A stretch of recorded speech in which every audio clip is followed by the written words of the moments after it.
Well, good morning, everybody, and welcome to the third and final day of the 2025 New South Wales State Rowing Championships, coming to you from the Sydney International Regatta Centre in Penrith Lakes.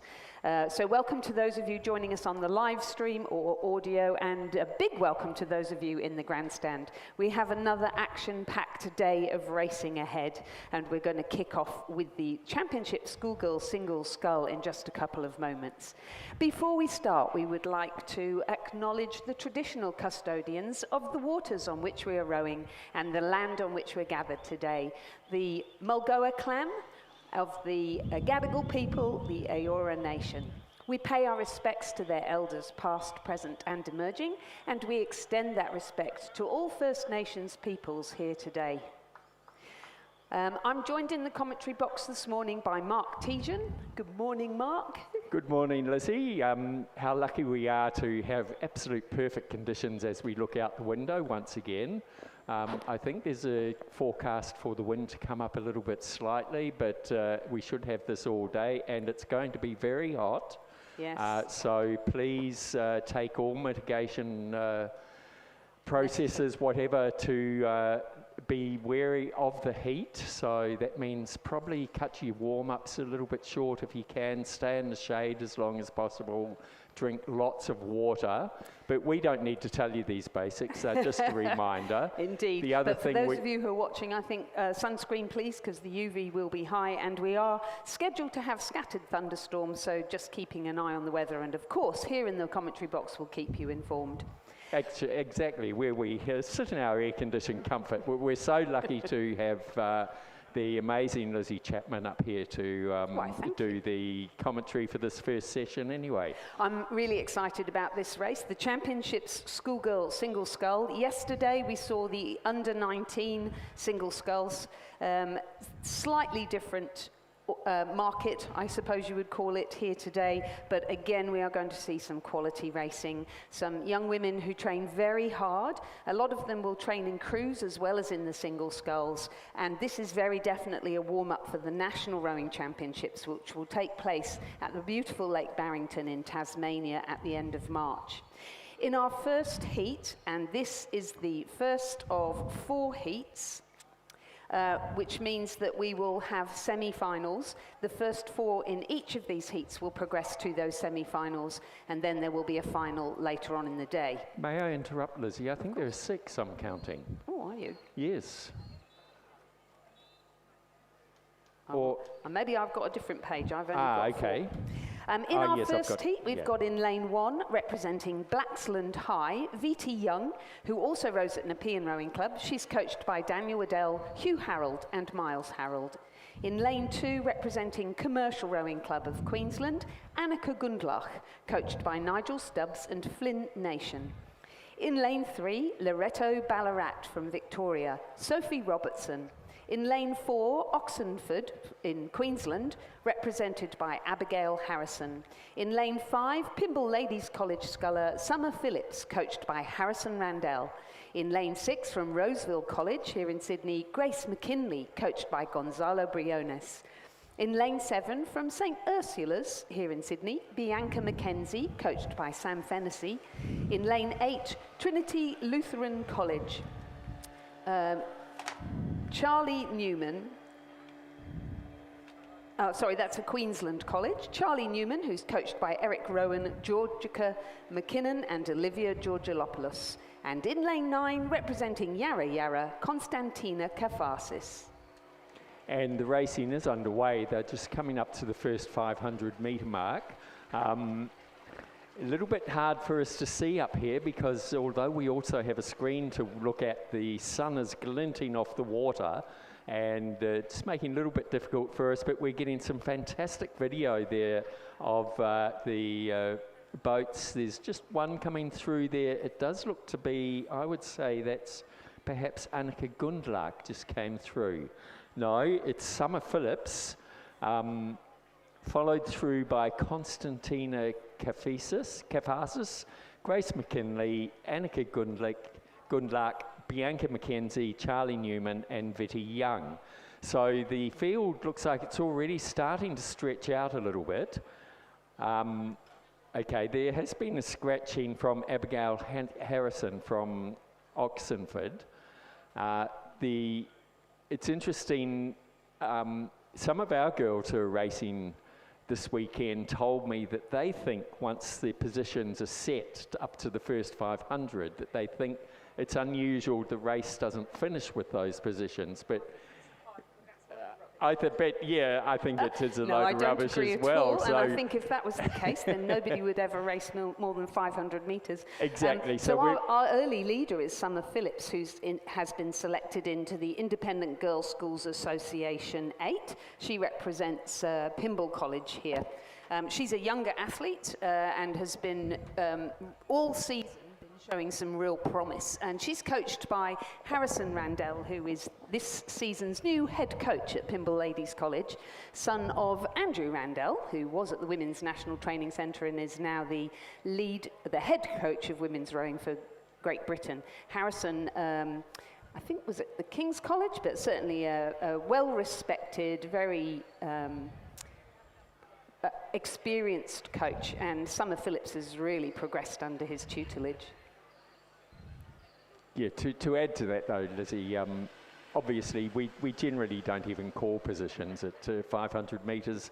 It's great for the splits for when you're looking back, but certainly anything can happen. It's a whole 2,000 metres to race. And starting to come up now to the 1,000 metre mark, and just coming through now, a little bit hard for us to see here. That is Summer Phillips with a very handy lead of about 3.5 seconds over Constantina Kafasis. Looks like they have extended their lead over the rest of the field, followed by Grace McKinley, then Annika Gundlach, and further nearly 4.5 seconds back to Bianca McKenzie. So if they can hold those positions, it looks like we may have our first 4 that will go through to the semi-final later in the morning, races 165 and 166. So back to your point about the early leaders, I think when you're in a heat of something that's going to have a semi-final and a final, and we'll see that again in the under-16 singles and various other single races later today, you certainly could lose a race off the start, so or leave yourself with an awful lot of work to get back again. But so you might well see in these early stages that these are the people that will then end up hotly contesting the semi-final. Yeah, and they're starting to come into view now where we can probably make out their positions from our wonderful view up here in the finish town. We can see out there Summer Phillips in lane 5. Certainly you can see easily she's leading the pack. It's just the most amazing view here, because as they're cutting through the water and the sun is then glinting on their trails behind them. And we can see also Constantina Kafasis from Yarra Yarra. She's closest to the grandstand in lane 9. And we can see that as she's cutting through, causing a slipstream of glinting on the water. It's just a fantastic view. Unfortunately, those boats over on the far side, a little bit lost in the shadow to us at the moment, but I don't think they're in the mix. I think it's, we can see Summer Phillips out there in lane 5. We can see Constantina Kafasis from Yarra Yarra in lane 9. And then my guess, just looking, is it's I think possibly Annika Gundlach fighting it out with Grace McKinley.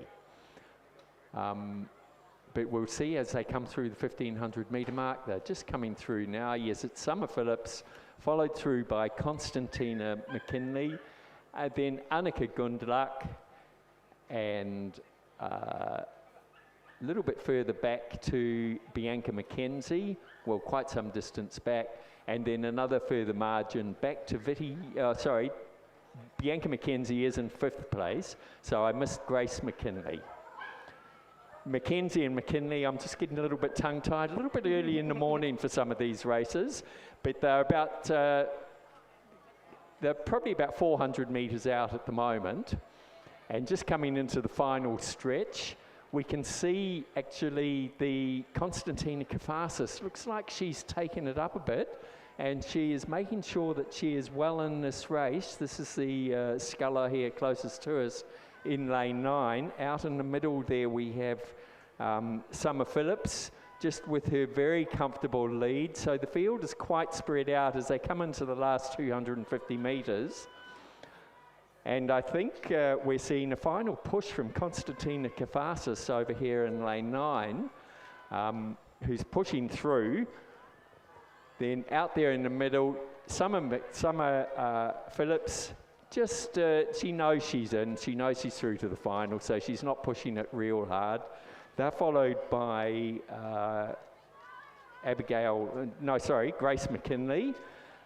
And then over on the far side, I think it's going to be Annika Gundlach in lane 2 over on the far side. So very comfortable finish here. It's just the first heat. Summer Phillips knows she's made it. She's dropped her rating right down now as she just cruises across the finish line. She'll be followed across about a length and a half behind by Constantina Kafasis from Yarra Yarra, and then it is Grace McKinley from Roseville. And I think over on the far side there we have Annika Gundlach from Commercial. She's just cruising, but she better keep her eye out over the near side here for Charlie Newman, who's just made a bit of a final push through, but no, she's going to finish about a length and a half behind. And she's followed across by Vitty Young over on the far side and St. Ursula's Bianca McKenzie. So the first 4 through to the final will be Summer Phillips, Constantina Kafasis, Grace McKinley and Annika Gundlach. Sorry, not the final, the semi-final. Doesn't... So yeah, recapping then through from heat number 1. First, Summer Phillips of Pymble Ladies College. Second, Constantina Kafasis of Yarra Yarra. Okay, good. Third, Grace McKinley of Roseville, and fourth, Annika Gundlach of Commercial. They progress through to the final, and now eliminated from the event are Charlie Newman of Trinity Lutheran, V.T. Young of Blacksland High, and Bianca McKenzie of St. Ursula's. Heat number 2 is now in progress. In lane 1, that's on the far side of you if you're in the grandstand, Olive Lanyon representing Ballarat City. In lane 2, Tara Dehud representing Gippsland Grammar. Lanes 3 and 4 have scratched. In lane 5, Winter Shervington representing Queenwood School. In lane 6, May Wayne of Scotch Oakburn. In lane 7, Xenia Palmer of Sydney Girls High. In lane 8, Holly Fleming from the University of Queensland. And in lane 9, Zoe McLeod from Blacksland High.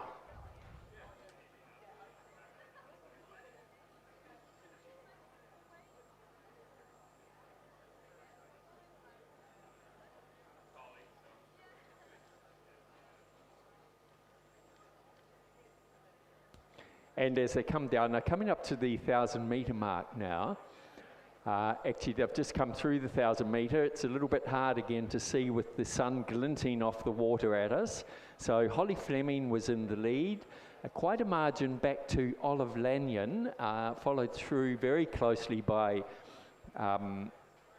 May Wayne, and then Xenia Palmer, who was not far back there. So bit of a battle between 3rd and 4th here, then a margin of about 5 seconds back to Winter Shervington, followed through by Tara Dehud and Zoe McLeod. So the one here that will be putting the big push on would be Winter Shervington to try and catch up to the other girls to see if she can get through to the semi-final.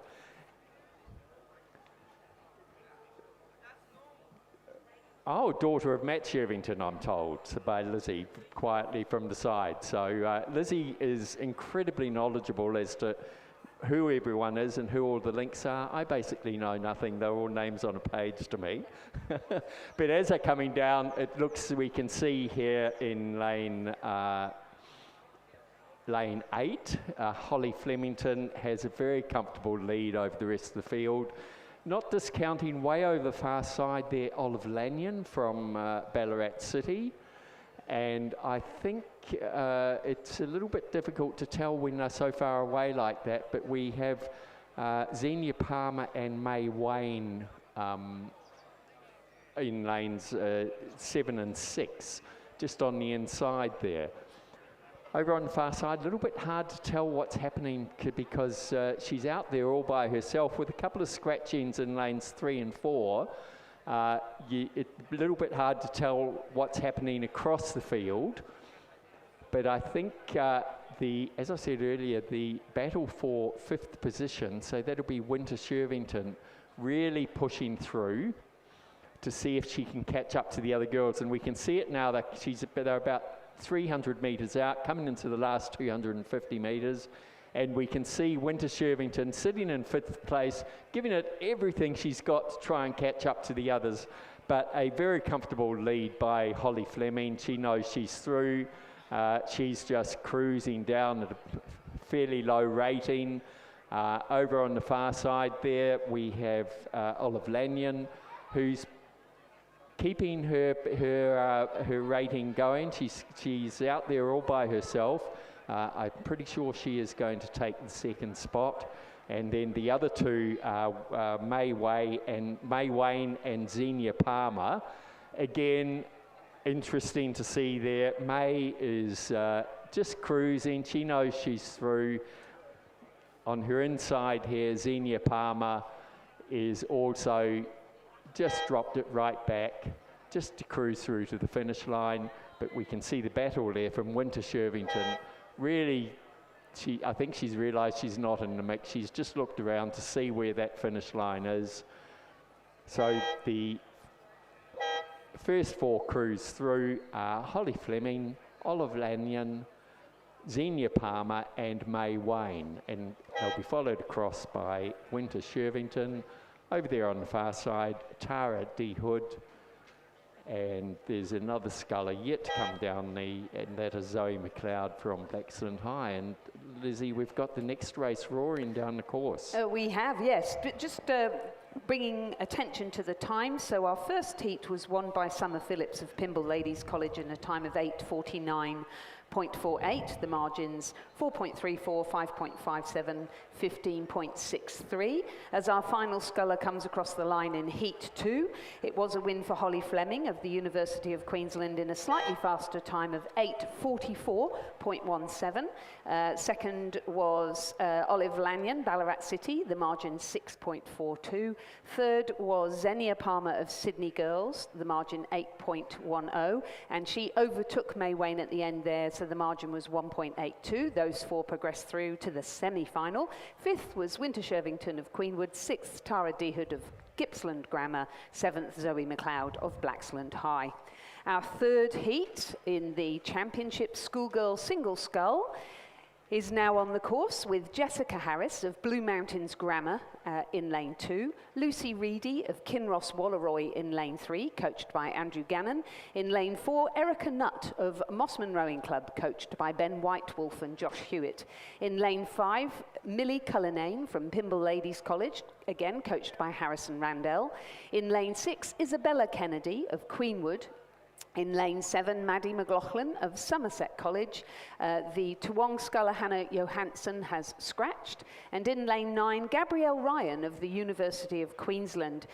She was the silver medalist at the National Championships in this event last year. So she is definitely one to watch in this race. So she's in the lane closest to the grandstand. And if you're watching on the camera, closest to the camera right now.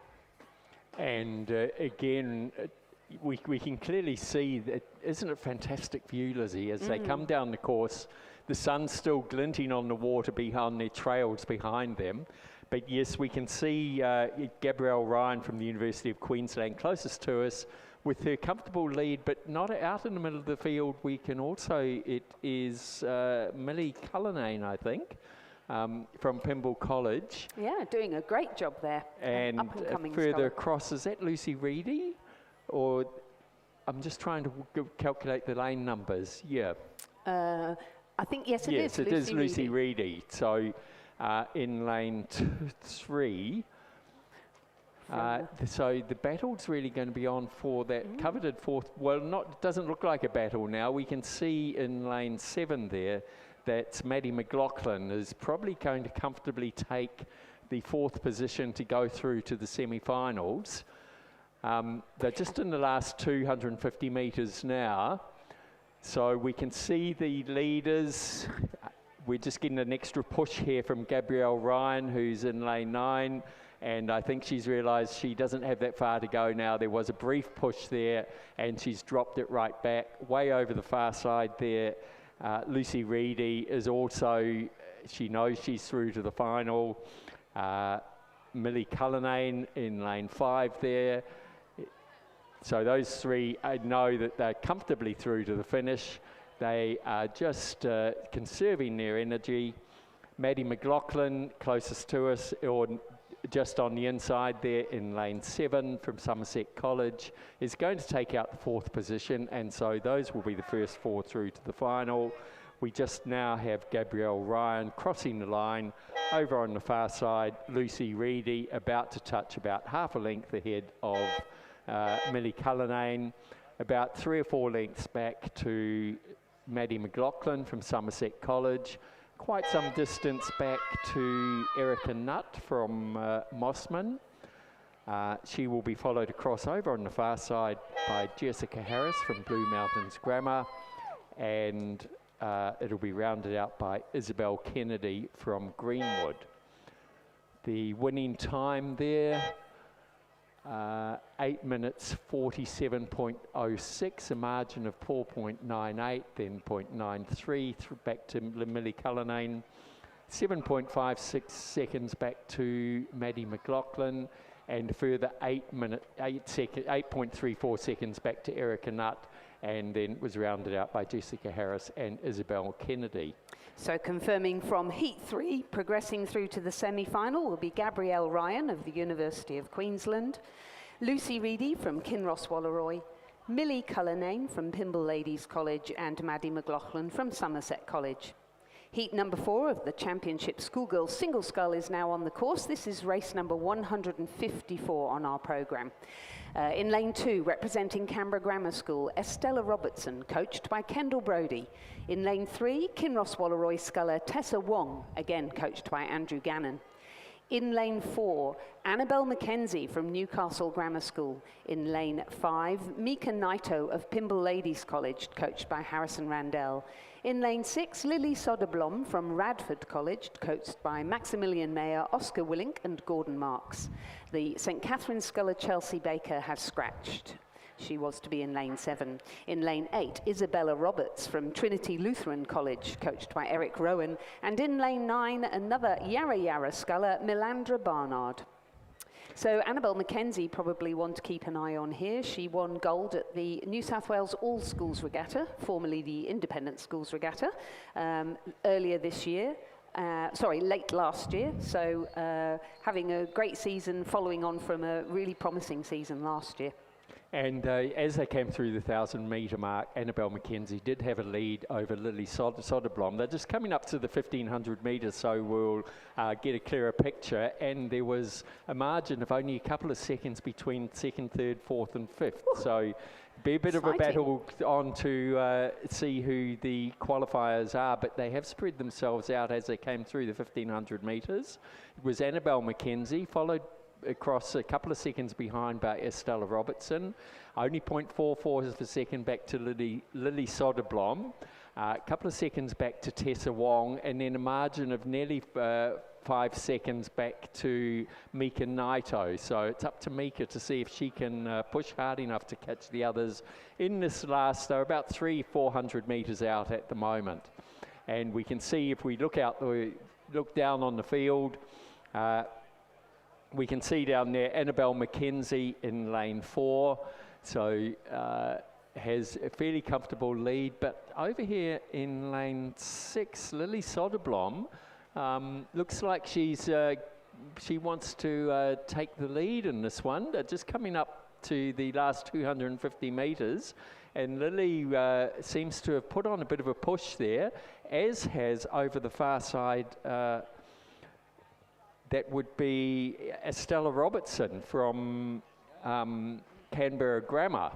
So she hasn't won, she decided she's come all the way from Canberra and is not going to miss out here. So over on the far side there, we can see in lane 2, Stella Robertson has done a bit of a push to actually get herself through. Annabelle McKenzie probably just being tactical. She knows she's through to the semi, so she hasn't taken up the challenge from the other 2 girls. So over there in lane 2, Estella Robertson has pushed through. She has now got herself comfortably in the lead. She's followed through by Lily Soderblom from Radford College, and we can see Annabelle McKenzie over there in lane 4 is really conserving her energy for the semi-finals. Then she'll be followed across by Tessa Wong. So, and it's actually about 2 or 3 lengths back to Mika Naito for the 5th position. So the first 4 through to the final is Stella Robertson in a time of 8 minutes 46, followed by Lily Soderblom, then Annabelle McKenzie, Tessa Wong, and unfortunately Mika Naito will not make it through to the semi-finals this time. They're about to be followed across by Isabella Roberts from Trinity Lutheran College, and beside her Melandra Barnard from Yarra Yarra. So again, we can see a lot of these times are not necessarily going to be very representative, because we can see the girls who have clearly know that they're through, drop it right back and conserve their energy for the last part of the race. Confirming the results of Heat 4 of the Championship Schoolgirl Single Scull, a win for Estella Robertson of Canberra Grammar School, 2nd Lily Soderblom of Radford College, 3rd Annabelle McKenzie of Newcastle Grammar, and 4th Tessa Wong of Kinross Walleroy. The winning time was 8 minutes 46.15, the margins 4.02, 3.95 and 4.75, so very consistent times across all of those heats. We're now moving to quad sculling and going down in an age group to the under 16 women. Heat number 1 is in progress, and again the first 4 will progress through to the final. This time progress directly through to the final. In lane 1, Canberra Girls Grammar School. In the crew are Zoe Tran, Chloe Owen, Camilla Griffin and Lila Biddington, coxed by Lucia Wildman. In lane 2, Commercial. Saskia Schmidt, Ruby McLeod, Lucinda Staley and Allegra Cavalucci, coxed by Zoe Williamson and coached by Gary Townsend. In lane 3, Hunter Valley Grammar School, Myla Leal Henville, Kate Lonergan, Georgia Foster and Evelyn Russell, coxed by Emma Purdy, coached by Rowan Hislop, Chantel Lindsay and Odin McIntosh. In lane 4, Loretto Normanhurst, represented by Poppy Bensley, Alexander Hare, Sahara Bornstein and Ruby Mullins, coxed by Charlotte Fagan and coached by Isaac Shepherd. In lane 5, Pimble Ladies College 2, Annabella Legg Hughes, Gemma Thiel, Rose Jones and Siri Tobenschlag, coxed by Phoebe Hutton and coached by Richard Alsop. In lane 6, Queenwood School, Gemma Wyrell, Penelope Rolls, Bronte Hannah and Jasmine Ramsey, coxed by Juliet Yardley. Redlands have scratched. In lane 8, St Catherine's, New South Wales, coached by Gabriella Griffin, Talika Vakachiwa, Georgia Love and Charlize Morgan, coxed by Claudia Lynham and coached by Jeff Patterson and Olivia Bartram.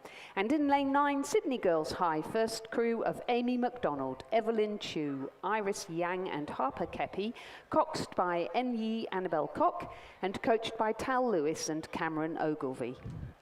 So they're just coming into the final stretch of the race, and a little bit hard to see because we don't seem to have our timing readout here. So I'm relying very much on what I can see out the window, and it does look to me to be the St Catherine's crew in lane 8 battling it out. It's very close actually, very hard to call. Over on the far side in lane 1, Canberra Girls Grammar. But it is there's a really good final coming through, or sorry, good race coming through here. They all want to get through.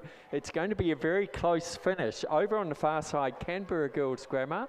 Out here in the middle, in lane 6, Queenwood are battling it out with Pimble Ladies right beside them, and just on the other side of them, Loretto Normanhurst. And then in lane 8, St. Catherine's crew seems to have dropped back, but it is over on the far side there where the winning crew is. That is the Canberra Girls Grammar crew.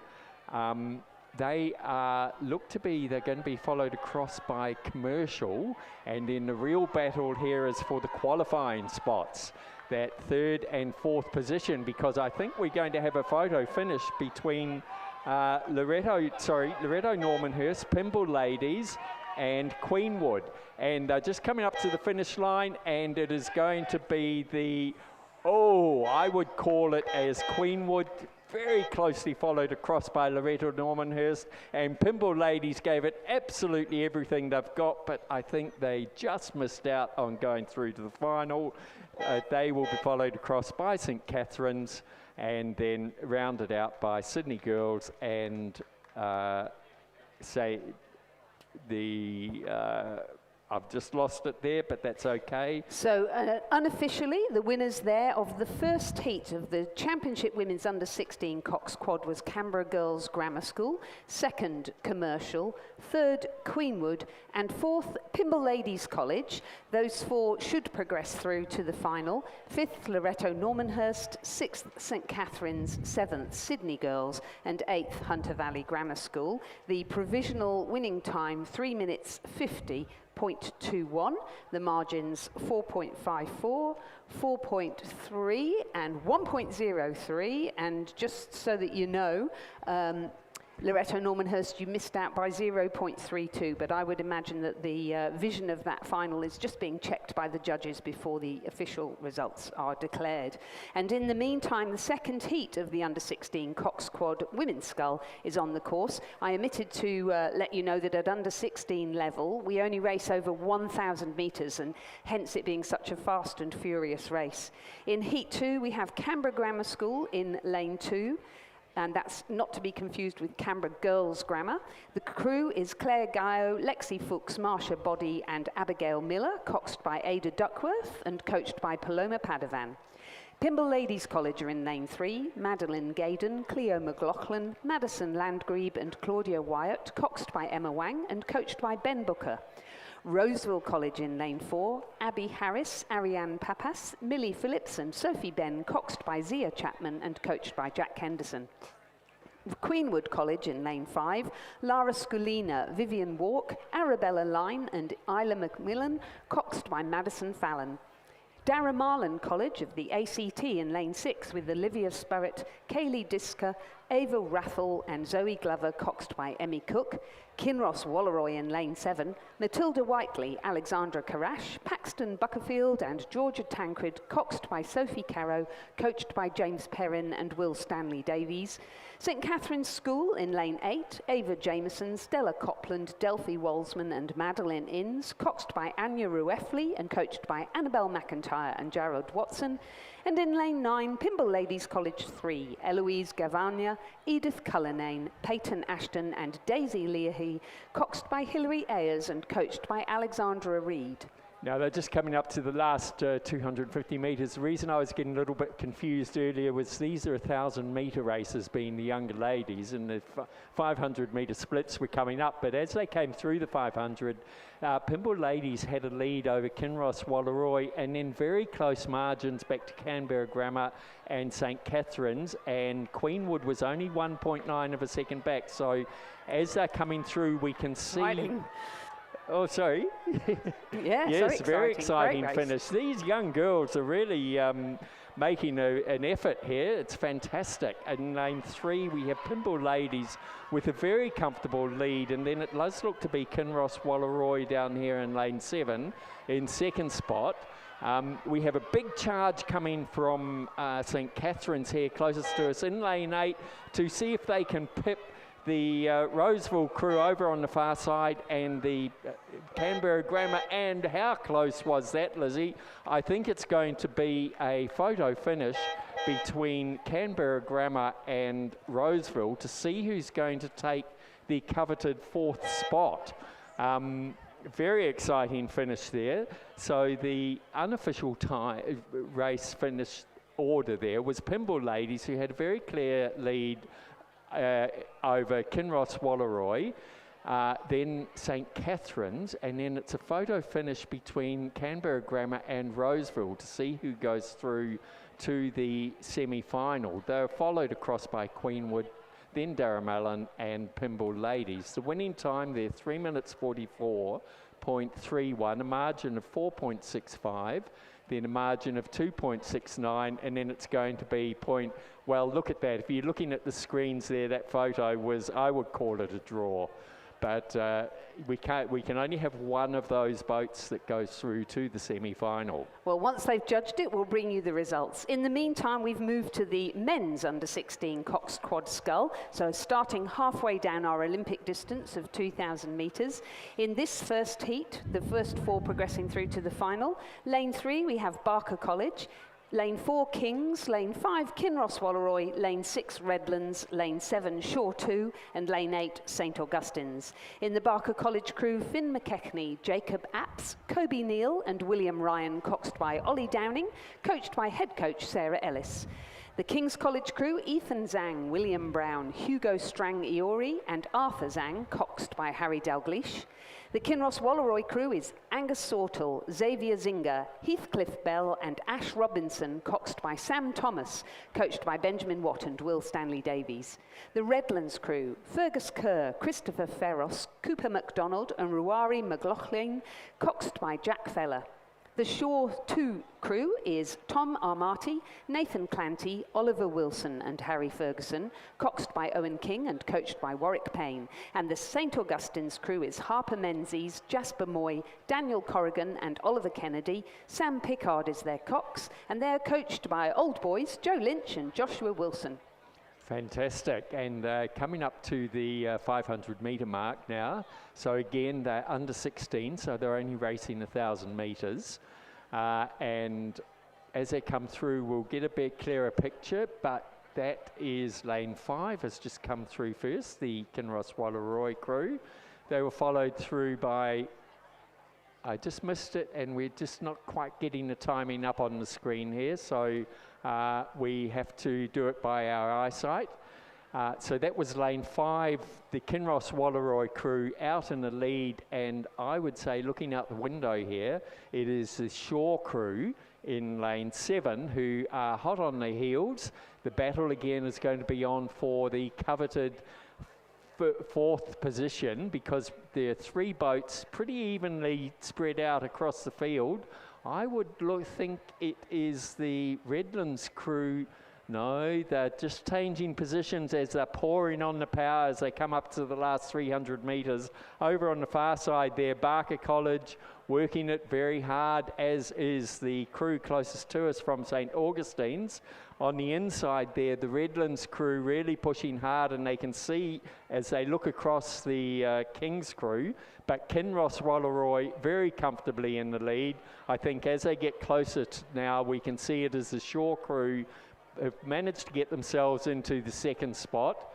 I think over on the far side there, Barker College may well be able to hold their 3rd position, but that's where the real battle is going to be, because it's between Barker College, Redlands and St Augustine's. But a very nice finish here by Kinross Wallaroi, clearly out in front in their distinctive blue boat and uniform. They'll be followed across by Shore. Over on the far side, it is Barker College. And then we have Redlands has managed to push through, so they're going to finish about half a boat length ahead of Kings. Over on the far side, who are again about half a boat length ahead of St Augustine's. What a very exciting race for a first heat of the men's Cox Quad Scull. Indeed it is. So just confirming, race 157, Championship Men's Under 16 Cox Quad Scull Heat 1. First, Kinross Walleroy, second, Shaw 2, third, Barker College, fourth, Redlands. Those 4 crews progress through directly to the final. Fifth, Kings, sixth, St Augustine's. The winning time, 3.31.69. Heat number 2 is about to start, and that has Shaw 3 in lane 3. Kings in lane 4, Newcastle Grammar in lane 5, Shaw in lane 6, and Canberra Grammar in lane 7. In the Shaw 3 crew, Angus Edwards, Sam Kiersey, Toby Gleesh, and Philip Young. Lachlan Ward is their cox, and their coach is Warwick Payne. In the King's School Parramatta crew, Harley Collier, Archer Petrovich, Ethan Childs Tor, and Harry Mann, coxed by Edo Dawson. In the Newcastle Grammar School crew, Isaac Beattie, Charlie Martin, Connor Scott, and Daniel Vesey, coxed by Oscar Sousa Mousey.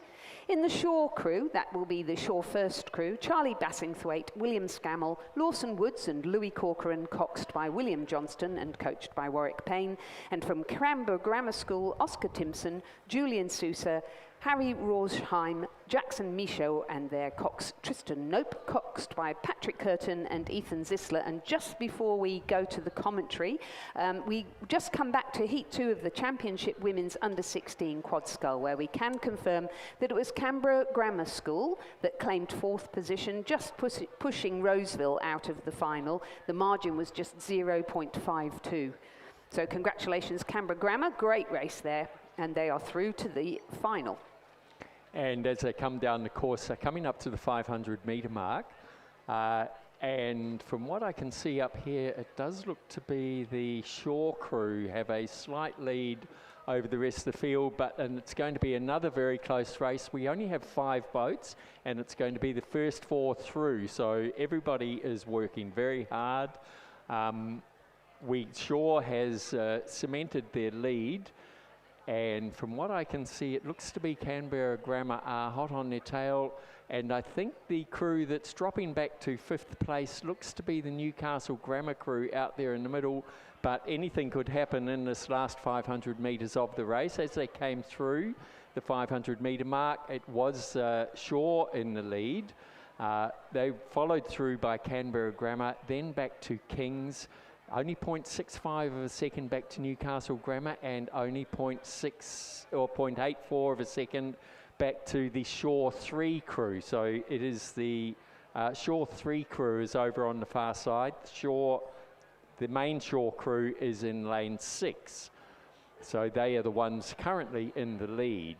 So real battle here. They're coming up to the last, probably about 300 metres out now. They can all see they've got to work. We can see the striking rate is still right up there. The boys closest to us from Canberra Grammar have really taken it up. I don't have a stroke counter here, so I can't tell you what they're doing, but they're certainly putting everything they can into this. They're all battling out to make sure, see if they can be the 4th position and not 5th.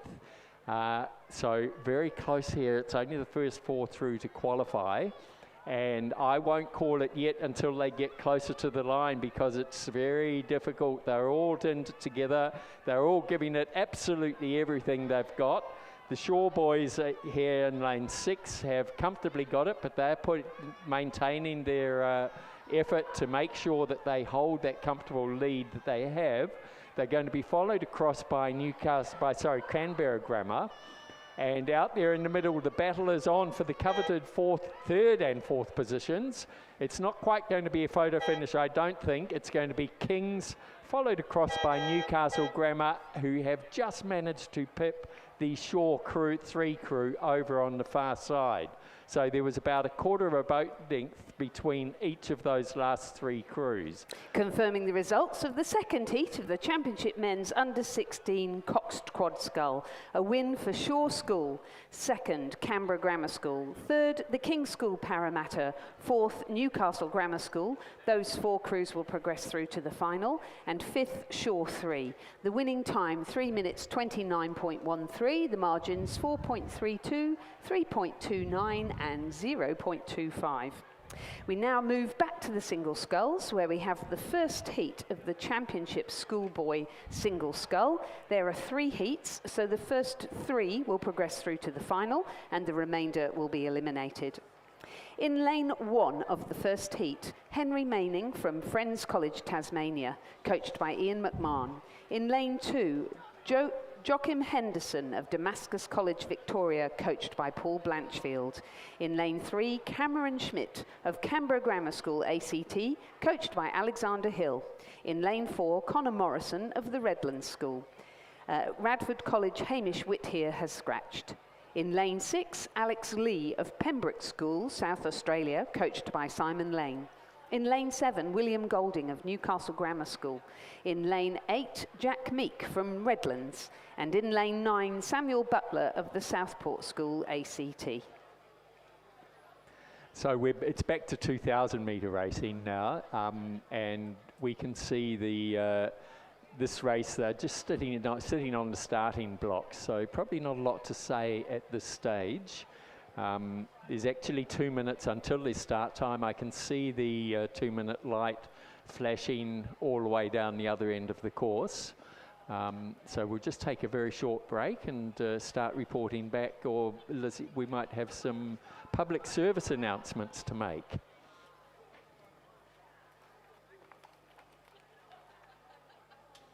So the fantastic sponsors that we have to make these regattas work. What the major sponsor is always Bentley's. They're the official event sponsor.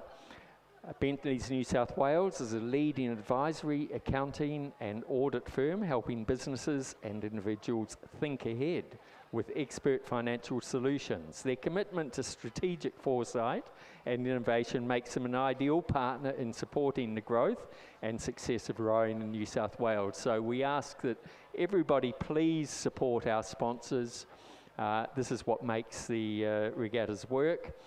One of the other major sponsors is the Regatta Shop, and you'll see them out the back of the grandstand selling their official event merchandise. The Regatta Shop specialise in corporate, team, club, crew and school wear, providing official merchandise to many sporting events across Australia.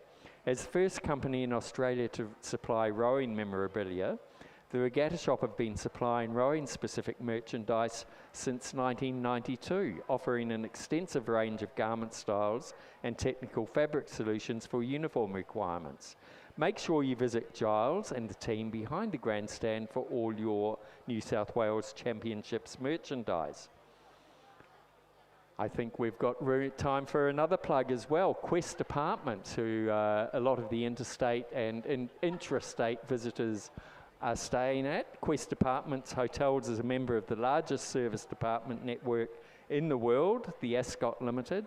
Quest Penrith, I dare say, is overflowing at the moment for this regatta, is located less than 10 minutes from the Sydney International Regatta Centre and offers a special rate for Rowing New South Wales members to enjoy during the regatta season. Email them at sales.penrith@questapartments.com.au to inquire and book, or just search for them online. The other stall holders we have are the Regatta Shop, which we've already mentioned. Perfect Balance Rowing are down there. 776 BC, Pontoon, Wintec, Bont Rowing, Sykes, Croker and Wex Works. So please drop by and have a chat to them all and check out all the latest gear and merchandise. And what's happening out on the course there at the moment? We're still waiting on the start. The 2-minute light is still flashing down at the far end. So we'll continue on with some of our public service announcements. Please remember to return your bow numbers. We get constant reminders. Please, once you've had your race, return your bow numbers. So this morning, we know we're all on heats, so it'll be a matter of taking your first bow number back and collecting the second ones. Racing is now underway.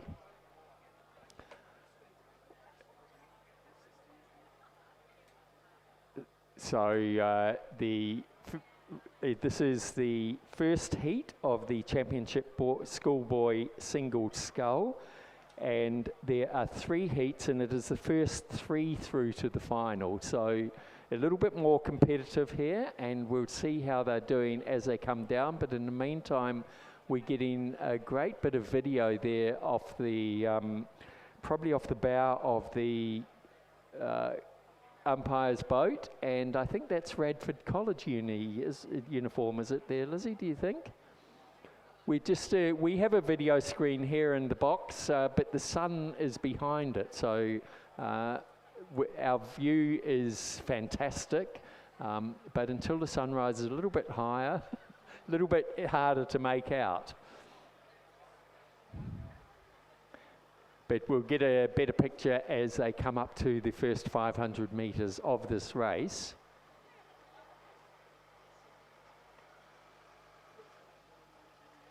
And again, with the sun on the water, some of the video at the moment is just, the resolution is just a little bit difficult, but it does look to be, I think the lead is over on the far side there. It's lanes 1 and 3, I think, Lizzie. Yeah, so we have, as part of our commentary team, a couple of people who are now writing for Junior Rowing News and doing previews of rowing down under, the various different events. Makes for interesting reading, but certainly if that is, it's Cameron Schmidt, but Henry Maining in the second position, and certainly he was tipped to be one of the main contenders in the schoolboy single scull, so it'll be interesting to see how he progresses through this.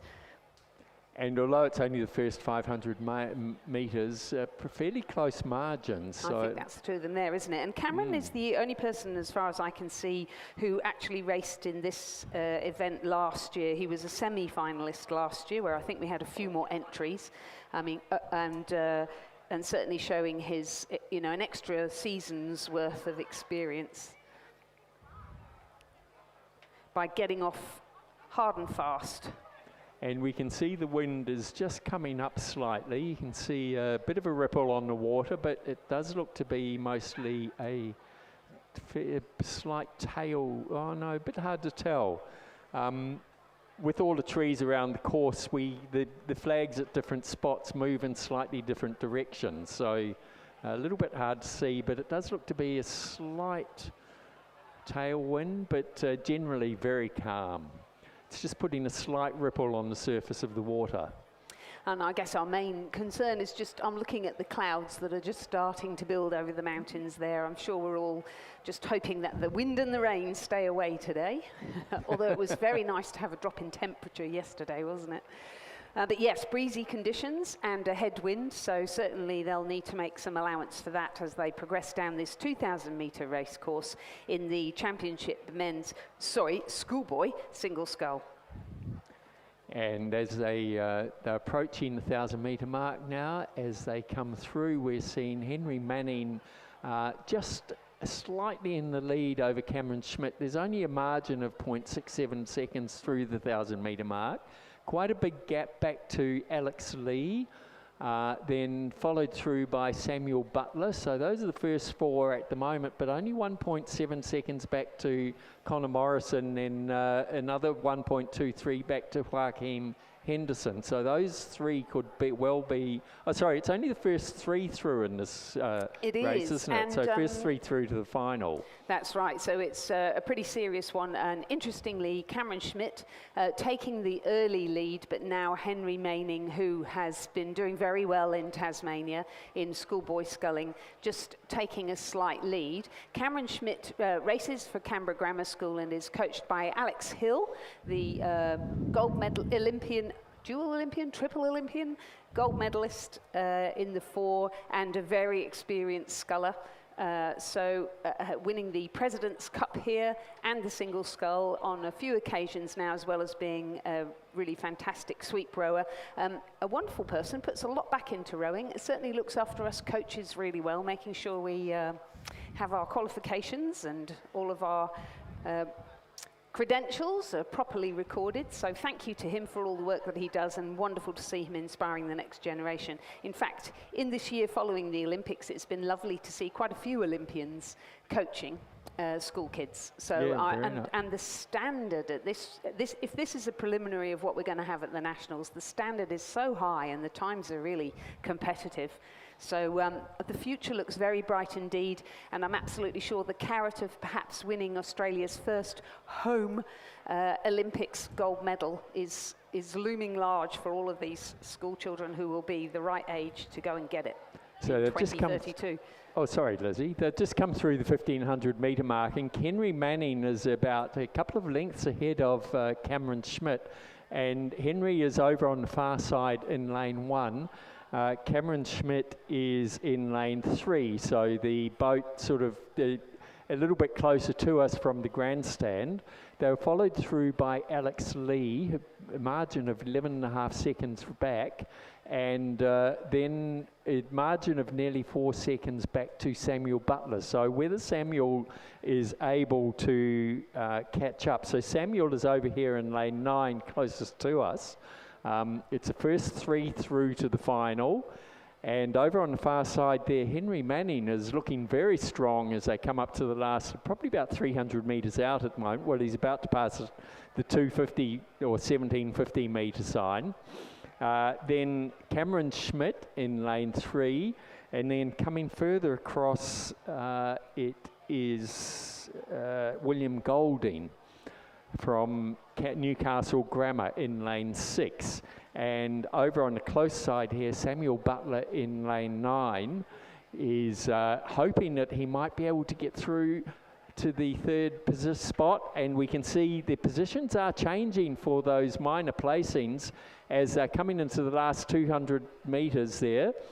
Over on the far side there now, Henry Manning in lane 1, he knows he's got it, so he's dropped right back to conserve his energy, as has Cameron Schmidt in lane 3 from Canberra Grammar.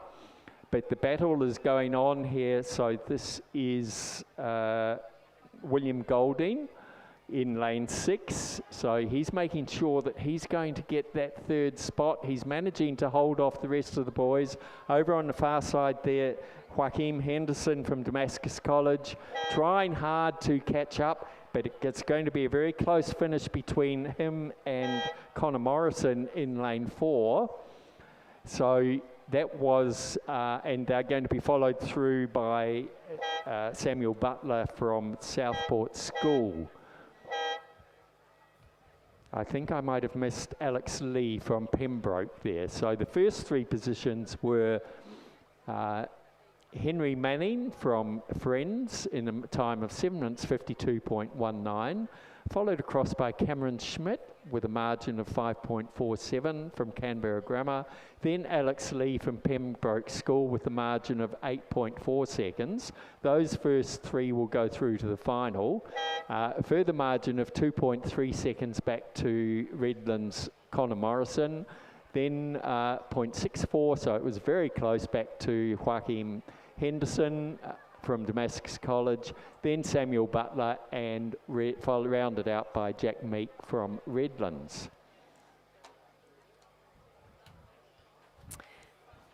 So the winning time there for Henry Manning of Friends, 7:52.19, just to give you a frame of reference for these heats.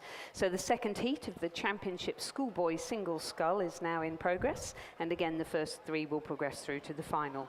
In lane 2, representing Trinity Lutheran College of Queensland, Christian Raschow, coached by Sam Duncan, Shay Olsen-Jones and Eric Rowan. In lane 3, from the Southport School, Queensland, Leonardo Hughes. In lane 4, from Hunter Valley Grammar School, Hayden Melmoth. And in lane 5, also from Hunter Valley Grammar School, Harrison Skelly Osmond. They are both coached by Odin McIntosh and Rowan Hislop. In lane 6, from Glebe Rowing Club, Josh Dallimore, coached by Robin Mackney. In lane 7, from Centenary, Queensland, Cassidy L.M. Allen, coached by Cody L.M. Allen. The Adelaide High sculler Finn Redman has scratched. And in lane 9, a 4th Queensland sculler, this time from Townsville Grammar School. I'm sure they're enjoying a bit less rain than Townsville are having at the moment. Liam Mackay, coached by Erin McGruffy. So Mark, Glebe Rowing Club, tell us about Josh Dallimore. Well, Josh is a young man doing very well. His father is out here very, very proud.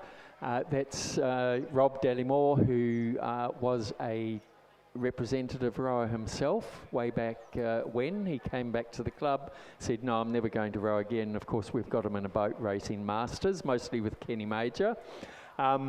Oh, yeah. And he did his rowing as a lightweight under the tutelage of the inimitable George Zouros over in Western Australia. But I just need to get onto the course here because they're coming into the last 250 metres, and through the 500 metres, it was Leonardo Hughes from Southport School had a very comfortable lead over Liam Mackay from Townsville Grammar.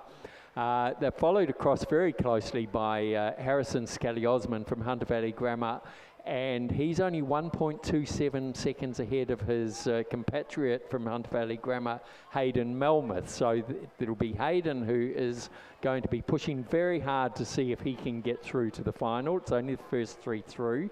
They were followed across by Cassidy Allen and then Christian Rashu from Trinity Lutheran and Josh Dallimore rounding out the field. So out there we can see over in lane 3, that's Hayden Melmoth from, sorry, no it's not, it is Leonardo Hughes, it's lane 2. He's from the Southport School. Yeah, who medalled in I think everything they entered at the recent Queensland State Championships, so clearly he's on a mission to take home a medal from the New South Wales State Championships as well.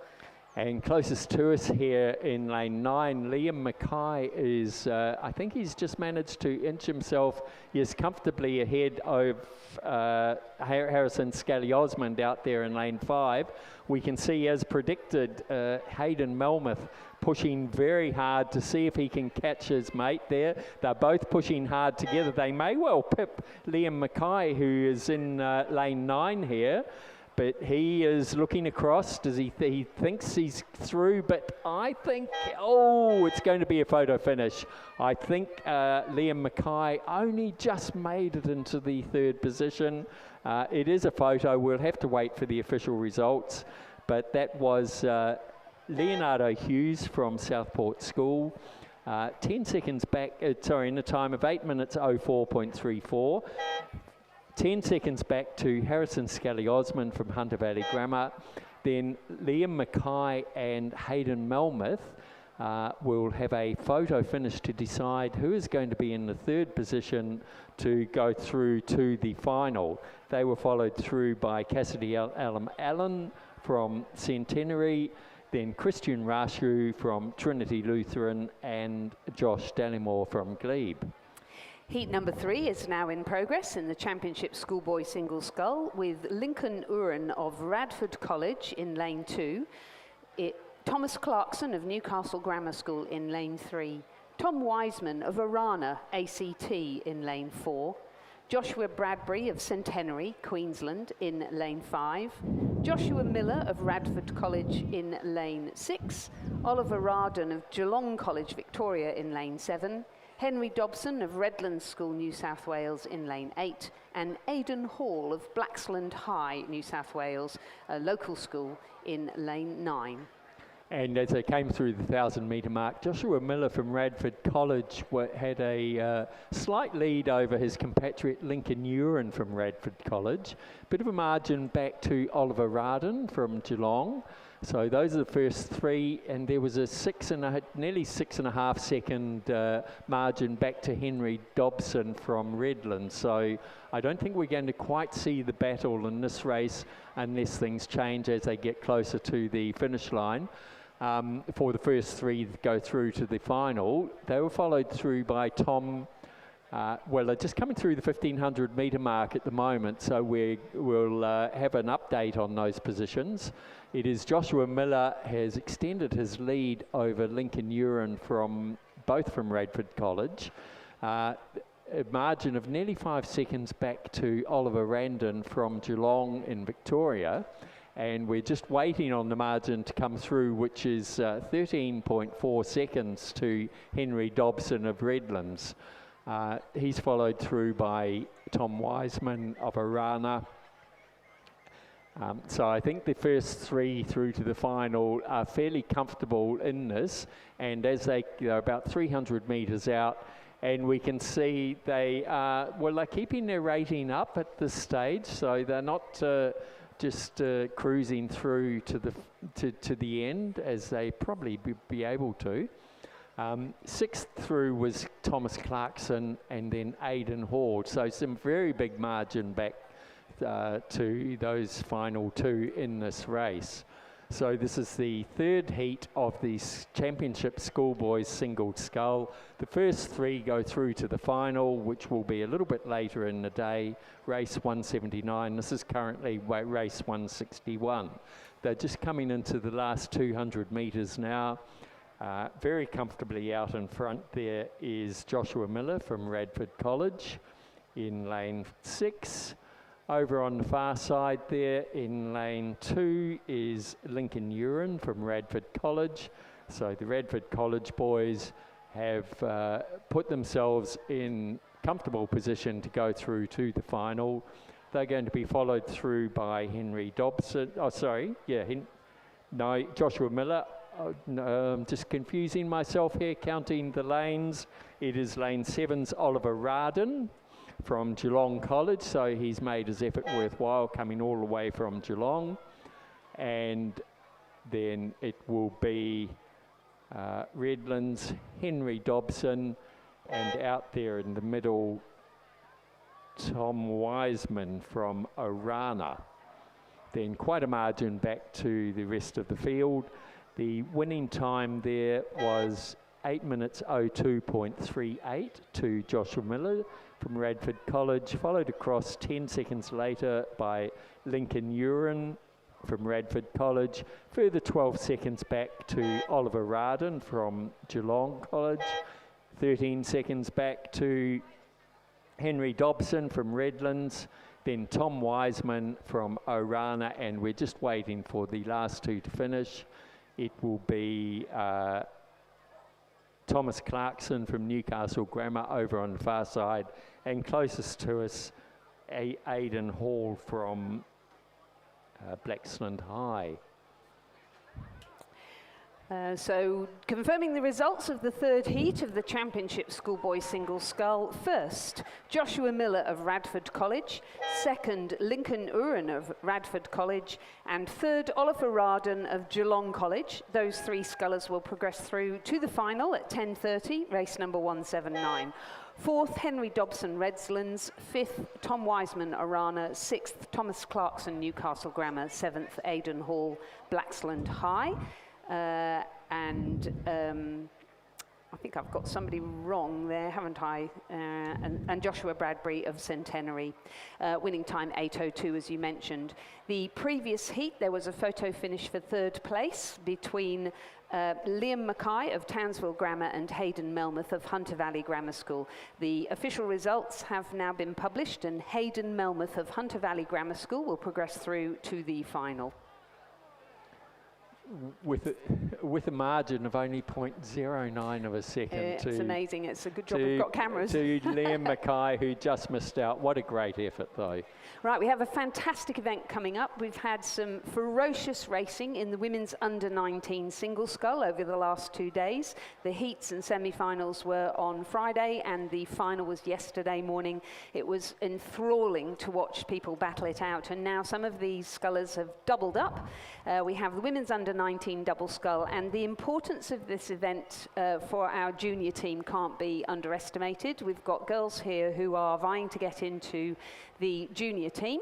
Last year we had a inexperienced junior women's squad who made the A final in the World Rowing Championships, and that's really wet the whistle of quite a few of them. Some of them are returning to have another go, most notably Lucy Yabsley of Glebe Rowing Club, but the standard is very high this year.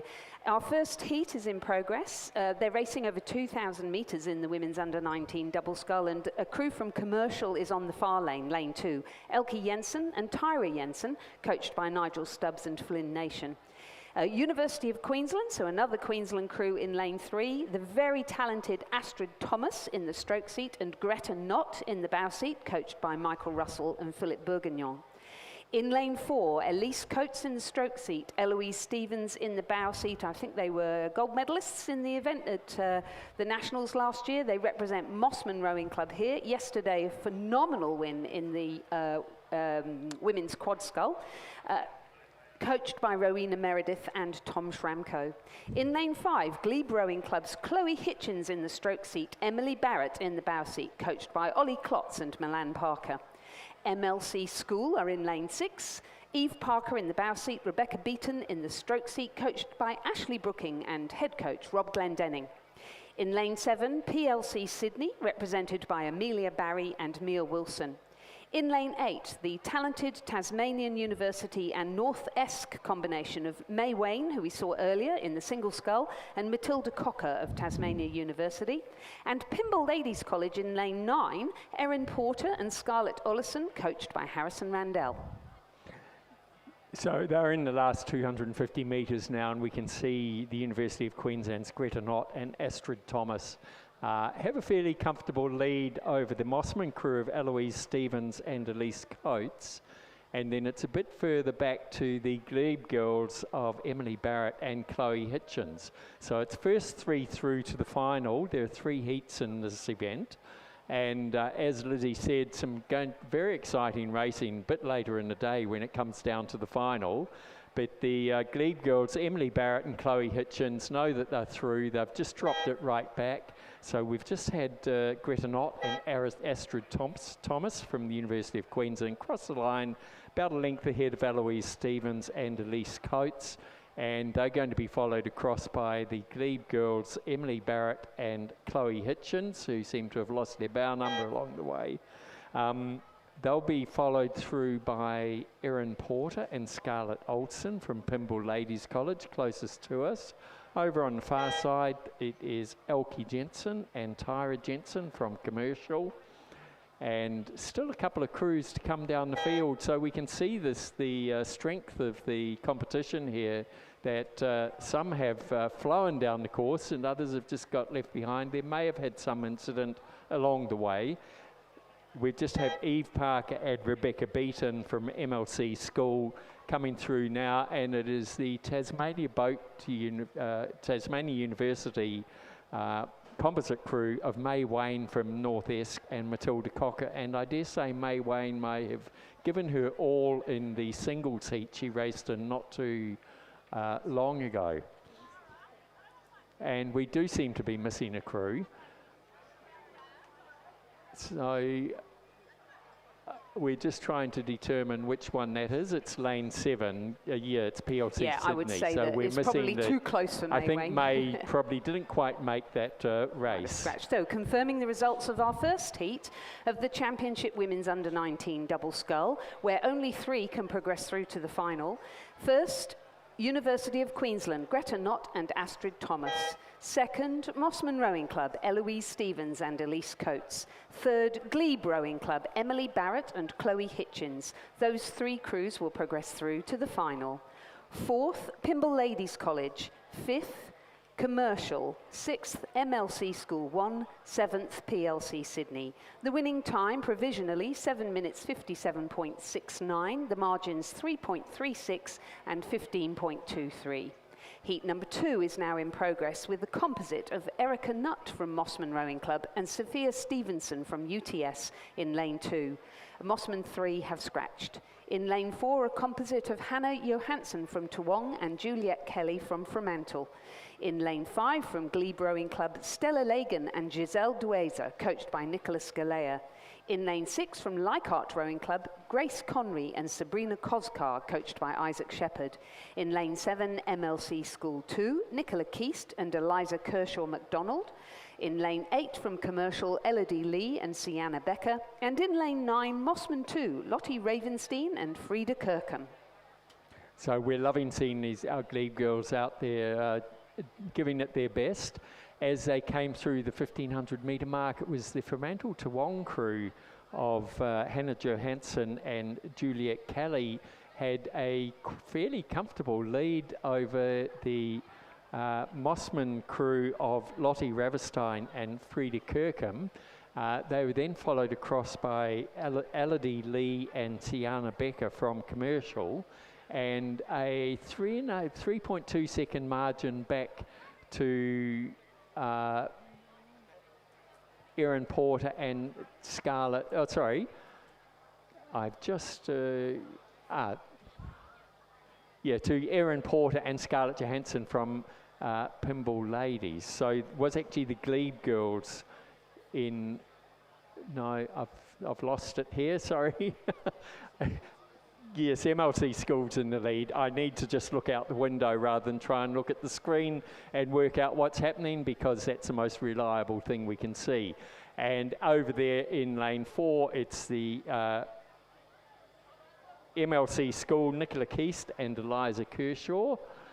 No, that's not it either. I'm just getting a little bit confused here. Yeah, it's lane 4. Lane 4 is actually the Fremantle composite of Hanny Hansen and Juliet Kelly. Hanny Hansen and Juliet Kelly have a very comfortable lead, and closest to us it is the Mossman, Lottie Raverstein and Frieda Kirkham in lane 9, who are going to take the second position. Inside them, Elodie Lee and Sienna Becker from Commercial, managing to hold their lead over the lane 2 crew of Erica Nutt and Sophia Stevenson.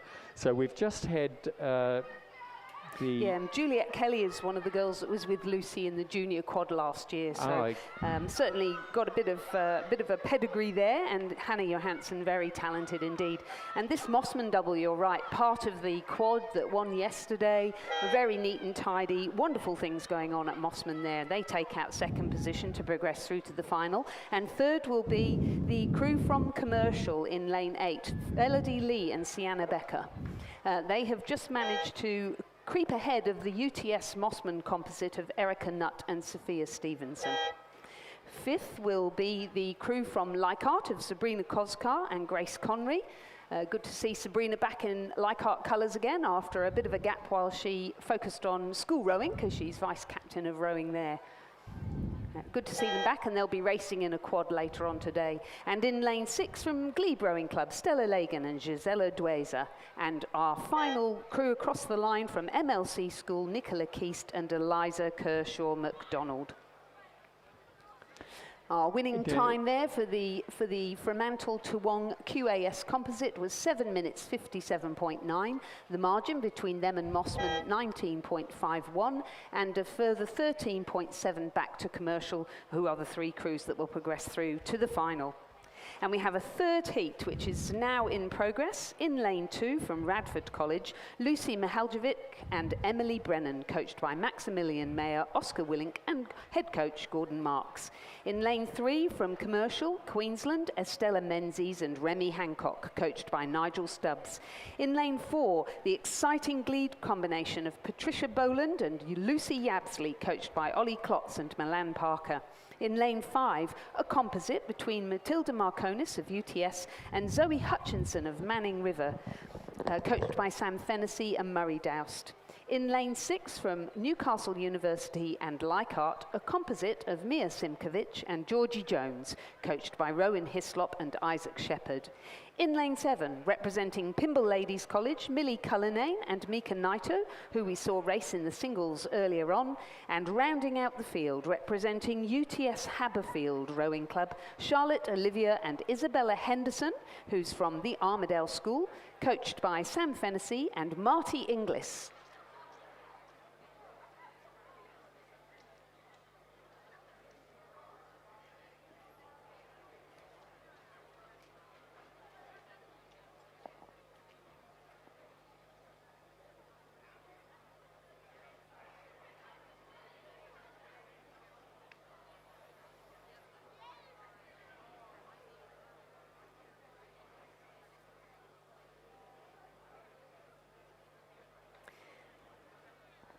As they come through the 1500 metre mark. It's the crew of Patty Boland and Lucy Yabsley who have taken a lead. Their time in the first 500 metres was 1:51, so they had a scorching start, and by the time they got to the 1000 metre mark, they already had a 10-second lead over Radford College's Mihaljevic and Brennan, and they continue to lead by 10 seconds at the 1500 metre mark.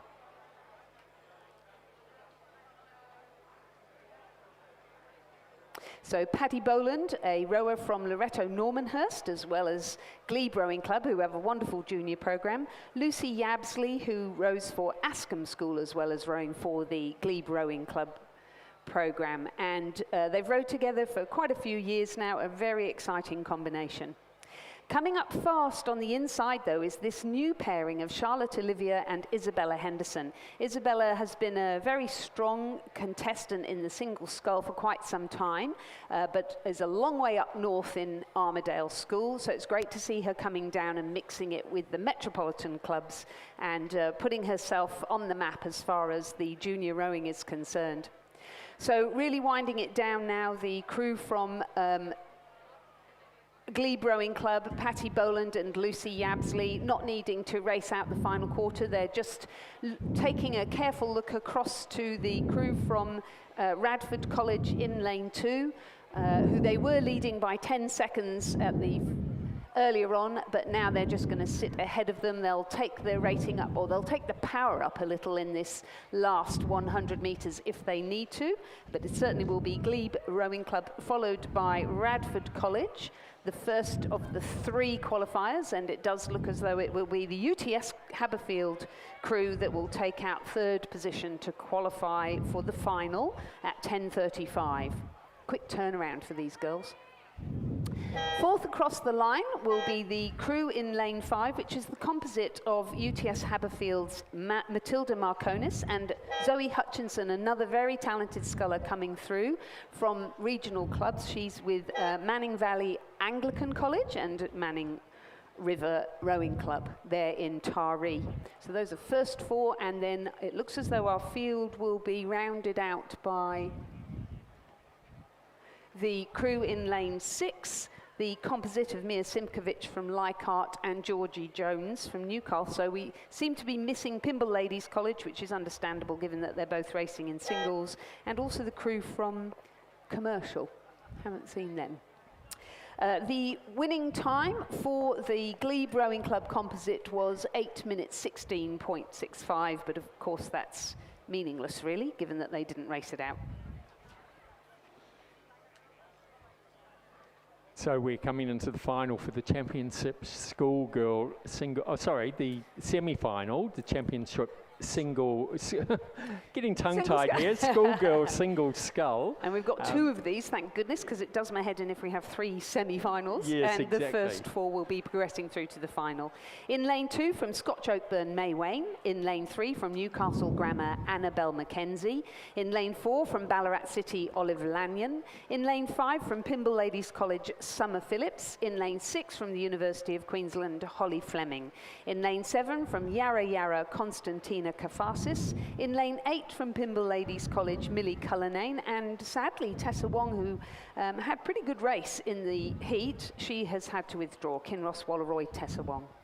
So just 7 contestants for this first semi-final, with the first 4 to progress through.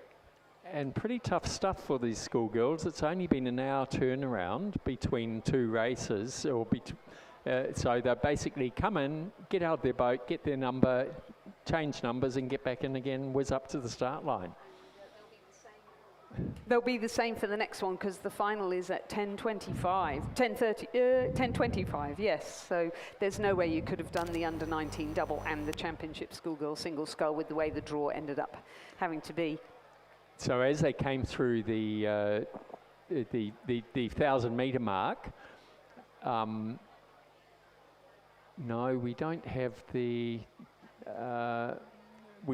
feed here, so we'll just call it as we see it. They're coming up to the 1,500 metres, and from what I can see out there on the course, it does look to be lane 2 over on the far side, which is May Wayne from Scotch Oakburn, and this would be why she wasn't in that earlier doubles race. But out there in the middle of the field as well, it is Constantina Kafasis and Holly Fleming battling it out.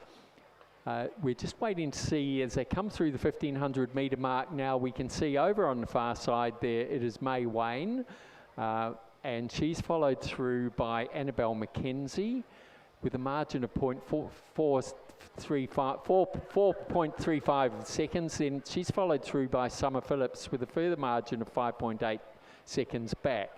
A bit further back to Constantina Kafasis.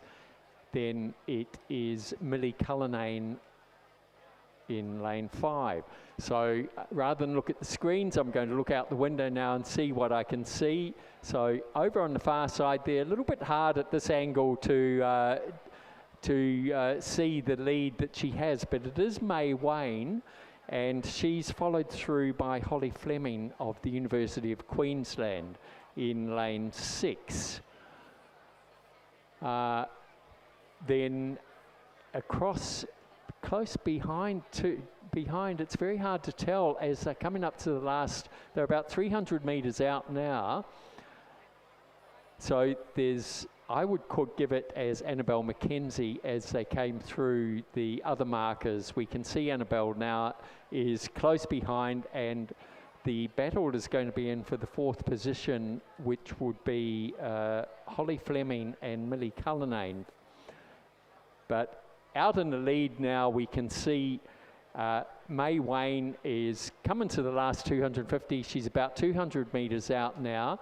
But in the red boat, closer to us from Pymble Ladies, from Yarra is from University of Queensland.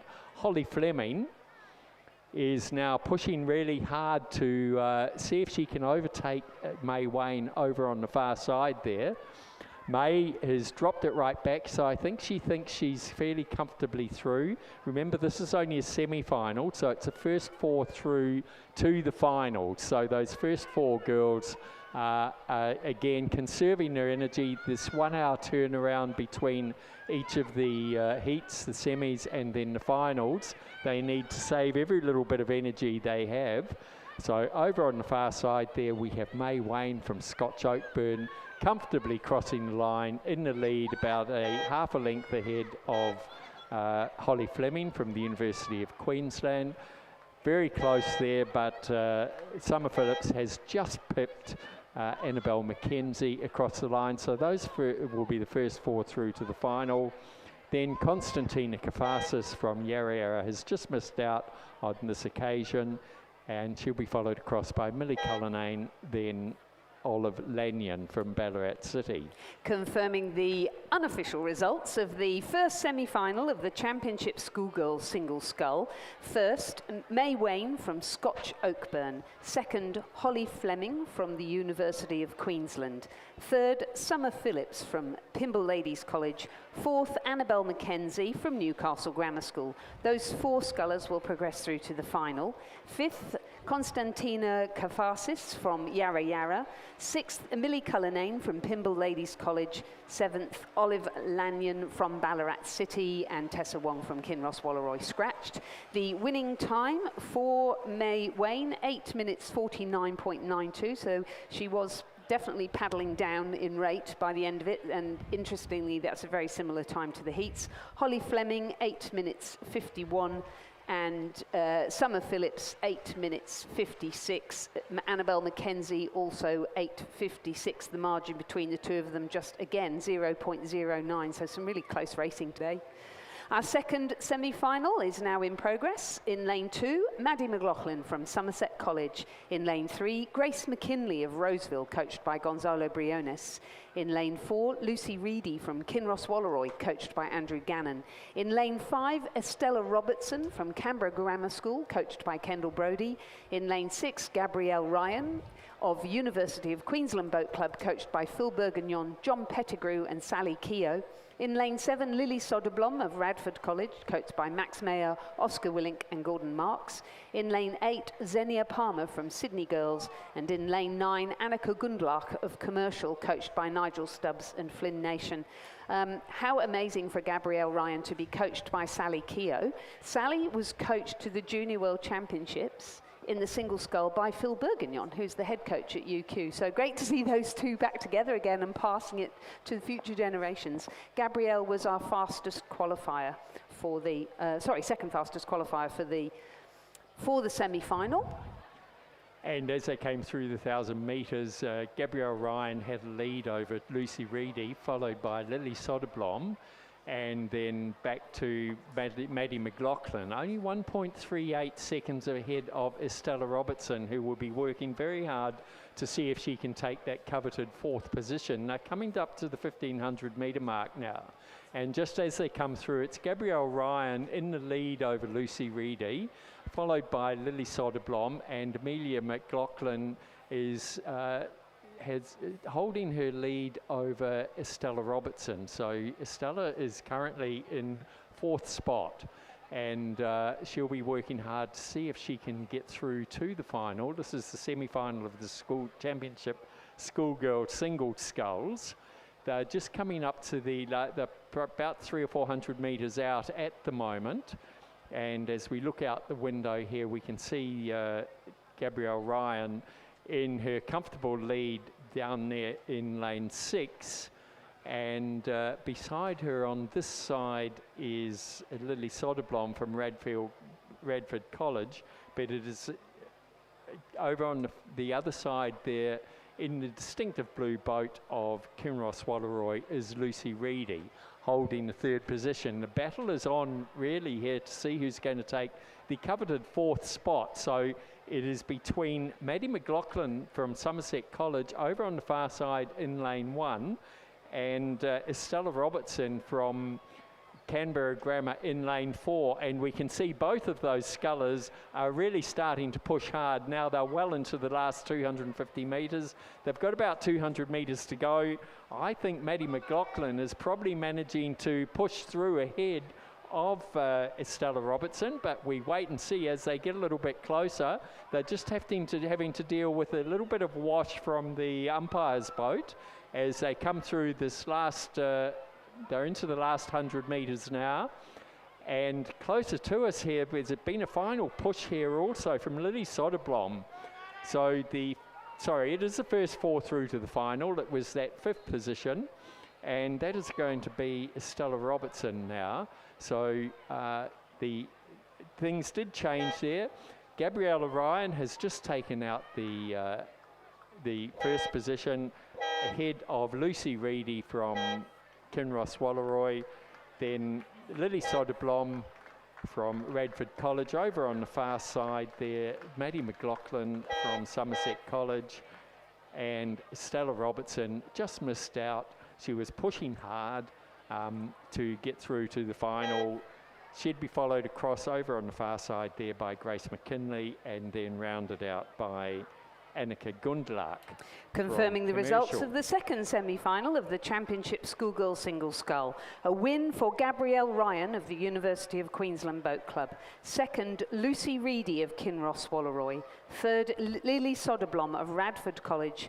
4th, Maddie McLaughlin of Somerset College. Those 4 will progress through to the final at 10:25. 5th, Estella Robertson of Canberra Grammar School. 6th, Xenia Palmer of Sydney Girls. 7th, Grace McKinley of Roseville. 8th, Annika Gundlach of Commercial. The winning time for Gabrielle Ryan, 8 minutes 49.91. The margins 5:02, 1.2 and 2.14.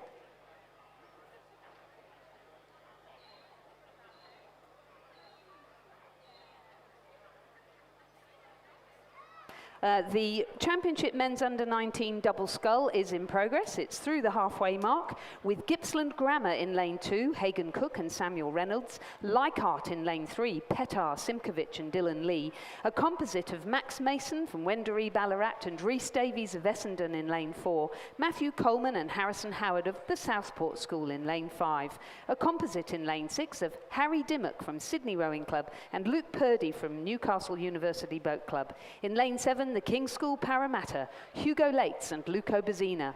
In lane 8, Sydney Rowing Club, Frederick Way and Oscar Way. And in lane 9, a second Gippsland Grammar crew, Jack Courtney and Stuart Ray. And we welcome to the commentary box Ben Homer.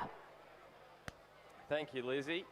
What a beautiful Sunday it is here at Penrith, and we're entering the closing stages of this Heat 1 of the Championship Men's Under-19 double. So the top 3 going through to the final in this event.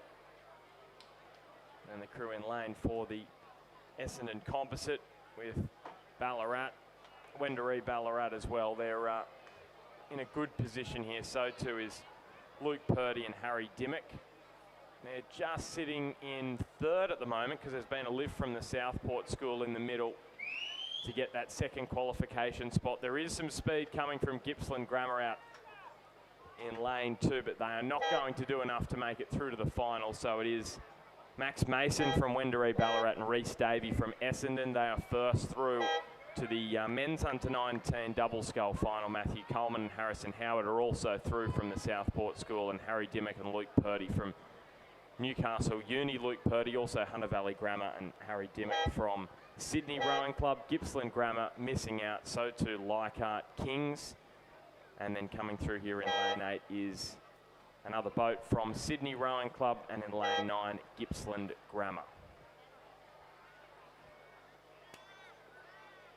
We now go back to heat number 2 of the men's under-19 double scull. In lane 2 from Leichhardt, we have Remy Wilson and Carter Clifton. In lane 3 from St Augustine's, we have Rory Parker and Hamish Wise. In lane 4 from Trinity Lutheran College, we have Tilk Heron and Byron Cullen. In lane 5 from Kings, we have Jeremy Blackford and Oscar Parsons. In lane 6 from Prince Alfred College, Max Garrett and Nick Christensen. In lane 7 from an Adelaide Uni Composite with Western Australia is Lucas Kariki and Finn Redman. And in lane 8, closest to the grandstand, we have Oscar Spirit and Riley Elliott from the Marist College in Canberra.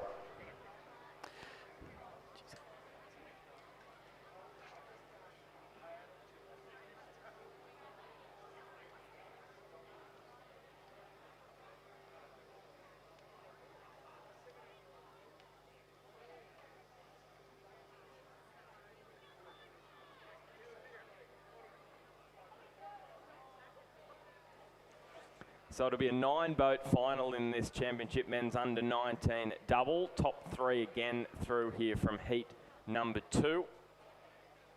And we've got through the 1K split. So lane 7, Adelaide Uni WA Rowing Club in first position. Prince Alfred College sitting there in the second qualification spot, and then Trinity Lutheran College out of Queensland in 3rd. But St Augustine's just behind them in 4th. Leichhardt in 5th. There's a bit of a gap back there. Almost 5 seconds. So it's probably those top 4 you're looking out for, lane 7, 6, 4 and 3. So they're right next to each other. Lane 4 and 3 there, St Augustine's and Trinity Lutheran maybe fighting it out for that final qualification spot through to the final. It is, it's pretty cutthroat, isn't it, Tom? You're thinking 3 crews through, straight through to the final. There's no repechage, of course, when you've only got 2.5 days for the regatta, unlike the Nationals. Correct, and the top 3 is a tough progression, as we've seen. And to straight through to then a 9-boat final is also very competitive in the final. So it's hard for these under-19 doubles, and I'm sure the final will actually only be about an hour or so away, maybe an hour and a half. So you've got to put it in for the heat and then turn up again for the final, not too far away. We did see through the 1,500 metres, it is that Adelaide Uni, Western Australia crew in first place, still hanging on to a margin of 3 seconds over Prince Alfred College 1. Then back to Trinity Lutheran College, 6-second margin, as mentioned, that's solidifying them into the top 2. The 3rd place, though, will be tight over there on the far side. It looks like it could be St Augustine's and Trinity Lutheran College 1 on the far side, duking it out for that 3rd place to progress through. Well, yeah, we were talking at the 1K, now you can see out the 1,500, it's become even more clear that there is a race. Oh, I was just saying a race in 2, but look at this move coming from lane 2 Leichhardt. They were almost 5 seconds back at the 1,500. They've got a lot of work to do, so it's going to be difficult for them, but they are certainly coming home strong. You can see Lane 7, though, that Adelaide Uni WA Rowing Club composite crew, they're sitting nicely there in first, followed by Prince Alfred College in second. So the top two are pretty much signed and sealed here, but look at Leichhardt, almost 5 seconds behind at the 1500. They are trying to come through and snag the third qualification spot, but I think they've left themselves a little too much work to do, because St Augustine's, they're in lane 3. They were sitting in fourth at the 1500. They've pulled back a just over 1 second gap to the crew in lane 4, which is Trinity Lutheran. So they will go through in the third qualification spot. Gee, Leichhardt, they threw the kitchen sink at it the last 500 metres, and they will miss out in 5th place. So the Adelaide Uni WA Rowing Club composite through in first, Prince Alfred College second, St Augustine's in 3rd place.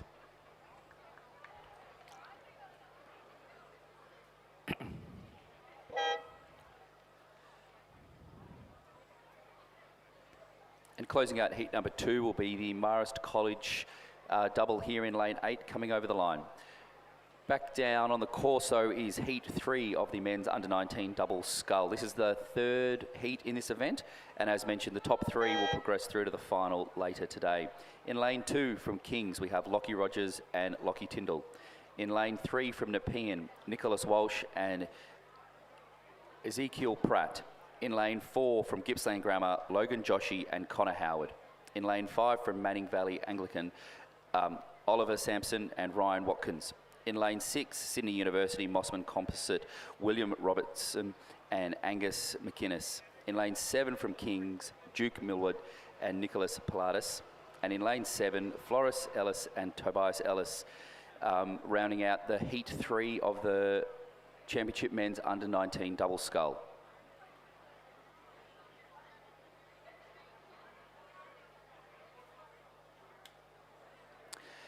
As they went through the 1,000-metre mark, it was the Mossman Sydney University combination in the lead. 4 seconds back to Kings, and then 4 seconds back to Sydney University Mossman combination. So potentially the top 3 trying to set the tone halfway through the race. We'll see what happens in this last 1,000 metres. If the last heat was anything to witness, there can be some moves made. Yeah, so Mossman, King, Sydney Uni, Mossman, top 3. Bit of a gap back to Nepean, about 4 seconds at the 1K. Certainly enough time for them to pull back a bit of ground. And then Manning Valley Anglican College just a little further back in 5th place. Just a reminder as well that there have been sightings apparently around cirque of electric scooters. Now, they are illegal here at the Sydney International Regatta Centre. Please do not ride your electric scooters around this venue. Otherwise, well, they could be confiscated. So please do not ride electric scooters. And if you are on a bike, please wear a helmet, because we've also had some reports that there's been people on bikes not wearing helmets. So if you could please do that for the safety of everyone here at the venue, that would be greatly appreciated. All right, so back to heat 3, Mossman. They are leading it through 5:12.52, and there's a quite sizable advantage. So that's a great start to this one from Floris Elias and Tobias Elias, coached by Rowena Meredith and Tom Schramko. Kings in second, so it's a 9-second gap, and then Sydney Uni and Mossman. So the top 3 in this race, Tom, looking pretty set at the moment, because Manning Valley Anglican have moved up into 4th, but it's a 5.5-second gap closing in on the last 400 metres. Yeah, that is tough to make back. Leichhardt did a good effort in the last heat. I don't know if we can get some of those crews doing the same effort for the last few hundred metres. The crew closest to the grandstand here, the Mossman 1 crew, definitely looking comfortable in the lead there. Probably mid-20s on the rating, so trying to save some energy for later in the day for the final. That feels good, doesn't it? It feels, when you can see the whole crew, it's all the crews to their right, comfortable, just going through a patch of wind now, a little breeze just to kick them along, and then into that flat last 200 metres just to take out the heat 3 of the men's under-19 double scull. And you can see that on camera if you're not at the venue. That patch of dodgy water, I'm going to call it, for want of a better term, is really only affecting sort of that part of the course. So sort of 7, 8, and 9. So they've done well there, these boys, to move through that pretty comfortably. And they will move through to the final. There's some movement coming from the middle of the course. You can see Nepean and Manning Valley Anglican. They're trying to close the gap on the crews ahead of them. But it is going to be to no avail because it's Mossman going through. They looked very, very comfortable, those two boys. 7:07.65. That was very much a cruise at the back end for them. So they're going to be ones to beat in the final, you will sense. Going through in second is the Sydney Uni Mossman Composite, and then in third, Kings. Fourth place, Manning Valley Anglican. Nepean in fifth. Sixth place is Gippsland Grammar. And seventh, in lane 7, is Kings. We are now moving to the women's under-17 coxed quads. But just a quick announcement with regards to event number 90, the Championship Women's Under-19 Quad. They had 2 heats later today at 2:40 and 2:45. Due to some scratchings, that has been consolidated into a straight final that will be in the same time slot as the final was scheduled for later today. That's just repeating, Championship Women's Under-19 Quad. Just please check the draw online for your latest lane draw and time of your race. But to the Championship Women's Under-17 Quad Scull, we do have 3 heats here by the look of it, with the top 3 again progressing through. These crews over on the far side, we have Canberra Girls Grammar, Commercial, Gippsland Grammar, Kinross Wallaroi, Pymble Ladies, Radford College, and Sydney Girls closest to the grandstand.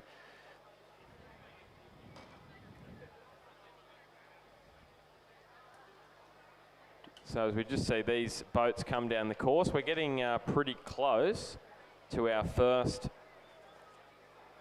finals of the morning, which is coming up about half an hour's time, the Championship Women's Under-16 Cox Quad. Always looking forward to that in this morning session.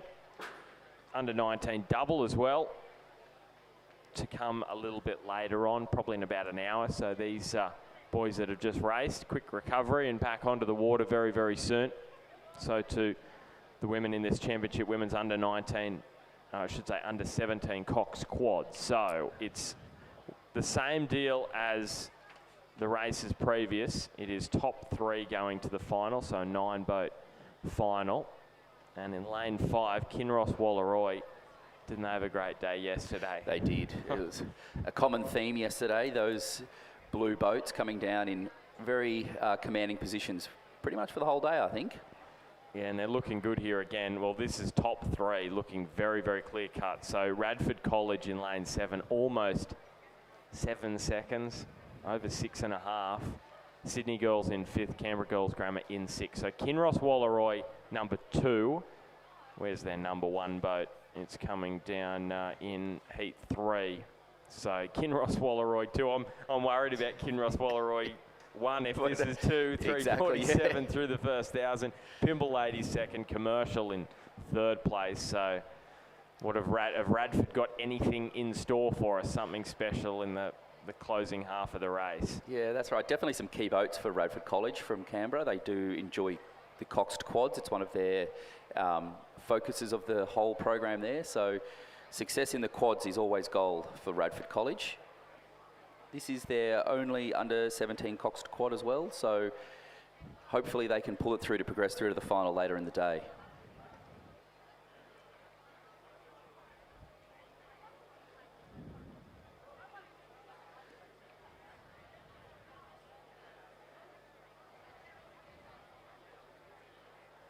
So this event last year was won by Commercial, Becker, Phillips, Fleming and Grant.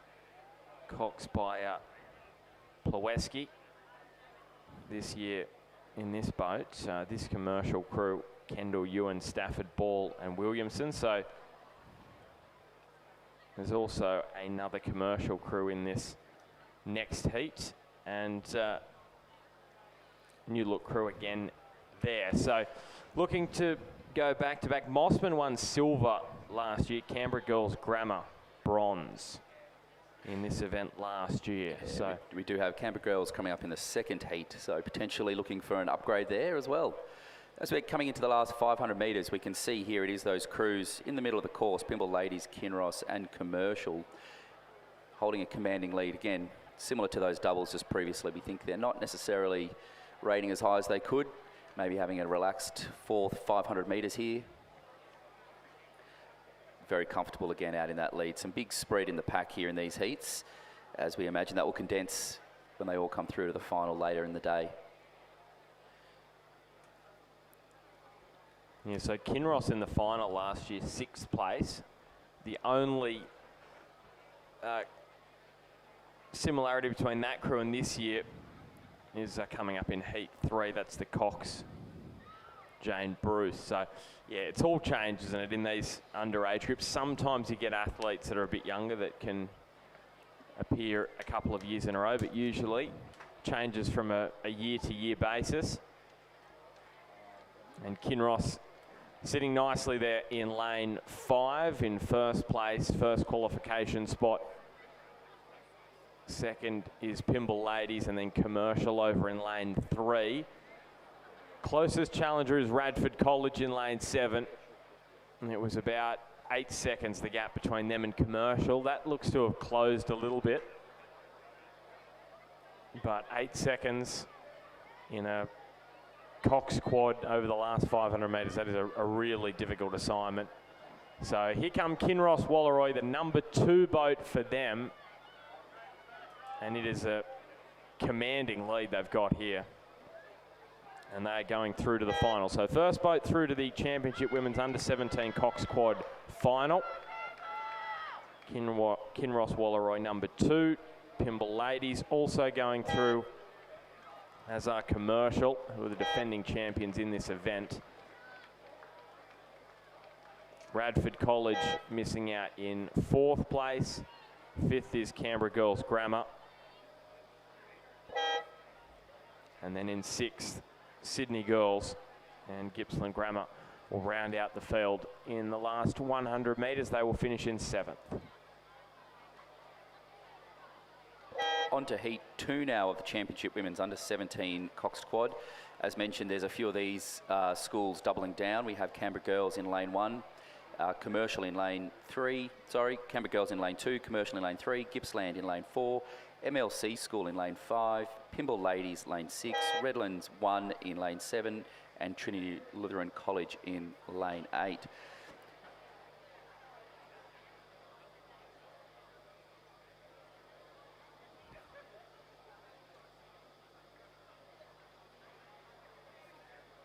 We can see them just going through the 1,000 metres here. It is that Commercial crew over in lane 3 in the lead, just 1.5 seconds over Canberra Girls.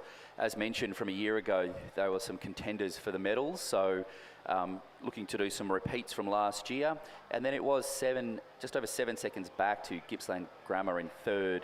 Looking like a tight race between Gippsland and Pymble Ladies. Pymble Ladies only 1.46 behind. So that top 3 position, that 3rd place looks like it will be tough in this last, now probably 800 metres of the Championship Women's Under-17 Coxed Quads.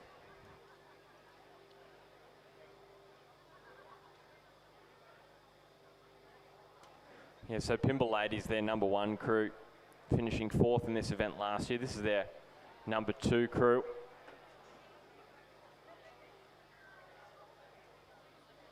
And already 1K of this race done and dusted.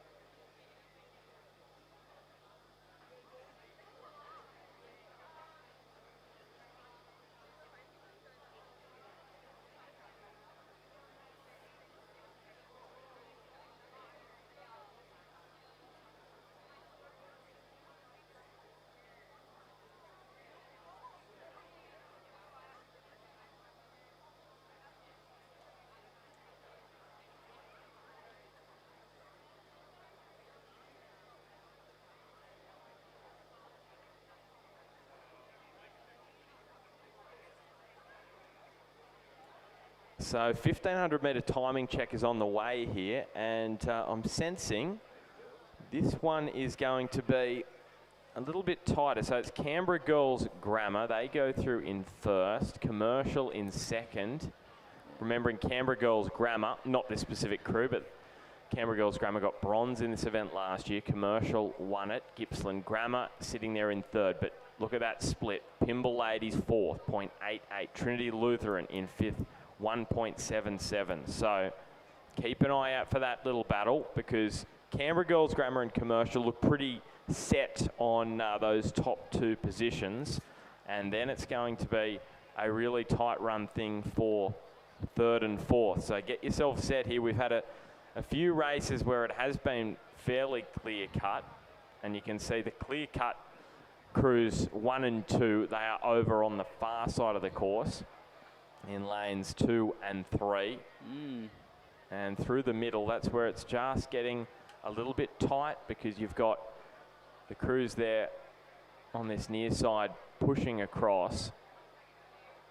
Yeah, that's right. It looks like it could be the Trinity Lutheran College quad closest to the grandstand, giving a last minute dash here in the last 250. They've come from 5th place at the 1500. Trinity Lutheran, I'll ride this home. You're going to get an absolutely superb view of this from the grandstand. Trinity Lutheran from 5th place. Remember, it's top 3, so it's not just one place they've got to move up, it's actually 2.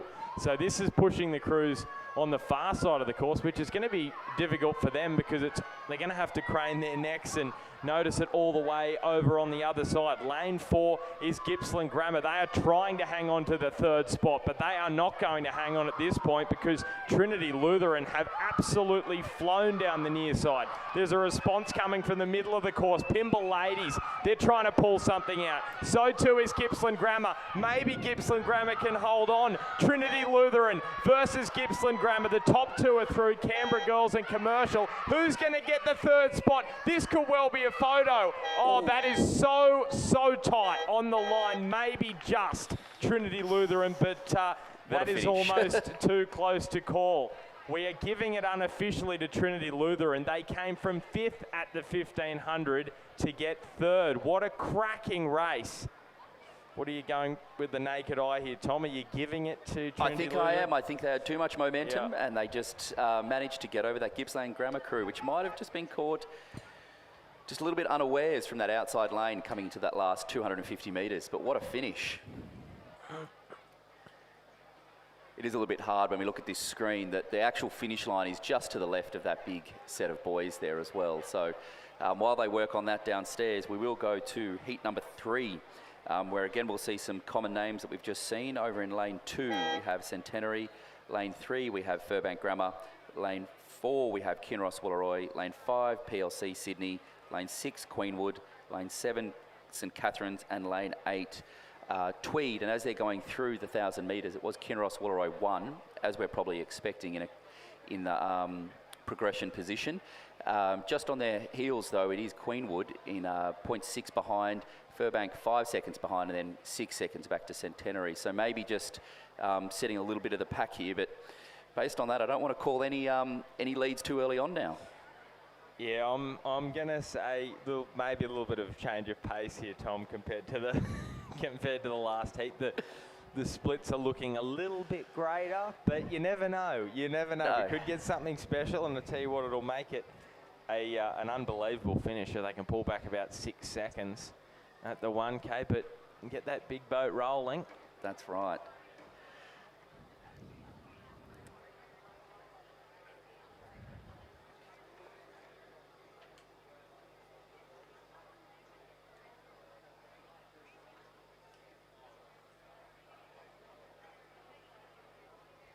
Now, just while we have a moment, just want to give a big thank you to all of our volunteers that have worked so hard across the weekend.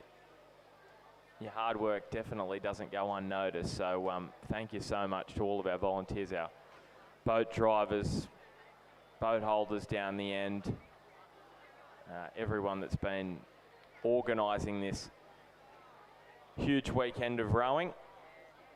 Now, just getting through these splits. So Kinross Walleroy, number 1 crew. That's very much expected after we saw their number 2 crew go through in first in heat 1. So they're leading in first. Queenwood in second place. Now this is the split that we're looking for. It was about 6 seconds, almost 7 seconds between Furbank Grammar in third and Centenary. Just opened up out to 8 seconds there, but it does look like, these crews... They've pulled back a second, Centenary on Furbank Grammar. Yeah. They're going to have to pull back six in the closing 500. So that is lane 2 and lane 3. So they can see each other clearly. They're right next to each other, so that makes things a little bit easier. You can sense their presence right there. So it's going to be slightly easier for Furbank Grammar to know that and just watch the crew next to them and see if there's a response. And there certainly is a response from Centenary out of Queensland. So can they show a bit of Queensland spirit here, Tom, and pull out a miracle in the last 300 metres? Yeah, that's definitely going to be tough. As mentioned, they're right next to each other. It's hard to... it's easier to respond, obviously, but we do have the Kinross crew, as we can see, coming into the last 200 metres now, sitting relatively comfortable in front there. Just to their left, it is the Queenwood crew that is in second place. As mentioned, just like the last 2 events, the top 3 will progress through. So the Kinross Walleroy number 2 crew, I know times don't mean much in heats, but it's interesting for us. Yeah, it gives us something to talk about, doesn't it? 7:39.63 was their time through the first heat, and I tell you what, they're going to go well under that, and they're almost doing a bit of pause rowing here at the back end. The Kinross Walleroy number 1 crew. So this has been an outstanding finish from Centenary out of Queensland. They had a lot of work to do. They had about 6 seconds to pull back, and they are pulling back on Furbank Grammar out of Victoria, but it probably won't be enough in the end. Well, it most definitely won't be enough. So Queenwood are through to the final. So too Furbank Grammar. No doubt they would have just turned off the gas a little bit. And Centenary, strong finish, but they left themselves too much work to do. So they finished 4th. St Catherine's will be 5th. And in 6th place, it will be the crew out of lane 5 PLC Sydney. And Tweed are going to finish in 7th. And that does round out the Championship Women's Under-17 Coxed Quads. Now we're going to move over to the men's Coxed Quads. We have 2 heats here, so the top 4 will progress through to the final later in the day. In lane 2, we have Canberra Grammar. In lane 3, we have Cranbrook. Lane 4, Kinross Walleroy. Lane 5, Prince Alfred College. Lane 6, Radford College 1. Lane 7, Redlands 1, and Trinity Lutheran College 1 in lane 8. We can see them now coming up on what looks like the 1,000 metres, but as they went through the 500, it was the Kinross crew just over the Trinity Lutheran College and then back to Radford, just about a second or so between those 3 crews. That was just at the 500 metre mark. Well, you sense this is going to be a couple of great tight races because you got 4 out of 7 crews in each going through to the final. As Tweed just crossed the line, final boat through in this heat 3 of the Championship Women's Under-17 Cox Quad, and we're getting these 1K splits through. So top 4 going through, and there looked to be a little bit of a gap there, more than I was expecting.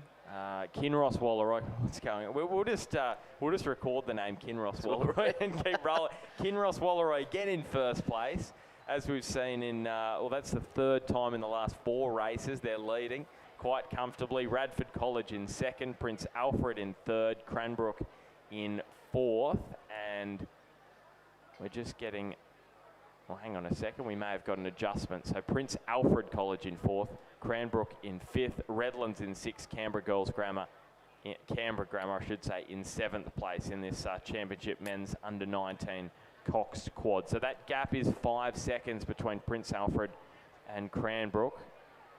Cranbrook in lane 3, Prince Alfred in 5. So close enough to each other to be well and truly aware of what they've got to do in this last half of the race. Yeah, as the splits and they went through the 1,000 metres from the 500, Radford did move it up from third position into second. Only early on places for this event, but it is looking like the top four may already be pulling away from the pack with that split between fourth and fifth of 5 seconds.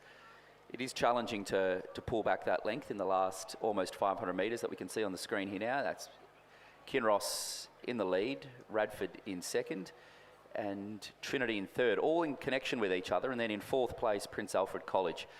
As you can see, there's a bit of a gap on the screen leading back to that unfortunate fifth place that won't progress through to the final later in the day.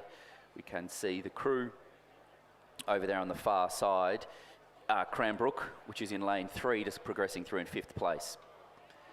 Some of these crews might be taking their foot off the gas a little bit just to conserve some energy.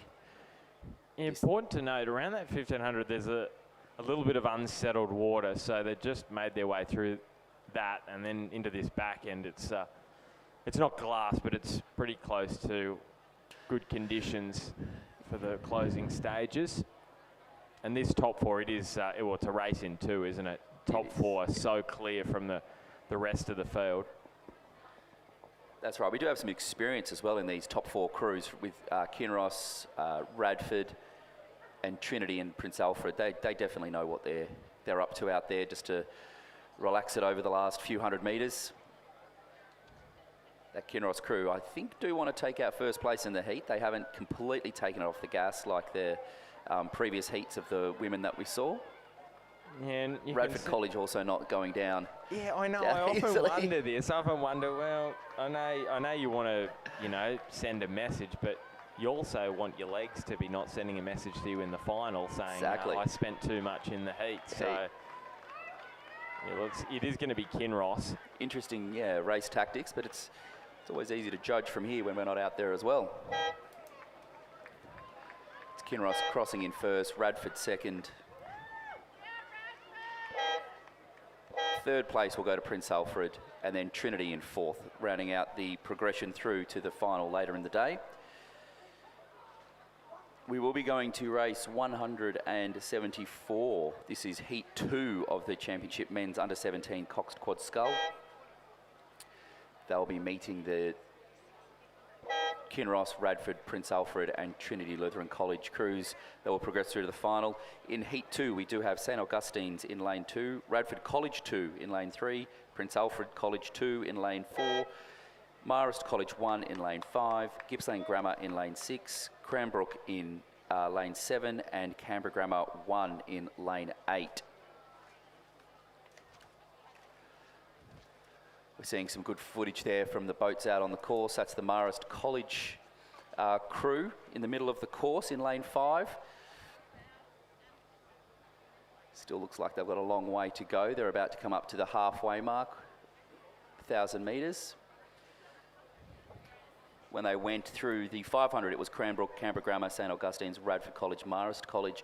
So we'll see what changes have happened in that second 500 metres. It is looking like it could be tight here for the top 4 going through the 1,000 metres, and Radford College really looking to hang on in that 5th place to progress up into 4th to get through later in the day. But it was Cranbrook through in first, Radford College in second, Marist College in third, and Prince Alfred College in 4th.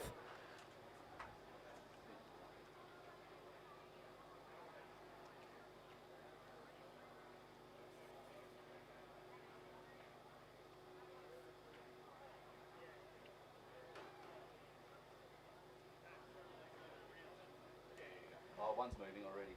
Just a quick announcement. There are a few cars parked at the back of the course, literally behind the finish as the crow flies. Now, there's 5 that I can count. I can tell you in a few moments we're going to get the number plates of those cars, and we're going to read them out, because if you're unaware, you might need to know that. But you probably are aware if you did park your car there. And if you did park your car there, it is going to be towed. So I would go and move it ASAP. So if you do not move your car and then you parked it at the back of the course, so right behind the flags there. There's a couple of white cars, a maroon car, maybe a couple of grey cars as well. We're going to read out the number plates very, very soon, but if you are aware that you parked your car there, it should not be parked there, and it will be getting towed very, very soon. So I would quickly race to your car before the tow truck gets there.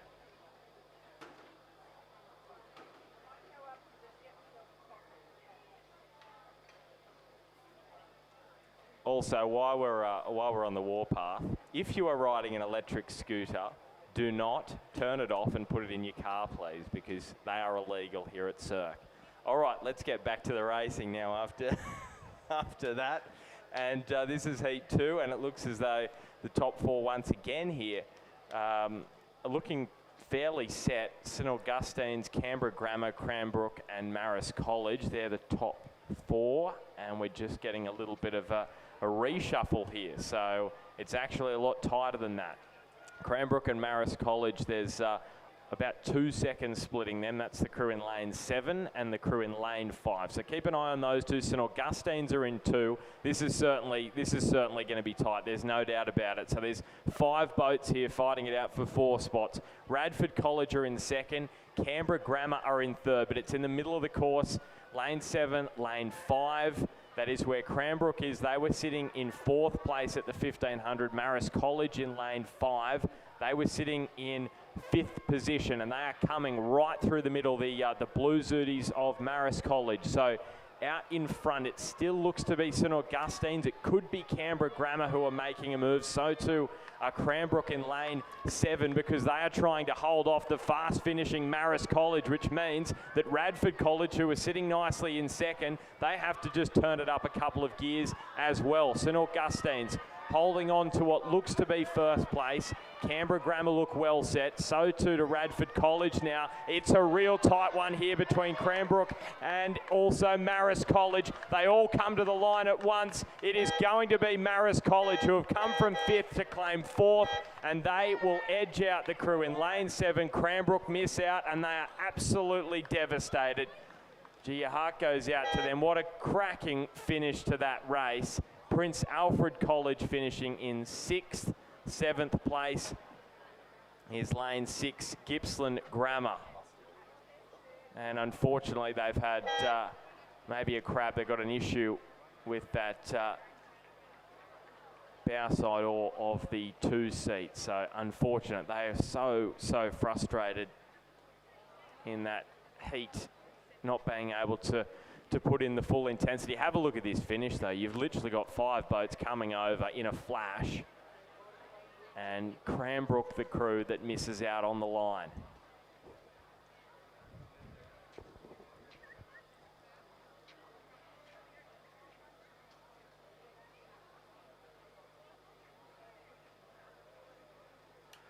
Just a reminder that we do have those 5 cars parked at the end of the course.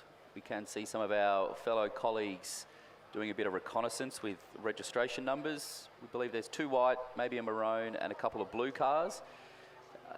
If you could, please remove your car from the end of the course. We do now go back to race 175, which is the Championship Parath Women's Coxless Pair. We have a composite crew here of Catherine Jayovsky and Rebecca Jones. Catherine from Community and Rebecca from ANU, coached by Liam James. We can see them coming down the middle of the course here. Just the one event here. This is possibly our first medal presentation for the day, actually, just before we get to the under 16 coxed quads.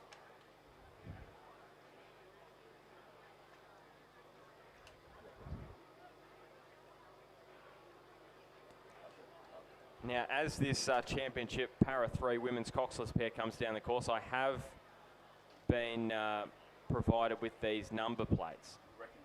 So, these number plates, if you have a white RAV4 number plate DM27RD, please remove your car. The same is the case for a red Corolla DG84QN, a white Isuzu with the number plate 715GC9, a black BMW with the number plate AYAF33H, or a blue Toyota number plate DG35HD.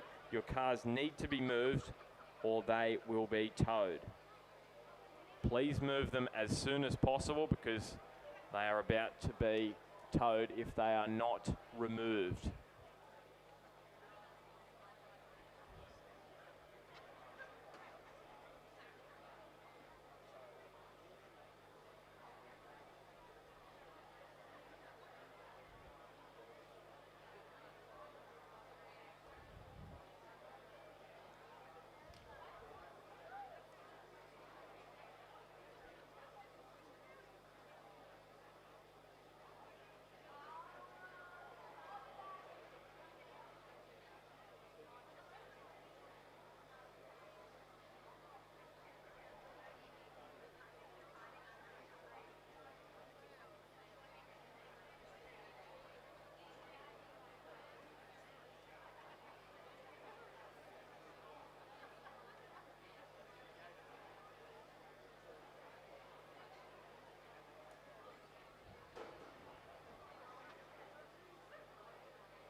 So Catherine Vagogski and Rebecca Jones, coached by Liam James, coming into the last 300 metres now.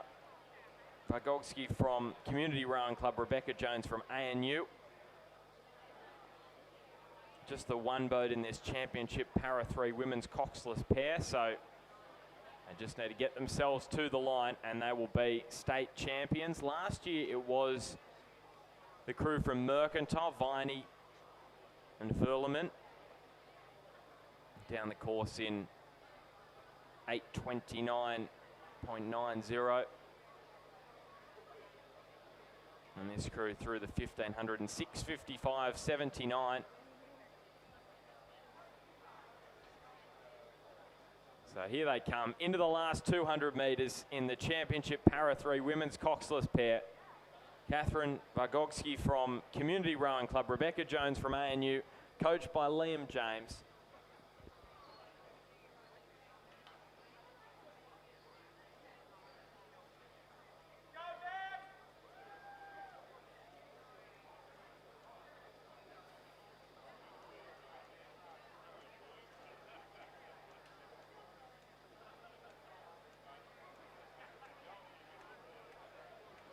So not too many strokes to come for Catherine Vagogski and Rebecca Jones. Rebecca talented in multiple sports, a world champion with the Para Matildas, who had some outstanding results in recent years. And she's jumped in the boat with Catherine Vagogski, and they have claimed the state title in the championship Para 3 women's coxless pair. Congratulations, Catherine Vagogski and Rebecca Jones. Vagogski from Community Rowing Club, Rebecca Jones ANU, coached by Liam James, state champions in the championship Para 3 women's coxless pair. So here come some more finals. Strap yourselves in because we have got some really significant races on the way. We've got the championship women's and men's under 16 cox quad. We've got the championship schoolgirl and schoolboy single, the under 19 doubles, under 17 cox quad. You can feast on this, Tom. This is going to be some great racing. It's a lot of tight racing as well, because obviously the under 16 quads that are just coming down now are the 1,000 metres for under 16. Over in lane 2 we have Loretto Normanhurst. In lane 3 we have St Catherine's. Lane 4 Commercial. Lane 5 Pymble Ladies. Lane 6 Canberra Girls Grammar. Lane 7 Kinross Wallaroi. Lane 8 Queenwood and Canberra Grammar in lane 9, closest to the grandstand. And it is actually quite challenging to call them right now. Potentially could be, as we might expect, Kinross in lane 7, but across to Canberra Girls Grammar and Pymble Ladies throughout the middle of the course that were in the lead. We're seeing them go through the 500 metres. It is Pymble Ladies, Canberra Grammar, Kinross in 3rd, Commercial 4th. But those top 3 boats, just as they went through the 500 metres, it's just a second or half a second between them. So it's going to be so tight. And the number of the Kinross crew that won this event last year. They're actually in the under-17 Cox Quad, which is coming up a little bit later. So no surprise there's some talent, and the production line just keeps rolling because Kinross, 2024 champions, how can they perform here at the back end of this one? Because it is so tight as they come down to the line. So you can see between Kinross in lane 7, Canberra Girls Grammar in 6, lane 5, Pimble Ladies, Commercial a little bit further back. It's those top 3 right in the centre of the course that are battling it out. And by the naked eye at the moment, you're probably just saying it is between Kinross and Canberra Girls Grammar, but there's a move coming from Pimble Ladies. Look as well at Commercial. Commercial are coming, you'd probably say at this point St Catherine's and Loretto Normanhurst on the far side are out of it. So too Queenwood in lane 8.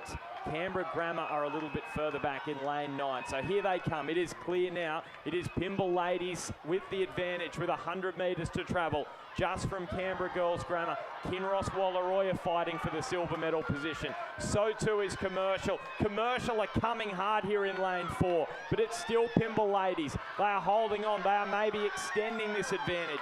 Canberra Girls Grammar still in the silver medal position. Kinross Walleroy, the 2024 champions, in the bronze medal position, but claiming the championship women's under-16 Cox Quad. It is Pimble Ladies from Canberra Girls Grammar. Kinross Walleroy get bronze. 4th place Commercial. They were valiant in the closing stages.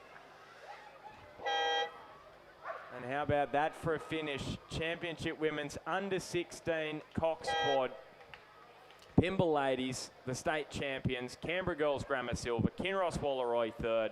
Commercial 4th. St Catherine's 5th. The photo for 6th and 7th. And Queenwood in 8th. That's right, that Commercial crew, as we can just see the replay there, really coming back strong in the second half of that race. But it was the advantage that Kinross had put on in the first half that managed to solidify their 3rd place, the bronze medal. That was an unofficial time of 3 minutes 38.86 for Pimble Ladies. What an outstanding finish for them just to pull through in those last 400 metres to get that lead. In 2nd place was Canberra Girls, margin of 1.9. And then back to the 3rd position, Kinross Walleroy, 0.65. So super close there for that 2nd and 3rd position there.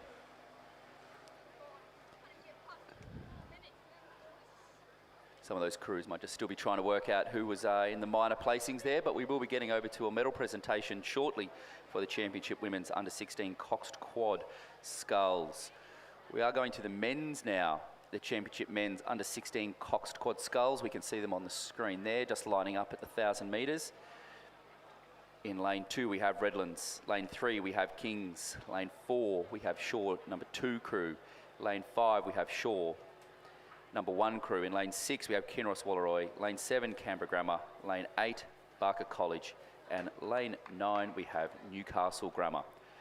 They are off and racing now, hoping for some more tight racing in the men's under-16 Coxed Quad Scull coming down the course now.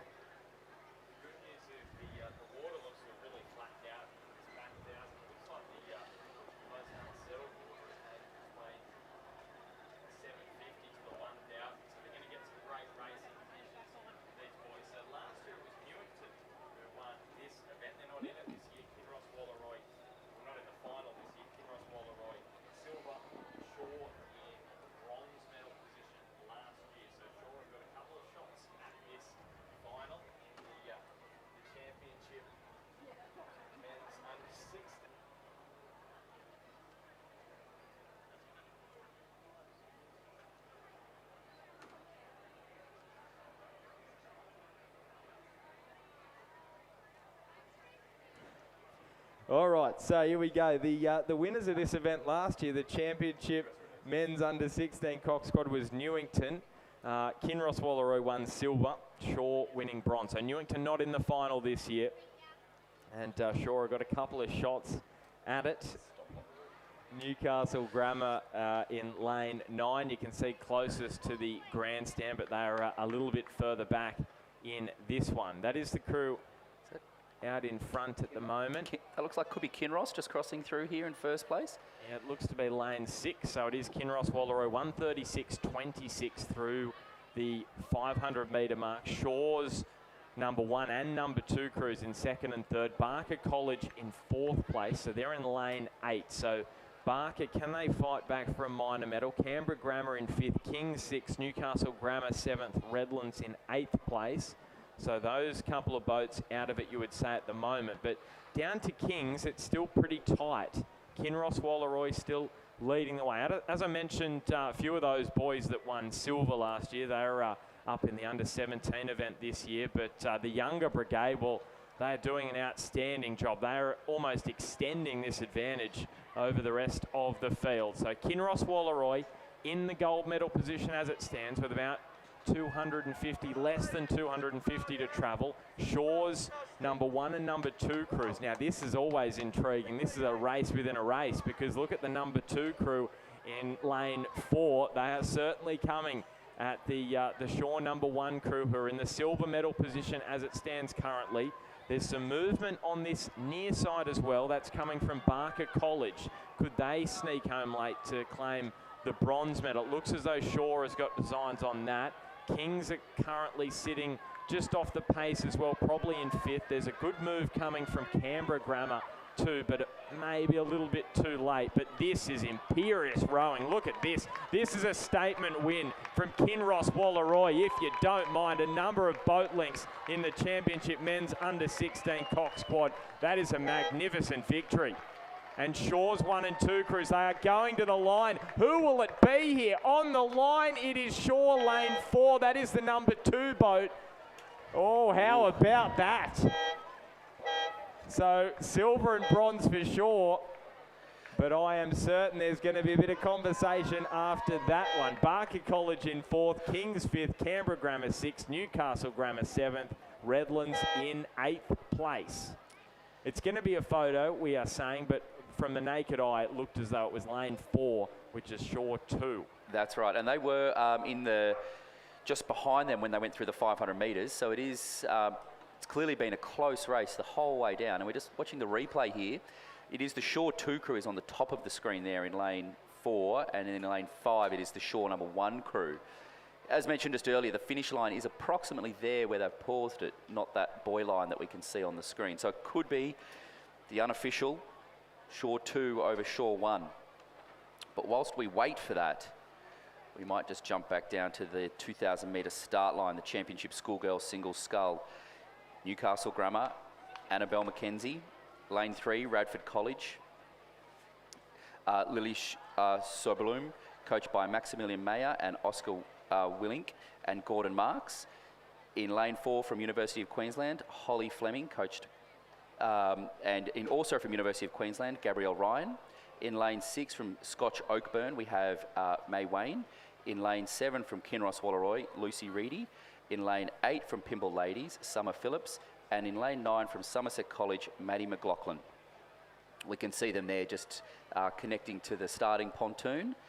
Their race is set to start in just a couple of minutes while we still wait for...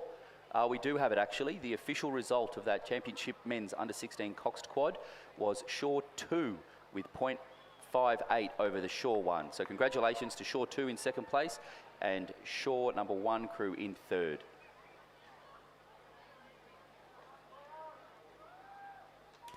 Now, just a bit of background on this. Now, this is, I'm pretty sure... We are going to...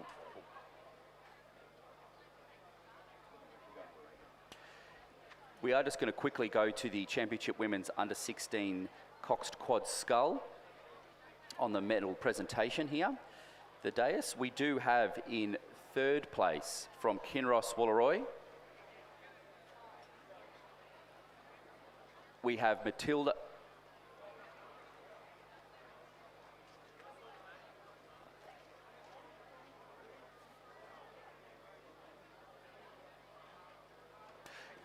As mentioning, from Kinross Wallaroy, we have Matilda Whiteley, Alexandra Karishk, Paxton Buckfield, Georgia Tancred, and the cox is Sophie Caro, coached by James Perrin and Will Stanley Davis.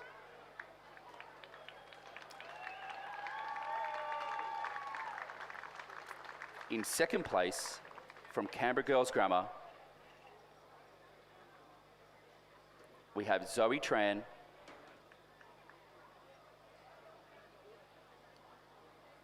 Chloe Owen, Camilla Griffiths, Layla Biddington, and Lucia Widman is the cox.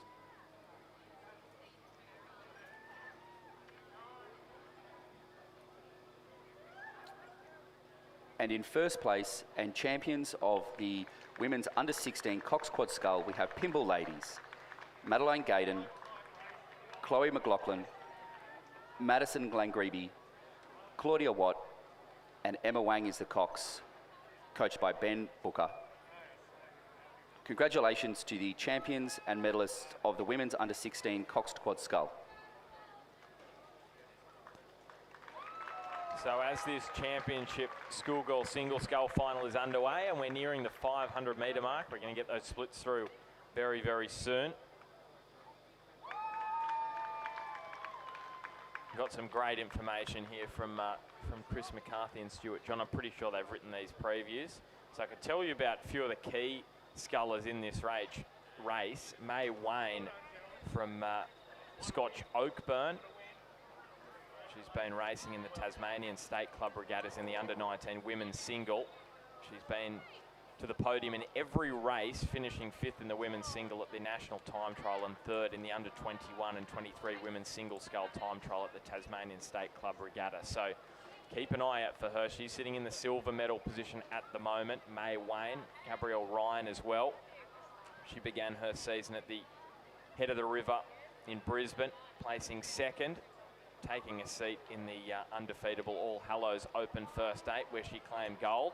And she also competed at the Queensland Schools Championship Regatta, grabbed a silver against Hannah Johansson. And in the Queensland States, last year she came 3rd in the under-19 women's single, and in the most recent state, 2nd at the 2025 Queensland State Championships in the under-19 single. So she's currently sitting there in 3rd, and Annabelle McKenzie finished 1st in the schoolgirls single at the New South Wales All Schools Championships and 3rd in the schoolgirls quad. Bronze medal in the under-21 women's single scull at the New South Wales Sprints, also in the lightweight under-21s. Already this weekend has claimed a bronze medal. She's sitting in 4th place at the moment, 500 metres into this one, so still a long way to travel down the course, which gives us a bit of time to venture back into the naughty corner, unfortunately, Tom, because I'm just having a little look. There are still 2 cars parked behind the course, so this is at the back end of the course, right near the flags.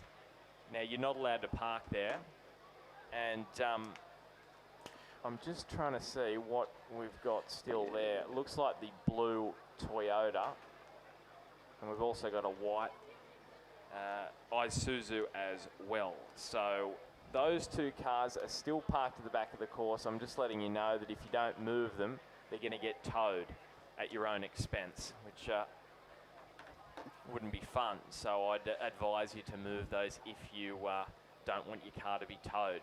Okay, so back to the 1K, Tom. So Lucy Reedy sitting there, 4:06 flat. May Wayne in 2nd, Gabrielle Ryan 3rd. Holly Fleming has now moved up into 4th. Annabelle McKenzie back to 5th. Soderblom in 6th and Phillips in 7th place.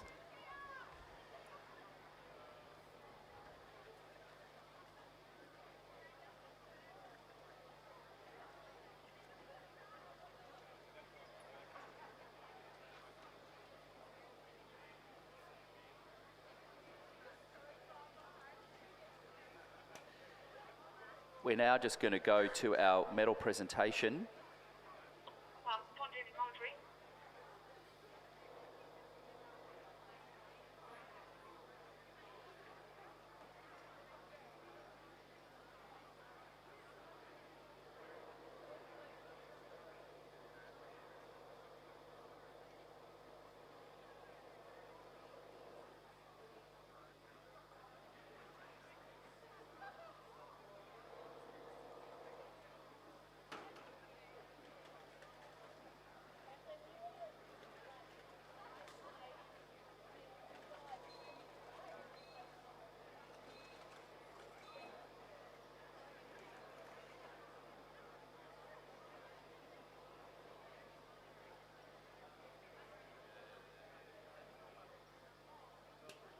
We will now go to the Championship Men's Under-16 Cox Quad Scull medal presentation quickly before these girls come down the course. Medals are being presented by Mark Tetchen from Glebe Rowing Club. In third place, we had the Shaw number 1 crew of Charlie Bassingthwaite, William Scammell, Lawson Wood, Lewis Cochrane, and the Cox was William Johnston, coached by Warwick Payne.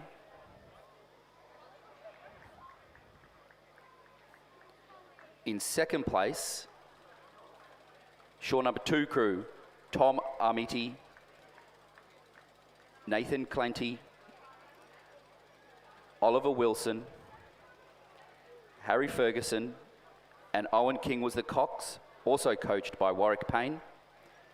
And in first place and champions of the men's under-16 Cox Quad Scull, Kinross Walleroy, we had Angus Stortell, Xavier Zinger, Heathcliff Bell, Ash Robertson, and the Cox was Sam Thomas, coached by Benjamin Watt and Will Stanley Davis. Congratulations to the Championship Men's Under-16 Quads.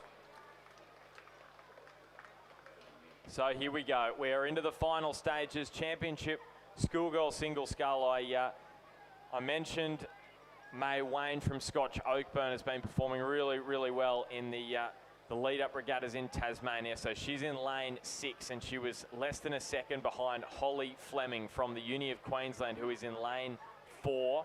Lane 5 is the Uni of Queensland's Gabrielle Ryan. Also mentioned that she was second at the 2025 Queensland State Championships in the under-19 single. So those three are fighting it out for the top 3 medals in this race. It looks as though Kinross Walleroy's Lucy Reedy has just dropped back. Annabelle McKenzie's in 5th place at the moment. So here they come into the line. It could be any of them that claim the New South Wales state title. At the moment, it is Holly Fleming going to the line with May Wayne from Scotch Oakburn. Who will it be? Will it be the Queensland or the Tasmanian?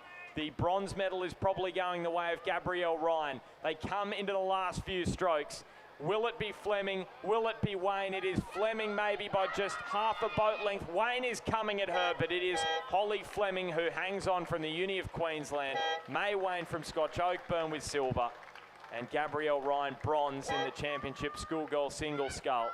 Lucy Reedy from Kinross Walleroy in 4th place. Annabelle McKenzie from Newcastle Grammar in 5th. 6th is looking as though it will be Radford College, Soderblom and Summer Phillips from Pymble Ladies.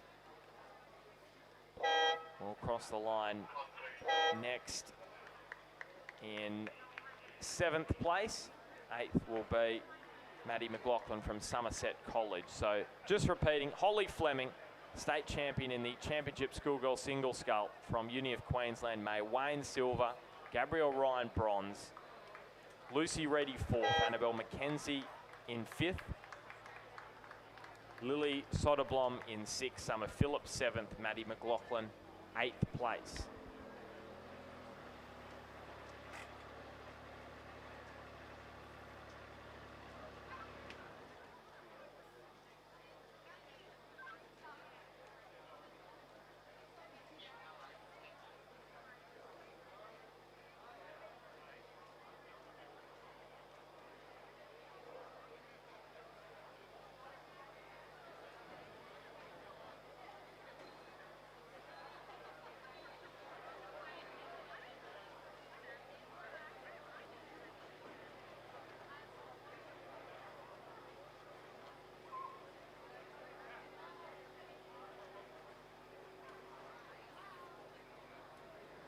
So we've got the championship schoolboy single scull now on the water. In lane 1, Hayden Melmoth from Hunter Valley Grammar, coached by Odin McIntosh and Rowan Hislop.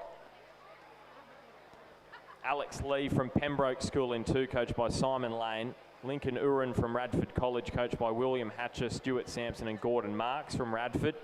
In 4, the Southport School's Leonardo Hughes. Friends, Henry Manning, coached by Ian McMahon. In 5, Joshua Miller. In 6, coached by William Hatcher, Stuart Sampson and Gordon Marks. Hunter Valley Grammar's Harrison Skelly Osmond in 7, coached by Odin McIntosh and Rowan Hislop. Cameron Schmidt from Canberra Grammar in 8, coached by Alexander Hill. and Oliver Radden from Geelong College in lane 9. So I can tell you there's some talents in this one, and the prediction. Now this is putting your neck on the line. I don't know if this is Chris or Stuart. He is saying here that Henry Manning, decorated rower in his own right, many goals the last few months. He is the front runner alongside Josh Miller in this particular race. And we can see that he has almost a 6.5 second gap at the 1500 metre mark, the Tasmanian out of Friends. So their prediction has been pretty bang on. That's right, and we can see probably about 4 lengths of clear water here between that Henry Manning in first place coming into the last 250 metres, definitely making a stand here to, well, we don't want to assume too much, but taking out this schoolboy single scull. It's looking very tight back there in the field with the Canberra Grammar Cameron Schmidt closest to the grandstand, hoping for some cheers as he comes down. I think it looks like Radford College across in 2 lanes, Joshua Miller. Some common boys there from Canberra. Hopefully they do race back home, so they do know each other as they're looking to get the minor placings. Over there in lane 4 from the Southport School, Leonardo Hughes trying to hang on to a position, but it looks like it will be the coming home of Cameron Schmidt here, coached by Alexander Hill, in second place, but crossing the line in first in an outstanding win, Henry Manning from Friends Rowing Club. Dropping back to now Cameron Schmidt in lane 8 in second place. What a great finish from him. And then in third place, Joshua Miller from Radford College. Fourth place will be Leonardo Hughes from the Southport School. Great race there. Hard to always hang on when you get those final 200 metres in the small boats. And then it looks like a Radford College in lane 3 will take out 5th. A great race between Lachlan Uren and Alex Lee in lane 2 from Pembroke. Lane 7, Harrison Skelly Osmond crossing the line in 7th place. 8th place is Oliver Radden from Geelong College. And then rounding out the championship schoolboy single scull from Hunter Valley Grammar, Hayden Melmoth in 9th place.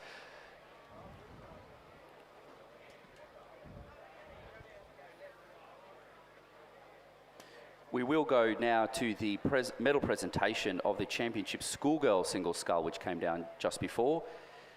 Medals will be presented by Mark Tetchin of Glebe Rowing Club. In 3rd place from University of Queensland, Gabrielle Ryan.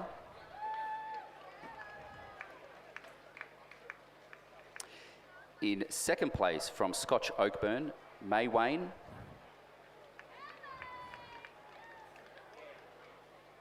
And in 1st place from University of Queensland, Holly Fleming.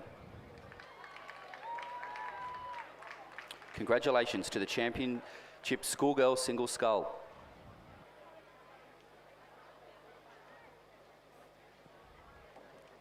So we've got the championship women's under-19 double on the course at the moment. We're getting through those split times at the 1K. So Eloise Stevens and Elise Coates from Mossman Rowing Club sitting in 1st place. Glebe in 2nd. And then the Fremantle Toowong Composite, Hannah Johansson and Juliet Kelly. Uni of Queensland sitting in 4th. And then Mossman's number 2 crew in 5th place. Oh, and I was just wondering what had happened in the middle of the course, because they'd really dropped off, and that's the Uni of Queensland crew. I think they've caught a crab. There's an oar sticking up awkwardly out of the boat, and they are now rowing off the course. Gee, that's horrible luck in the final. Championship women's under-19 double, and they were a crew that was right up there in the mix for medals. So that takes out one crew out of this one, and it is the crew in lane 6, the Uni of Queensland crew. So now you can see it was Mossman who were leading the way at the halfway point. Next to them is Glebe Rowing Club, so a couple of those Sydney rowing clubs at the top of the field here. Lane 5 is the Fremantle Toowong. That's the QAS crew of Johansson and Juliet Kelly. There's the 1500 metre splits. And I don't exactly think that is 100% correct. UTS there a little bit further back in this one. So it's Glebe and Mossman at the head of the field. That's the crew in lane 3 and lane 4. So the lane 5 crew, I was just mentioning that that crew that may have had an issue is the crew in lane 5, the Fremantle Toowong composite. Lane 6 is Uni of Queensland. So good news that they are right up in the mix here, that Uni of Queensland crew in lane 6. So they're in the bronze medal position at the moment. This race last year was won by Sydney Rowing Club, Neve Tierney and Grace Cypher. So it's going to be a different winner this year, and you sense it's going to be another crew from Sydney, but will it be Glebe or will it be Mossman? Uni of Queensland still a little bit further back in the bronze medal position. Maybe just Glebe nudging ahead with about 200 metres to travel. What is the response like from Mossman? Eloise Stevens and Elise Coates, they're in the silver medal position. They're coached by Rowena Meredith and Tom Schramko. Glebes, Boland and Yabsley, coached by Milan Parker and Oliver Klotz. Mossman are trying to respond. It is most certainly Glebe who are just in front at the moment. Can Mossman pull off the comeback in the last 100 metres? Glebe are trying to hang on. Mossman are coming at them here. Just a few strokes to travel. Glebe look as though they've done enough, and Glebe are going to claim the state title in the Championship Women's Under-19 double. So Patricia Boland and Lucy Yabsley with gold, silver the way of Mossman, Eloise Stevens and Elise Coates, and bronze to the Uni of Queensland, Greta Knott and Astrid Thomas. Fantastic racing in the Championship Women's Under-19 double. 4th place is going to be Mossman Rowing Club. 5th will be Glebe Rowing Club on this near side. 6th is going to be UTS. 7th, Radford College, and unfortunately the Fremantle composite with Toowong will not finish, so 8th will be Commercial on that far side. And I'm going to hand it over to Stuart John. A fantastic finish there. We saw the Glebe crew under pressure from Mossman right at the very end there, but Patricia Boland and Lucy Yabsley are able to hold on for the win. We move now to the presentation of medals for the Championship Schoolboy Single Scull. In 3rd place and bronze medalist from Radford College, Joshua Miller. He's coached by William Hatcher, Stuart Sampson and Gordon Marks. 2nd place and silver medalist representing Canberra Grammar School, Cameron Schmidt. And he's coached by Alexander Hill. And our winner and champion for 2025 from the Friends School, Henry Manning. He's coached by Ian McMahon. Please congratulate our 2025 champion and medalists. Yeah, thank you, Stuart. And from the women's to the men's, race 181 coming out as thick and fast. The final of the Championship Men's Under-19 Double Scull. Lane 1, Lockie Rogers and Lockie Tyndall of the King School. Lane 2, St Augustine's with Rory Parker and Hamish Wise. Lane 3 from the Southport School, Matthew Coleman, Harrison Howard. Lane 4, a composite of Adelaide University Boat Club and West Australian Rowing Clubs. Finn Redmond from Adelaide, Lucas Cardaci from West Australian Rowing Club. Mossman Rowing Club in lane 5 with the 2 brothers, Floris and Tobias Elias, coached by Rowena Meredith and Tom Schramko. Lane 6, a composite of Essendon and Wendouree Ballarat, Max Mason from Wendouree, Reece Davey from Essendon. Lane 7, a composite from Sydney University and Mossman, William Robertson from Mossman Rowing Club, and Angus McInnes from Sydney University Boat Club.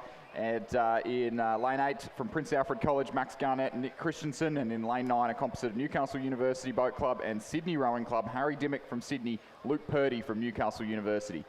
And leading crew, well, we saw Mossman couldn't quite get going for the win in the women's under-19 double scull, but in the men's, they are well and truly in the lead at the moment. They're just through coming up to the 1,500 metre mark, and it is the brothers, Floris and Tobias Elias, who have the lead ahead of the Newcastle University composites of Dimmock and Purdy, and then just behind them, the Essendon Wendouree Ballarat crew of Mason and Davey, and then back a little bit further to Prince Alfred College, Kings, the Southport School, Adelaide University, the West Australian Rowing Club Composite, and then Sydney University Mossman Composite and St Augustine's towards the back of the field.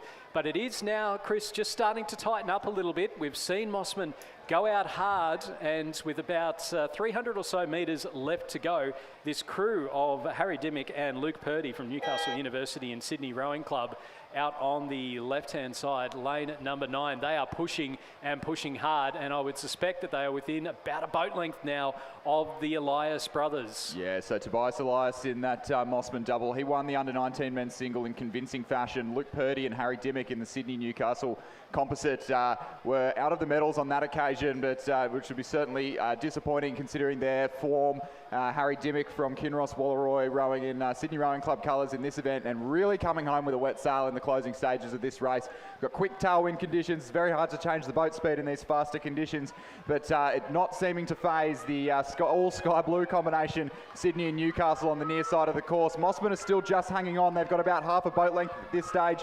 The Sydney crew, Sydney Newcastle on this side of the course, they have the momentum. The crew in lane 6, the composite from Essendon and Wendouree Ballarat are hot on their heels, but I think Mossman have done enough. Mossman with half a boat length. It'll be Mossman Rowing Club who will take the win in the under-19 men's double scull by the narrowest of margins. Luke Purdy and Harry Dimmick from Newcastle and Sydney take the silver. Wendouree Ballarat and Essendon, Max Mason, Reece Davey for the bronze. The crew in lane 8 from Prince Alfred, just outside the medals in 4th. Adelaide Uni and West Australian Composite in 5th. Southport in 6th. The King's School in 7th. The Mossman Sydney Uni crew in 8th, and St Augustine's in 9th place.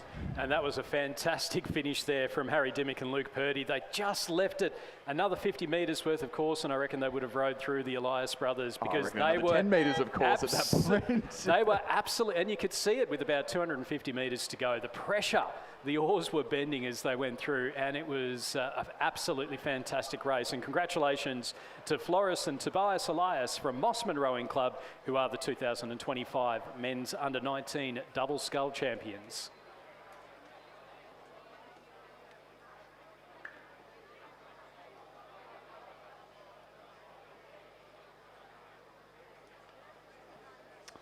So a slight break here as we catch our breath after that thrilling first race of our commentary shifts, as race 182 gets aligned on the fingers at the 2,000 metre start hut. The final of the women's under-17 coxed quad scull in lane 1, Furbank Grammar, Brooke DeTiro, Pippa Morgan, Lorna Cairns, Zara XL and Lauren Box, the coxswain.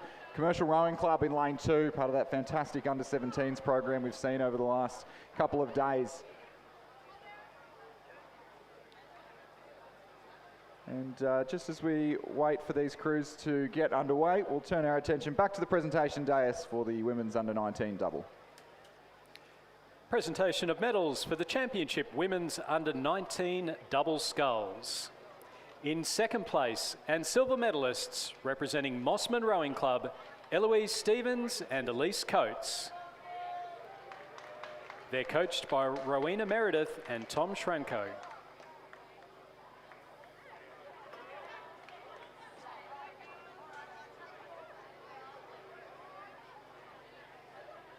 And our winners and champions for 2025, representing Glebe Rowing Club, Patricia Boland and Lucy Yabsley. They're coached by Milan Parker and Oliver Klotz. Please congratulate our 2025 champions and medalists.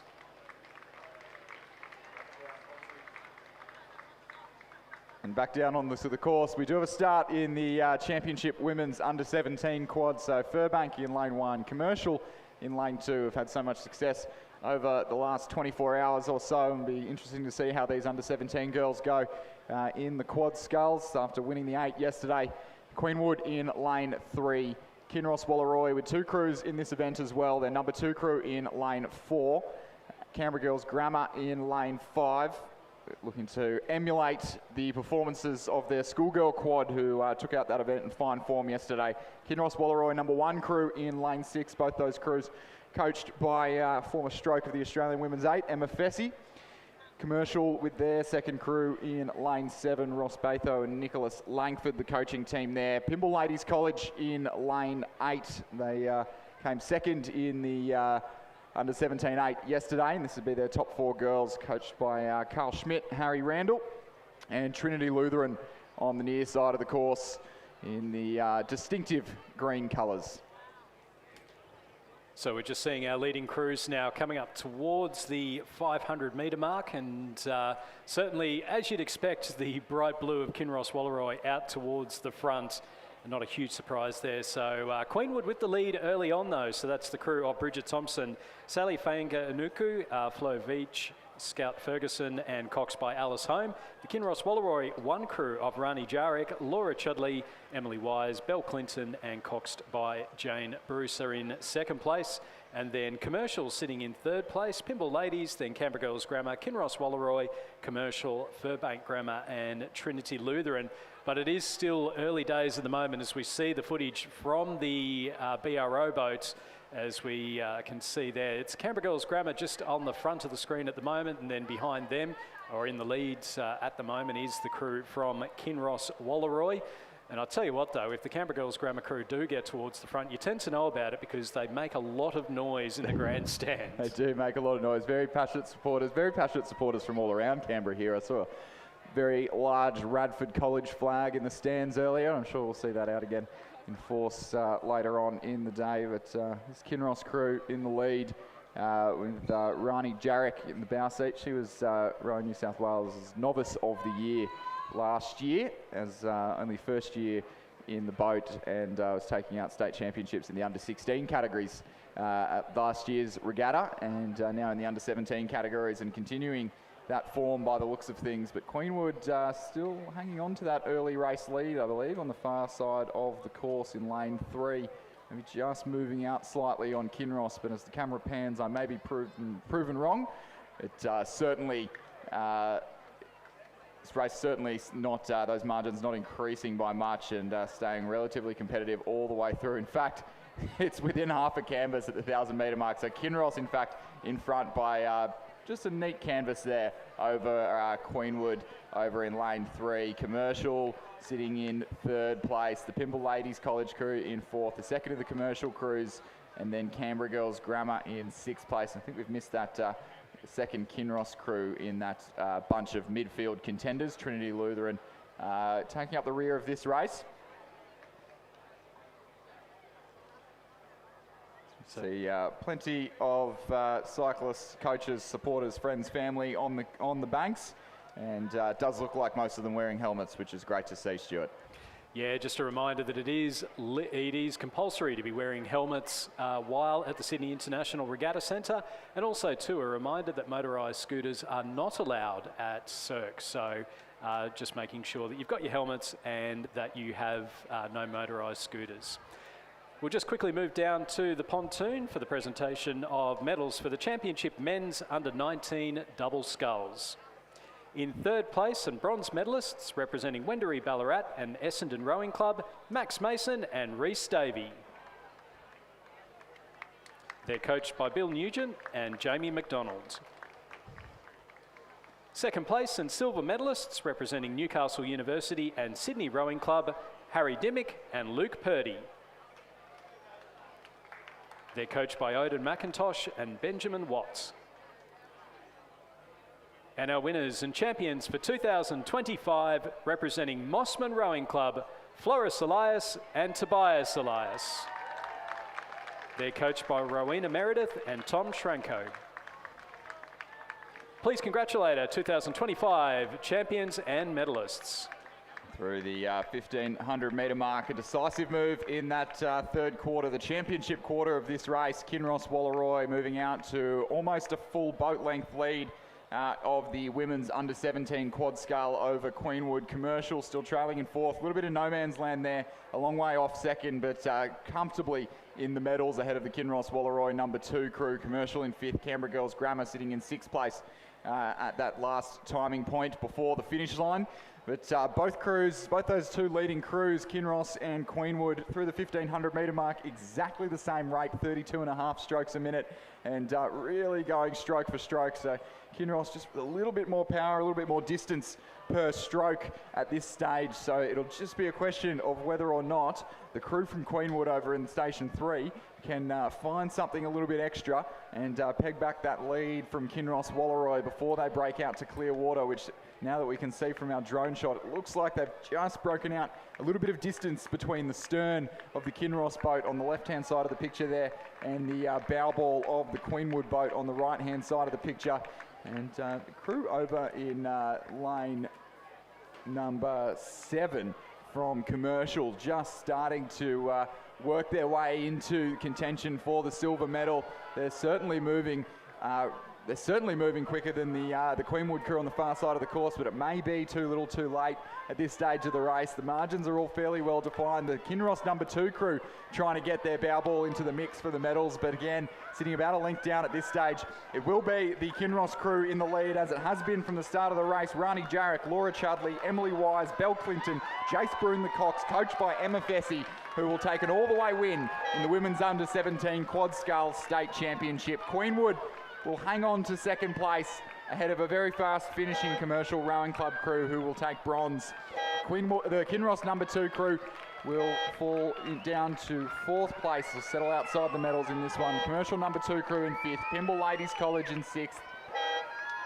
The crew in lane 5 from Canberra Girls Grammar in 7th. Furbank on the far side of the course in 8th, and Trinity Lutheran in 9th place. It's confirmation of the win there. A fantastic win for the crew from Kinross Walleroy, finishing ahead of Queenwood School and Commercial in 3rd. Moving on to the men's under-17 Coxed Quad Sculls. They have kicked off now. Lane number 2, we have Trinity Lutheran College, Johannes Judu, Zach Wood, Kai Lice, Kai Imiolek, and Charlie Voigt is the coxswain. Lane 3, Canberra Grammar, Xavier Moss, James Wilson, Harry English, Archer Doherty, and Teniola Balagun is their coxswain. Lane 4 from Radford College, Alexander Talby, Charlie Viver, William Fraser, Kieran Brennan, and William Huang. In lane 5 from St Augustine's, Henry O'Hare, Oscar Porteous, Jesse Bray, Lachlan Schofield, and Ryder Taylor. Lane 6, Kinross Walleroy, Hugh Nash, Maddox Brewham, Hamish Searle, Will Kirby, and Jock Peterson is their coxswain. Lane 7, second crew from Radford College, ZUQ, Darcy Barlow, Owen Scowcroft, Darren Wang, and Ben Scowcroft is their coxswain. Lane 8 from Prince Alfred College, Dougal McLaughlin, Maxwell Klammer, Harry Grandioso, Jensen Hunt, and Pat Edwards is the cox. And lane 9 from Marist College, Bailey Marr, Cooper Clark, Fraser Smith, Jesse Elwood, and Asher Kesa is their coxswain. Stuart, pretty neutral conditions here this morning. A bit of a change from what we saw yesterday afternoon at the Sydney International Regatta Centre, but I'd say that makes the time put down by that Kinross quad in the last race even more impressive. 7:22, our quickest schoolgirl quads in tailwind conditions in the finals yesterday did about 7:11. So to be 2 years younger than those girls and in neutral conditions to only be about 10 seconds off that pace is extraordinary, and a 7-second margin back to Queenwood in second.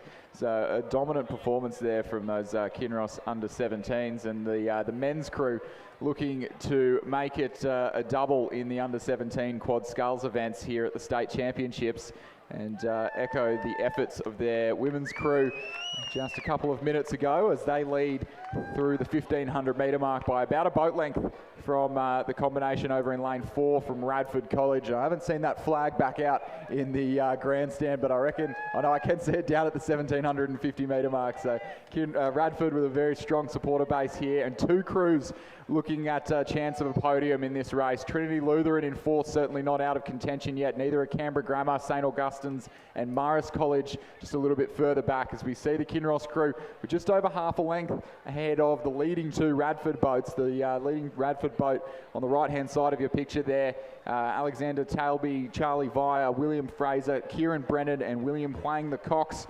And that crew with still a little bit of overlap on the stern of Kinross Walleroy as we come into the last 200 metres of the course. And I would actually say that Radford crew is just starting to move a little bit on Kinross. I don't think they quite have the speed difference to overtake them at this stage in the race, but any slight change in pace could do it. Kinross responding now, bringing the rate up just a little bit in the closing stages of this race. They know they're pretty comfortable. They just need to hold off a late charge here. 37 strokes a minute, Kinross, and they're making it look like 32. It looks fantastic from those drone footage that we've so luckily got access to at the Regatta Centre. We can see the Kinross under-17 women's quad. They are on the podium, about to get their gold medals, and they are cheering their crewmates through, trying to see if they're able to get through. Now, we've got a big push coming here from the crew. Lutheran on the far side of the course. They are absolutely motoring through. It's Kinross still with the lead. Radford sitting in second. Here come Trinity Lutheran from the Gold Coast. Are they going to go up and get a silver? It does look like Radford may just be able to hold on. It's Kinross Wallaroi out in front. They've got a boat length. They're going to go through and take the win. It is going to be a second place for Radford College. Third will go to Trinity Lutheran with a fantastic finish, just missing out by a canvas. Fourth place will go to the second Radford crew, and then back a little bit further, we've got the crew from St Augustine's, then Canberra Grammar, Prince Alfred College and Marist College making up the field. What a push, Chris, from Trinity Lutheran to go through and take the bronze ahead of Radford too. Just came out of nowhere, and Radford looking like they were going to have two crews on the podium of this event, and just their second crew just missing out in the closing stages. And see Kinross very safe there in the gold medal, a neat boat length clear. And the first of the Radford crews there, and Trinity Lutheran about half a canvas ahead of the second of the Radford crews. Just slipped in up in that outside lane. Yeah, fantastic finish there. So a confirmation, it's a double for Kinross Wallaroi in the men's and the women's under-17 coxed quads. Kinross with a win in the men's ahead of Radford College, and Trinity Lutheran with the bronze medal. As we get ready now we've got the next race coming down. Now this is the Championship Para Coxed 4, so it's PR3. So in lane number 4, now this crew is not judged. It is a composite of Stephanie Walker from Drummoyne, William Cusack from ANU, Parry Mutaris from Glebe, and Rebecca Jones from ANU. They're coxed by Raquel Bozza.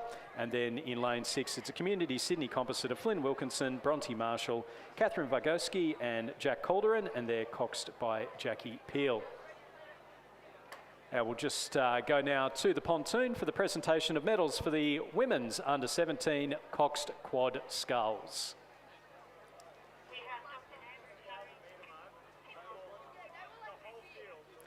Presenting the medals will be the Principal of Kinross Wallaroi, Dr. Andrew Parry.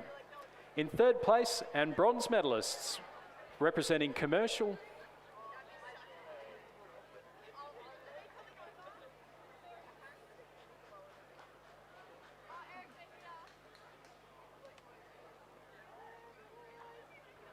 Third place and bronze medalists representing Commercial Rowing Club, Bethany Peaty, Genevieve Davies, Lily Nolan, Zara Hilton, and their coxswain Olive Plavecki.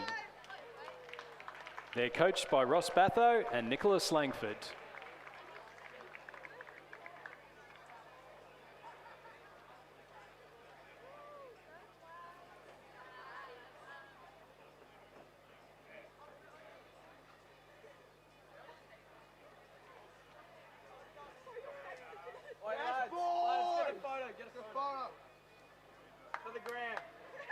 Silver medalists representing Queenwood, Bridget Thompson, Sally Fanganuku, Flo Veach, Scout Ferguson, and their coxswain Alice Home.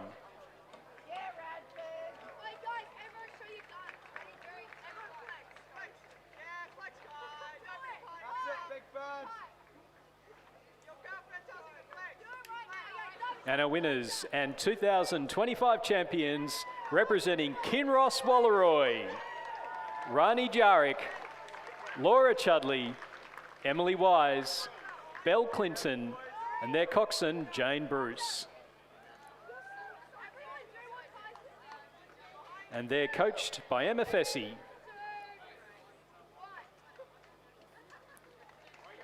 Please congratulate our 2025 champion and medalists.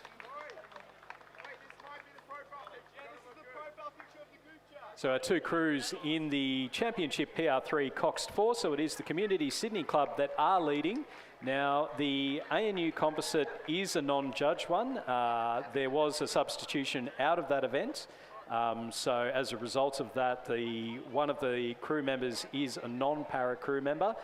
So they've been able to put in the other crew member, but it is a non-judge one. But certainly the Community and Sydney crew of Wilkinson, Marshall, Vygotsky and Calderon, coxed by Jackie Peel. Looking nice and comfortable out there in front at the moment.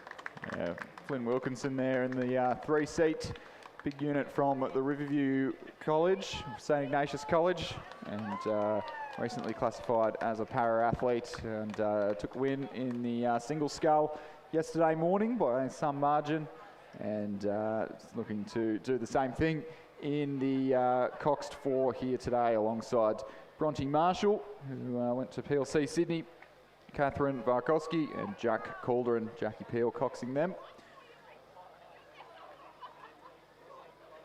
And then we saw Rebecca Jones, who's stroking the ANU composite crew. So she was out there a little bit earlier on today in the women's pairs. And then sitting behind her, you've got William Cusack from ANU, and then Parry Mataris from Glebe, and Stephanie Walker from Drummoyne Rowing Club. So it's always nice to see the mixture in there. We've always, generally speaking, you've got a mix of clubs that are in these events. But it is going to be a win for the Community Sydney composite. They've only got a few big strokes left to go, and they'll be able to go through and take the W. So Flynn Wilkinson, Bronte Marshall, Catherine Vygotsky and Jack Calderon with the win in the championship PR3 coxed 4s, with second place going to Stephanie Walker, William Cusack, Parry Mataris and Rebecca Jones, coxed by Raquel Bozza.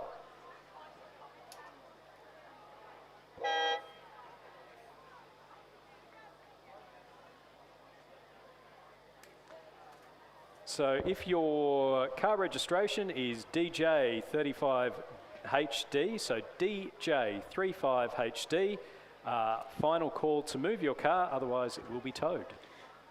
Yep, and we'll move quickly to the presentations of the men's under-17 coxed quad scull. In third place, representing Trinity Lutheran College, Johannes Idjo, Zach Wood, Kai Lees, Kai Imielek, Charlie Voigt. Crew coached by Sam Duncan, Shay Olsen-Jones and Eric Rowan.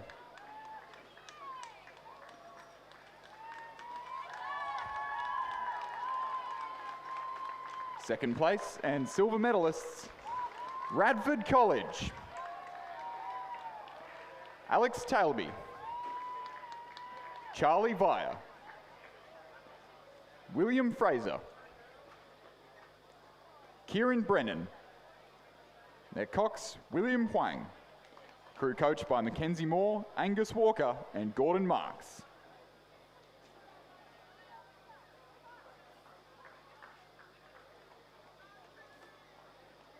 Gold medalists and state champions for 2025, Kinross Wallaroy, Hugh Nash, Maddox Broom, Hamish Searle, Will Kirby, their cox, Jock Peterson. The crew coached by Ben Watt and Angus Peterson. Ladies and gentlemen, a round of applause for our champions and medalists in the men's under-17 coxed quad scull. So the women's under-21 quad sculls, the race coming right down towards the finish. They've got about 250 metres left to go. So we've got Swan River Adelaide University lane 2, Toowong Buckingham in lane 3, Bundaberg Commercial Oxenford lane 4, Mercantile Sydney University in lane 5, UTS lane 6, Sydney University of Queensland Centenary lane 8 and Redlands in lane number 9. And it is that Sydney University of Queensland and Centenary composite with the lead at the moment, coming in to the final stages, and then a couple of lanes across from them we've got the Mercantile Sydney University composite that are sitting in second place, probably just over a boat length in behind. It's a fantastic row here. Sophie Malcolm, Eliza Bridgefoot, Liesl Page and Georgia Allen from Queensland and Sydney, and they are going to go through and take what will be a very convincing win there. So first place to Sydney University of Queensland and Centenary. Second place going to the Mercantile Sydney University composite of Mia Booth, Alice McReady, Alexandra O'Brien and Zara Kafuri in second. And then coming through in third place, it'll be the crew in lane number 3. That's the Toowong Buckingham composite of Alana Edwards, Robin Matthews, Una Murphy and Tiggy Wake. They finish in third. Fourth place to the UTS crew of Bianca Rupnik Williams, Madeline Mannins, Madeline Swain and Layla Gaston. Coming through in fifth will be the crew closest to us. That's the Redlands, Kira Attar, Jemima Hugman, Alana Winter and Annabelle Huang.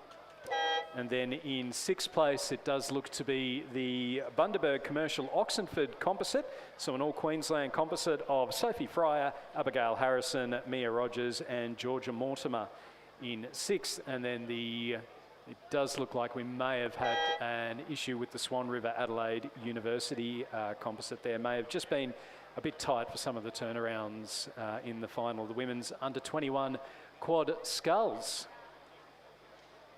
We just see our starters getting ready for the men's under 21 quad sculls. Just put that there. I've got, yeah, grab another one because I've got the aids, but I've only got.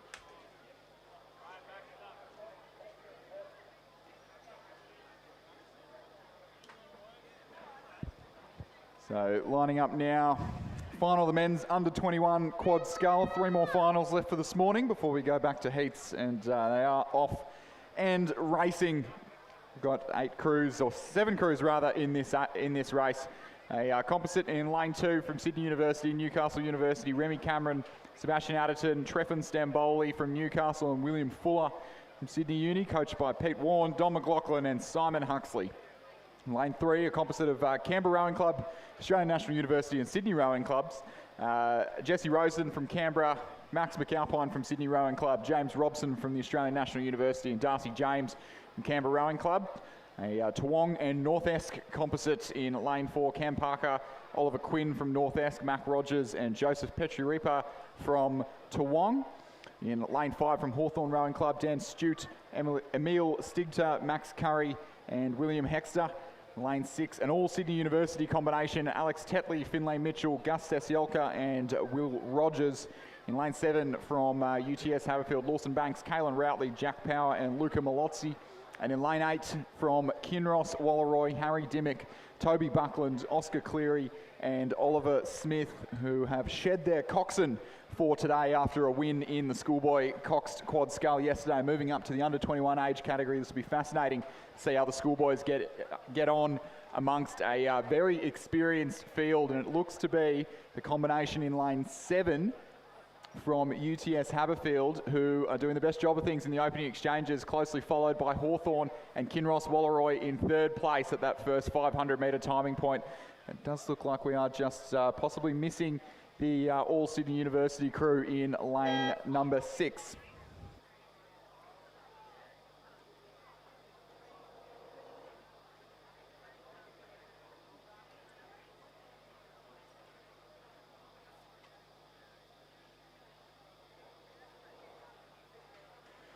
We'll move to our presentation dais for the presentation of medals for the Championship PR3 Coxed 4. The medals presented by Liam James, Rowing New South Wales Director and the coach of the crew. In first place, gold medalists and state champions for 2025, the Community and Sydney Rowing Club Composite. Flynn Wilkinson, Bronte Marshall, Catherine Varkovsky, Jack Calderon, and their cox, Jackie Peel. The crew coached by Liam James, Shane Mulvaney and Barbara Ramjan. Ladies and gentlemen, a round of applause for our state champions for 2025.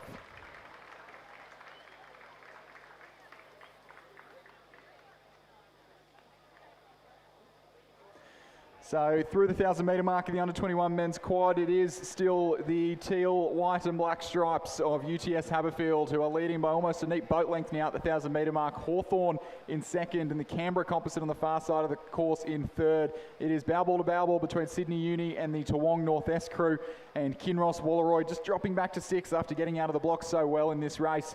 Perhaps the experience of those older club athletes starting to pay dividends in the middle 1,000 metres, and UTS with a very quick time indeed, 3:03 through the 1,000 metre mark. It'll certainly be hard for Hawthorn Rowing Club to reel that in the quad scull. But the UTS crew, Lawson Banks, Caelan Routley, Jack Power, Luca Malozzi. You've got Jack Power in the 3 seat there, won the under 21 single earlier on in the weekend about 24 hours ago. Lawson Banks, Caelan Routley, Luca Malozzi were all in the UTS under 21 8, which featured on the podium of that event for the Colleagues Cup yesterday. And they've got a nice gap over the rest of the field, and they're just coming up now to the 1,500 metres, and certainly not a lot to pick between the remaining crews. We've got through the 1,000, it was the Hawthorn Club sitting in second place, and then the Canberra, ANU and Sydney Composite, that's supported by the ACT Academy of Sport, coached by Tom Westgarth and Will Hatcher. So they've got Jesse Rosen, Max McAlpine, James Robson and Darcy James. So Max McAlpine moving from ANU up to Sydney Rowing Club this year. Jesse and Darcy, formerly of Marist College down in Canberra, and made their way into the ACT Academy of Sport program and Canberra Rowing Club, and then James Robson as well. So Tom Westgarth, Will Hatcher, the two coaches there, and they are under a bit of pressure if they are going to get a medal. So we've seen a big push here from Sydney University. That's Alexander Tetley, Finlay Mitchell, Gus Ciascola, Will Rogers in lane at number 6. So I reckon we're in for an exciting finish. UTS looking good, looking comfortable out in front at the moment, and through the 1500s. They were leading, and then it was Hawthorn a few seconds back. Canberra Composite 1.5 seconds back in third, and then nothing between them. Sydney University, Toowong North Esk, and then back a little bit further, Kinross Wallaroyd, Sydney University and Newcastle University Composite. Yeah, it is certainly a good matchup into the final stages of this race. UTS Haberfield looking all but certain for the gold medal in this one, but the race is truly on for the minor medals. You've got Sydney University, who've trailed the field almost the entire way down the course with a very well-credentialed crew there. Alex Tetley, Finlay Mitchell, Gus Sesiolka and Will Rogers trying to push on the Hawthorn Rowing Club crew to their right, who may just be running out of steam in the closing stages. The Toowong and North Esk crew to their right are bow ball, as are the Canberran crew over in lane 3. It is going to be anyone's pick. We've got five crews coming towards the line here for only 3 medals. UTS the only one safe from that battle, but we've got 4 crews going for the minor medals. 2 will be on the podium, 2 will miss out. UTS Haberfield will take the win. I think Sydney University will just take the silver. Toowong North Esk for the bronze. Canberra and Hawthorn sitting in second place the entire way through the race and missing out entirely on the podium. What a fantastic finish in the under-21 men's quad scull. There was basically a bow ball, the width of the bow number in between second and fourth. There was absolutely nothing in it. We're waiting on the official confirmation there. We can just see on the screen at the moment the finish. They're just coming across the line, so it did look like Sydney University just by half a canvas at absolute best. And then lane number 4, the Toowong North Esk crew, perhaps just getting in by a bow ball over the crew from Canberra, ANU and Sydney Rowing Club in 4th place. So that was one of the tightest finishes that we'll see, and we'll wait for the final confirmation of results in that one.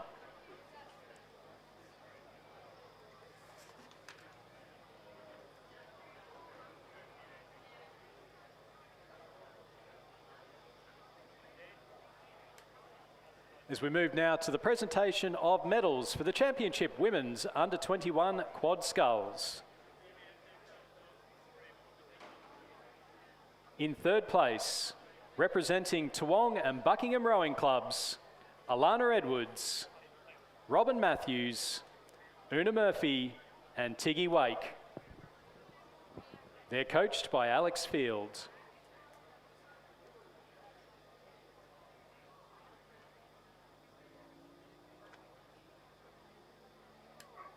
Second place and silver medalists representing Mercantile and Sydney University, Mia Booth, Alice McReady, Alexandra O'Brien and Zara Kafuri. And they're coached by Alfie Young and Alan Bennett.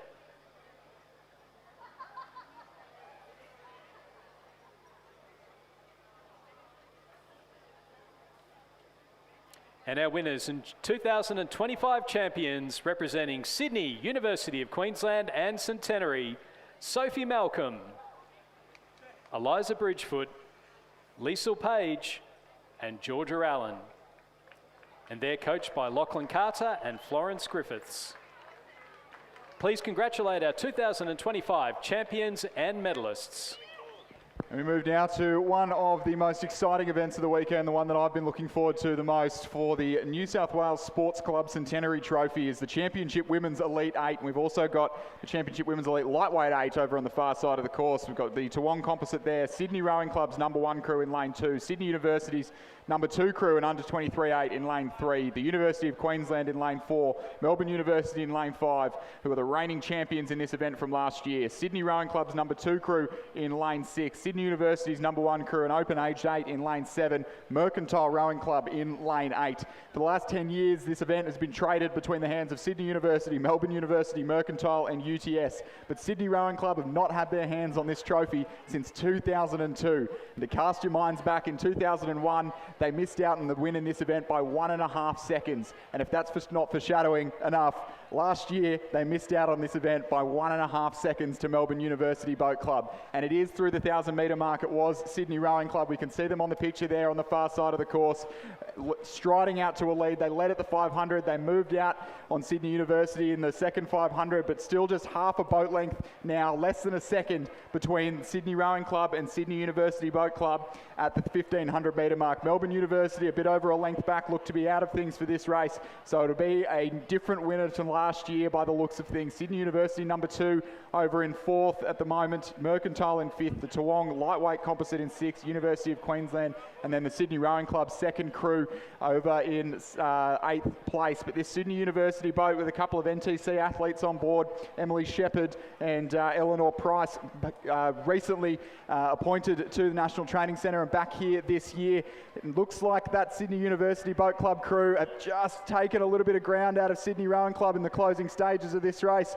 You've got Taylor Caudle in the bow seat, India Hobbs, the women's captain, in the 2 seats, Zara Collison, Aisling Hayes, Emily Shepherd, Zoe McKellar, Jamie Ford, Eleanor Price and Elizabeth Bolster, the coxswain, coached by Tom Lorich, who are moving on the Sydney Rowing Club crew. You can see Sydney Rowing Club on the right-hand side of our picture, still just narrowly hanging on to that lead. That's the Sydney crew in lane number 2 of Talisa Noak Driver, Laura Cypher, Freya Neville, Nicole Vance, Caitlin McManus Barrett, Isabel Farah, Remy Mackay, Isabel Scammell, Hannah Cowap, the coxswain, a very well-credentialed crew indeed, coached by Lachlan Carter and Florence Griffiths. It's been 23 years since Sydney Rowing Club have held the New South Wales Sports Club Centenary Trophy, and they missed out narrowly by less than 2 seconds last year. It looks like they're going to put that right. Sydney Rowing Club win the Women's Elite 8 by half a boat length from Sydney University Boat Club.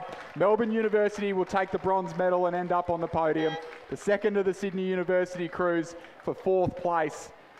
I see a good race between the lightweight 8 on the far side of the course there and the Mercantile crew, who will just get them by about half a length. The lightweight 8 on the far side, half a length clear themselves of University of Queensland and the Sydney Rowing Club second 8 in lane 6. So a fantastic finish there, and certainly a very proud commentator up in here with Sydney Rowing Club taking the win in the Women's Elite 8s.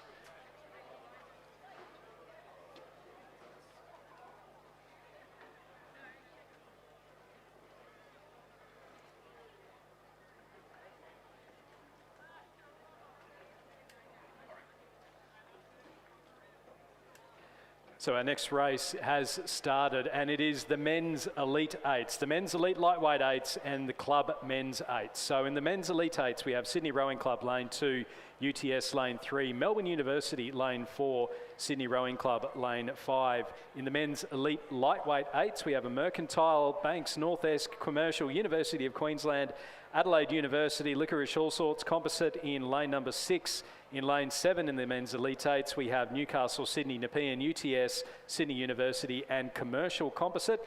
And then in the Club Men's 8s, we have Sydney Rowing Club in lane number 8 and then a scratching in lane number 9. So just the one entry in the Club Men's 8. So plenty going on and plenty to talk about there, Chris, particularly in the Men's Elite 8s. Can Sydney make it men and women? Yeah, it would be certainly the first time that anyone's done all 4 of the Premier 8 events at this regatta, the 2 under-21s yesterday and the Women's Elite today. And if they can do it today, that'll be 4 from 4.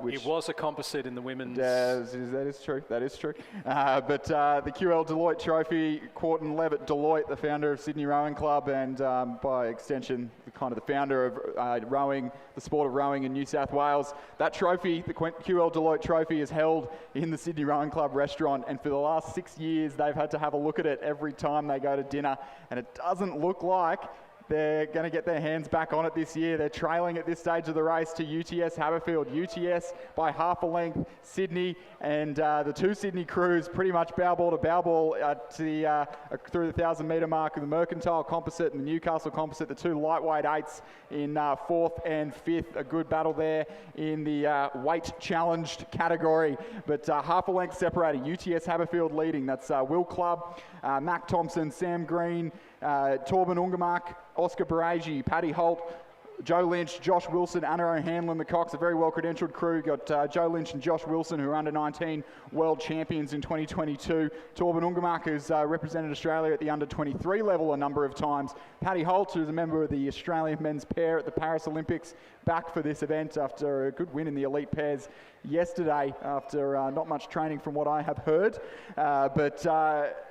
The UTS crew still leading. Sydney Rowing Club hot on their heels. So UTS second from the right-hand side of your picture. Sydney Rowing Club on the far right-hand side of your picture. That Sydney crew, Alec Hoskin, Tom Cregan, Pasha Bevan, Nick Miro, Galen Quinn, Alex Nicol, Miles Harold, Brad Graham and Kendall Brodie, the Cox, for her first run down the course since the Paris Olympics with a double tandem in the boat. It was a last-minute throw-together crew. I hear they took the biomech off those Elite Fours yesterday and picked the crews based on their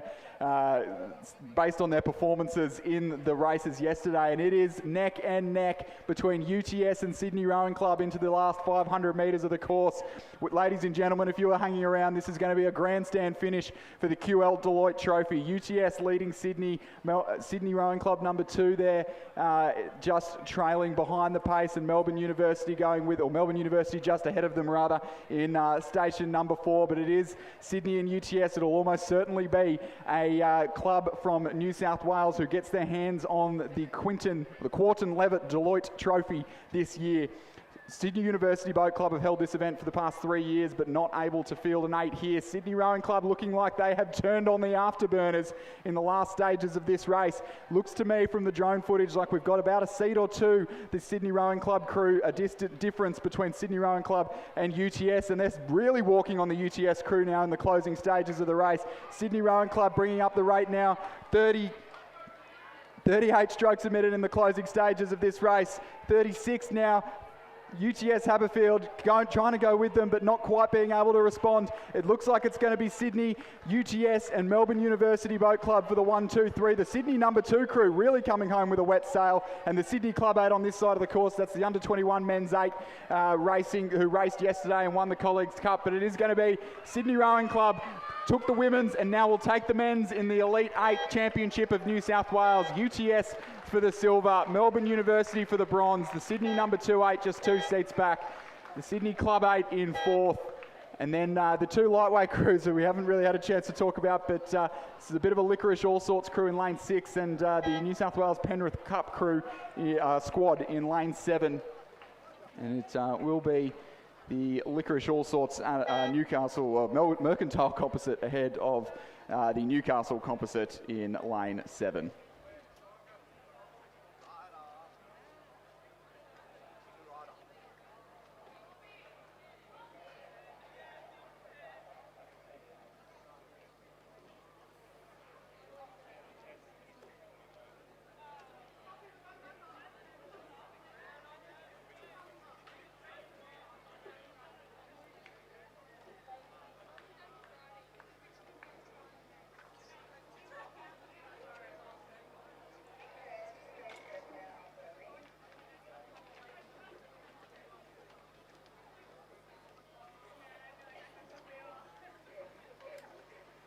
Presentation of medals for the men's under-21 quad sculls. In 3rd place and bronze medalists representing Toowong and North Esk, Cam Parker, Oliver Quinn, Mac Rogers and Joseph Petrie-Repar. They're coached by Alex Field and Dion Birtwhistle.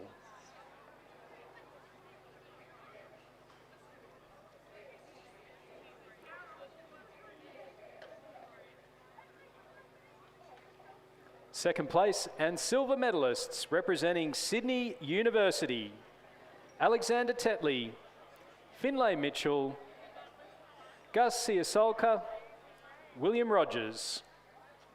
They're coached by Donald McLaughlin and Simon Huxley.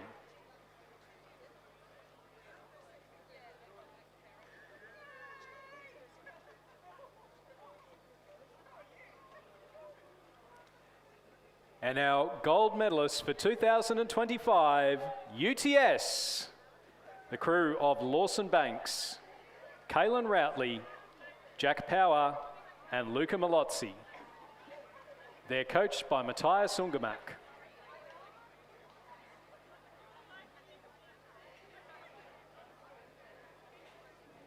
Please congratulate our 2025 champions and medalists.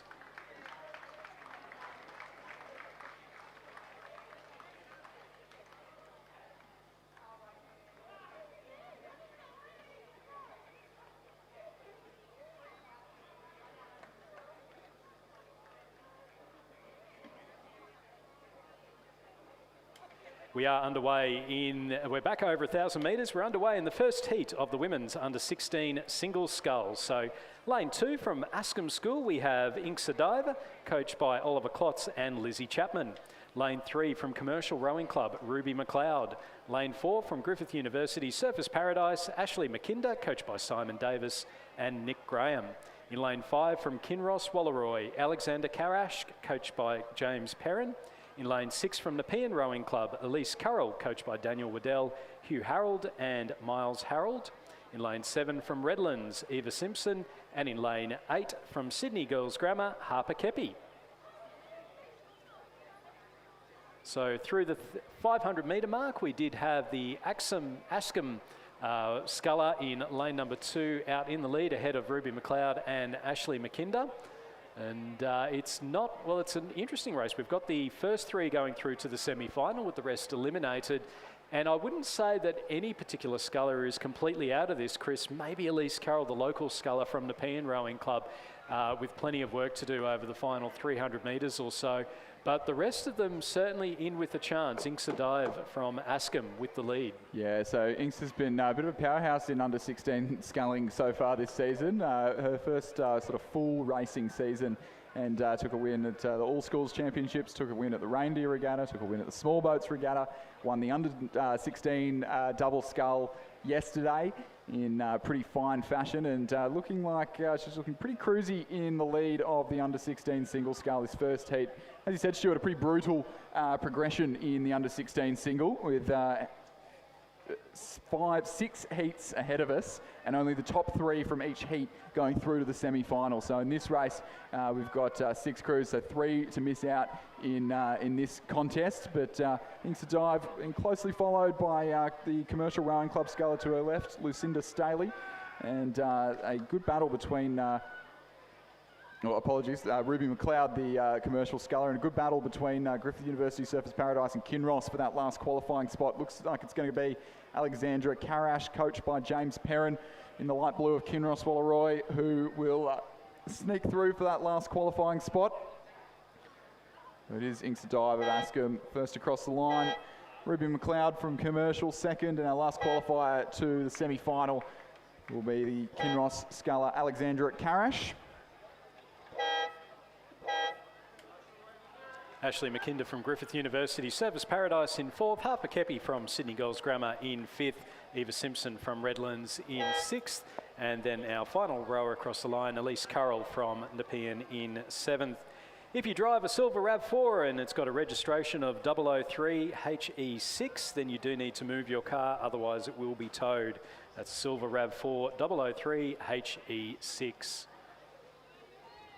Our next race is underway. It's the second heat of the women's under 16 single sculls. Lane 2 from Ascombe, Sammy Robillards. In lane 3 from Commercial, Lucinda Staley. Lane 4 from Hunter Valley Grammar, Kate Lonigan. Lane 5 from Loretto Normanhurst, Alexandra Hare. Lane 6 from Newcastle Grammar, Elliot Munro. We have a scratching lane 7, and then from Tweed Rowing Club in lane 8, Florence Corridon. So through the 500 metres in heat number 2, it was Kate Lonergan from Hunter Valley Grammar ahead of Elliot Munro from Newcastle Grammar and Alexandra Hare from Loretto Normanhurst in that third qualification position, but only half a second back to Sammy Robillard from Askham. So certainly with it all to play for through the final 500 metres there.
So we're just coming to the final stages now of the second heat of the women's under-16 singles sculls.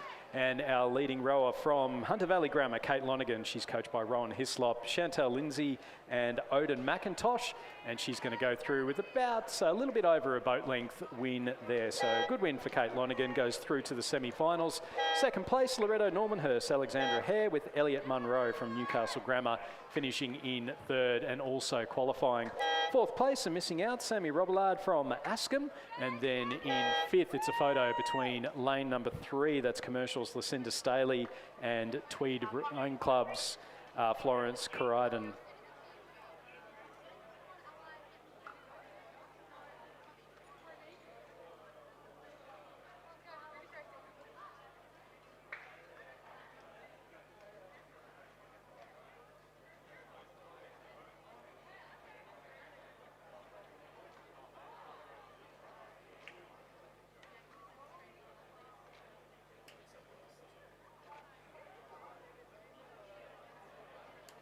Presentation of medals for the women's Elite Eights. The medals will be presented by Keith Jamison, OAM, President of Sydney Rowing Club. Third place and bronze medalists, Melbourne University. Their crew of Romy Cantwell, Meg Dumbrell, Chloe Nevins, Meg Cartwright, Laura Foley, Zara Lavery, Georgie Gleeson, Eliza Gaffney, and Ivy Jones.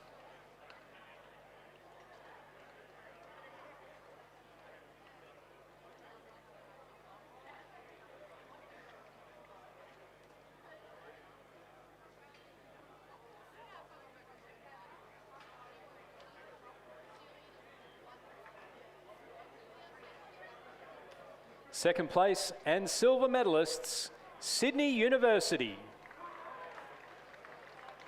Their crew of Taylor Caudle, India Hobbs, Zara Collison, Aisling Hayes, Emily Shepherd, Zoe McKellar, Jamie Ford, Eleanor Price, and Elizabeth Bolster. And they're coached by Thomas Larrick.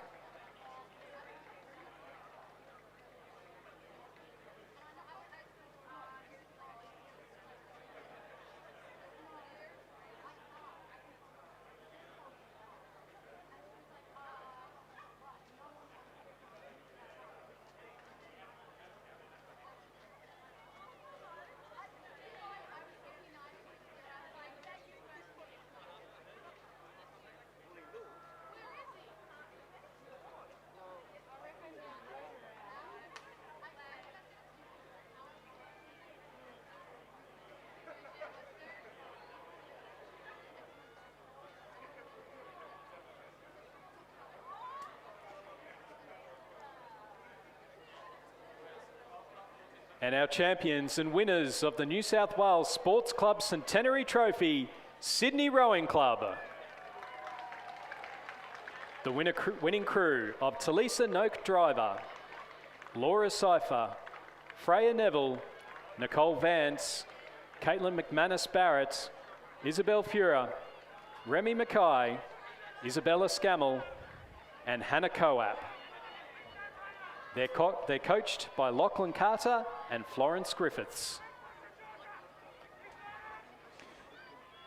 And just behind the presentation, we've just got the final few hundred metres of the third heat of the women's under-16 single scull coming down the course. It's Pymble Ladies, Madison Langreb, coached by Ben Booker, who's going to come across the line in first place, first qualifier through to the semi-final. It'll be the sculler in lane 2 from Canberra Girls Grammar, who takes second, and the Roseville sculler holding off a late charge from Commercial. That's Piper Robertson through to the semi-final. The Commercial sculler, Saskia Schmidt, just missing out, as does Hunter Valley Grammar's Georgia Foster, Loretto Normanhurst's Ruby Mullins, and the Tweed sculler, Zara Wyatt.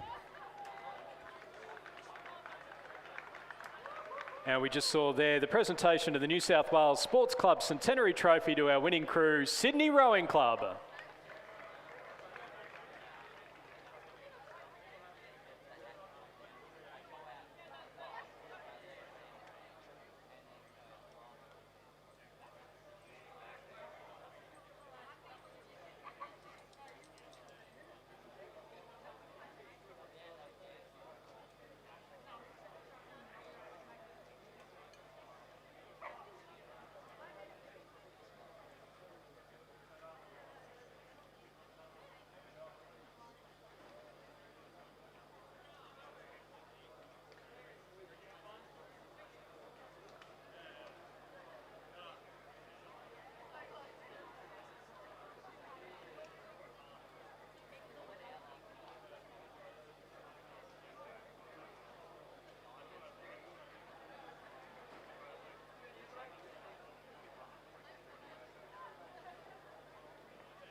So our next race is underway. It's the fourth heat of the women's under-16 single sculls. Lane 3 from Canberra Girls Grammar, we have Camilla Griffin. Lane 4 from Darramarlin, Ava Rathel, coached by Mike Brady. Lane 6, MLC Schools, Adelaide Abernathy, coached by Rafe Stanford Meisel and Robert Glendenning. Lane 7 from Pymble Ladies, Claudia Wyatt, coached by Ben Booker.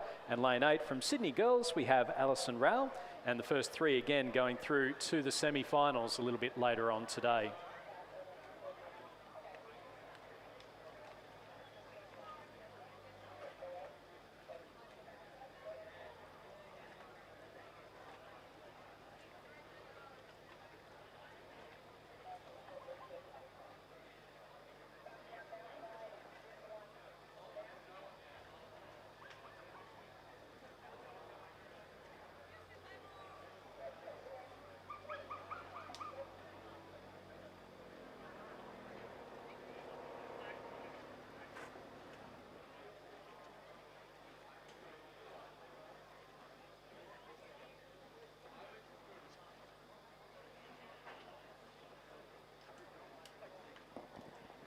As we cross now to the pontoon for the presentation of medals for the women's elite lightweight eights. And our winning crew representing Toowong, ANU, Black Mountain, Essendon and Banks, Antionetta De Cosmo, Ellie Brennan, Francesca Spano, Alyssa Mirabelli, Abby Richards, Ronya Starker-Ashby, Alexandra Moylan, Jemima Powell, and their coxswain, Tom Shaw.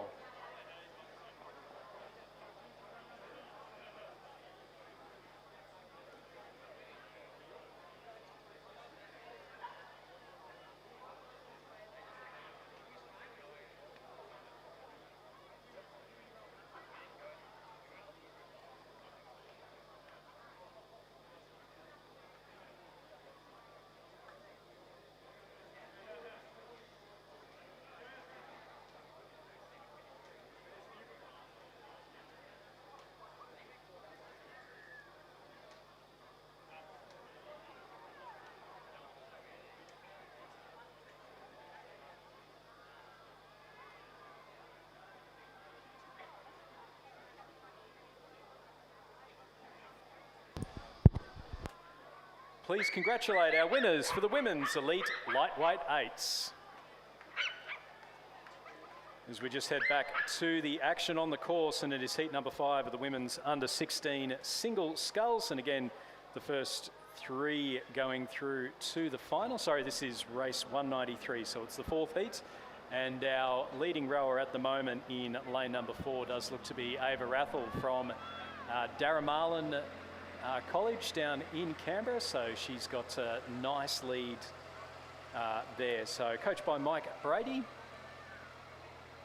And looking very comfortable out in front. But who's going to be joining her in the semi-finals? Next to her, we've got Camilla Griffin from Canberra Girls Grammar sitting in 2nd or 3rd. It's a little tricky to see from this angle. Claudia Wyatt from Pymble Ladies certainly up there, and Alison Rao from Sydney Girls as well. So only 2 extra spots to go through and 3 girls going for it.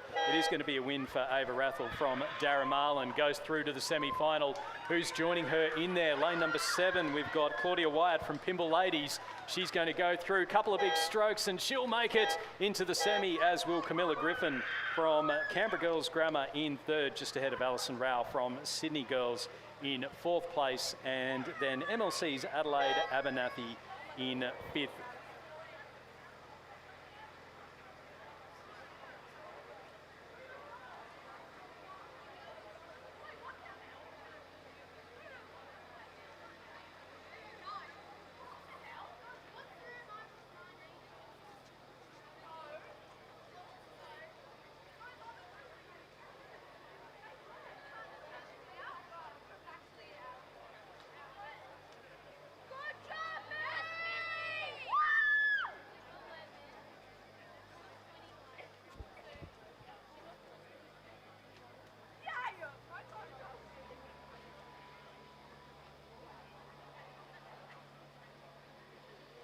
So we'll turn our attention back to the presentation dais for the presentation of medals for the Championship Men's Elite Lightweight 8. Gold medalists and state champions for 2024-5, the Mercantile Composite.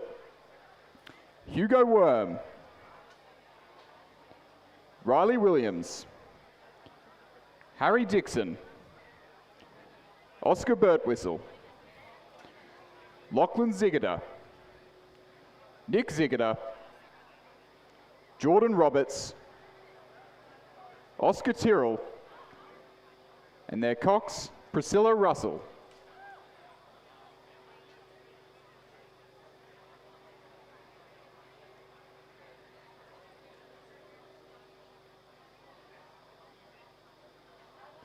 Ladies and gentlemen, a round of applause for our state champions for 2025 in the Men's Elite Lightweight 8.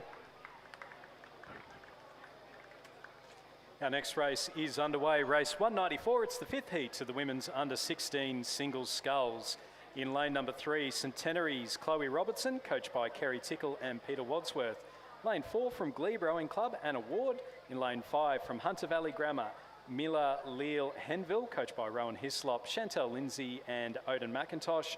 Lane 6 from Manning Valley Anglican, we have Nia Simmons, coached by Murray Doust. In lane 7 from Queenwood, Arabella Lynn, and lane 8 from Sydney Girls, Camille Zankel.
So heat 5 rapidly approaching us here in the women's under-16 single scull. Once again, top 3 through to the semi-final, and the remainder of the crews eliminated. So pretty tough progression in this event and a pretty tight battle for that last all-important qualifying spot at the moment. It is the Centenary sculler in the yellow shell on the far side of the course there. Chloe Robertson, coached by Kerry Tickle, Peter Wadsworth, who is leading the charge, and closely followed by the sculler in the centre of the course from Hunter Valley Grammar School. That's Mila Leal-Henville and Rowan Hislop, Chantel Lindsay, Odom McIntosh, the coaching team there.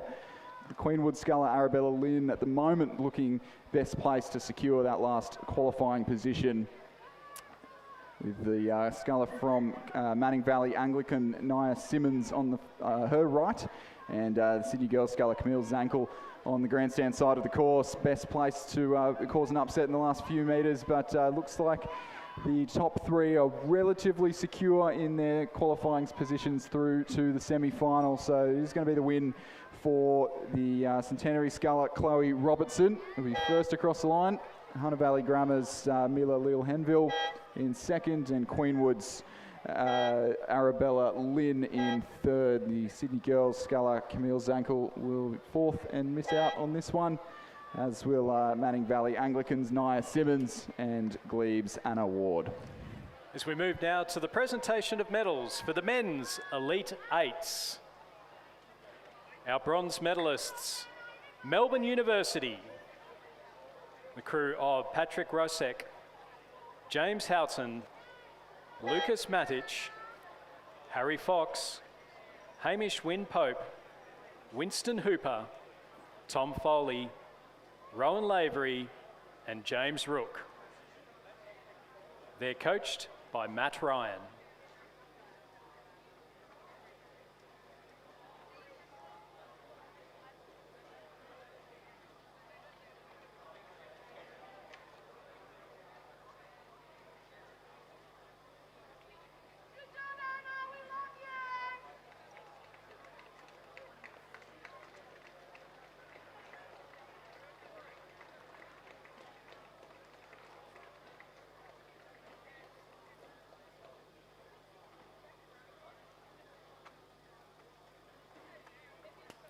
Second place and silver medalists, UTS.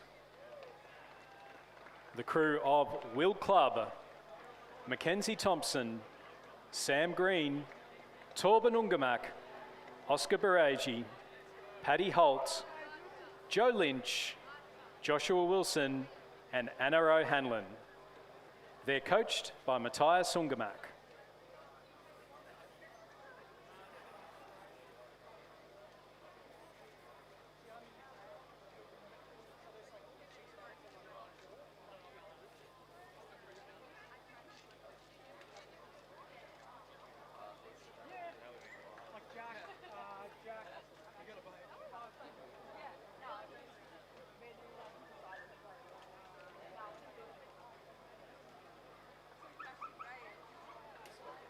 And our winners and gold medalists for 2025 Sydney Rowing Club. The winning crew, Alec Hoskin, Tom Cregan, Pasha Bevan, Nicholas Miro, Galen Quinn, Alex Nicol, Miles Harold, Bradley Graham and Kendall Brody.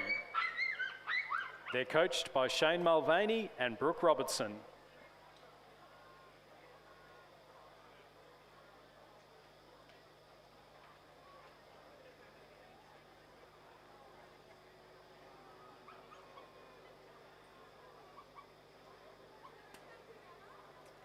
Our winning crew will now be presented with the QL Deloitte Trophy. Please congratulate our 2025 champions and medalists.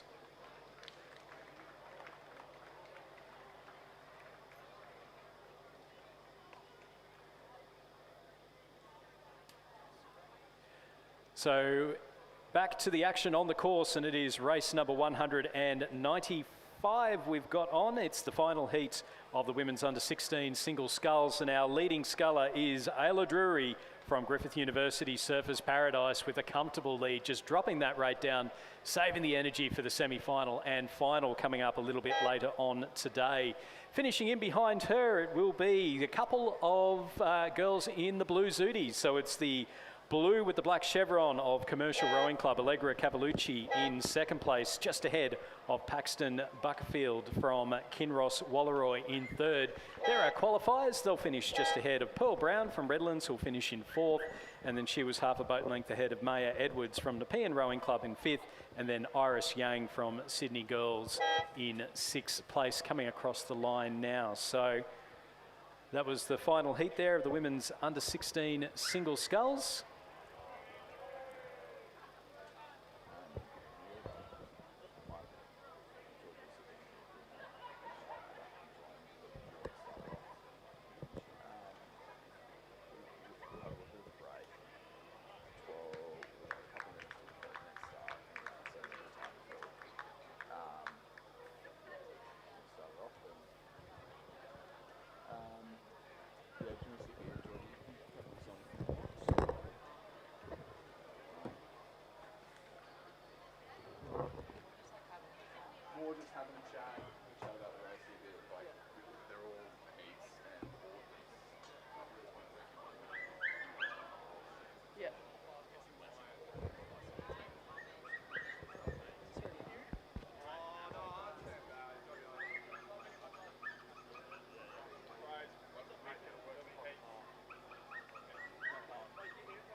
So we are underway in race number 196. So it's the women's under 17 single sculls. It's our first heat with the first four going through to the semi-finals. Lane 1, Isabel Campbell from Redlands. Lane 2, Lily Nolan from Commercial. Lane 3, Rio Smith from Corio Bay. Lane 4, Rani Jarek from Kinross Walleroy.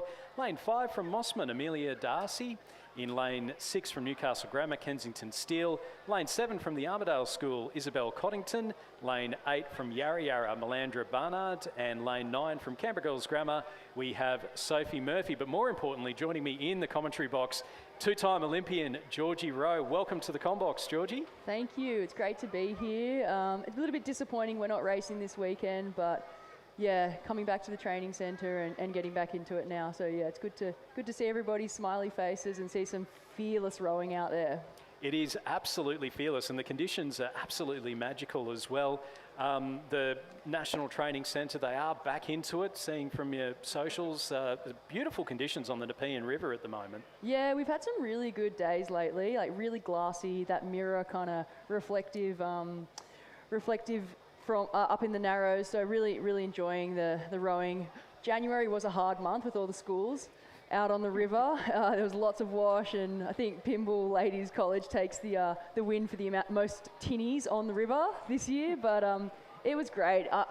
As much as the wash is an issue and a bit of a challenge, it's also so good to see the engagement in the sport, and that's what you want to see. Kids just enjoying our sport and just loving their time out on the river and just sharing the waterways that we have. It's really special. And it's a big thrill as well, I guess, to know that you're rowing on the same thing. I know down in Canberra, you learn to row and you've got the men's national training centre down there, and it's a similar thrill, I guess, to be able to know that you're training on the same patch of water as our Olympians. Yeah, it must be a real cool experience for the kids. And up at the HPNTC, we're trying to steer away from segregating the men's and women's. So up at the HPNTC, we really encourage the schools to do a bit of a tour through the centre, and we just give them a bit of a chat, do a bit of a Q&A, show them where the boats are, show them where the change rooms upstairs. Everyone loves to check out how much food we eat. It's always a bit of a draw card, and just the gym and kind of our multi-purpose space. And we've had a few renovations at our training centre since James Harris came on board, and Yeah, it's great. Like I said, you just love seeing happy faces and coming into the centre, and really it's everybody's centre. It's not ours. It's not the coaches. It's the training centre for the athletes that are there at the time, and that's what it's all about, getting the most out of each other when you're there. And it's an exciting time as well. We've had the Paris Olympics go through now. Obviously, a lot of changes with the athletes that are at the NTCs. So I guess it's exciting with the new faces coming in and just sort of bringing that new energy. Yeah, definitely. We've got only only one new face at the HPNTC. That's Em Shepherd. She's doing a ripper job there, and I got to say, she has to be the smiliest assassin. Like anytime, we got a 5K erg, she's smiling away. So she's a beautiful human, and we've got some other girls that weren't at the centre last year but have been there previously, and it's pretty small at the moment. It's quite an intimate group. I'm definitely the geriatric of the group now, which hurts my soul a little bit, but I just require a little bit more recovery and a few extra coffees throughout the day to keep me going. But yeah, it's a small intimate group, like I said, and I think having a change in the leadership as well with our coaches and James Harris and Xavier Dorfman, like they've been great additions to the centre, and not everything needed to change, but it's exciting to see like a new program, and it's a refreshing start, let's put it that way. As we just see our leading rowers going through the 1,000 metres, and it is Rio Smith from Corio Bay that has the lead through 1,000. She's a couple of seconds ahead of Lily Nolan from Commercial Rowing Club, so that's lanes 3 and 2. Our leaders, Rani Jarek, sitting in third place from Kinross Walleroy. Unsurprising to see Kinross Sculler up there. Amelia D'Arcy sitting in fourth place, then Isabel Campbell, Kensington Steele, Isabel Coddington and Sophie Murphy in eighth place. And then coming through now we have, it does look to be Melandra Barnard sitting from Yarra Yarra in ninth place through the 1,000 metre mark. And it was a very busy year for you too last year, Georgie, because you had the Olympics, you had the World Coastal Championships, made some great friends at the Coastals. I see you and Mac Russell are besties now. Speaking of, I just took Mac out for a coffee and introduced him to my good friend Jess Fox, so I think he was pretty stoked with that. But yeah, the Coastals was a great experience. I also managed to fit a bit of surfboat rowing in there too. We had our World Champs up in Queensland for that as well. So yeah, it was pretty busy end of the year, and finished off my master's degree and just trying to get my ducks in a row a little bit. But yeah, it's nice to slow things down a little bit. My boyfriend probably disagrees I don't slow down, but it's hard to sit still. But yeah, it was busy and got a lot of things done. And the fourth place, you know, we came off a fourth place at the Olympics, and it's probably the most dreaded result. But I think, you know, us as a crew were really proud of our effort and wish we had one more race in us. But yeah, so be it. And then this year we've got the two World Cups in Verace and Lucerne. Are they going? Will you guys be going to both of those? Well, I got to make the team first. Yep. But yeah, and Henley. Henley's on the cards as well for the Aussie team this year. And then Shanghai for the World Champs. So that's pretty exciting. I actually really like doing a World Cup in Verace for us, because we live there. Like, we're staying there. It's just logistically so good. Like, we know where we're sleeping. We know what food we're getting. And we know what the course is like. We're very familiar with it. So it's a good facility, and it's a really great, I like that course, you know. If you get a good tailwind, it's pretty quick. It's just really open to like chop and wind and all that. But yeah, it's great. So just through the 1,500 metres, Rani Jarek from Kinross Walleroy, who has the lead now ahead of Rio Smith and Lily Nolan. So the first four going through to the semi-final, those three looking very comfortable out in front. And then our fourth place sculler is Amelia D'Arcy. So she is from Mossman Rowing Club in those distinctive red and white stripes. And then she's ahead of Isabel Campbell and Isabel Coddington in fifth and sixth places. And then Sophie Murphy, and then back a little bit further to, we've got Kensington Steele from Newcastle Grammar and Melandra Barnard from Yarra Yarra as well. So I guess then the Verace World Cup's as close as we'll get at the moment to a home World Cup for you. Yeah, it does actually feel like it's a bit of a home World Cup. I'm pretty sure, was it 2013 they had a World Cup here at Cirque? I wasn't rowing then, but I know that they did have one here. It'd be great to get a bit more international racing in Australia. Maybe the Coastals, they might put something on here, but yeah, Verace is, like you say, our closest home event. And then the World Cup in Shanghai, that'll be that's the World great. Champs. World Yeah, Champs, yeah. sorry, yeah, and that'll be great for us because it's less travel for Australians than what it is for the Europeans for once. Less travel, and a few of the girls have been to Shanghai and raced there, so they're familiar with the course. And like, to be honest, it's going to be great to just go somewhere different. A lot of the rowing is all in like those Eastern European countries, and we've spent so much time in Poland, and I am not a fan of dill, and they put dill on everything, like on your potatoes, on your meat, on your fish. So it'll be interesting to see what the Chinese serve up for us. A bit of Mongolian beef maybe, or That will be a very interesting one, as we just see here. Our leading scullers just coming up towards the finish. Rani Jarek from Kinross Walleroy, our first 4 to go through, and they're all looking very comfortable, just dropping that rate right down. Rani Jarek, coached by Emma Fessy from Kinross, and she's ahead of Corio Bay's Rio Smith, and then Commercial's Lily Nolan sitting in 3rd place. The Mossman sculler, Amelia Diarcy, sitting ahead of Isabel Campbell from Redlands. Isabel Campbell just starting to put a little bit of a push on, but may just run out of water. It's a very comfortable win for Rani Jarek. She'll go through to the semi-finals of the women's under-17 single sculls, as will Rio Smith from Corio Bay in a slow motion, looking out to her right to make sure she finished ahead of Lily Nolan from Commercial. 4th and final qualification position will go to Amelia Darcy from Mossman Rowing Club. She'll finish a couple of boat lengths ahead of Isabel Campbell from Redlands in 5th place. 6th place will go to the sculler in lane number 9. That's Sophie Murphy from Canberra Girls Grammar in 7th place. Lane 7, Isabel Coddington from the Armidale School. 8th place will be Kensington Steele from Newcastle Grammar, and Melandra Barnard in 9th place from Yarra Yarra. Our second heat is underway. That's lane 2, Chelsea Skipper from Centenary. Lane 4, Lily Canfield from Gippsland Grammar. Lane 5 from Leichhardt, Mia Simkovic. Lane 6 from Mossman, Isabel Armstrong. Lane 7 from Pymble Ladies, Erin O'Kane. Lane 8 from Redlands, Lillian Forsyth. And lane 9 from Tweed, Maeve Swanson. It's great to see Emma Fessy's crews doing well and her athletes doing well, because she was a big part of the training centre for a long time and a good friend of mine, and we rode the pair together and made the team together back in 2018. So I love seeing her crews doing well, and she must be doing something right out there in Orange. They're doing a lot of things right out in Orange. I don't know how many times we call Kinross with the win. Yeah, love to hear that. Across the line. I hope she's not just giving them the NTC program. She's pretty familiar with it, but yeah, those girls would struggle with the volume, I think. But yeah, just some modifications of it would be great, and yeah, it's good to see them doing well.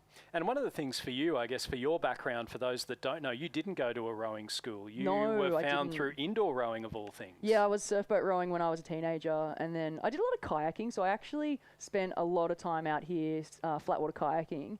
My auntie went to Atlanta and Sydney Olympics for that, so big role model for me.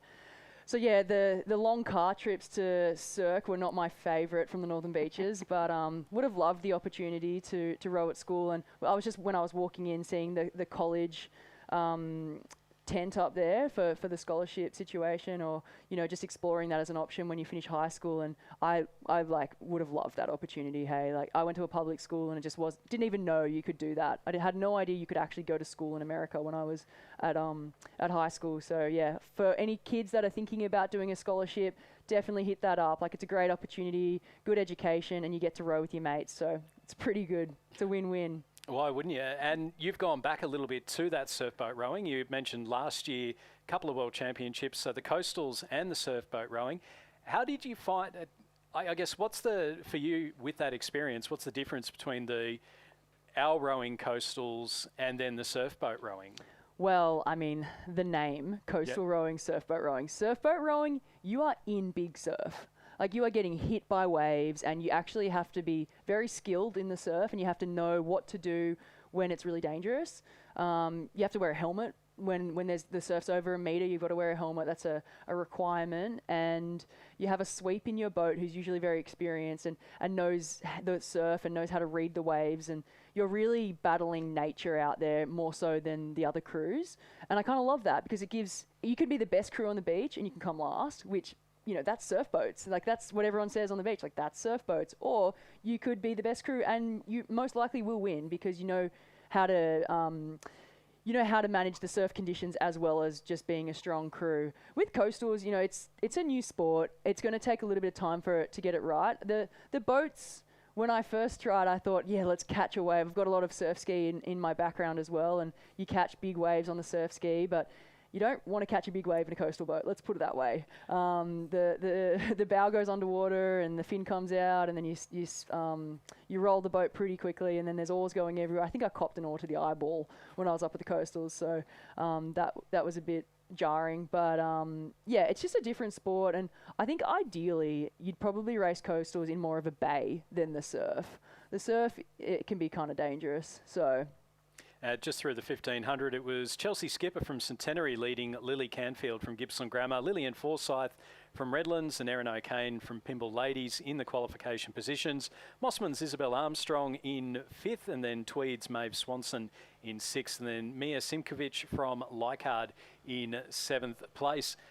And surname like Sinkovic, you're going to have to do something special out there. Absolutely. And I get, because the World Coastals, they were in Genoa. They were, yeah. It was a great tour. The big ship, the big container ships. Yeah. All around. Some of the photos of, this tiny little rowing boats. It was actually like kind of scary, hey. Like I just remember we were rowing in the quad, and we had Hannah, who was from Sydney Rowing Club, who was coxing us, and she hasn't been out in the ocean coxing that much. And these boats are massive, and they put off massive wash, and yeah, it is pretty dangerous. I think like some of the safety precautions around the coastals probably has a bit of an area for opportunity, but it's a lot of fun. I got to say, like if you're looking for something that's a bit more thrilling and shorter race, a bit of the running, a bit of a different vibe at a coastal regatta. I don't even know if you'd call it a regatta. Like we call surfboat meets carnivals, and the racing is just as important as the beers afterwards for the surfboat community. But the coastals definitely has that high performance vibe. Oh no, we've got a lane 9 just caught a big crab. So we've our leading sculler is over the line, and that does look to be Chelsea Skipper from Centenary Rowing Club in a very distinctive yellow and red hull. So she goes through to the final, as does Lily Canfield from Gippsland Grammar in 2nd place there in lane number 4. Coming through in 3rd will be the Redlands sculler Lillian Forsyth. She'll go through to the semi-finals a little bit later on today. And then our final one through to the semis will be Pymble Ladies, Erin O'Kane in 4th place. Just missing out, it'll be the Mossman sculler Isabel Armstrong in lane number 6, finishing ahead of Maeve Swanson in 6th place from Tweed Rowing Club, and then Mia Simkovic from Leichhardt just coming up towards the finish line now in 7th.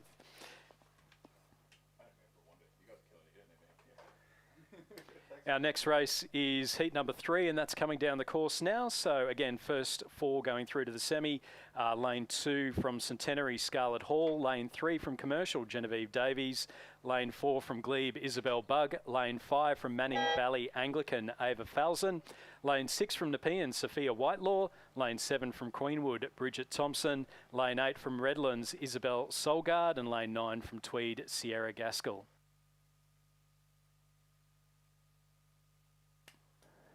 If there's anybody out there that is keen to do some volunteering this afternoon, I think we're down in a few numbers, and I know the girls have some red frogs, some killer pythons, maybe a free t-shirt to entice anybody. So if you could come to the tower downstairs, that would be great. We're just looking for a few volunteers. You can't go wrong with a free t-shirt, can you? Oh, it's the red frogs for me. Oh. I'm a sucker for a red frog. They are a fantastic one for straight after the race, aren't they? When you're in between races, you know you've got another one coming up soon. Yeah. The old red frog, and it is some of the best viewing that they've got as well. Yeah, it's just like, give back a little bit, and it's good for the rowing community to volunteer every now and then. So, yeah, it'll fill your cup up as well. So our leading sculls, we can just see there the view from the BRO boat as they're coming up towards the 1,500 metre mark. We can see there does look to be the Nepean rower that's on the screen at the moment, Sophia Whitelaw, and then Bridget Thompson from Queenwood up behind her. Have you had the chance to catch much of the live stream? I haven't, because I was actually at Angus Whittingham's wedding over the weekend, which was really nice to catch up with a few of the rowing dudes. But yeah, I've been pretty out of touch of this state champs, unfortunately. But I tell you what, I don't know if you know this, but I've been doing a little bit of sculling lately, and I'm not much of a sculler, like nothing really to talk about. But I did do on Thursday two 2K races back to back, and I tell you what, it's actually really hard. So full credit to these girls right now, because I really struggled with the 2K and the single. I really needed a buddy behind me, just like keeping those words of encouragement and yeah, just pushing me along. But the single is a different beast.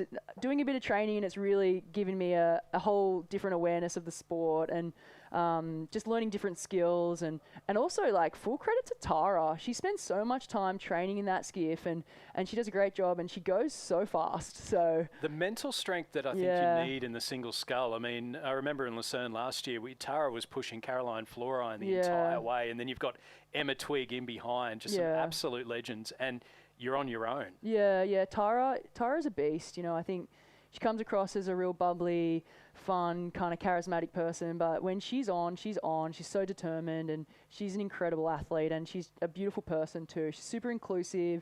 She's always up for a chat, and yeah, she's a breath of fresh air, Tara. So it's nice to see that. I saw the results from her racing, and it's good to see her back out here, and you know, she's just doing what she needs to do for now, doing a bit of work and balancing a bit of training, and I'm sure we'll see her back at the training centre soon. But she's been coming out on some Saturdays, and it's always just so great to see a big smile, and yeah, she's killing it.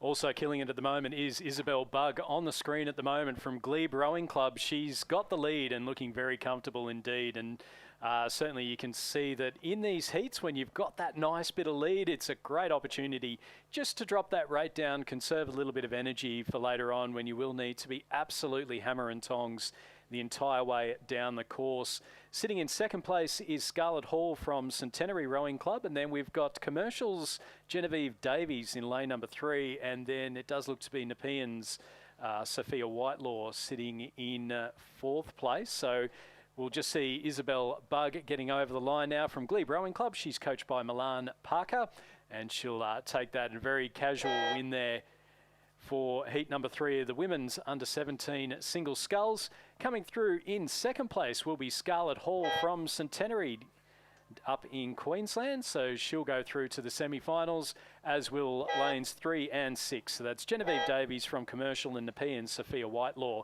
They'll go through to the semis. Just missing out will be Manning Valley Anglicans' Ava Falzon in 5th place. 6th place going through to Bridget Thompson from Queenwood. 7th going to Redlands' Isabella Solgard, and Sierra Gaskell from Tweed in 8th. Our next race is underway, and it is heat number 4. Lane 2, Centenary's Keely Cox. Lane 3, Commercial Zara Hilton. Lane 4, Hunter Valley Grammar, Georgie Jones. Lane 5, Mossman's Heidi Heap. Lane 6, Nepean's Ellie Taylor. Lane 7, Hannah Koch from Radford College. Lane 8 from the Armidale School, Georgia Henderson. And Lane 9 from UTS, Sophia Stevenson. Yeah, UTS. Will we...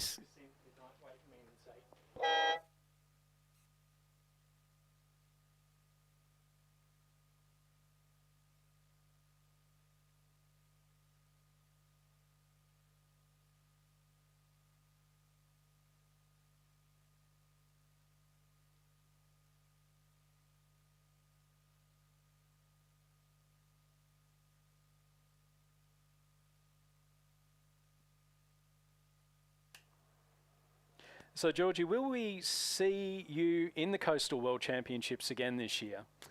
I mean, I would love to. I think they're in Rio. I'd love a little trip down to Brazil. That sounds terrible. Yeah, it sounds like an awful place to go and row.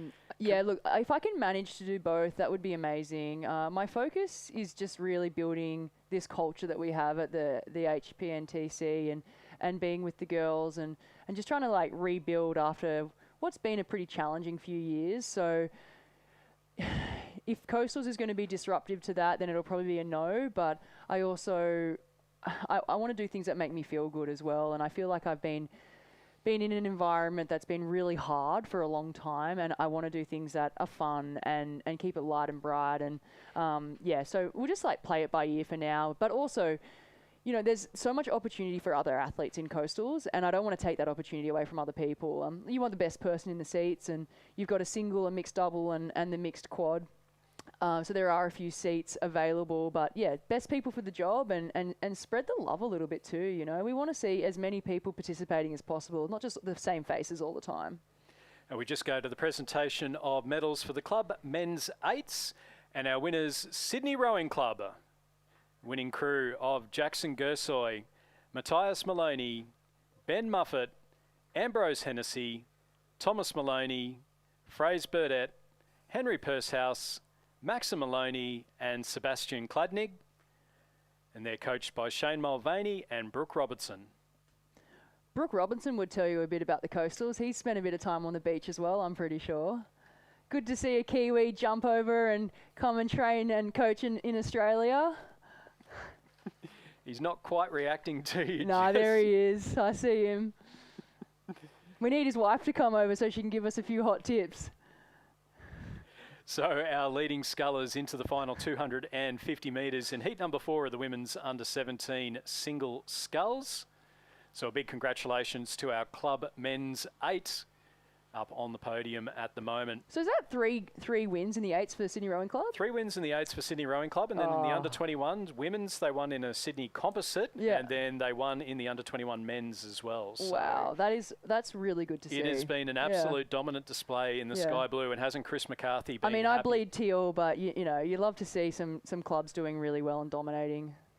Our leading rower at the moment, Heidi Heap from Mossman Rowing Club in heat number 4 of the women's under-17 single sculls. And again, we're just seeing our leading 4 scullers just drop that rate down. So Mossman's Heidi Heap, Rue Meredith out at Mossman Rowing Club, and they're doing a great job out there. She is killing it, Rue. I'm so proud of her, and she's managing her paramedics as well. I think she starts up her job soon as a paramedic, and she's going to balance the coaching as well. And it's not just Rue, you know, there's a lot of rowers from the Paris Olympics that have turned to coaching in this year, when they're trying to figure out if they want to keep rowing. And it's nice, you know, that everyone's giving back to the sport. That's obviously given them so much. So as we just see Heidi Heap, coached by Rowena Meredith and Tom Schrenko, going through with the win. Commercials, Zara Hilton finishing just ahead of Radford's Hannah Koch in second, Hannah Koch in third, and then fourth place going to Nepean's Ellie Taylor, and then they'll finish ahead of the Armidale Schools Georgia Henderson.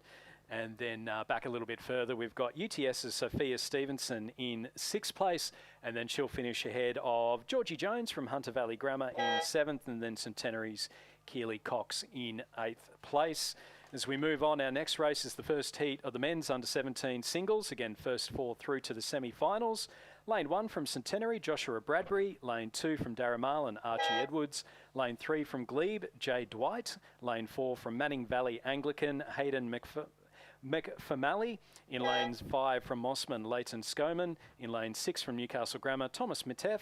In lane 7 from Redlands, Kieran Newman. And lane 9 from UTS, Oliver Taylor.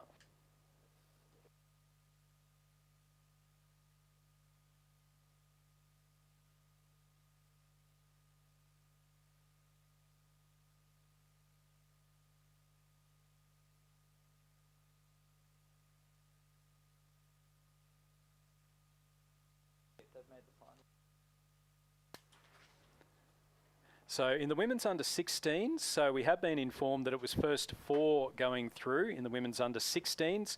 So if you were involved in the women's under-16 single sculls, please check the draw to ensure that to make sure if you are going through to the final or not. So an update there for the women's under-16s.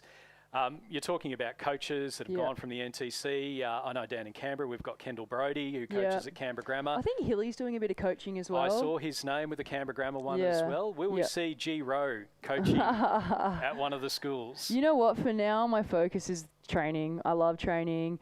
Coaching, I don't know. I'm not sure if coaching's for me at this point in time. I love spending time with kids, and the early mornings at the moment are a bit of a drawback for me, but maybe one day, you know, if I can do a little bit of work and a little bit of coaching and manage a few different things, that would be cool. But I tell you what, I do love just being out on the water, and that's probably what's most appealing for me with coaching, other than giving back to the sport. But yeah, I love the idea of just spending your days on the water, and it is somewhat appealing. Maybe if the right school's looking for a good coach, then who knows. I am doing a little bit of work with Rowing Australia, where I do all the coaching accreditation. So if you receive, for all the coaches out there that aren't accredited or haven't uploaded their Working with Children's checks, could you please do that? Otherwise, you'll be getting an email from me next week. Oh, you don't want to be getting that particular email from you. Nah, that's all good. I just chase them up in my spare time. So we've got in the first heat of the men's under-17s, we've got Leighton Skoman from Mossman Rowing Club, and again a Mossman rower leading through in the final stages. A big push coming here from Oliver Taylor from UTS. He's certainly not easing into the final stages. It's first four through to the semi-final. He's sitting in second place and still sitting high 20s, maybe low 30s on that stroke rate. Over on the far side of the course, we've got Joshua Bradbury from Centenary up in Queensland. He's sitting in third, and then the battle for fourth, it's going to be between Kieran Newman from Redlands and Newcastle Grammar's Thomas Metef, and then over on the far side as well, Darramarlin's Archie Edwards. It's a strong win there for Leighton Skoman, though, from Mossman. He's through to the final. Joining him in the final will be Oliver Taylor, coached by Tim McLaren from UTS. Third place will go to Joshua Bradbury from Centenary. And Georgie, who have we got crossing the line? It looks like our Redlands sculler's going to get ahead. So yeah. That is Kieran Newman from Redlands will go through and finish. He's looking out to his left Yeah, there to he make is. sure he crosses, and he'll go through in that final qualification position, just ahead of Thomas Metef from Newcastle Grammar. The ultimate relief you get when you cross that finish line. You know, you're going so hard, and then all of a sudden it's like this intense stop. And particularly when you've got to qualify as well, I reckon. Yeah, That yeah. When you get that final qualification position, Oh, yes. and it's the weight. Yeah, I can tell you right now, the most stressful regatta is the qualification regatta. Like you've got a lot at stake. You know, your position in the training centre, funding. You want to qualify the boat, and it's all like going through your head. And you know, how do you stay calm and just do your job when you're out there? But I tell you, in the 8, you got to come top 5, so you really just don't want to come last.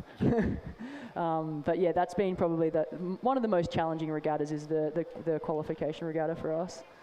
Yeah, and you know, in the final qualification regatta last year, I think particularly for the lightweights, I know that we had Anika Reardon and Georgia Mee and Saro. Yeah, they were a force, and yeah, unfortunately they just couldn't get over the line. But I can't even imagine how you would feel at that final qualification regatta, and then to miss out as well. You know, it breaks your heart for the athletes, because you know how much every single athlete there has put in to be there, and I don't know if you'd call it a sacrifice or just the choices that we make, but yeah, it's a lot of hard work and a lot of time away from family, and then to just come short with that qualifying spot, and some people are living their dreams, and some people's dreams are totally crushed. So it's a bit of an eerie regatta, and we had the World Cup very close to it as well, and we had a few crews miss out with the men's sculling too, and it wasn't a great vibe amongst the team, and unfortunately, but yeah, they missed out, so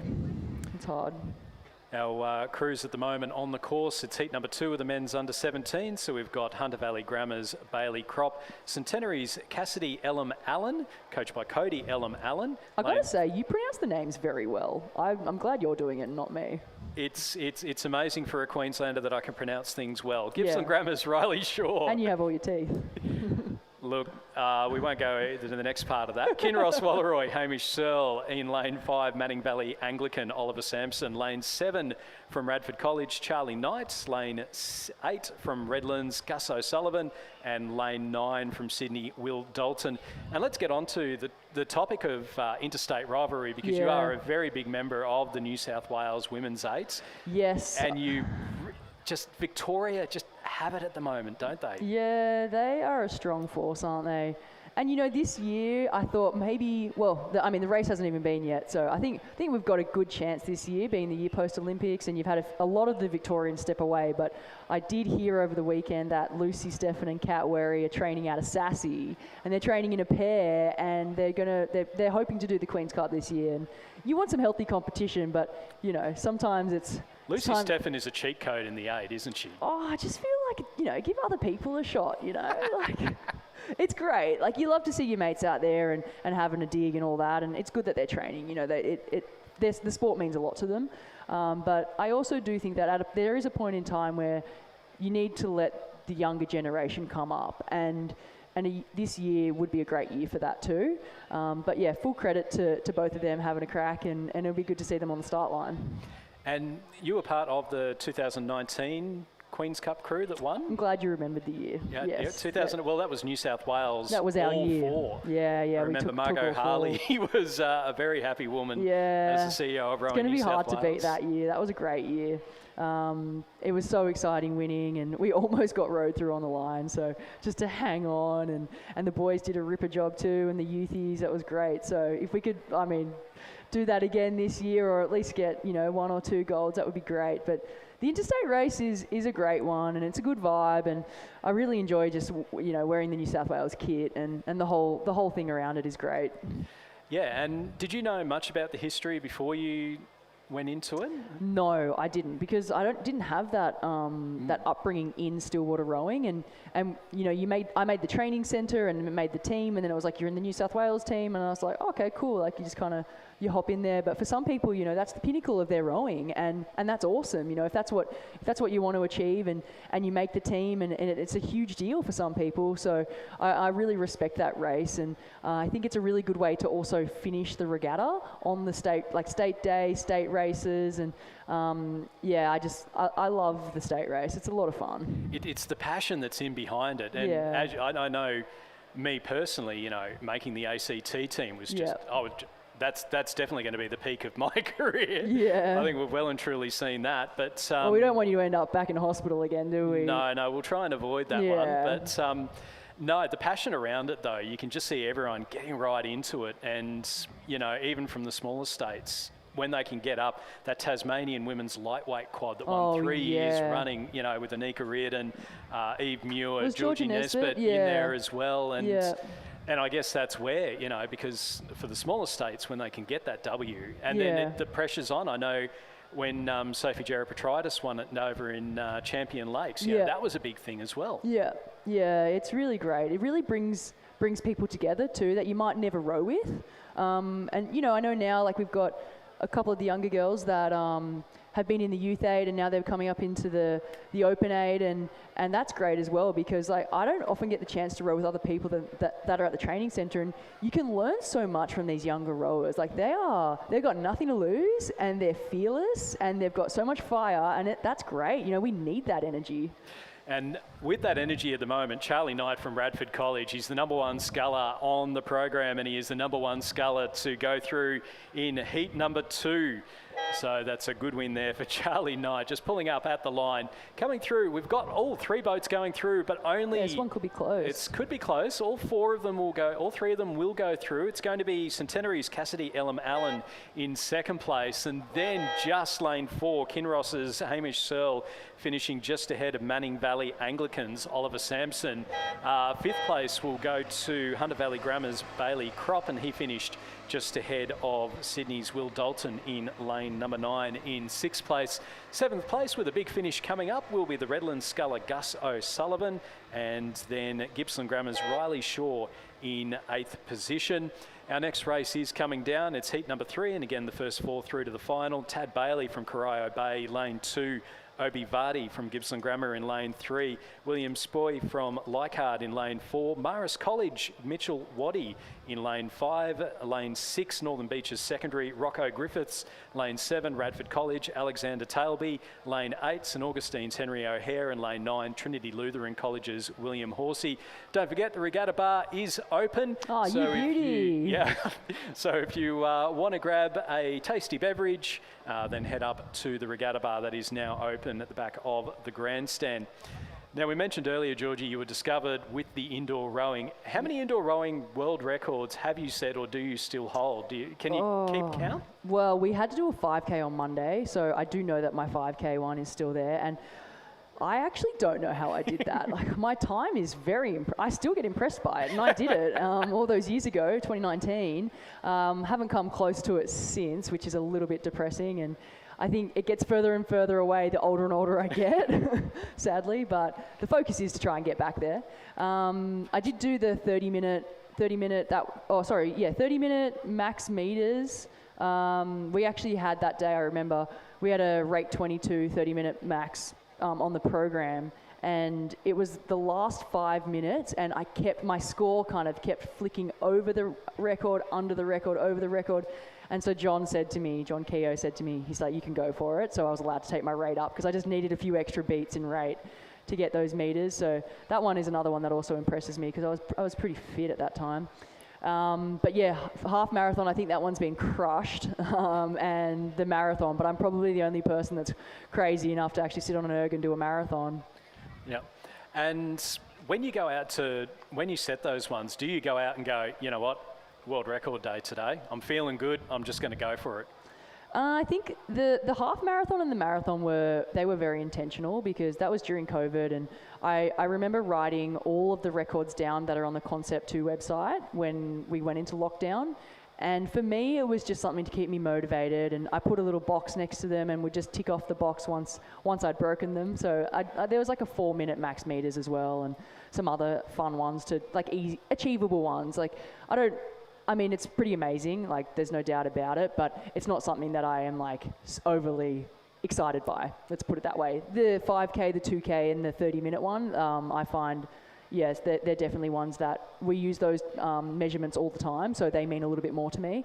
I got close to the 2K, but never quite got there yet. It's still a work in progress. But yeah, so for me, it's more about my personal bests and how close I can get to my personal best, and it just so happens that could be a world record. And there's other people around the world that are crushing these records. They're just not uploading them. I've got enough time to sit there and upload the scores. Leading at the moment is Tad Bailey from Corio Bay. He's coached by Jeff Watt. He's going to go through and take the W in heat number 3 of the men's under 17 single sculls. Going through in second place, it'll be a Victorian 1 and 2, Gippsland Grammar's Obi Vardy going through in second, and then it's going to be an ACT 3 and 4, Marist College's Mitchell Waddy finishing ahead of Radford College's Alexander Tailby in 4th place. So they'll go through to the finals. Coming through in 5th place will be William Spoy from Leichhardt Rowing Club, and 6th place going to the Trinity Lutheran sculler William Horsey. And then 7th will go to, it does look like we're going to have the Northern Beaches Secondary Rocco Griffiths in 7th place. Our final heat of the men's under 17 single sculls is underway. It's our final one before the lunch break. And again, first 4 through to the final. Xander Bailey from Corio Bay. So we saw Tad Bailey, the twins. Xander Bailey in lane number 2 as well. In lane number 3, Dylan Watson from Glebe Rowing Club. Lane 4, Massimo Fitzsimon from Leichhardt. Lane 5, Ewan Humphreys from Mossman Rowing Club. Lane 6, Nepean's James Baker. Lane 7, Radford College's ZUQ. In lane 8, St Joseph's Fred O'Hara. And lane 9, Trinity Lutheran's Noah Parker. I actually went for a row out of Corio Bay the other day when I went down to Angus Whittakin's wedding. I have a mate that's in that club, and it's a lovely little club. I really enjoyed it. Short laps when you're actually, what do you call that? Is it a river or? The Barwon River, I think. Yeah, I'm not 100% sure, but it's lovely. It's like very well protected, and you got to love to see the masters out there bashing it around. Like there's just something about masters that I don't know, gets me a bit excited. You just G them up a little bit too, and they're so engaging. Like they're so happy to see like some of the national athletes, and I went and had a coffee with, I think there was an 8, and the guys I was rowing with, it was me in a masters quad, 3 dudes. So it was pretty funny. But yeah, love just having a chat, bit of a chin wag over a coffee, and they were asking like lots of really good questions about the Olympics, but about the training centre and what we do every day, and just getting an understanding. So it was nice to kind of actually get into the community and give people some awareness of what we actually do, because I do feel like when you're at the training centres, you are very segregated from the rowing community, and maybe we come across as not so approachable, but whether it's me or any of the other girls or guys, like we love to have a chat and let people know what's going on, and hopefully inspire the next generation coming through. So if for anybody out there that wants to know anything about the training centres, just come and ask, and yeah, anything you want to know. What is your favourite rowing course? You've just mentioned the Barwon, absolutely stunning. What's your favourite rowing course that you've been on? Oh, I like Cirque because it's logistically great. Like I can sleep in my own bed at home every night. Lucerne, there's something special about Lucerne. It's gorgeous. I think everybody answers Lucerne. When you go there, you really realise how beautiful it is. If you actually asked me, I'd probably say Colorado Beach. That's my favourite place to row. That was my surf club for a long time, and that's where I call home. So, but it's not a rowing course, so it is a surf boat course, really. Could be a coastal course. Yeah. You know, we've had a lot of luck at Poznan. It seems to get a good tailwind, and that goes pretty quick. But yeah, I think when I think about rowing and racing, Lucerne definitely pops into mind. That view when you've got Mount Pilatus off in the background, and it's a natural lake. That's what blows my mind. Just a completely natural lake that happens to be absolutely perfect for a 6-lane international rowing course. We're also so well looked after when we go there. You know, we stay in a great hotel, and you're right, it's a gorgeous place. The only trouble is everything's so expensive. Like, you could buy a coffee, it costs you 10 euros. Something very, very like that. I was very happy one of the other commentators shouted me a coffee over there because it was brutal. Not brutal though. Ewan Humphreys from Mossman Rowing Club, coached by Rowena Meredith and Tom Schranko, going through and taking the win in heat number 4 of the men's under-17 single sculls. Second place to Xander Bailey from Corio Bay, so both Tad and Xander going through to the semi-finals in the under-17s. In third place from St Joseph's, we've got Fred O'Hara in lane number 8. He's going to go through and qualify just ahead of Leichhardt's Massimo Fitzsimon in lane number 4, finishing 4th, coached by Isaac Shepherd. Coming through in 5th place and unfortunately missing out on the qualification will be Nepean Rowing Club's James Baker, and then he'll finish ahead. It's a nice little battle going on here between the Radford Sculler in lane 7 and Glebe in lane 3. It will be Radford just in lane 7. ZUQ finishing in 6th ahead of Dylan Watson from Glebe Rowing Club in 7th, and Noah Parker from Trinity Lutheran College making up our field. That is the first session. What are your thoughts on the bucket hat, racing in a bucket hat? I've done it a few times before, but I look ridiculous when I row anyway. Okay. So the bucket hat doesn't help? No, I mean, I've got one handle's pink and one handle's yellow, so I'm already looking ridiculous at the best of times.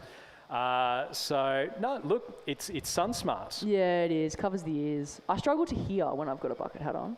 Yeah, no, it's I quite like it, but I'm also a nude nut, so it's anything that covers off on the head and all that kind of thing is very much appreciated. It is our final race of the morning session. Georgie Rowe, thank you so much for coming in. No worries. Thanks for having me. Yeah, it's good. And like I said, if anyone's got any questions about the training centre or any school kids out there want to know what we eat, what we do to recover, just come and ask. Like, happy to answer any questions anybody's got. And also, I haven't seen too many people get up and volunteer their time to help out this afternoon. So don't forget, there's a free T-shirt, a few red frogs and some killer pythons out there for whoever's keen. And make sure you wear some sunscreen because it is biting out there. It is very bitey out there. Racing will begin again at 1:35 for the semi-finals of the women's under-16 single sculls. A reminder again that if you were in the under-16 single sculls, the first 4 made it through to the semi-finals, so please check the draw.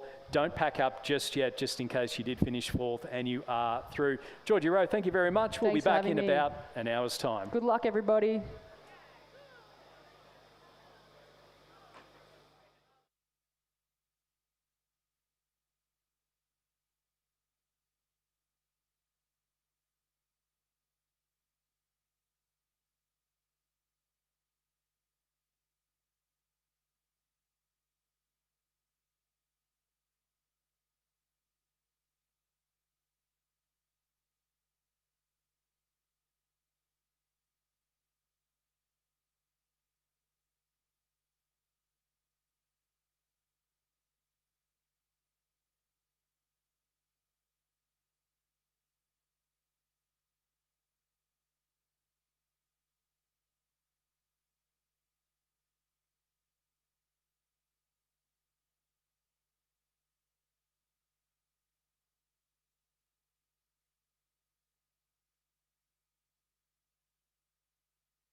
Welcome back, ladies and gentlemen, to the final session of the 2025 New South Wales Rowing Championships. And our race that is underway at the moment is the first semi-final of the women's under-16 single sculls. In lane 2 from Askham, we have Sammy Robillard. In lane 3 from Canberra Girls Grammar, Camilla Griffin. Lane 4 from Commercial, Allegra Cavalucci. Lane 5 also from Askham, Inksa Dive. In lane 6 from Griffith University, Surface Paradise, Ayla Drury. Lane 7 from Loretto Normanhurst, Alexandra Hare. In lane 8 from Queenwood, Arabella Lynn. And lane 9 from Commercial, Saskia Schmidt. As I'm joined in the commentary box by Rob Glendenning. And Rob, it is a nice little tail breeze that's coming up that should make our times a little bit quicker. Yeah, certainly. I think all the competitors out there will be appreciating the tailwind, particularly because it's just knocking the edge off the heat as well, Stuart, which I think making times a little bit quicker, but conditions are otherwise very good out on the course. Yeah, it is a little bit warm, a little bit humid. A reminder to all rowers to make sure that you are hydrating as much as possible, so as that we don't have any unfortunate incidents or health scares or anything like that. So our leading rowers just through the first 250 metres. We've got 3 semi-finals for the women's under-16 single sculls, and then we'll move across. We've got 3 heats for the men's under-16 semi-finals. So some big numbers in the women's under-16 single sculls.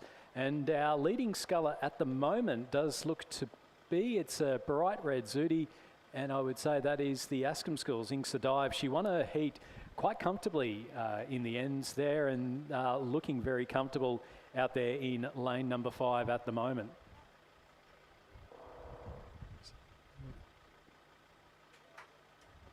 Yeah, certainly, Stuart. Inksa having quite a commanding lead for a 1,000 metre race coming through there, but Ayla Drury hot on her tails. A little bit of a gap back now to Allegra Cavalucci in 3rd place, but it's very tight for the other 4 places coming across the line. But the all-important thing in these races is to get in that top 3. Yeah, so it's Dive, Drury and Cavalucci, our leading scullers at the moment. It's 5 seconds back to Arabella Lynn, and then between Arabella Lynn and Sammy Robillard, it is tight as anything. So only a couple of seconds between Arabella Lynn in 4th, Alexandra Hare in 5th, Camilla Griffin in 6th, Saskia Schmidt in 7th, and then Sammy Robillard in 8th. So throw the blanket over the remainder of the crews, but certainly our first 3 looking comfortable out in front. We're seeing Inksa Dive now coming up towards the 750 metre mark, so just 250 left to go. She is starting to be pushed by Ayla Drury from Griffith University Surface Paradise, but a reminder that looking at the times isn't necessarily the best way in a semi-final or a heat, for that matter, to be able to tell who's going to win, because if you know that you're that far out in front and that you've got qualification, you'll quite often see the rowers just drop their rating down and try and conserve a lot of energy. Yeah, certainly, Stuart, and the Commercial sculler Allegra Cavalucci has certainly got her rating right down, but she's got to be a little bit careful here as they come into the last 150 metres that she doesn't just back off too much. But certainly the race out in the front between Inksa Dive and Ayla Drury, it's they've drawn level with each other now, and it looks like as they come into the last 100 metres, clear distance over the 3rd place, and which is still Allegra Cavalucci from Commercial Rowing Club. Not too far out of the Loretto Normanhurst Queenwood scullers over on the lanes 7 and 8, but these two going down stroke for stroke as they come down towards the line.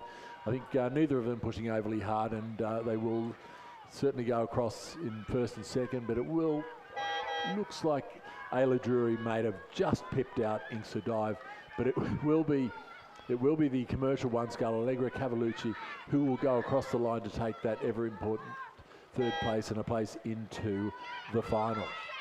Coming through in 4th, it will be the Loretto Normanhurst sculler, Alexandra Hare, and she's finished just ahead of Canberra Girls Grammar's Camilla Griffin, Arabella Lynn from Queenwood in 6th, Saskia Schmidt from Commercial in 7th, and then Askham's Sammy Robillard in 8th. So confirmation there, it was a win for Ayla Drury, 2nd to Inksa Dive, and Allegra Cavalucci in 3rd place. And they're our 3 rowers going through to the final of the women's under-16 single sculls. Our 2nd semi-final is underway again, first 3 through. Lane 2 from Griffith University Surface Paradise, Ashley McKinder, coached by Simon Davis and Nick Graham. Lane 3 from Newcastle Grammar, Elliot Munro. Lane 4 from Canberra Girls Grammar, Zoe Tran. Lane 5 from Darramal and Ava Rathel, coached by Mike Brady. Lane 6 from Hunter Valley Grammar, Kate Lonigan, coached by Rowan Hislop, Chantel Lindsay and Odin McIntosh. Lane 7 from Commercial, Ruby McLeod.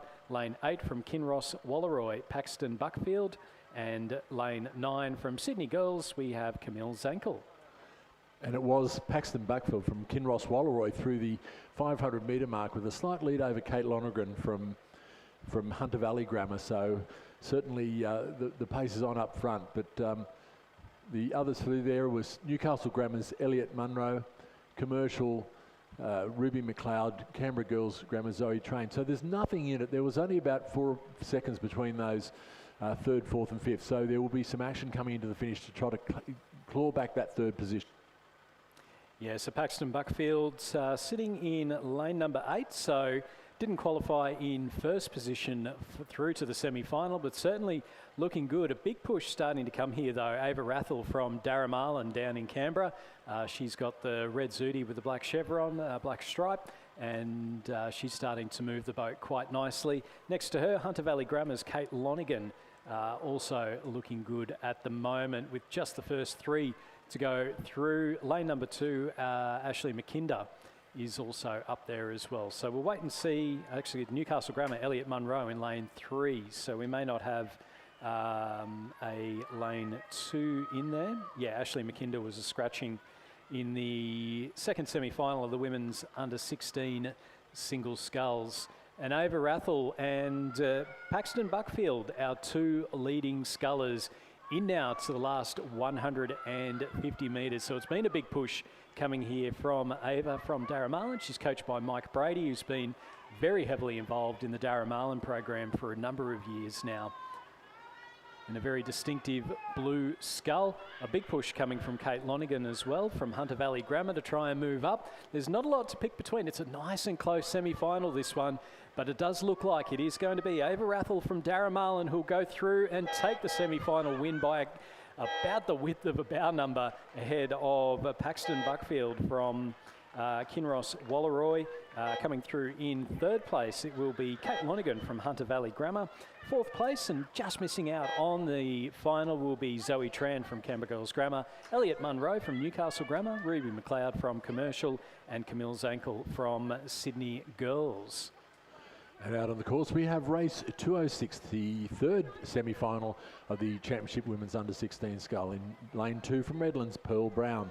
In lane 3, Roseville's Piper Robertson. In lane 4, Pymble Ladies College, Claudia Wyatt. In lane 5, Centenary, Chloe Robinson.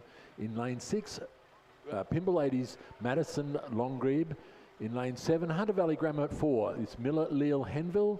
In lane 8, Kinross Walleroy's Alexandra Karash, and in lane 9, Sydney Girls, Alison Rao. So again, not a lot to pick between our leading crews at the moment. It does appear to be Pymble Ladies, Madison Landgrebe with the lead at the moment, but we'll just wait for the confirmation there. Madison Landgrebe, head of Piper Robertson, Chloe Robertson in third place. So they're our 1, 2 and 3 in the qualification positions.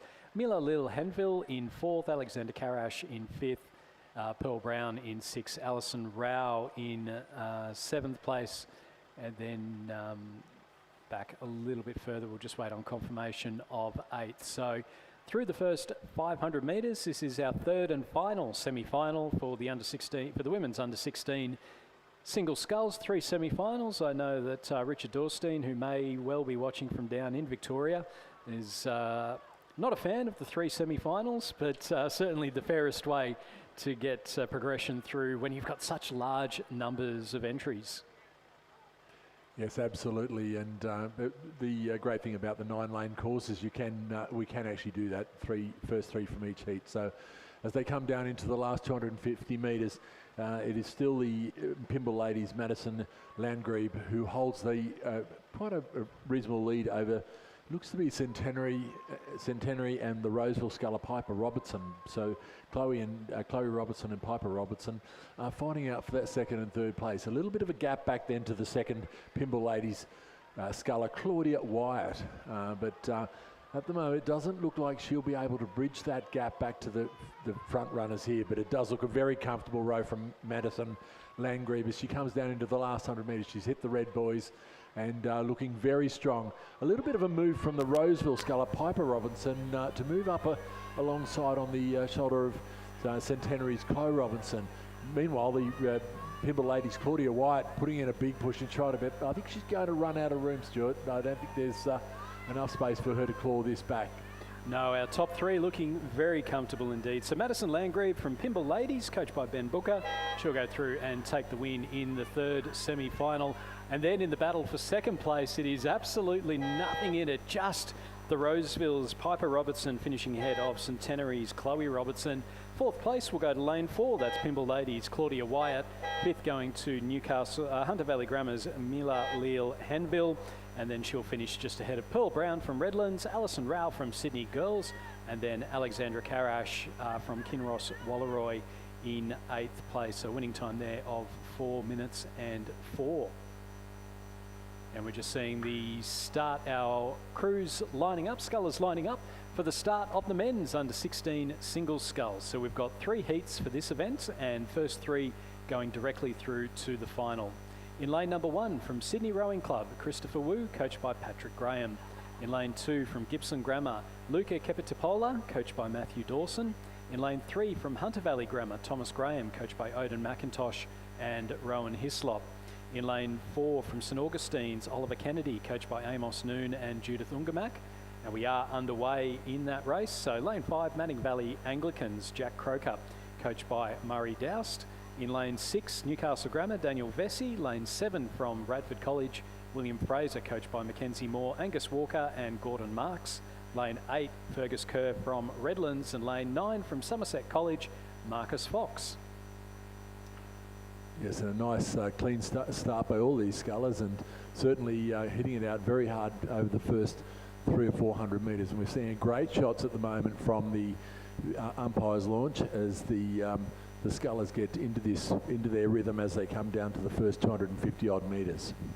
Yeah, it's an energetic stroke there, isn't it, from the young sculler that we've got on screen at the moment. And these great views, as we say, coming from the BRO boats, really gives a bit of an insight as to a different perspective rather than just the side on. So the different techniques that are used by the scullers, and we can see with our 2 scullers on screen, it does look to be a bit of a height difference. So there is a little bit of a difference there in the techniques that the 2 rowers are using. Also loving the bucket hat on the right-hand side as well. Yeah, those bucket hats are very effective, but certainly not inhibiting his ability to have a look where he's going there, Stuart. He's certainly taking some big looks. But yes, they come down towards the 500 metre mark. It does look to be the scullers in the middle of the field that have a slight advantage over the race at the moment. But it is very tight, and we're just coming into the 500 metre mark, and it does look like the Redland sculler might have a slight lead coming through. And it was indeed William Fraser from Radford College that held that lead coming through the 500 metre, followed by Jack Croker from Manning Valley Anglican, and then followed by Marcus Fox, Daniel Vesey, Oliver Kennedy, Thomas Graham, Lenny. Luca Kepitipola, and then back a little bit further to Fergus Kerr from Redlands. So William Fraser from Radford College, and again one of those schools that we seem to say quite a bit. There's a few favourites that tend to come in from outside of Sydney. Kinross Walleroy obviously being the main one coming out of Orange, but certainly when it comes to sculling, Radford College always a very strong school coming out of Canberra. Yes, and we've seen some very good performance by Radford College over the last 2 or 3 days. So obviously got a reasonable sized team up here, and certainly exhibiting some strength in rowing for the ACT. So it is William Fraser with the lead. Coming in now to the red boys, it's 250 metres left to go. Some of those red boys may just be a little bit sun bleached, more of a pink boy, but certainly when you get through to them, you know that you're getting towards the end of the race. We are seeing a push here, though, from Jack Croker from Manning Valley Anglican. I believe part of that very famous Croker family. And then Christopher Wu from Sydney Rowing Club in lane number 1. They're our 1, 2 and 3 at the moment. And also Somerset College, Marcus Fox in lane number 9, also pushing hard. Will he be able to go through and take a qualification position? Jack Croker from Manning Valley Anglican, he is pushing and pushing hard. Is he going to be able to get past William Fraser from Radford College? They're our qualifiers, but who's going to qualify first and get that nice lane right in the middle? William Fraser looks out to his right. He looks out to his right again. He knows he's got the win. It's a win for William Fraser. Second to Jack Croker from Manning Valley Anglican, and a big finish from Marcus Fox from Somerset College. He'll go through in 3rd place. And then Christopher Wu from Sydney Rowing Club just missing out, as did Newcastle Grammar's Daniel Vesey, St Augustine's Oliver Kennedy, Luca Capitopola from Gippsland Grammar, and then back again to Fergus Kerr from Redlands. And we already have a start, it would appear, in the race 208, the second heat of the men's championship under 16 single scull progression. Once again is first, second, third to the final, which is about race 220 this afternoon. In lane 2, Darragh Mallon, Patrick Curran. In lane 3, Hawthorn's Luca Mikas. In lane 4, Leichhardt Luca Wilson. In lane 5, Northern Beaches Secondary, it's Harrison Peaty. In lane 6, Newcastle Grammar's Aston Myers. Lane 7, Redlands, Christopher Ferros. In lane 8, Somerset College, Ethan Hu. And in lane 9, Tweed's Asher James.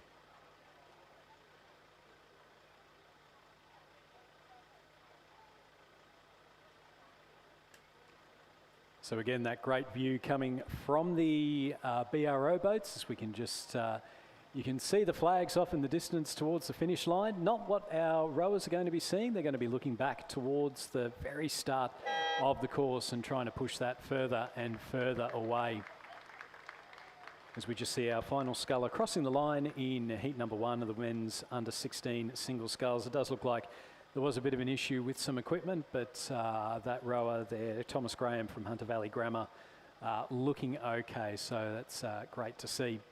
Coming through the 500 metre mark, it was Luca Wilson with the lead. So Luca Wilson from Leichhardt ahead of Luca Mikas from Hawthorn Rowing Club. Patrick Curran in 3rd place, and then he's got a couple of seconds over Asher James from Tweed Rowing Club. Aston Myers from Newcastle Grammar. Christopher Ferros from Redlands sitting in 6th place through the first 500 metres or so. So again, we're looking out over towards, it looks like it might be Patrick Curran from Darragh Mallon Rowing Club on the screen at the moment, and really trying to push hard as they're coming up now towards the 250 metre mark. The Red Boys are about to come into sight of our rowers, and again we've got a Somerset College rower in lane number 8, Ethan Hu, who is pushing up quite nicely. And then over on the far side of the course, you've got Luca Wilson from Leichhardt, Luca Mikas from Hawthorn, Patrick Curran from Darragh Mallon, and then back towards the middle, we've got Harrison Peaty from Northern Beaches Secondary, Aston Myers from Newcastle Grammar, and then Asher James from Tweed and Christopher Ferros from Redlands. Yes, and the race does appear to be between these, the Leichhardt sculler, Luca Wilson, and Somerset's Ethan Hu, as they come down towards the line. And as you'd understand, being quite young scullers, sometimes steering is a little bit of a challenge, and it's pretty hard going when you start playing with the boys with a single scull, but it certainly is. Luca Wilson has wound it right back and seems to be very comfortable. But over on the right-hand side, we've got the Darragh Mallon's Patrick Curran really pushing home and pushing towards Luca Mikas over there, and it will be very tight across the line to see who gets it, but it will be Luca Wilson, followed by a photo for between Somerset's Ethan Hu and Hawthorn's Luca Mikas. Just missing out was Patrick Curran, followed by Northern Beaches, Newcastle Grammar, Tweed River and Redlands. So confirmation there. Qualifiers for the final of the men's under 16 single sculls, Luca Wilson, Luca Mikas and Ethan Hu. In our next race, we've got the 3rd heat of the men's under 16 singles. Again, first 3 through to the final. Lane 2 from Corio Bay, James Trott. In lane 3 from Hawthorn Rowing Club, Lucas Davies, coached by Tristan Krivetsky. In lane 4 from Kinross Walleroy, Heathcliff Bell, coached by Benjamin Watt and Will Stanley Davies. Lane 6 from Newcastle Grammar, Theodore Spack. Lane 7 from Redlands, Cooper McDonald. In lane 8 from Redlands, Rory McLaughlin. And in lane 9 from Sydney, we have Charlie Huggins. And it was Charlie Huggins from Sydney just going through the 500 metre mark with about a 1 second advantage over Lucas Davies, followed by James Trott, Theodore Spack. We're just waiting for the next scull to come through. We may have missed one there, and Rory McLaughlin. But there's nothing in it, so it's going to be a very tight race for this third place between James Trott and Theodore Spack, it would appear, but not too far behind Lucas Davies either. So it is looking a little bit bouncy out there at the moment, Stuart. Yeah, the wind's just starting to pick up, and it may well, we were just seeing some ripples sort of come across at the moment, although the flags closest to us are not flapping in the breeze, which would probably suggest that it's a little bit of a northerly, so a little bit of a cross breeze just to make life a little bit interesting as we head into the final session of the 2025 New South Wales Rowing Championships. Charlie Huggins from Sydney Rowing Club has the lead at the moment. Coming up behind him, we have Hawthorn's Lucas Davies. And then, well, it's anyone's guess as to who's going to take the third and final qualification position.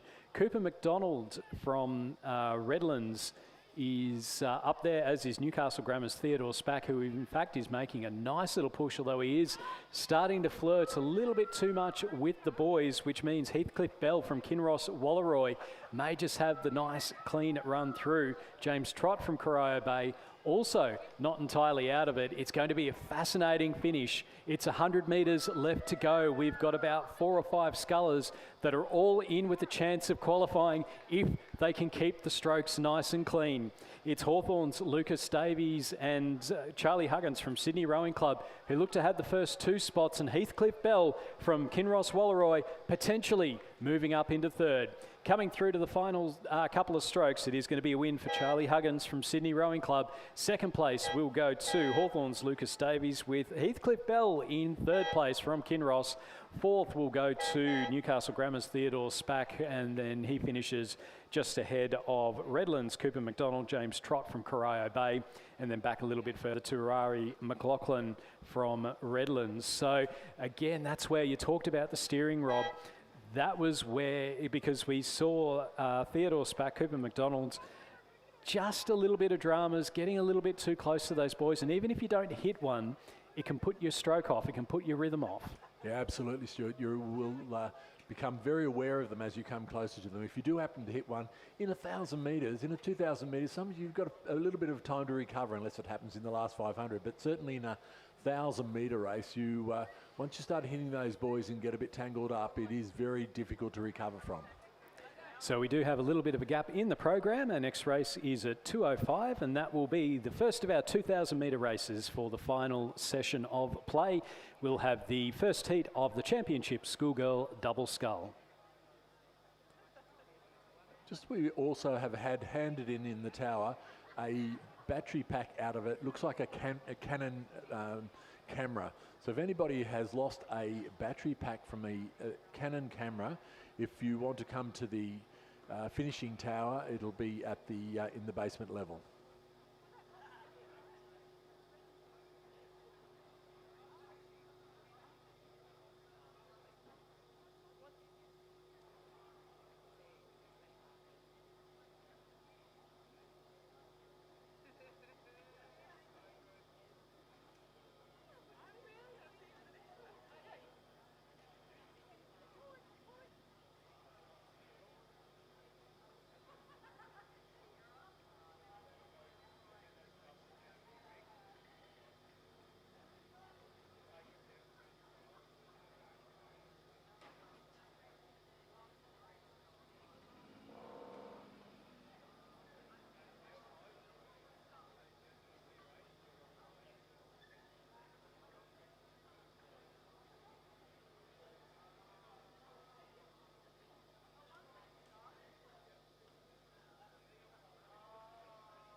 just putting a call out for a lost pair of Kia keys. They are black in colour.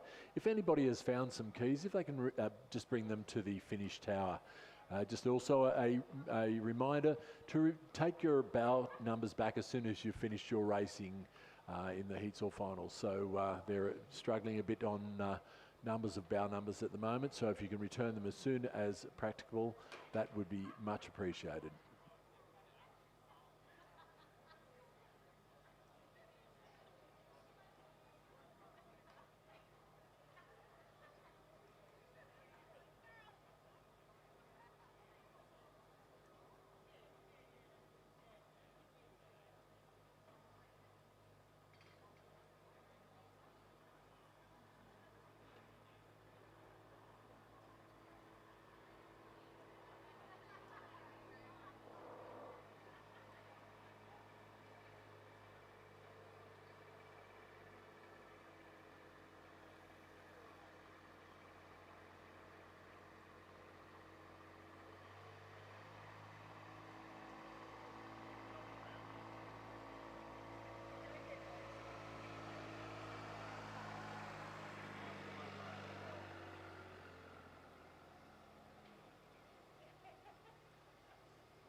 So we're just getting ready for the start of race number 210. It's heat 1 of the championship schoolgirls double scull. So we can see the in the top left corner of your screens, you can see the starter getting ready to press all the buttons, getting them ready to go. Our rowers are now underway. First heat of the championship schoolgirl double scull. So lane 2, Gippsland Grammar, we've got Catherine Bloomfield and Sorrel Fraser, coached by Nick Bartlett. In lane 3 from Loretto Normanhurst, Sophia Terry and Sabine Walton, coached by Hannah Coap. In lane 4 from Newcastle Grammar, Kensington Steele and Heidi McKenzie. In lane 5 from Radford College, Isabel Egan and Zara Turner, coached by Maximilian Meyer, Oscar Wilnick and Gordon Marks. In lane 6 from Redlands, Kira Attard and Jemima Hugman, scratching lane 7. Lane 8 from Trinity Lutheran College, we have Isabella McMahon, Isabella Roberts, coached by Eric Rowan and Georgika McMinnon and Olivia Georgopoulos. And lane 9 from Canberra Girls Grammar, Audrey West and Mia Wiley. So again, that lovely footage coming here from the BRO boats, and you can see just the technique of the rowers as they're coming through, and certainly early stages in this particular race. Do have with the Radford College crew, Zara Turner, who was the schoolgirl single scull champion at last year's Australian Rowing Championships, and then Isabel Egan, who made her para-rowing debut at this regatta yesterday, winning the women's PR3 single sculls in a very impressive time of just over 8 minutes 20. So a very impressive Radford College double in lane number 5. As we just see our leading crews now coming up towards the 500 metre mark, and it does look to be that Radford crew in lane number 5 who have the lead. See the peloton of coaches going alongside. A reminder too that if you are cycling, that you do need to be wearing a helmet. It is the law, and if the police do pop around, they will fine you without hesitation. Radford College with that lead, 150 through the first 500 metres. Second place, Loretto Normanhurst, Canberra Girls Grammar sitting in third. And not a lot to pick between the rest of our crews. Redlands, Newcastle Grammar, Trinity Lutheran, Gippsland Grammar, all within a few seconds of fourth place. But it is only the first 3 to go through to the final of the schoolgirls double scull. So Radford leading Loretto Normanhurst and Canberra Girls Grammar at this early stage. The wind just starting to pick up a little bit here, Rob. We've got the flags again fluttering towards the west. So we've got that nice tail breeze sort of pushing them along. It seems to be coming from the north and from the west, and still about 30 degrees, so quite warm out there. It sure is, and it certainly is helping the scullers come down in this race. That time of 150 through the first 500 for a schoolgirl scull is a very, very tidy time. And we're just commenting earlier about the widespread of states involved, East Coast states involved in this race, with Victoria, ACT, New South Wales and Queensland all crews in this race. So it's great to see the interstate crews coming up for the New South Wales Championship and making it the regatta that it is. Yeah, it's really been the East Coast, and looking forward to seeing how many crews will go down for the Australian Rowing Championships down at Lake Barrington this year, the absolutely stunning Lake Barrington. I've never been, and I cannot wait to get down there and to have a look at it and explore a little bit of Tasmania. But certainly for the East Coast crews, we've seen Gippsland Grammar coming up. We've had a few crews coming up from Victoria and quite a few coming down from Queensland as well. They've just had their state championships, and what a great warm-up it is to out there on Lake Wyaralong in what were even hotter conditions than what we've got here. The heat not bothering the Radford Scullers though. That is Isabel Egan and Zara Turner with a commanding lead. You can see there, it's plenty of clear water between them and the chasing pack. Canberra Girls Grammar making an ACT 1 and 2 through the first 1,000. Loretto Normanhurst, a couple of seconds back in third, and then Redlands in fourth place. Behind them, Trinity Lutheran College, Newcastle Grammar, and our final crew, Gippsland Grammar, in seventh place. Yes, certainly that Radford College crew of Isabel Egan and Zara Turner looking very comfortable and a very together crew as they come down towards the 1,500 metre mark with about probably another 200 or 300 metres to go, and certainly have got a good lead over the rest of the field. Just looking back now, they seem to be very comfortable in their rhythm, keeping the length. Certainly have obviously spent a lot of time in this boat together, so they're making the most of that flow and the conditions out there, which seem to be abated just a little bit right at this point.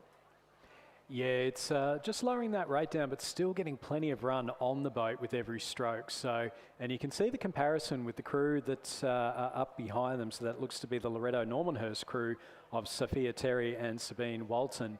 And you can see just, it's very controlled from the Radford Scullers, and then behind them, just a little bit of a higher stroke rates, but not quite getting that push, not quite getting that drive from the Loretto Normanhurst crew. But certainly they're sitting in third place at the moment, and in that qualification position, Redlands will be looking to try and make up a bit of ground.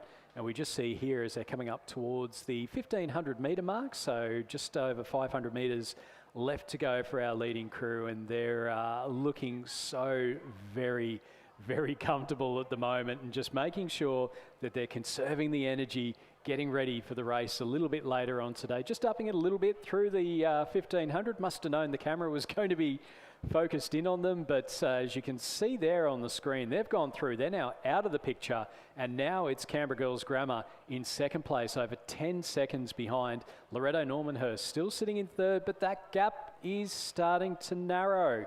It's just over a boat length between Loretto Normanhurst in third and Redlands, the crew of Kira Attard and Jemima Hugman, in fourth place. So we'll keep an eye out on that. Trinity Lutheran College, they're about 10 seconds out of third, so potentially just a bit too much to make up. And then Newcastle Grammar sitting in sixth, and Gippsland Grammar in seventh place. And again, that's just to give an idea as to how far ahead that Radford crew are. That's the view from the BR rowboat, and the crew far off in the distance over towards the flags are Isabel Egan and Zara Turner from Radford College. Loretto Normanhurst in the background over on the far side, and then closest to us, it does look to be the Newcastle Grammar crew of Kensington Steel and Heidi McKenzie, the closest ones on screen at the moment. Yes, certainly is, and it does appear that the crew over in lane 3, the Loretto Normanhurst, have drawn up, made some good ground over the crews over here, the Redlands crew, and across to the, looks like the Canberra Girls Grammar School as they come down to the last 250 metres. It will be very tight to see who takes out that position, and the race is on between the Redlands and Normanhurst crews, but certainly out in front, the Radford College crew looking very, very comfortable. They've brought the rate back down. They had a little bit of a brief flurry as they came through the 500 metre mark just to make sure that everybody knew how fast they would go. And but it is this Canberra Grammar School over on Canberra Girls Grammar over on lane 9 that has now put a bit of time over the Normanhurst crew right over in lane 2. But it will be the Radford College crew coming across the line to take an easy win in this Heat 1 of the Championship Double Scull. It will be the Canberra Girls Grammar crew of Audrey West and Mia Wiley coming over the line. And there's been a crab in the Normanhurst crew, and it's allowed the Redlands crew to come through, and it's going to be very tight. They are don't look like they can get the boat going, but they may have just recovered in time, and it is going to be very tight. But I think the Normanhurst crew has just recovered enough to beat the Redlands crew home. Across the line now, the Trinity Lutheran, and we have the Newcastle Grammar and Gibson Grammar coming down to the line now to round out this field. That was tight, and it's just so important to keep rowing through. We saw the Loretto Normanhurst crew, Sophia Terry, Sabine Walton, had the crab, couple of missed strokes, but then they did so well to get the boat back up and moving again. A couple of really big strokes there just before, on the last buoy before the line, and they were just by about the width of the bow number, I think, able to go through and qualify in third spot. So we'll wait for final confirmation. On the screen at the moment, it's heat number 2. Again, first 3 through to the final. Lane 2 from Canberra Girls Grammar, Emmanuel Hoskin and Maddie Beasley. Lane 3 from Trinity Lutheran, Lily Fruin and Alina Doherty, coached by Eric Rowan. Lane 4 from Loretto Normanhurst, Stella Moore and Poppy Russell, coached by Hannah Coap. Lane 5 from Arana School down in Canberra, we have Manon Castro and Maya Skosilis. In lane 6 from Radford College, Freya Teschendorf and Amelie Brennan, coached by Max Meyer, Oscar Wilnig and Gordon Marks. Lane 7 from Redlands, Alana Winder and Annabelle Huang. Lane 8 from Kinross Walleroy, Sienna Wilkin and Maggie Kirby, coached by Andrew Gannon. And lane 9 from Trinity Lutheran, Chelsea Kitto and Ella Brown, and they're coached by Eric Rowan, Georgika McKinnon and Olivia Georgilopoulos. Stuart, they're coming down towards the 500 metre mark, and it is very close at the front here, and it will be the Redlands crew going through with a half-second advantage over Kinross, followed closely by Trinity Lutheran College number 1 and Radford College number 2. So it is very, very tight over the first 500 metres of this second heat of the Championship Schoolgirl Double Scull. Yeah, it does look like Radford and Trinity Lutheran will be battling it out for that final qualification position. Canberra Girls Grammar just a little bit further back through the 1,000, and then a bit of a gap back to Loretto Normanhurst, Trinity Lutheran 4 and Arana in 8th place. So plenty of work to be done there for the back few crews, but Redlands and Kinross Walleroy our leading two, and we're going to keep an eye out because I reckon this battle for third place is going to be interesting. So Alana Winder and Annabelle Huang from Redlands sitting in first place through the 1,000. Sienna Wilkin and Maggie Kirby from Kinross in second place. So it looks to be the three crews closer, or three of the crews closer to us, because we're starting to see a push now from Radford College's Freya Teschendorf and Amelie Brennan as well. And then over on the far side, Lily Fruin and Alina Doherty from Trinity Lutheran College. Let's wait and see as they're coming up now towards the 1,500 metre mark. So 3 heats of the schoolgirl double sculls before we move on to the schoolboy double sculls, where we've just got the 2 heats with 4 going through in each of those ones. Coming up now towards the 1,500 metres, and well, how many times do we say this in a regatta? Kinross out towards the lead. Redlands sitting in second, but over on the far side, we've got Trinity Lutheran from the Gold Coast, Lily Fruin and Alina Doherty up there as well, as we just see them coming up now. 1,500 metres, there's 500 to go. It's Kinross by about half a boat length ahead of Redlands. Third and final qualification position, Trinity Lutheran, but only by a boat length over Radford. That is well and truly gainable for the girls from Radford College. 5th place, Canberra Girls Grammar. They're a bit under 6 seconds behind in 5th place, and then back a little bit further to our remaining few crews as they come towards the 1,500 metre timing point. So just coming on screen at the moment are the crew from Loretto Normanhurst sitting in 6th place, and then in 7th Trinity Lutheran, and then back a little bit further to the Arana School. Yeah, certainly, Stuart, there wasn't much change in those margins between the 1,500 and the 1,000 metres, so it is very tight, as we said, for that 3rd and 4th positions coming through the 1,500 metre mark. But it does look like the Kinross Walleroy a combination of Sienna Wilkin and Maggie Kirby just extending their lead a little bit, but the Redlands College crew just inside them, Alana Winder and Annabelle Huang, who did hold that early lead in the race, are certainly not letting them get away. Over on the other side, we have the Trinity Lutheran scullers, Lily Fruin and Elena Doherty. Look to be just maybe holding down that third place, but there's nothing between them and back over to the Radford College crew in lane 6. Yeah, Trinity Lutheran holding on to third place. They've got about 200 metres left to go. Are they going to be able to qualify for the final of the schoolgirl double scull? Have Radford just run out of juice a little bit? They're starting to be taken now by the crew in lane number 2, Canberra Girls Grammar, Emmanuel Hoskin and Maddie Beasley. And I think Radford, they've done their race. Unfortunately, they weren't able to go through. It's going to be Kinross out in front, Sienna Wilkin and Maggie Kirby, coached by Andrew Gannon.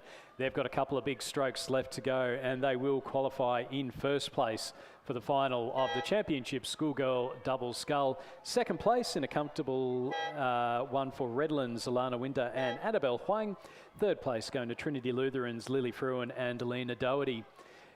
Fourth place and missing out will be the Radford College double of Freya Teschendorf and Amelie Brennan, and then they'll finish just about half a boat length ahead of Canberra Girls Grammar's Emmanuel Hoskin and Maddie Beasley. And then we do have a bit of a gap back to our final few crews. So coming up towards the line are Stella Moore and Poppy Russell from Loretto Normanhurst.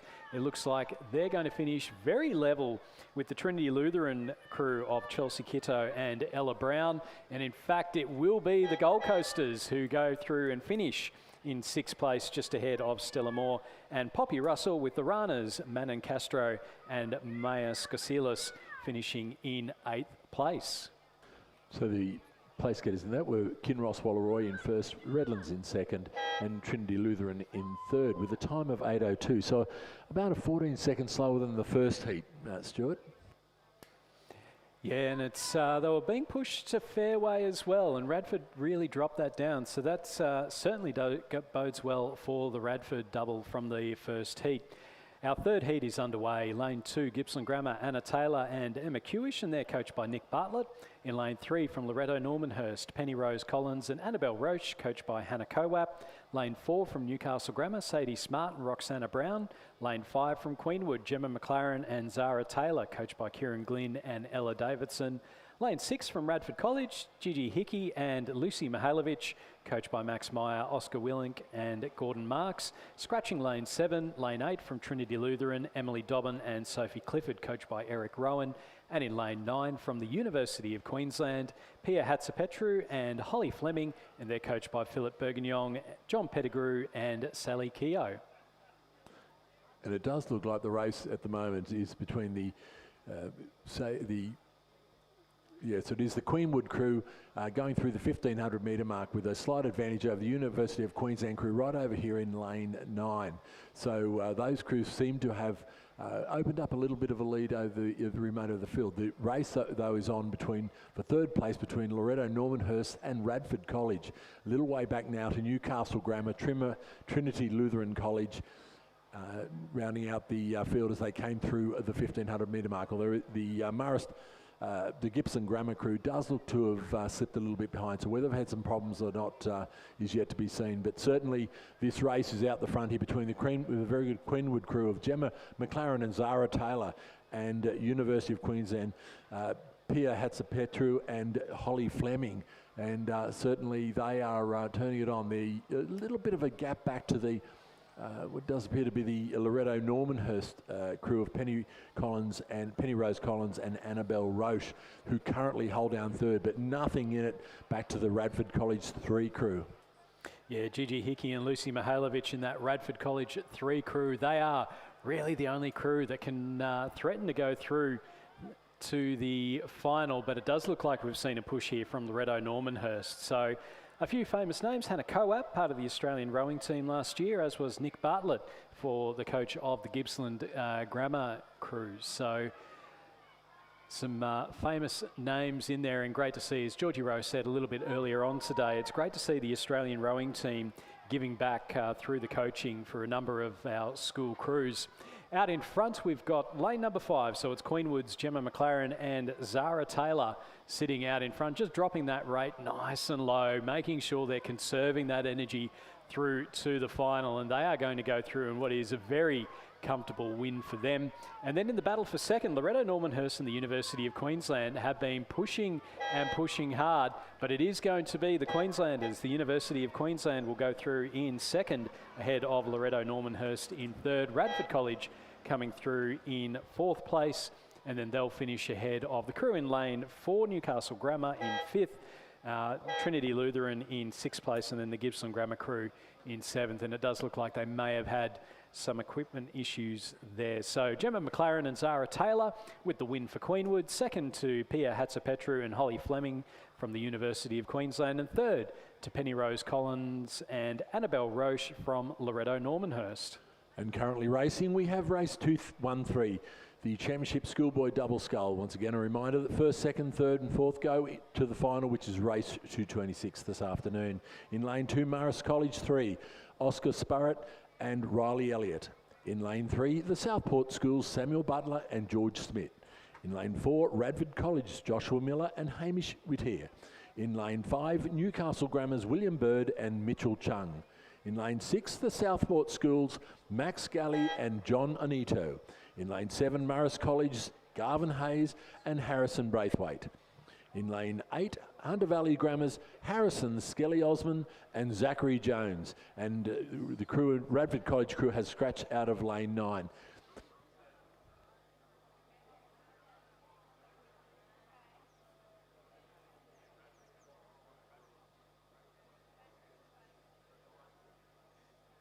So we're just coming down to the 1,000 metre, and through the 1,000 metre mark, it was the Marist College number 1 crew in 3:29, just ahead of the 2 Southport Schools crews in second and third. Nothing between those 2 crews. A little bit back to Newcastle Grammar, followed by Hunter Valley Grammar. And mid-race, we're going to have a change of commentary. We've got a little bit of time here, just handing over to Nathan Birch. Thanks, Rob.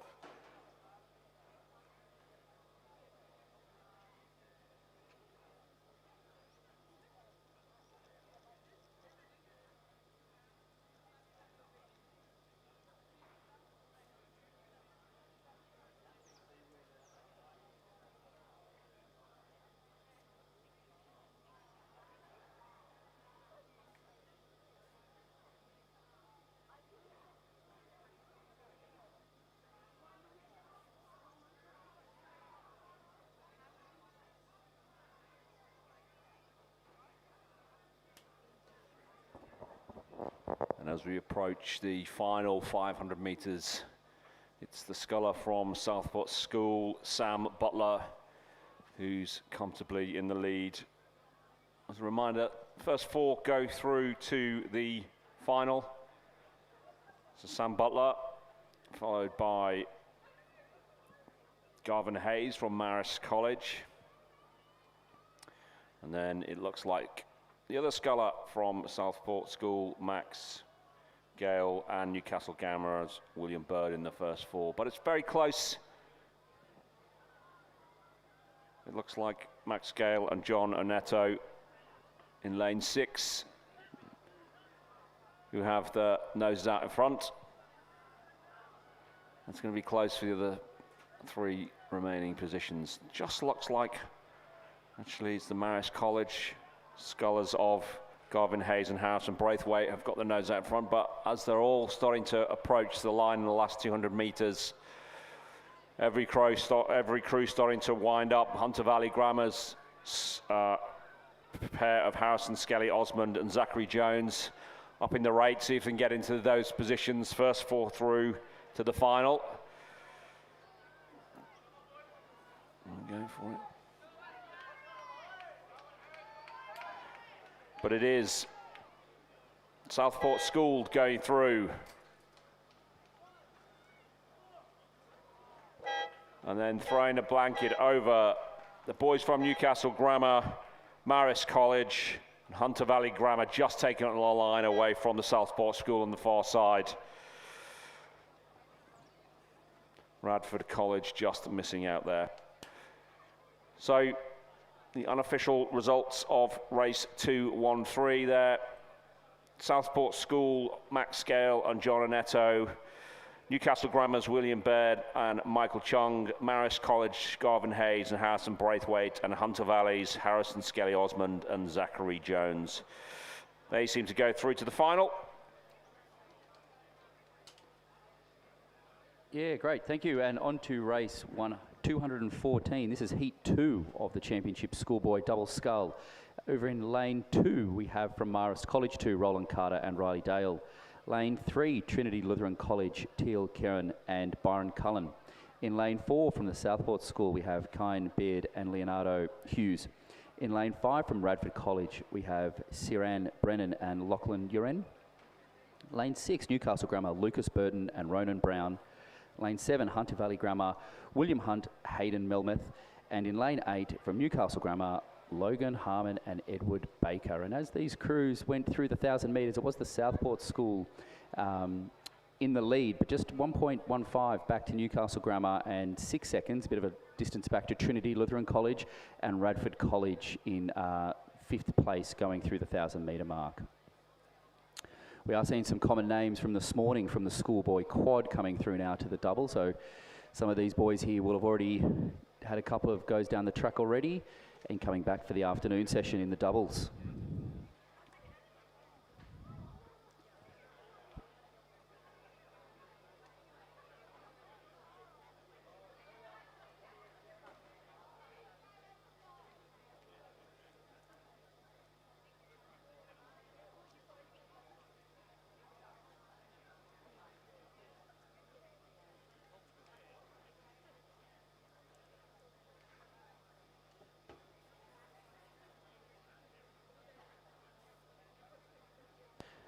So yes, coming through the 1,000 metres, it also had Marist College, just 0.08 behind the Southport School in lane 2. So Marist College over on the far side, definitely not letting go, as we can see here, the Southport School in the middle in their white tops and the blue and darker blue stripes of Marist on the far side.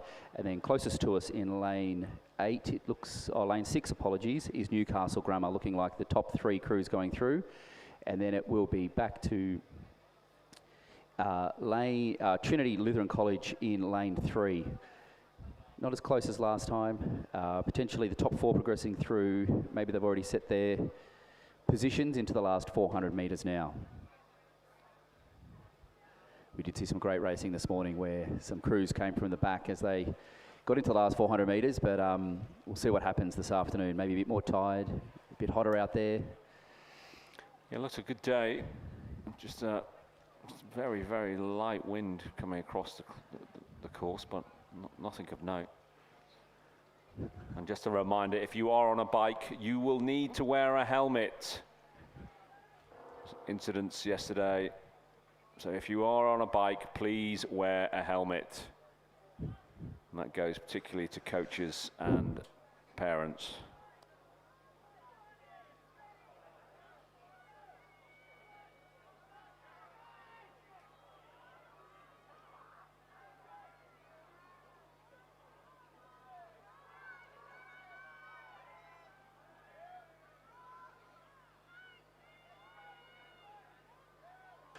Coming into the last 250 metres now, definitely these boys are not letting go, with Marist College over there in lane 2, keeping the Southport School in lane 4 honest as we hit the last 200 metres, and then closest to us in lane 6 in Newcastle Grammar. They are also maybe just not quite part of this race anymore, just relaxing, they're comfortable to progress through. Radford College has started to step it up in lane 5, definitely wanting to see if they can qualify in that ultimate 4th position, but unfortunately might be a little bit too late, with first place going to lane 4, which is the Southport School. Ooh, second, looks like it's a photo between Radford and Marist, and then 4th place was Trinity Lutheran, rounding out the top 4. So either way, progressing through Radford and Marist.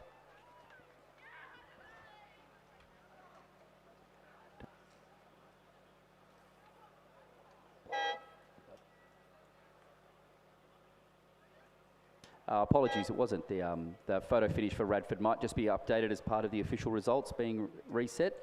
There we go, Southport School, Newcastle Grammar, Marist 2 and Trinity Lutheran College will be progressing through to the final later today. Unfortunately, Radford College 2, Hunter Valley Grammar and Newcastle Grammar will not progress through to the final later today.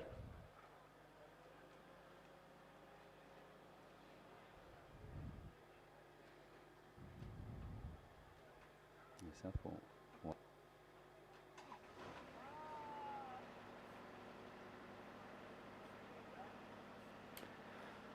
And we'll move on to race 215.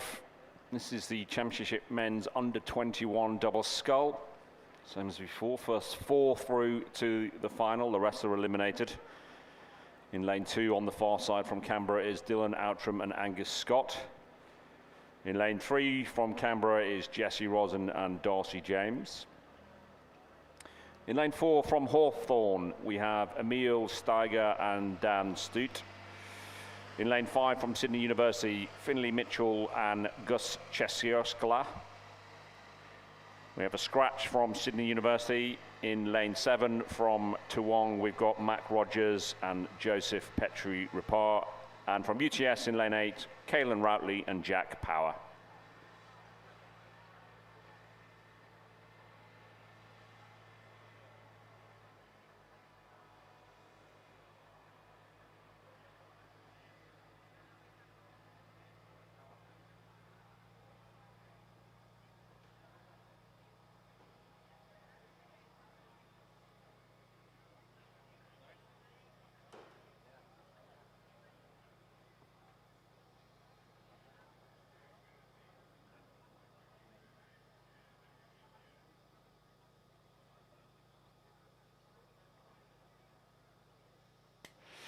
And as they come through the halfway mark, it was Canberra's Jesse Rosen and Darcy James. They were about 2 seconds in front of the UTS crew. In line in third were Steiger and Stute from Hawthorn. And they've maintained a good lead. As they're coming through the 1500 mark, it's Canberra out in front, UTS and Sydney University boat have moved up into third, and Toowong are in fourth. And there's about 3.5 seconds gap between the first to fourth. So they, at the moment, coming through into the last 500 meters mark, they will go through. The rest will be eliminated, but still all to play for. As we see some of the boats starting to wind up the stroke, keeping that length as they thunder towards the finish.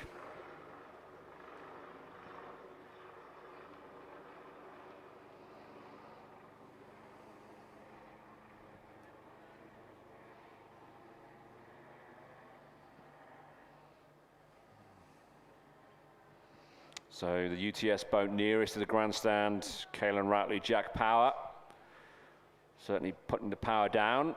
And they're fighting it out between the boat on the far side in lane 3, Jesse Rosen and Darcy James for line honours. And then you can throw a blanket over the other 3 boats who are looking for those final 2 qualifying positions. But it's all starting to bunch up here. Looks like the boys from Canberra ACT are going to take line honours though.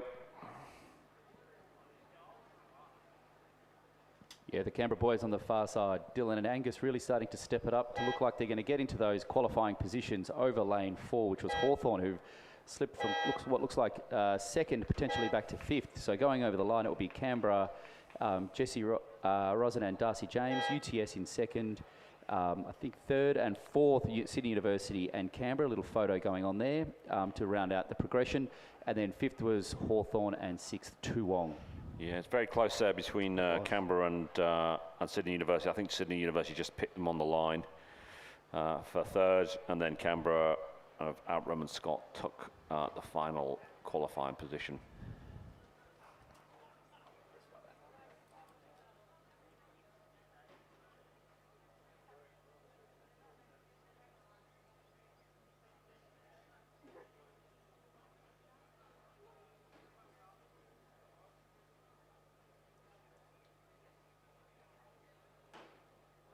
Back to race 216 now. This is heat 2 of the men's under 21 double scull.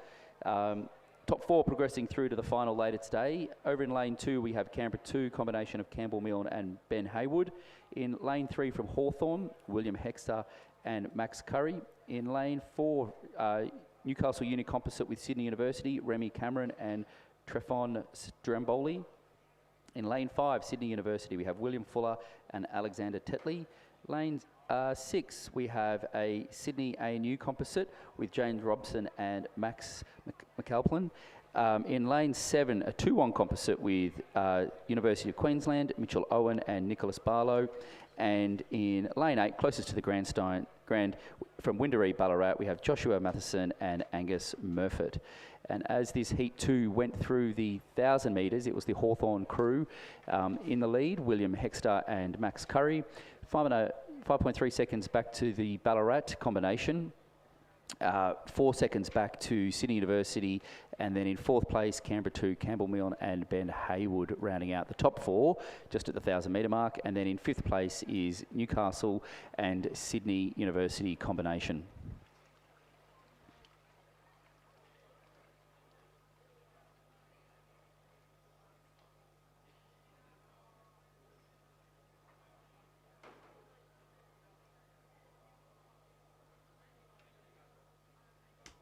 Can see on the camera now as we're progressing towards the 1,500 metres, it does look like that Hawthorn combination of Hexter and Curry in lane 3, definitely holding on to their lead, going through the third 500. To the left, we can also see just in the 2-1 composite of Owen and Barlow, also holding on to a good lead over the pack, just stepping back a little bit to what will be a challenging race for the final 2 progression positions later on today.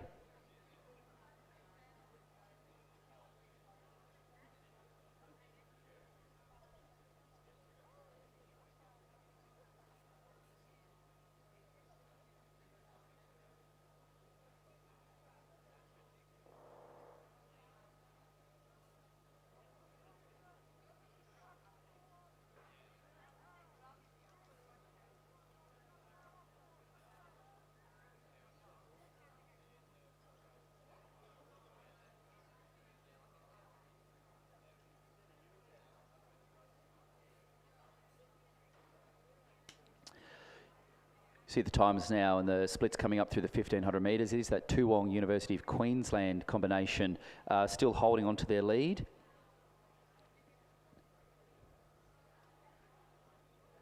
Back to Windaree, Ballarat, Sydney University, Canberra 2 in that 4th place. But it is going to be tight now for that Canberra 2 combination on the far side to keep it moving as they come into the last 300 metres to progress through to the final later today. It's looking like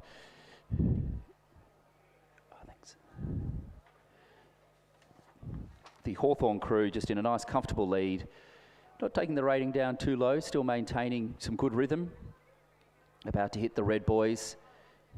And then lane 6, Sydney University, James Robson and Max McAlpine combination in a comfortable 2nd place, definitely looking to relax down a bit. Apologies, that's number lane 7, Mitchell Owen and Nicholas Barlow in 2nd place. Hawthorn Rowing Club looking like they're about to just come over the line comfortably in 1st to progress through. 2nd is lane 7, Toowong Composite. In lane 8, Windaree Ballarat, again looking nice and comfortable, and also lane 5, the Sydney University combination. Just crossing over the line in 3rd place will be the Windaree Ballarat. 4th, Sydney University, Fuller and Tetley. Canberra 2 combination of Milne and Haywood crossing in 5th. Unfortunately, not going to progress through to the race later today. The final, sorry. And at lane 4, we're getting a good race here from the ANU combination of James Robson and Max McAlpine. Just crossing over the line in 6th place is the Newcastle Uni Composite and then Sydney Composite there.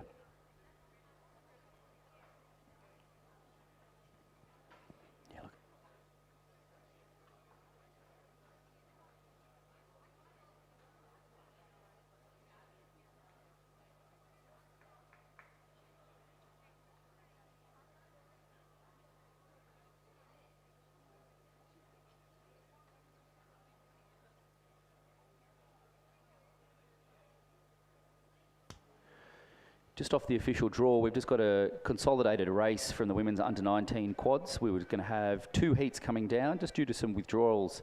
That race has been consolidated down to a final, race number 231 later today. So we do have a little bit of a break in the racing right now. Perfect time to go and check out the merchandise while they're still open. Maybe duck up to the bar.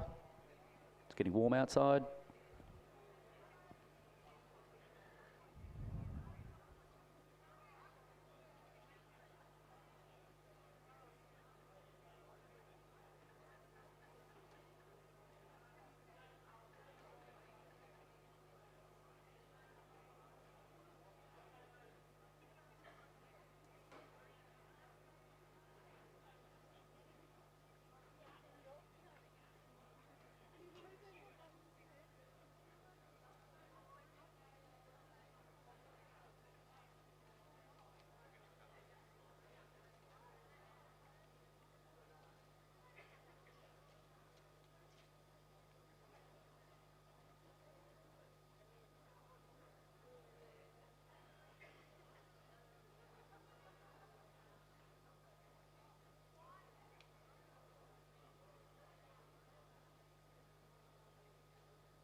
Okay, it looks like we've moved on a bit. This is on the race program. This is actually going to be race 219. It's a championship women's under-16 single scull. It's a 1,000-meter race, so they'll be lining up, as you see, at the halfway line. On the far side from Commercial, we have Allegra Cavalucci. In lane 2 from Centenary, Chloe Robertson. In lane 3 from Kinross Walleroy, Paxton Buckfield. In lane 4 from Pimble Ladies, Madison Landgrave. In lane 5 from Griffith University, Isla Drury. In lane 6 from Darramarlin, we have Ava Rothall. In lane 7 from Askham, Ingsi Dive. In lane 8 from Roseville, Piper Robertson. And then in lane 9 from Hunter Valley Grammar, we've got Katie Lonergan.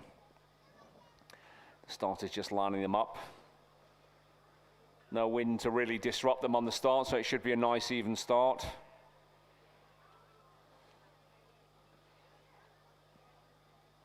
All 9 rowers progressing through heats earlier in the day, and they will have lined up on the basis of those times. So expect to see the lanes in the middle to be the quickest, but it doesn't always work like that way, particularly with the under-16 scullers. Will be quite inexperienced. So it'll be a good race for these, great experience for many of these scullers.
And they're off. Seems like all scullers seem to have got away. Seem to have got away okay. And they'll be sprinting for the line in this 1,000-meter race, the women's under-16 single scull final.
And coming through the first 500 meter, it was Ingsi Dive from Askham, who is in the lead. She's got a good lead of 2.5 seconds, which is almost a length and a bit here, from Ella Drury from Griffith University.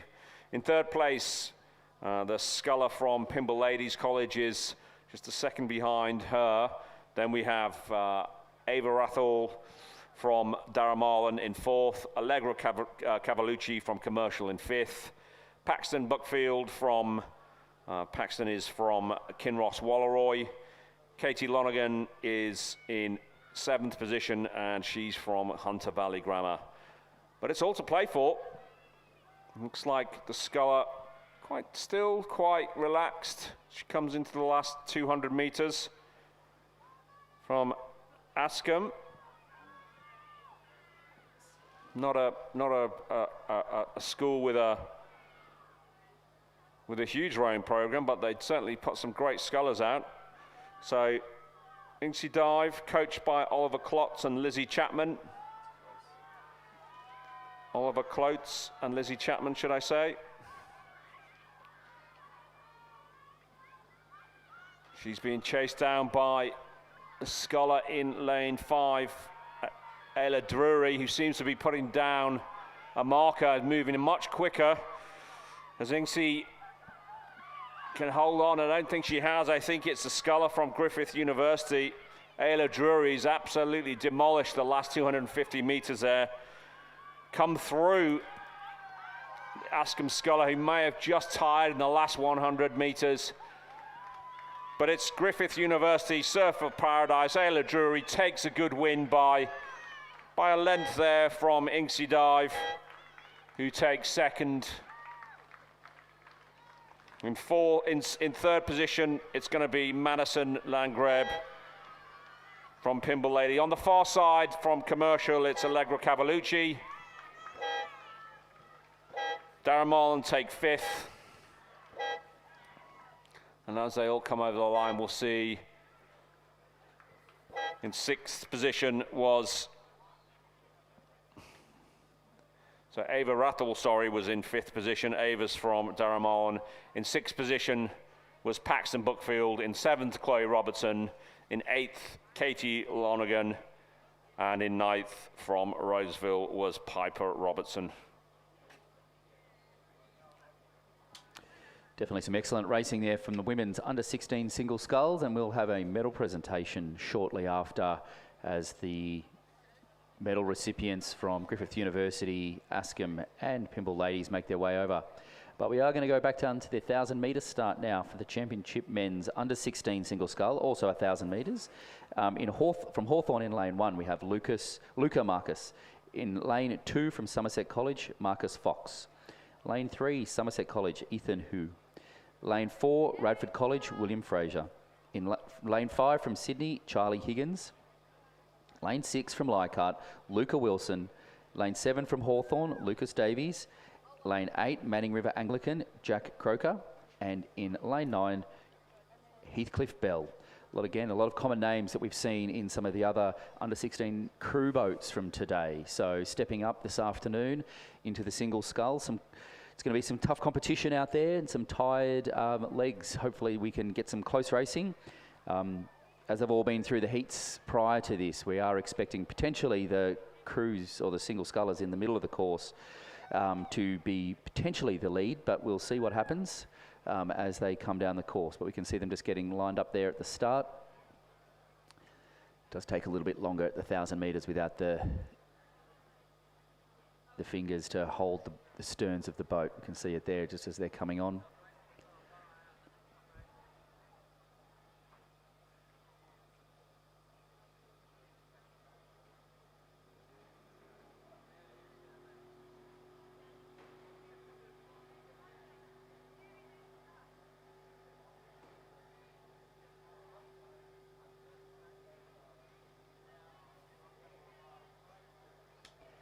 We can see they're off now. This is the men's under-16 single scull. Lane 1, Hawthorn, Somerset College, Radford College, Sydney, Leichhardt, Hawthorn, Manning Valley Anglican and Kinross Walleroy. A full contingent of the 9 boys turning up for the final this afternoon.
These boys just going through the 500 metres. We can see Luca Wilson in the lead. Jack Croker just under 2 seconds behind, and then 0.4 back to William Fraser. So hopefully some exciting racing as we hit into the second half of the Championship Men's Under 16 Single Scull. The following was back to Radford College in third, William Fraser. Hawthorn, Luca Mikas, and from Sydney Rowing Club, Charlie Higgins, as they went through the 500 metre mark. But we can see now, this is possibly one of the closest races we've had so far as we get into the final 300 metres. Could be Luca Wilson from Leichhardt in lane 6, just 4 in from the grandstand. In the lead, getting a bit of a challenge from the Radford College rower Fraser in lane 4. Then some tough competition on his right side, Ethan Hugh from Somerset College.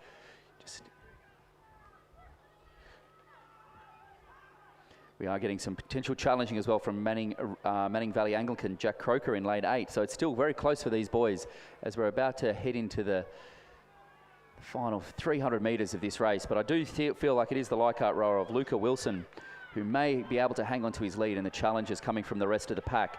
But geez, this is looking close over on the far right side as well. The Hawthorn Somerset College rowers are not giving up over there and really challenging the Radford rower, William Fraser, who's holding on to second close with Manning Valley Anglican, Jack Croker in lane 8. As we come into the last 200 metres, 100 metres now, it is the Leichhardt rower still holding on to that first place. Second place looking like it could still be the Radford rower of William Fraser holding on to that position, but definitely threatened by the lane 8 rower, Jack Croker, who might actually have got over the top just in those last metres. Jack Croker from Manning Valley over Radford in third place.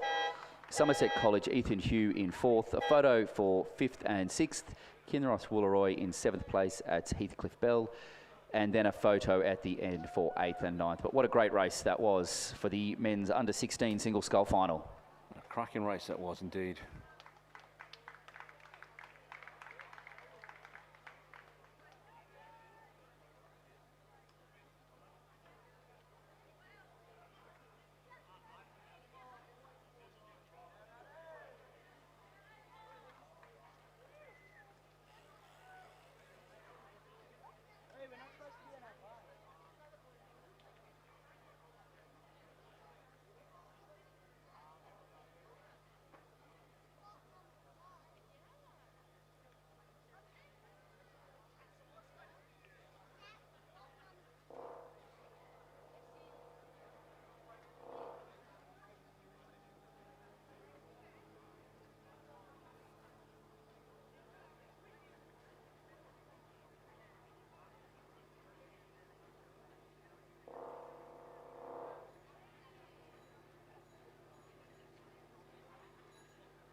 And we'll turn our attention very quickly to the race pontoon. This is race 219. This is the positions for the Championship Women's Under 16 Single Scull. And the medals being presented by Lizzie Chapman, the Director of Rowing at Askham College. In third place from Pimble Ladies, Madison Langreeb.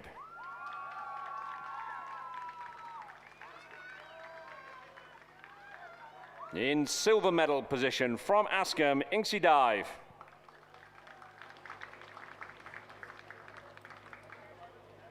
And the winner of the Championship Women Under 16 Sculls from Griffith University Surfers Paradise, Ayla Drury. Please join me in congratulating the winner of the Under 16 Sculls, Ayla Drury.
We are heading back to the 2,000 metre start here. We can see race 221, the Championship Women's Under-17 Single Scull semi-final number 1 progressing. We'll progress through to the final later today. These girls have raced already in some heats to get to the semi-final. So 3 races down the track for this event. So a well-represented event. In lane 2 from Nepean, we have Ellie Taylor. In lane 3 from Redlands, Lillian Forsyth. In lane 4 from Commercial, we have Zara Hilton. In lane 5 from Kinross Wallaroy, Rani Jerrick. In lane 6 from Glebe, Isabel Bugg.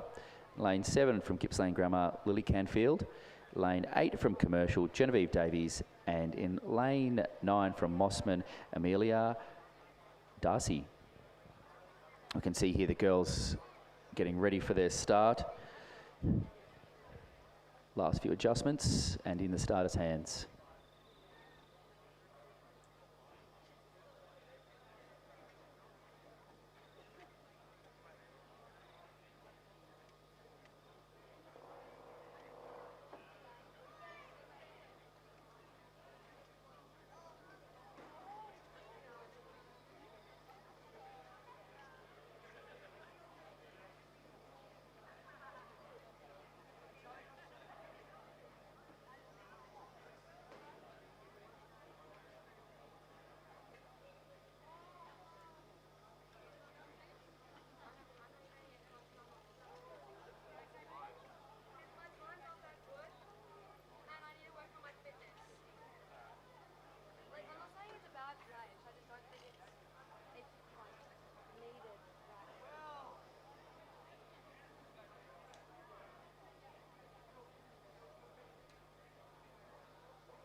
And we'll turn our attention once again to the medal pontoon. This is the medals for the men's under-16 single scull. And the medals are being presented by Howard Croker, the founder of Croker Oars, and the coach and grandfather of Jack Croker, who has won a silver medal today. But first, the bronze medal will go to Radford College's William Fraser.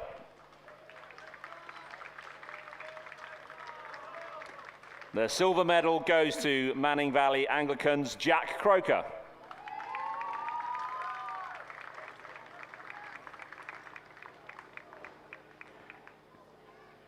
And the winner of the Championship Men's Under-16 Single Scull from Leichhardt, Luca Wilson. Please join me in congratulating the winner of the Men's Under-16 Single Scull, Luca Wilson.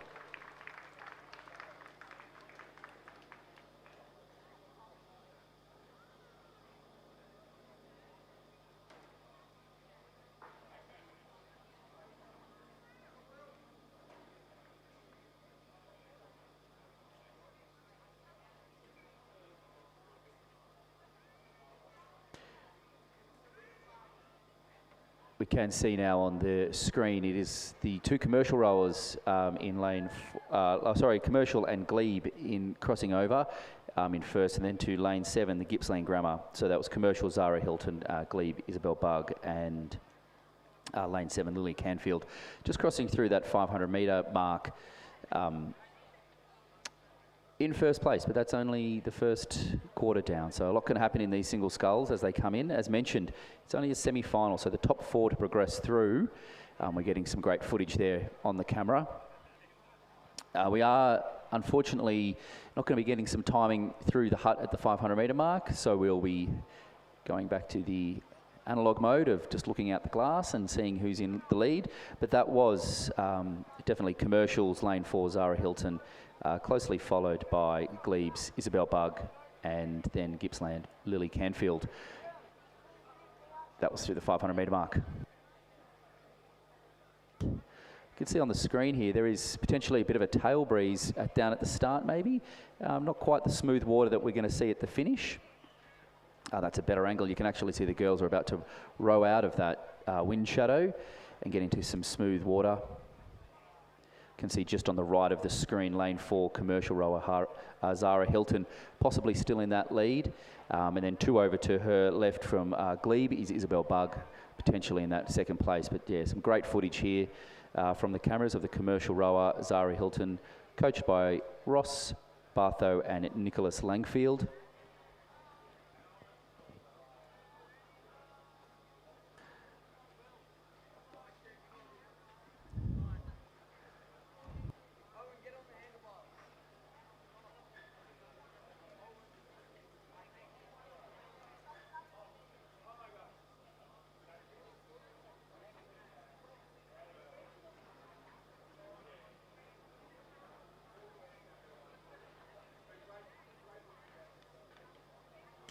Through the 1,000 metres here, we can see that it is Zara Hilton only just holding half a canvas over lane 7, Gippsland Grammar's Lily Canfield, and then it was just back to Glebe's Isabel Bugg.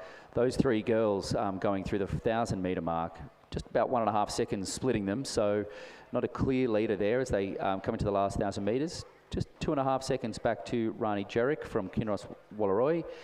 Commercial rower Genevieve Davies in 5th. 2 Mossman rowers, Amelia Darcy and Ellie Taylor. Oh, sorry, Mossman and an opinion it was Ellie Taylor in 7th, and then Lillian Forsyth in 8th as they went through the 1,000 metres. But these 3 girls at the top here, maybe just pulling a bit of separation and might relax in the second half as they know they have a second go down the track later this afternoon.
Through the 1,500 metres, it was Lily Canfield who's just moved over Zara Hilton to get into first place.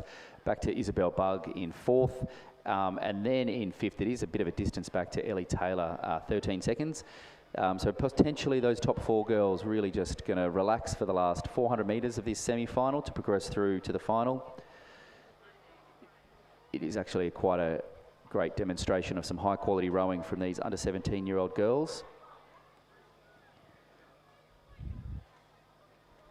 You can see those girls are the 4 in the middle of the course there. Commercial, Kinross, Glebe and Gippsland. Just looking quite comfortable. Genevieve Davies from Commercial in lane 8. Might be starting to pick up the rating there as she's coming into the last 300 metres. Was it?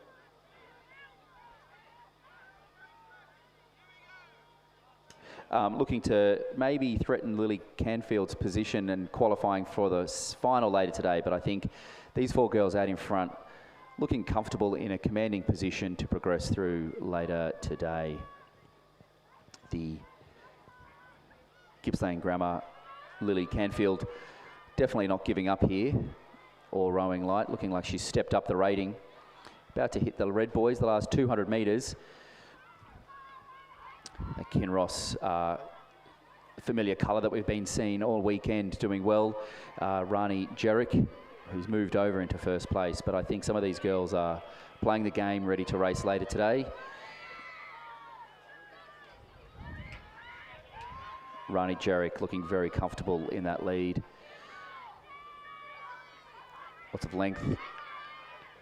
Great, just relaxed rating. And then these three girls really just working on it. Looks like it could be the lane 6, Glebe in second. Third would have gone to lane 4, Zara Hilton. And then in fourth, Lily Canfield. We'll wait for the official results there, but top 4 progressing through Rani Jerick, Isabel Bugg and Zara Hilton and Lily Canfield to the final later today.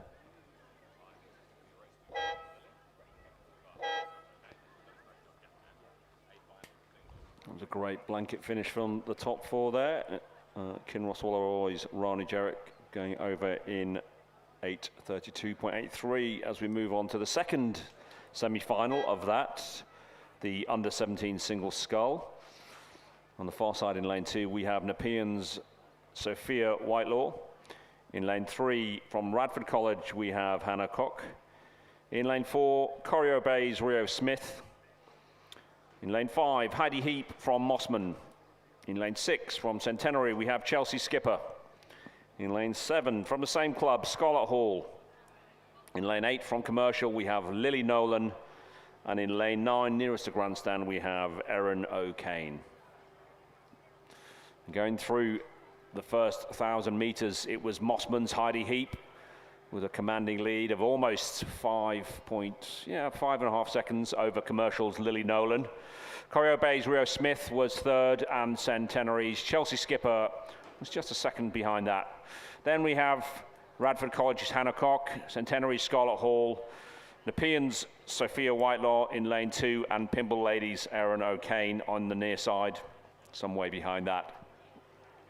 There's still quite a long way to go, halfway. It looks like Heidi Heap is comfortable out in front. We'll see how it transpires in the last 1,000 metres.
And coming through the 1,500 metre mark, it was still Heidi Heap from Mossman. She maintained her lead of 5.5 seconds over Commercial's Lily Nolan. Corio Bay's Rio Smith again in third position, and Centenary Chelsea Skipper. Looks like those guys have consolidated those first 4 qualifying positions. Let's see if Radford College's Hannah Koch can actually break their dominance and get into these top 4. She's some way behind though. Then we have Centenary's Scarlett Hall in 6th, and Pimble Ladies' Erin O'Kane, who's unfortunately dropping off some way off the back of the pack. But that's Heidi Heap, Mossman, Commercial, Lily Nolan, Corio Bay, Rio Smith, and Centenary's Chelsea Skipper as they approach the last 300 metres.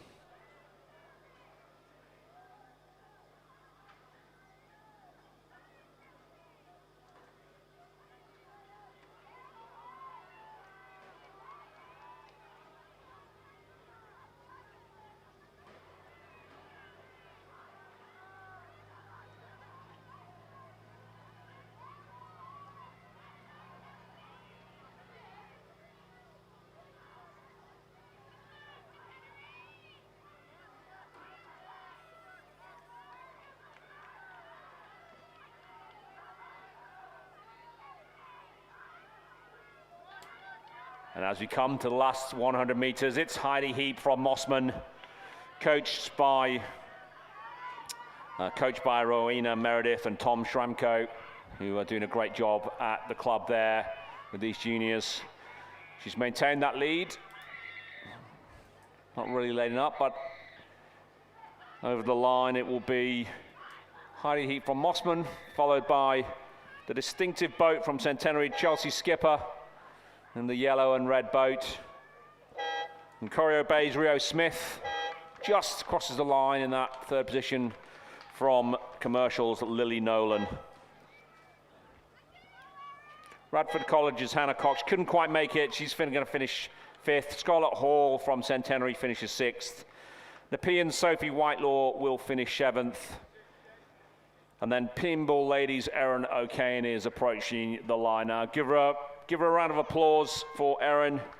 She crosses the line in 9th position. We are now back down to the start for the Championship Men's Under-17 semi-finals as well. Top 4 progressing through to the final later today. Unfortunately, the rest eliminated. In lane 2 from Radford College, Alexander Talby. Lane 3 from St Joseph's, Fred O'Hara. Lane 4 from Centenary, Cassidy Elm Allen. Lane 5 from Mossman, Ewan Humphreys. Lane 6, Corio Bay, Targ Bailey. In lane 7, UTS, Oliver Taylor. Lane 8, Marist College, Mitchell Wadey. And in lane 9 from Redlands, Kieran Newman. Getting some great footage there of the Centenary rower, Cassidy Elm Allen. And then just in the top of the screen, that is lane 3 from St Joseph's, Fred O'Hara. These are the first couple of 100 metres of the start here, so quite an impressive lead by lane 3, Fred O'Hara there. Just see if he can hang on as they progress through the remaining 1,800 metres. He's gone out strong, hasn't he, really? A bit of a tail breeze that we can see here, where we were talking before, looked like it was just the first kilometre, but it is definitely a bit of a breeze coming down the whole course now. So some of these scullers adapting well or leveraging that tail breeze. We can see also the lane 6, Taj Bailey from Corio Bay, maybe in that lead, and then lane 5, it is Ewan Humphreys from Mossman through the 500.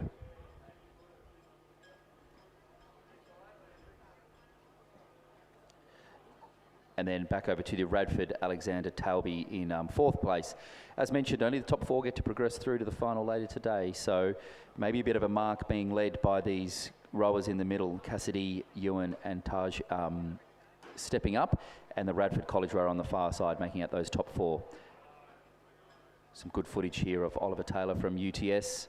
Just on the top side of the screen you can see that Marist College Mitchell Wadey as well.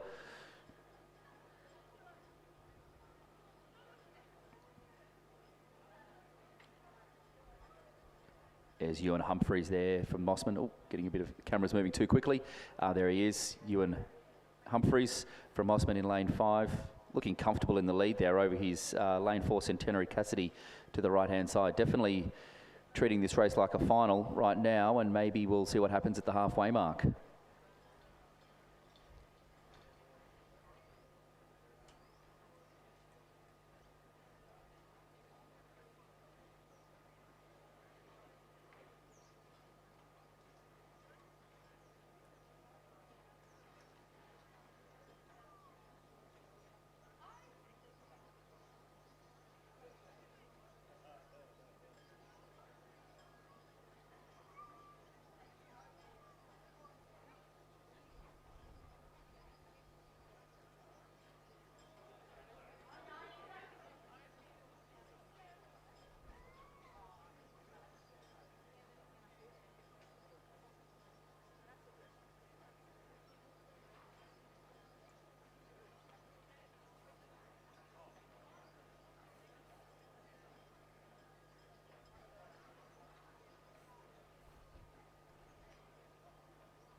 Through the 1,000 metres, it was Ewan Humphreys from Mossman, just 2.3 seconds over Taj Bailey from Corio Bay, back to Fred O'Hara in 3rd, just 0.4 seconds behind, so holding on tight there.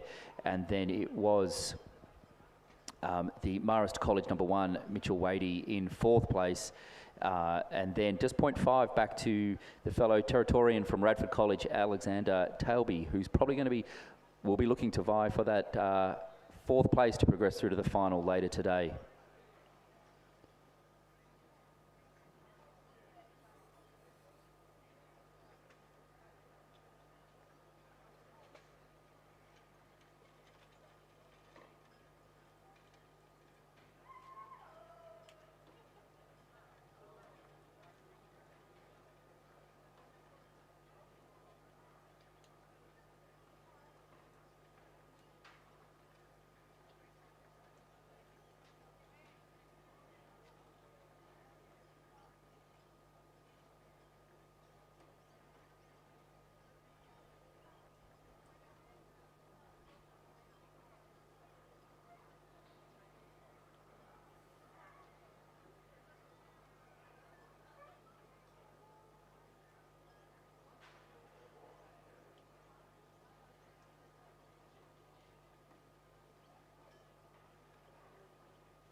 You can see that lane 5, Ewan Humphreys, definitely pulling out into that lead to solidify his progression through, crossing the 1,500 metres mark there.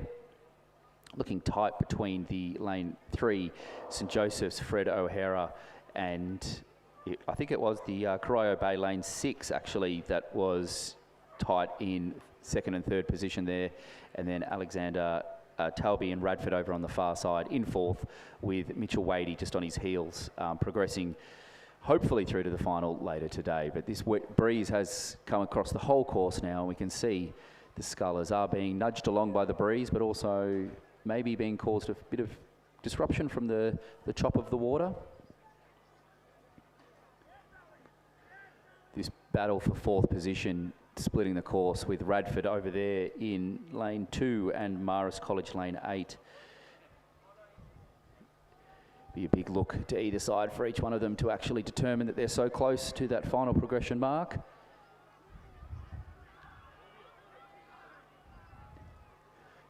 Could start hearing some of the coaches and parents starting to get vocal as they come into the last 300 metres, seeing who can progress through.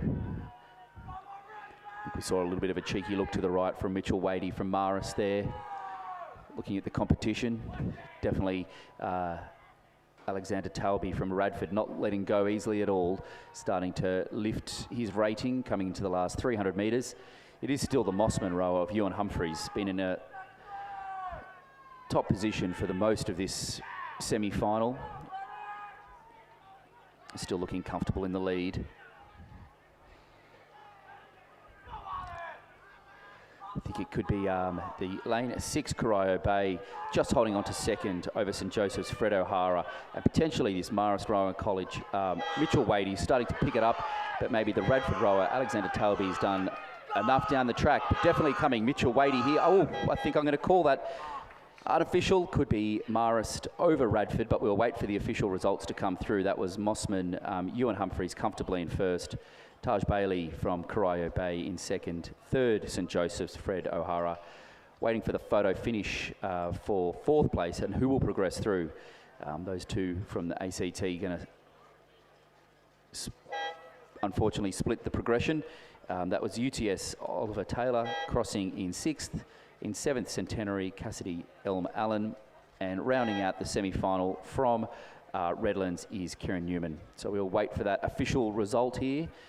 For that position to see who progresses through. I think my unofficial call might be the Marist College Mitchell Wadey, but we'll have to wait for the officials downstairs to pull that one apart.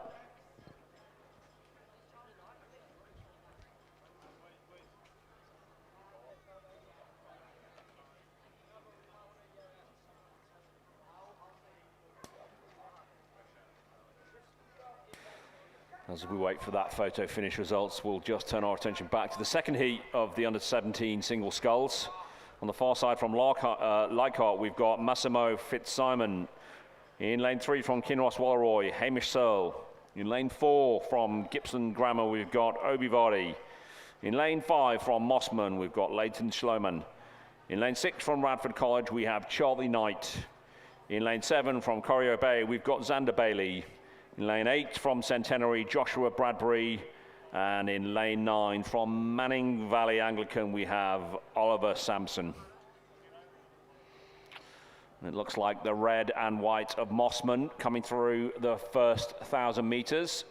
We're in the lead again. Leighton Schloman.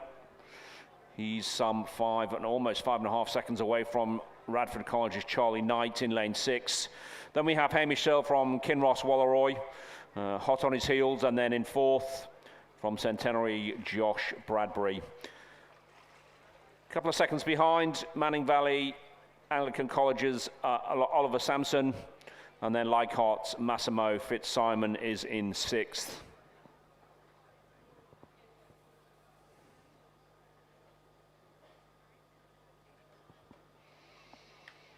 So halfway, the wind seems to be gusting. Seems to be generally a tailwind, which will affect the racing. It will certainly increase the times, but also give those more experienced scullers, adept at racing in windier conditions, give them a bit of an advantage. The water will bobble a bit, so they'll have to keep concentrating on hand heights, a nice crisp connection with the water at the catch, and a synchronized finish to propel their boats along this 2,000 meter course. As we see on the screen there, as you go to the 1,500 meters, looks like Leighton Schlomer's just taking his foot off the gas a bit and allowed Xander Bailey from Corio Bay to come right back at him in the last, in the third part of the race, the third 500 meters. We've got Radford College Charlie Knight in 3rd position, and Kinross Walleroy's Hamish Searle is in the 4th position, but being pressured by Gippsland Grammar's Obi Vardy, who's just behind by a canvas. In 6th, Josh Bradbury from Centenary. In 7th, Manning Valley's Oliver Sampson. And in 8th position in lane 2 on the far side is Leichhardt, Massimo Fitzsimon. But they'll start to ramp the rating up. Certainly in lanes 3 and 4 from Kinross Walleroy and Gippsland Grammar School, they'll certainly be giving each other the hairy eyeball. They're next to each other in lane 3 and 4. Distinctive blue boat of Kinross Walleroy just had their noses out in front. It certainly looks like Leighton Sloman from Mossman is going to take line honours, but will 3rd and 4th become 2nd and 3rd, because there are 5 boats in this final 100 meters, and certainly going to be a finish for one of them, but there's a blanket can be thrown over for the next 4. They're all going for it now. You can see them locking over their right and left shoulders, going for it. Nobody's going to catch the Mossman rower. He's going to finish first, but they are all going for it now for this 3 positions. And it looks like, yeah, the boat from in lane 6, Radford College's, in lane 7, Corio Bay, Xander Bailey takes 2nd. In lane 6, Radford College from Charlie Knight. In lane 4, the Kinross Walleroy Bush. Hamish Searle just hangs on there to take 4th position. Obi Vardy from Gippsland Gamma just failed in the last 100 meters. He's going to miss out, unfortunately. In 6th place, Centenary's Josh Bradbury. Then we have Oliver Sampson coming over the line, and Massimo Fitzsimon from Leichhardt finishes the field. So Mossman's Leighton Schloman, Corio Bay Xander Bailey, Radford College Charlie Knight, and Kinross Walleroy Hamish Searle will go through to the final. We are now seeing on the course the final for the championship schoolgirl double scull. In lane 1 from Loretto Normanhurst, Penny Rose Collins and Annabelle Roche. In lane 2 from Trinity Lutheran College, Lily Freewheel and Alina Doherty. In lane 3 from Canberra Girls, Audrey West and Mia Wiley. In lane 4 from Kinross Walleroy, Sienna Wilkin and Maggie Kirby. We've had a scratching from the Queenwood crew in lane 5, and in lane 6 from Radford College, Isabel Egan and Zara Turner. In lane 7 from Radlands, Alana Winder and Annabelle Huang. And in lane 8 from Uni of Queensland, Pia Matsapetru and Holly Fleming.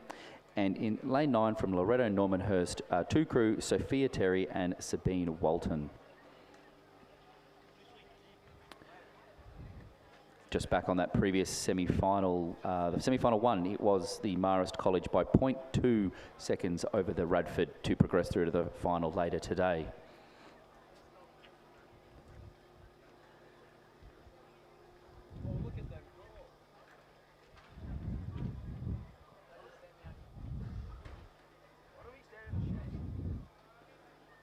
We can see some great footage from the BRO boats there, looking like it could be the Canberra Girls crew on the left, Kinross Wooleroy next crew across, and then to Radford College as well there. Looking like it could be the crews also in the middle of the course in the lead, but definitely the Uni Queensland combination in lane 8 also looking like pulling into a bit of a lead early on here.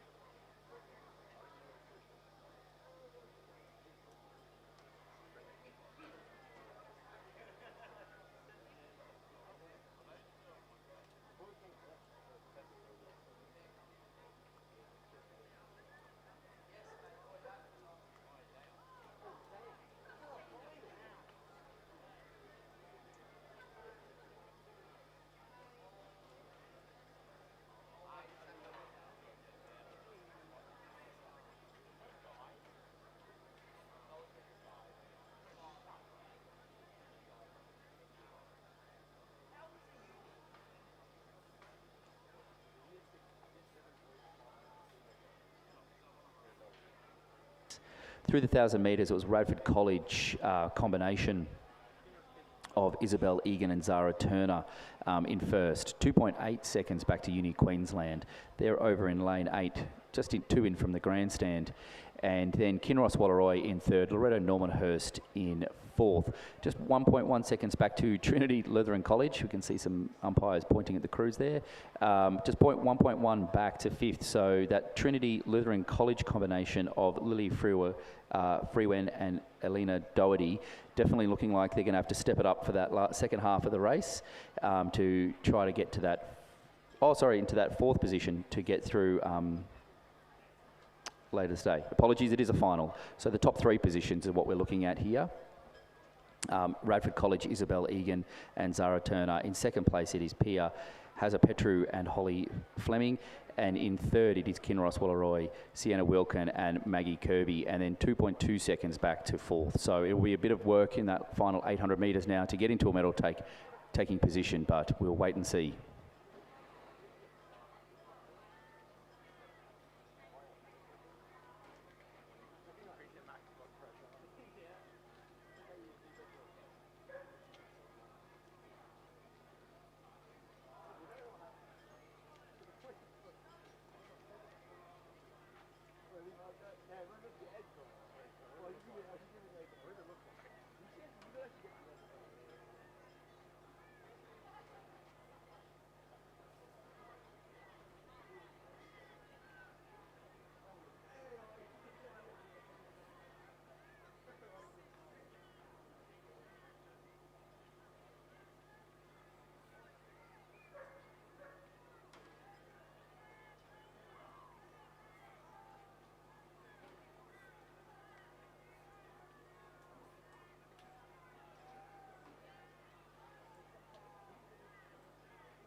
Coming through the 1,500 metre mark there, it was Radford College still holding on to that lead. 6.45 seconds back to University of Queensland, Pia Hazapetru and Holly Fleming.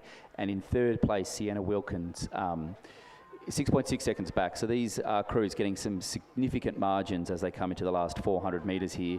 And then 5.6 seconds back to Trinity Lutheran College, Lily Freewen and Elena Doherty. So I think it will be that Radford College combination of Egan and Turner, coached by Maximilian Mayer, Oscar Willink and Gordon Marks, looking like they're in a comfortable lead as they're almost at the Red Boys with just 200 metres to go.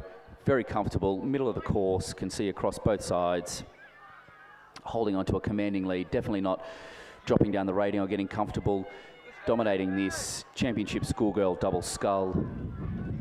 Into those red boys now into the last 100 metres, looking very comfortable, and it is that Kinross Woolloomooloo crew over on the far side of Wilkin and Kirby trying to challenge for second place, but I feel like it will be the University of Queensland, Hatzapetru and Fleming who will take the second, but it will be very close, still getting challenged by the Kinross crew, but it is the Radford combination of Egan and Turner in first, looking like the University of Queensland combination of Hatzapetru and Fleming will take second place. And then back to third, that Kinross Woolloomooloo Blue Shell over there in third place, rounding out the medal positions for the championship schoolgirl double scull. Over in lane 2, Trinity Lutheran College, Freewell and Doherty, they definitely have put in a great race today to cross in fourth place. Fifth and sixth place might be a photo finish there between Loretto and Redlands. I feel like it could have been the Redlands that got over on the surge, and then Loretto Normanhurst, number 2 crew in 7th. And then rounding out the full race is Canberra Girls, Audrey West and Mia Wiley in 8th place, closing the championship schoolgirl double scull.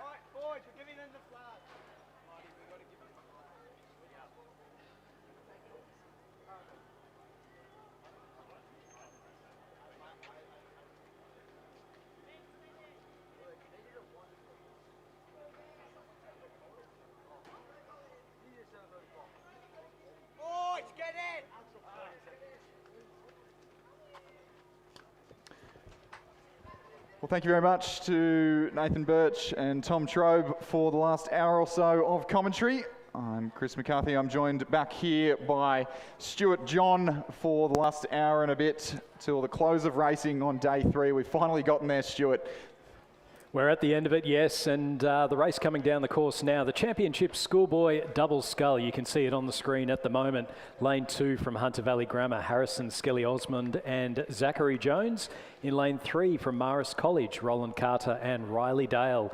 Lane 4 from Newcastle Grammar, William Bird and Mitchell Chung. Lane 5 from the Southport School, Kine Baird and Leonardo Hughes. In lane 6 from the Southport School, Max Galley and John Anetto. In lane 7 from Newcastle Grammar, Lucas Burton and Ronan Brown. In lane 8 from Marist College, Garvin Hayes and Harrison Brathwaite. And in lane 9 from Trinity Lutheran College, we have Teal Heron and Byron Cullen. Yeah, some fantastic noise coming from the crowd in front of us. That big Radford flag flown for the Radford win in the last event. But interesting race here. We're seeing 2 halves of a couple of the quads that we saw perform really well in the schoolboy quads yesterday. So the 2 Southport School crews, the 2 Marist crews, both of those split up the quads that came second and third, I believe, in that event yesterday afternoon. At the moment, it is Kine Baird, Leonardo Hughes from Southport School up on the Gold Coast, who are leading reasonably comfortably from the first of the Marist College combinations. Garvin Hayes, Harrison Brathwaite, who had a fantastic row in the quad yesterday. Really good row in the heat especially. The second of the Southport School crews, Max Galley, John Anetto in third place at the 1,000 metre mark, but only narrowly. So those 2 second crews, the second Southport crew, the second Marist College crew, both doing battle for that final podium position. A bit over a length back, Lucas Burton, Ronan Brown from Newcastle Grammar, Trinity Lutheran in 6th, Newcastle Grammar number 2 crew, Bird and Chung in 7th, and Hunter Valley Grammar rounding out the field of this schoolboy double scull final. Yeah, at the moment it looks like the first 2 states that I ever lived in. It's Queensland ACT, Queensland ACT, and we've got family up in Newcastle, so you know, throw that in there as well. It's the John family reunion. But this Southport School, Kine Baird and Leonardo Hughes looking very comfortable out in front at the moment, and then it's really between the 2 Marist College crews and the Southport School as to who's going to walk away with the silver and bronze medals 3 into 2 does not go, and as we'll get a bit of an idea as they come now through the 1500 metre timing point, it's still Baird and Hughes with a nice comfortable lead. You can see there they've opened up that couple of boat lengths over the Marist College 1 crew of Hayes and Brathwaite, and then the second Southport School crew in third, Marist College 2 in fourth place, and then back a little bit further we've then got the Newcastle Grammar crew in fifth, breaking up that Queensland ACT pattern, Trinity Lutheran in sixth place, and then back a little bit further to in seventh Newcastle Grammar, and then in eighth place Hunter Valley Grammar. That's leading the Marist College crew in second place, Garvin Hayes and Harrison Brathwaite. Garvin Hayes, predominantly a lightweight rower. His brother Cormac Hayes has represented Australia a number of times in the junior events, and Harrison Brathwaite last year, the first Marist College rower to win a national title in the men's under-17 singles sculls. So plenty of great rowing within that Marist College program. They are sitting nicely in second place at the moment. They've opened up a little bit of a gap over the second Southport School of Galley and Aneto, and they in turn are pulling ahead of Carter and Dale from Marist College in that battle for bronze. Yeah, a little bit of a steering issue going on there. We can see from the drone shot of that second Southport School crew, Galley and Aneto. It looks like they've straightened up and found the centre of their lane as they come into the final stages, but it'll certainly hamper any thoughts that they had of a charge towards the line. But it will be the Southport School, barring disaster now, 50 metres left to row of Kind Baird. Leonardo Hughes in the championship schoolboy double scull. They'll win it, and they'll win it by almost 2 boat lengths here. The Southport School, the state champions in the schoolboy double for 2025. Marist College #1 crew, Hayes and Brathwaite, they'll take the silver medal. And the second of the Southport School crews, after just a little bit of steering, but it hasn't seemed to faze them in their quest for a bronze medal here in the schoolboy double. Second of the Marist crews will finish just outside the medals in fourth place. Newcastle Grammar in fifth, Trinity Lutheran in sixth, and then tight battle between the two Novocastrian crews, but Hunter Valley Grammar by almost a boat length ahead of the second Newcastle Grammar crew.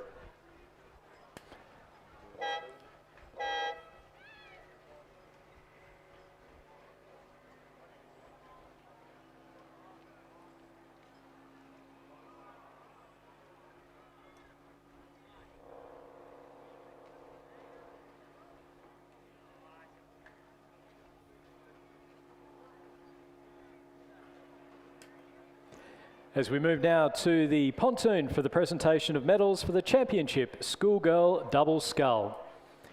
Third place and bronze medalists Kinross Walleroy, crew of Sienna Wilkin and Maggie Kirby, coached by Andrew Gannon. And our winners and champions for 2025, Radford College. Winning crew of Isabel Egan and Zara Turner, coached by Maximilian Meyer, Oscar Willink and Gordon Marks. Please congratulate our 2025 champion and medalists. Yeah, what a fantastic regatta so far that Radford College have had. Now, the under-21 doubles are upon us, so race 227 on your program. The championship women's under-21 double scull, lane 2 from the Australian National University, Brooklyn Leslie and Talia Turnbull, coached by Nigel Harding. Lane 3 from Sydney Rowing Club, Liesl Page and Georgia Allen, coached by Lockie Carter and Florence Griffiths. Lane 4 from UTS, Sienna Morgan and Zoe Fallon, coached by Sam Fennessy. And lane 5 from Adelaide University, Caroline McNally and Emily Lang. In lane 6 from Sydney University Boat Club, Georgina Stevenson and Alice McCready, coached by Alan Bennett and Alfie Young. Lane 7 composite from Bucks has scratched, and in lane 8 a composite of Mercantile and Toowong rowing clubs. Clodagh McCarthy from Mercantile, Tiggy Wake from Toowong, coached by Alex Field and Zoe Fettig-Wynn.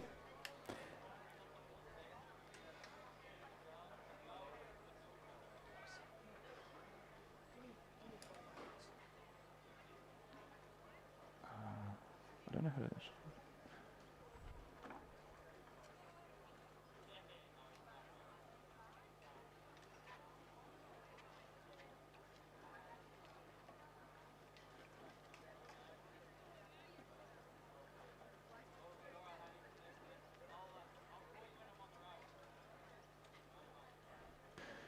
So you'll forgive us for not having the most informed updates at this stage of the race. We are short a few volunteers in the timing huts. If you can make yourself known in the last stages of the regatta, that would be fantastic. But it does look like a crew on the far side of the course, Liesl Page, Georgia Allen from Sydney Rowing Club, who are leading the charge at the moment. The strong showing from ANU over in lane 2, Leslie and Turnbull.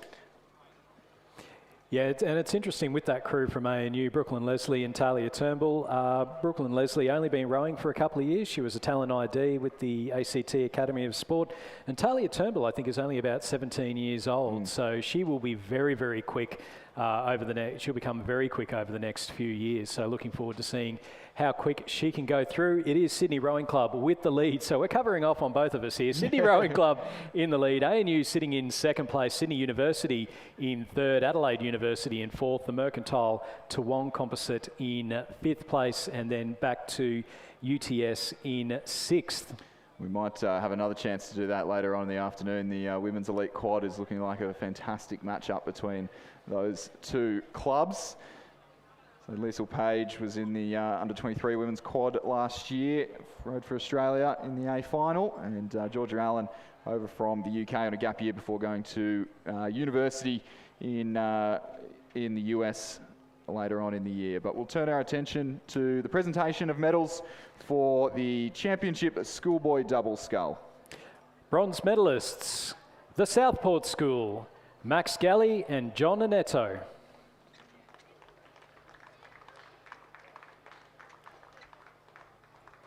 Second place and silver medalists, Marist College, Garvin Hayes and Harrison Brathwaite. They're coached by Tom and Cormac Hayes. And our winners and champions for 2025, the Southport School, winning crew of Kine Baird and Leonardo Hughes.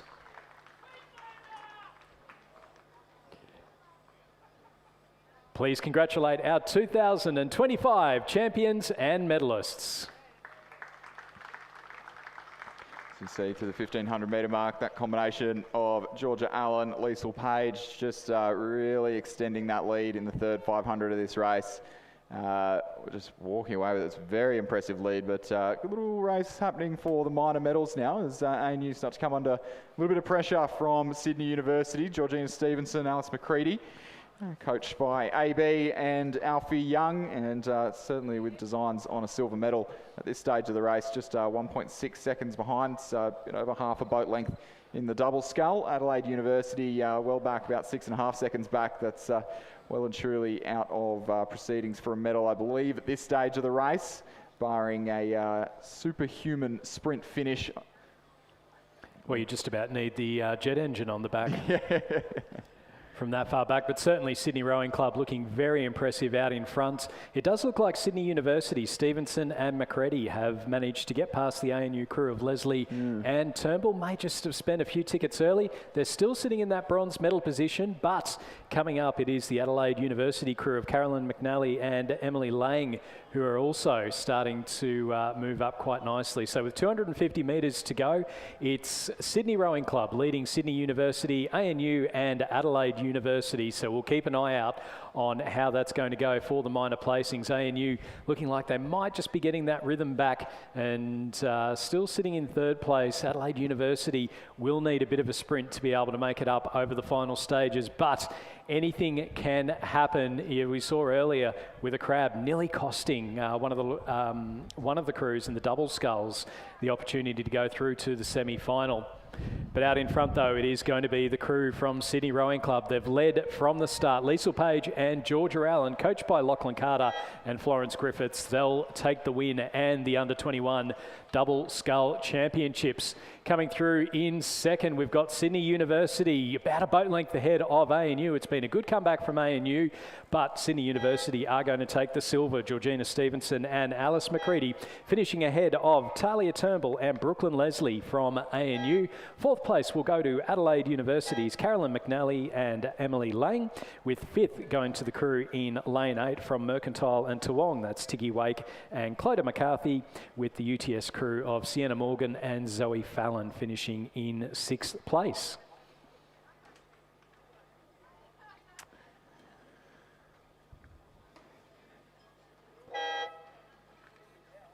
And for this afternoon's final blocks, we've actually moved to 7-minute intervals rather than the 5 that we've had earlier in the week. So a little bit more time between races for you all to listen to us talking absolute nonsense here on the live stream or around the grounds.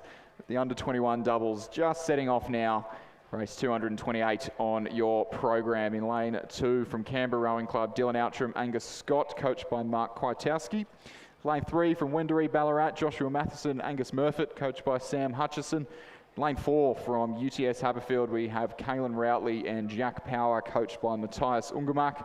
Lane 5 from Hawthorn Rowing Club, Will Hexter, Max Curry, coached by Tristan Kostevsky. In lane 6 from Canberra Rowing Club and supported by the ACT Academy of Sport, Jesse Rosen and Darcy James, coached by Tom Westgarth and William Hatcher. In lane 7, a composite of Toowong and University of Queensland, Nick Barlow from Toowong, Mitch Owen from UQ, coached by Alex Field and Randall Martin. And in lanes 8 and 9, both crews from Sydney University Boat Club, Finlay Mitchell and Gus Sesiolka, coached by Don McLaughlin and Simon Huxley. And in lane 9, the combo of William Fuller and Alex Tetley, also coached by Don McLaughlin and Simon Huxley.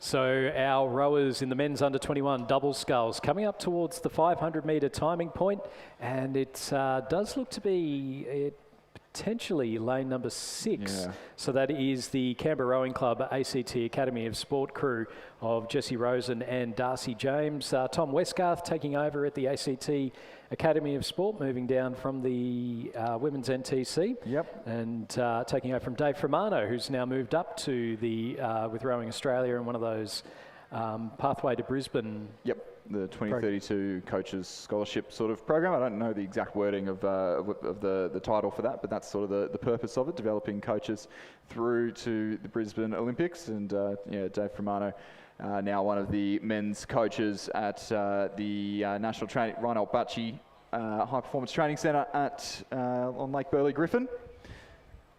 We just see now the wind, it's swirled around a fair bit, and well, it's just knocked over one of the banner flags on the podium.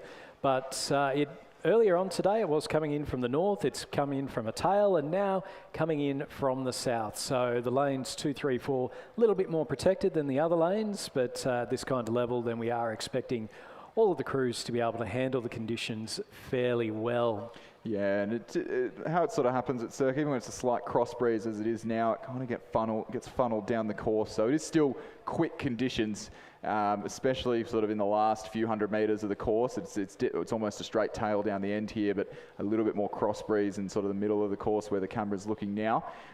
So it will get a little bit calmer on the far side for crews on the far side. So once the wind gets to a certain point, that does become a bit of an advantage, even if it is a tailwind. But for now, it's the Toowong and University of Queensland combination in lane 7. Mitch Owen, Nick Barlow, who are enjoying those tailwind conditions.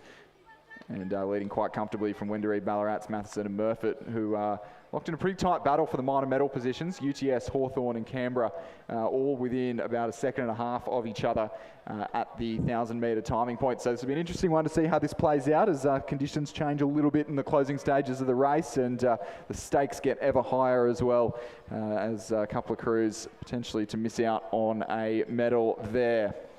Yeah, and I think what we're going to see is a couple of crews really start to make the push. This is the opportunity, the third 500 metres, that opportunity to really put a little bit of a distance on and then make it so as that it's just that little bit harder for the other crews to be able to try and catch them over the last 500 metres or so.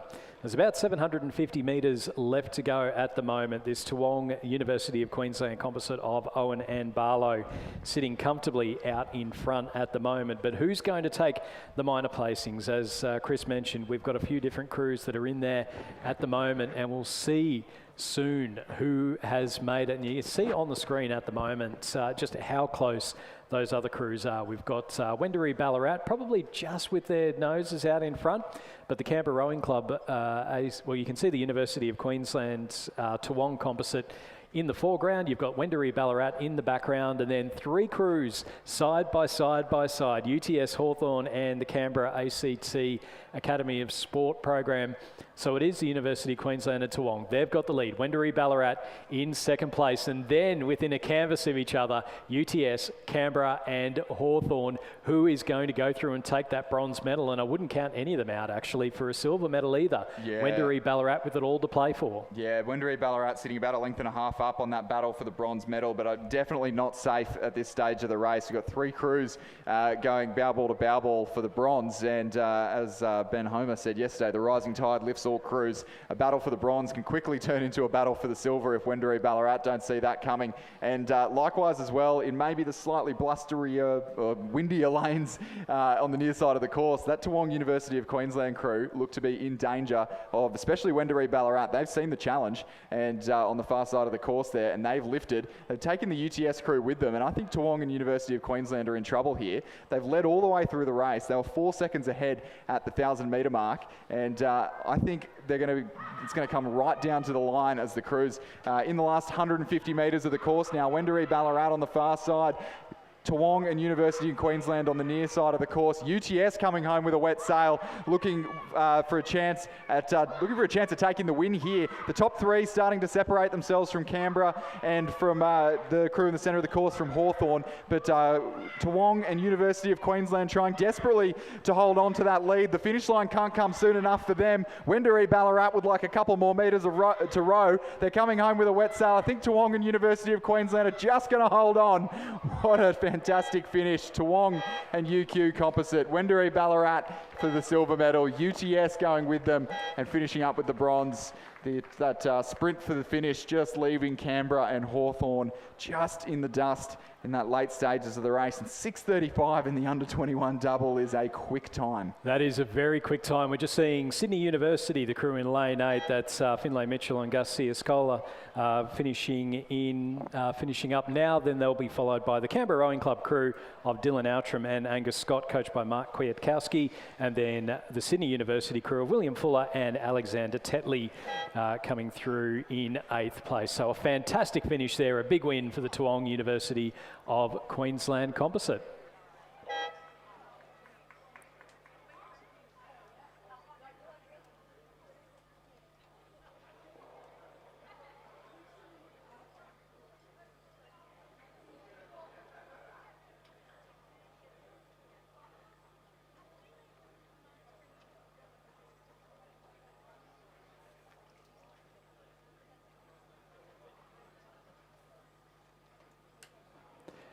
Move on now to the presentation of medals for the women's under-21 double sculls. The medals will be presented by Sinclair Taylor, the President of Rowing New South Wales. In 3rd place and bronze medalists representing the Australian National University, Brooklyn Leslie and Talia Turnbull. They're coached by Nigel Harding. 2nd place and silver medalists representing Sydney University, Georgina Stevenson and Alice McCready. They're coached by Alan Bennett and Alfie Young.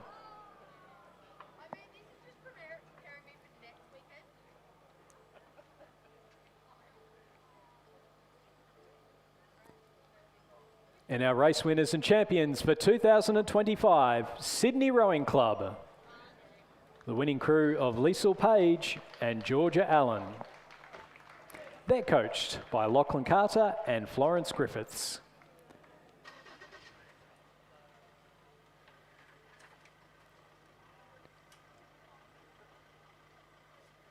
Please congratulate our 2025 champions and medalists. Back down to the course now from under-21s to under-23s, but sticking with the double sculls, race 229, the final of the Championship Women's under-23 double sculls. And crews coming from all corners of the country, and an all-composite race here, Stuart. Licorice all sorts of rowing. In lane 3, a composite of Toowong and Sydney rowing clubs. Gabrielle Geldard from Toowong and Madison Joins from Sydney. In lane 4, a composite of Melbourne University and Essendon rowing clubs. Meg Cartwright from Melbourne Uni and Jessie Freestone from Essendon. In lane 5, Melbourne University's Romy Cantwell and Centenary's Sophie Malcolm. In lane 6, Sydney University's Sophia Whiteman, UTS Haberfield's Sarah Fard. In lane 7, Jessica Malcolm from Centenary paired up with Eliza Bridgefoot from University of Queensland. And in lane 8 will be a composite from Mercantile and Sydney University with Zara Kafori from Mercantile, Zoe Bond from Sydney University. And as they approach the 1,000-metre mark, those who've been paying attention to under-23 women's sculling over the last couple of days will be not surprised at all to see Romy Cantwell from Melbourne University and Sophie Malcolm from Centenary in the lead. These two were first and third, respectively, in the under-23 women's single scull, which was a fantastic race. Not by any massive margins in that race, but currently leading by about 4 seconds from the Mercantile Uni combination and the Sydney Uni UTS combination in third, but pretty close then as well back to the Centenary and UQ combination in fourth. So I think we're going to see another fantastic double sculls race here, Stuart.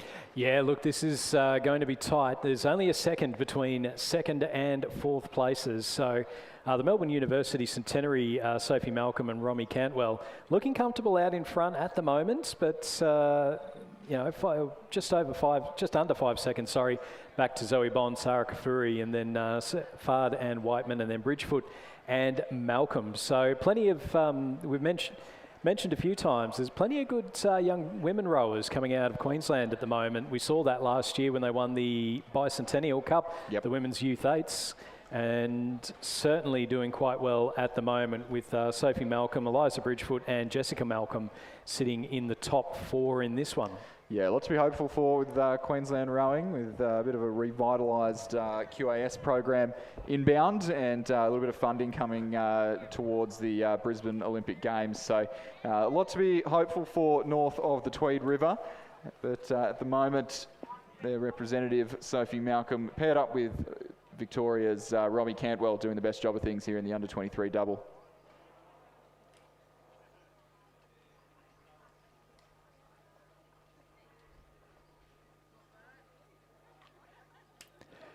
As we just move now to the presentation of medals for the men's under-21 double sculls.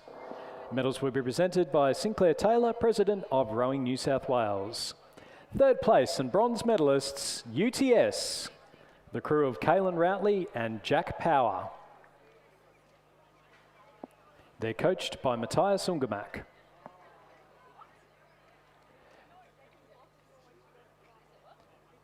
Second place and silver medalists, Wendouree Ballarat, crew of Joshua Matheson and Angus Murfitt. They're coached by Sam Hutchinson. And our winners and champions for 2025, representing Toowong and the University of Queensland, Mitchell Owen and Nicholas Barlow. They're coached by Alex Field and Randall Martin. Please congratulate our 2025 champions and medalists. And out on the course now, it is almost certainly going to go the way of Malcolm and Cantwell from Centenary and Melbourne University, respectively. You can see them on the bottom of your picture there, well clear of the rest of the field. But we do have 3 crews vying for the last 2 medal spots. Looks like the UTS Sydney University combination there of Sarah Fard from UTS, Sophia Whiteman of Sydney Uni, who are most likely destined for a silver medal, but very tight between 3rd and 4th. We've got Zoe Bond, Zara Kafuri in the near lane, the grandstand side of the course, who are currently sitting in the bronze medal position, but the Centenary UQ combination looking to make it 2 Malcolm sisters on the podium at this stage. But I think the Sydney Uni Mercantile combo, Bond and Kafuri, are just going to hold them off in the closing stages of this race. It will be Malcolm and Cantwell who take the win here, and then Fard and Whiteman for the silver medal, and Kafuri and Bond in bronze, just holding off Bridgefoot and Malcolm for 4th place. And then some way back to the lane 4 and then the lane 3 combinations of the lane 3 combination there, the lane 4 combination rather, Jessie Freeston and Meg Cartwright in 5th place, Maddie Joins and Gabrielle Geldard in 5th, 6th. So a win there for Melbourne University Centenary Composite of Sophie Malcolm and Romy Cantwell, finishing ahead of Sarah Fard and Sophia Whiteman from Sydney University and UTS, with Mercantile and Sydney University Composite of Zoe Bond and Zara Kafuri, finishing in the bronze medal position. A reminder too that even though we are coming up towards the end of the regatta, we are running really short of bow numbers. So please, once you've done your race, make sure you return your bow numbers to boat shed number 1, so as that they've got those all back. And then at the end of the regatta, everyone can pack up and head back home. Yeah, it's been a long regatta. We don't need to be hanging around any longer than we need to, so please get those bow numbers back. Last of our double sculls races for this afternoon, well underway now, race 230. The Championship Men's Under 23 double scull. Lane 2, Adelaide University, Jasper Boyce, Alexander Williams. Lane 3, University of Queensland, Lex Tucker, Joseph Tyne. Lane 4, University of Queensland, Riley Williams and Pat Murphy. Lane 5, a composite of Sydney University and Adelaide Rowing Club, Hamish Danks and Adam Holland. In lane 6, University of Queensland and the Queensland Academy of Sport, Andrew Waitman and Monty Martin. In lane 7, a composite of the Tasmanian University Boat Club and Griffith University Surfers Paradise Boat Club, Ben Horsnell and Sam Mounter. In lane 8, a West Australian Rowing Club composite with the UTS Haberfield Rowing Club, Joshua Hankey of WA and Oscar Baragi of UTS. And in lane 9 from Toowong, Mitchell Bridge and Moss Murphy. And through the kilometre mark now, but just waiting on some, or through the 500 metre mark now, and approaching the 1,000 metre mark. It does look like Adam Holland and Hamish Danks best placed at this stage of the race. Hamish Danks winning the under 23 single earlier on in the week, and paired up with Adam Holland about half a length clear of the nearest competition, which at this stage Ben Horsnell, Sam Mounter from Tasmania and the Griffith University Surfers Paradise. Yeah, back a little bit further then to the University of Queensland double of Riley Williams, Pat Murphy, Oscar Baragi and Joshua Hankey, only half a second back in 4th. And then another half a second back, we've got Andrew Waitman and Monty Martin. So again, a really interesting battle coming up for the minor placings. Adelaide University, Jasper Boyce and Alexander Williams in 6th, Toowong's Mitchell Bridge and Moss Murphy in 7th, and the University of Queensland's Lex Tucker and Joseph Tin in 8th place. So some geographically distinct combinations at the moment, but they are the ones that are leading at the moment. So Adam Holland and Hamish Danks from Sydney University and the Adelaide Rowing Club, you can see on the screen at the moment the very distinctive stripes of the Adelaide Rowing Club in the bow seat there. That is Adam Holland, and then Hamish Danks from Sydney University in the predominantly white zooty with the yellow and blue stripes down towards the base of the torso. Sitting in behind them, they've got the University of Queensland crew, Riley Williams and Patrick Murphy, in again the distinctive maroon and blue of the University of Queensland. So Holland and Danks leading. They were being pushed by the crew from Tasmania University and Griffith University Surfers Paradise. That was Ben Horsnell from GUSP and Samuel Mounter from Tasmania University. They're coached by Andrew Palmer, and as we just see them now coming up towards the 1,500 metres, it's now extended out to a boat length. So Sydney Uni and Adelaide Composite have just stretched it out a little bit, but it's still tight in the battle for the minor placings. It's only a second.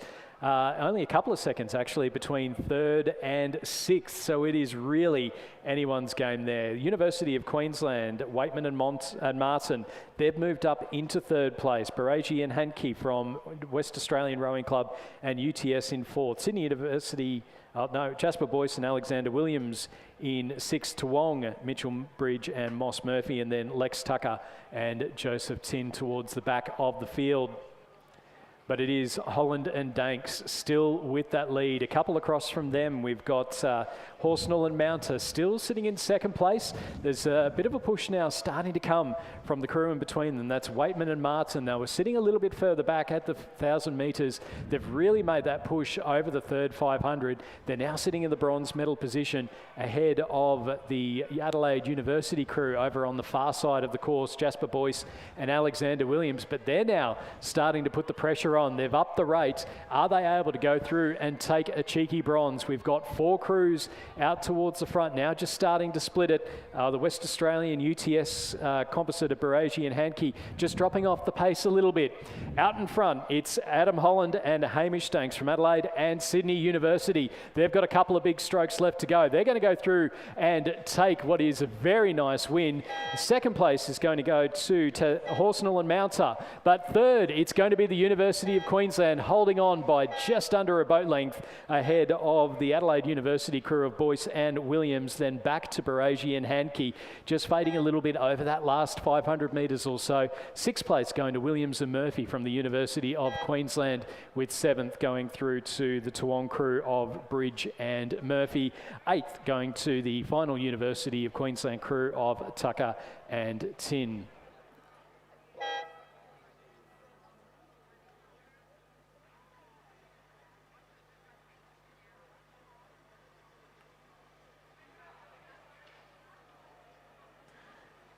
Back down towards the start line now. We've pretty much bang on time. We'll have a start in just a second for a very full A final of the women's under-19 coxless quad. This event was set to run some heats, but a couple of scratchings have meant just 9 crews remain, and those 9 crews will battle it out here over 2,000 metres over the next few minutes. We've got Canberra Girls Grammar over in lane 1, Frost, Walker, Bowen and King.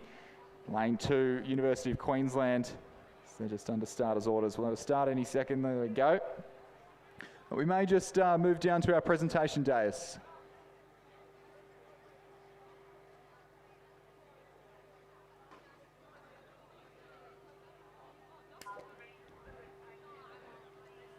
Presentation of medals for the women's under-23 double sculls. Third place and bronze medalists representing Mercantile and Sydney University, Zoe Bond and Zara Kafuri.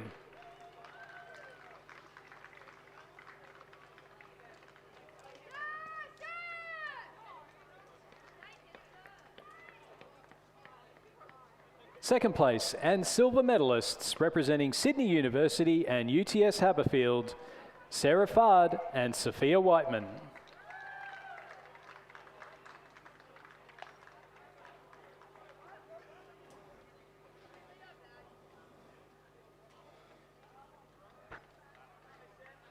And our winners and champions for 2025, representing Melbourne University and Centenary, Sophie Malcolm and Romy Cantwell.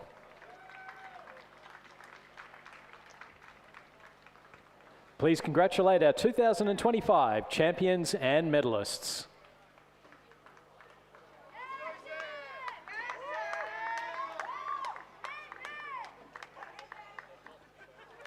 As we turn our attention back down to the women's under-19 coxless quads, it is shaping up as a pretty tight affair here, with Mossman Rowing Club just ahead of the Sydney crew on the near side of the course and Canberra Girls Grammar on the far side. That, I say Sydney crew, Sydney Composite, sponsored by Yellow Pages, Sydney, Fremantle, Toowong and Glebe. It certainly had the phone book out to get that one together. But at the moment it is Mossman Rowing Club's Lottie Raverstein, Freda Kirkham, Eloise Stevens and Elise Coates, coached by Rowena Meredith and Tom Shramko. That's the quad. We saw them race as Northern Beaches in the schoolgirl quad yesterday, and in that race they just fell short to Canberra Girls Grammar, who are just sitting a couple of lanes over to their right. Sophie Frost, Emily Walker, Charlotte Bowen, Isabel King. And it looks to be at this stage a little bit of a reversal in how that schoolgirl Cox quad race went down, with Canberra Girls Grammar sitting back in third, with the Sydney Composite, Lucy Yabsley from Glebe, Hannah Johansson from Toowong, Juliet Kelly from Fremantle, and Xenia Palmer from Sydney Rowing Club. So Sydney Composite, pretty much only a name there, but they're sitting, it was a very tight second place at the 500 metre mark. Yeah, I think what we're going to see here is a fantastic race. And what we saw in the schoolgirl Cox quads yesterday was that the that Northern Beaches crew, which is now really the Mossman crew, sat in the lead through the first 1,000 metres, and then Canberra Girls Grammar made their push through the third 500 metres. That was when they were able to get out into the lead. So it'll be interesting to see if they're going to be able to match that today. But certainly that Sydney Composite crew, Lucy Yabsley, under-19 Australian representative last year, back in the under-19s again, and it's going to make that boat very hard to beat. Yeah, exactly. She's had an outstanding regatta so far. Silver in the single, won the double, won the 21.8, and now designs on this quad. It is going to be a little bit harder for Canberra Grammar to make that second half push that they did yesterday. You're in the coxless quad. It's a little bit of a faster boat, and just adding that 1 or 2% takes a little bit more energy, especially in the tailwind. So we'll see if the lanes come into play much as well here with the quieter lanes on the far side. So they might be up against it here. But that Sydney crew just narrowly trailing the Mossman combination, who have been, we said they raced yesterday. They also raced last year as the under-17 women's quad, where they won that event here at the state championships. They won that event at the national championships by clear water. They've really been a dominant force, these four girls, in junior girls sculling over the last 18 months or so. So it'll be really interesting to see if they can hang on. Two very experienced quad sculls coaches, with Rena Meredith, Olympic bronze medalist, and Tom Schramko, under-23 world champion in that boat class. So we'll see how they go. Maybe Canberra Grammar just making a little bit of a push back now, as they are well in the depths of the championship quarter of this race. And the other thing with the coxless as opposed to the coxed is that you don't have the cox who's able to see exactly who's in front of them and what the distances are. So you're reliant on that bow seat to be able to turn that without missing a beat. So it is an amazing skill, and I think an underrated skill within rowing, to be a good bow seat and to be able to give that information back down when you're in those coxless boats. Coming up now towards the 1,500 metres, and it does look like Mossman are still out in front with about 500 metres or so left to go. You can see them on the screen at the moment, and they have opened it up. They've got a bit of clear water ahead of the crew, the Sydney Composite crew, in lane number 8, and then the Canberra Girls Grammar sitting in third place. Fourth place, we've got Kinross Wallaroi, fifth, the University of Queensland, and then back a little bit further to the next couple of crews coming through, which are the crew from University of Queensland, and then Mercantile 6th. So interesting as well for Canberra Girls Grammar. They do have some thoughts of going in a coxless quad to the Henley Royal Regatta this year, and it is going to take a little bit, there's a few more results they have to attain to get through that one, as it is a big task to send a school crew over there, but this is certainly a bit of a trial for them in the coxless quad. I spoke to them this morning, and they're looking forward to the challenge, and it doesn't appear like the steering's getting the best of them at this stage, as they just still trail that Sydney Composite crew, but doesn't seem like anyone's going to be a match for the Mossman Rowing Club crew. The prawn stripes, the red and the white at the head of the field. It's getting something that we're becoming very used to calling, very used to seeing here at the Sydney International Regatta Centre, this fantastic combination, Ravenstein, Kirkham, Stevens and Coates, and just put on a class performance here in the under-19 women's coxless quad. Worth noting as well, all of these girls have another year of under-19 representation next year. They're all 16. They are going to be flying very, very soon. They're flying already. It's Mossman Rowing Club. They've only got a few big strokes left to go. They are going to go through and take the win in the championship women's under-19 quad sculls. It's a win for Ravenstein, Kirkham, Stevens and Coates for Mossman Rowing Club. They are very happy with that. The Sydney Composite coming through in second place. Third going to the girls from Canberra Girls Grammar. They'll take a bronze to go home with the gold yesterday. Fourth place going to the fourth place going through to the University of Queensland, then Kinross Wallaroi in fifth place, and then back a little bit further we've got lane number 4, the UTS Manning River Composite, then behind them we've got the Mercantile crew, and then back a little bit further our final couple of crews coming through, Queenwood in lane number 9, and then the Leichhardt Nepean Composite in lane number 6. So a win there for Mossman Rowing Club, second to the Sydney, Fremantle, Toowong and Glebe Composite, and then third to Canberra Girls Grammar.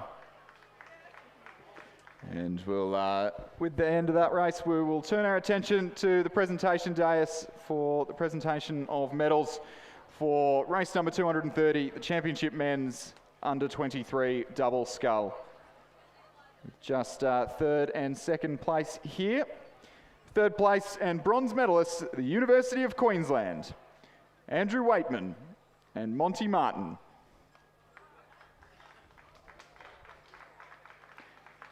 Second place and silver medalists, a composite of the Tasmanian University and Griffith University Surfers Paradise, Ben Horsnell and Samuel Mounter. Ladies and gentlemen, please congratulate our medalists in the Championship Men's Under-23 Double Scull. Yes.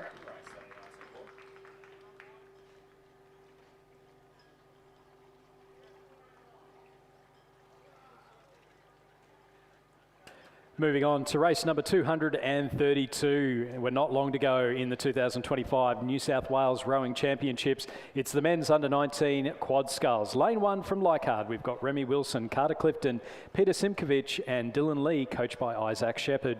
Lane 2 from Kinross Walleroy, Harry Dimmick, Toby Buckland, Oscar Cleary, Oliver Smith, coached by Benjamin Watt and Angus Peterson. In lane 3 from St Joseph's, Thomas Curran, Henry Campbell, Kaya Nevitt and Joseph Lane.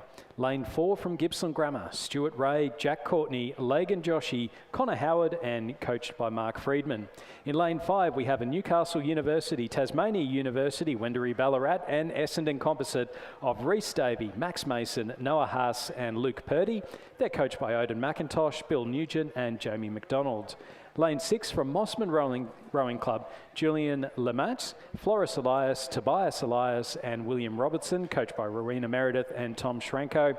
In lane 7 from Sydney Rowing Club, Tommy Poulton, Frederick Way, Oscar Way and Nicholas Callanan, coached by Patrick Graham and Brooke Robertson. Scratching in lane number 8 and lane 9 from Redlands, Jack Meek, Henry Dobson, Connor Morrison and Angus McInnes. Yeah, and as the crews come through the 1,000-metre mark for the last time this weekend, but certainly not the first, it is Kinross Walleroy who are leading the charge. 3:02 to the K is a very handy time indeed for that combination. Rowing here in the coxless quad. They had a crack at the coxless quad in the under-21s earlier on in the day and didn't quite hang with the competition with the senior club crews there, but they were just narrowly leading over the Newcastle University composite of with Tasmania University, Wendouree Ballarat and Essendon, another under-19 quad who are certainly sponsored by Yellow Pages in the formation of that crew. Rhys Davey, Max Mason, Noah Haas and Luke Purdy sitting in second place at the moment. Mossman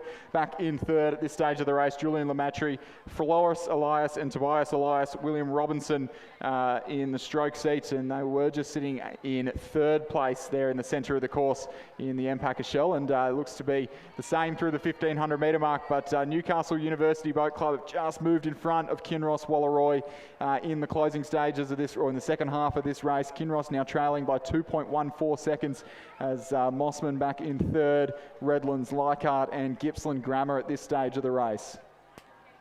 So into the final stages now. It is the Newcastle University composite who have the lead at the moment and looking nice and comfortable. It's not often we can say that a Kinross crew are getting beaten, but that is happening at the moment. So the composite leading Kinross, back then to Mossman. Bit of a push coming here from Redlands over in lane number 9 as well. So Mossman will need to be careful that they are able to hold on to that crew. Just before we get to the very exciting finish coming up, if you've left behind a Championship Women's 8 bronze medal, it is downstairs at the finish tower. Championship Women's 8 bronze medal. Melbourne University Boat Club. Melbourne University, it is downstairs at the finish tower. Here come Kinross though, into the final stages of the men's under-19 quad sculls. It's the Newcastle Uni composites, the Licorice All Sorts. They are leading Kinross, but here come Kinross. Mossman sitting in third place, Redlands in fourth. It is a battle now for the first place. Can the composite crew hold on, or will Kinross be able to motor through them? It is going to be the composite though. They've kept that boat length lead. They've looked out to the right-hand side. You can see the stroke seat having a peek out to his right. It is going to be a win for Davey, Mason, Haas and Purdy getting over the top of the Kinross Walleroy crew in lane number 2. Mossman will go home with the bronze medal. Fourth place going to Redlands. And then back a little bit further, we've got the crew in lane number 1 from Leichhardt in 5th place, and then back then again to Sydney Rowing Club, and then following them we've got Gippsland Grammar and St Joseph's. Yeah, just maybe a few too many races under the legs of that Mossman crew to keep up with the Licorice All Sorts, or that Kinross crew to keep up with the Licorice All Sorts, but some pretty quick times there again, 6:11 and under 19 quad, nothing to turn your nose up at.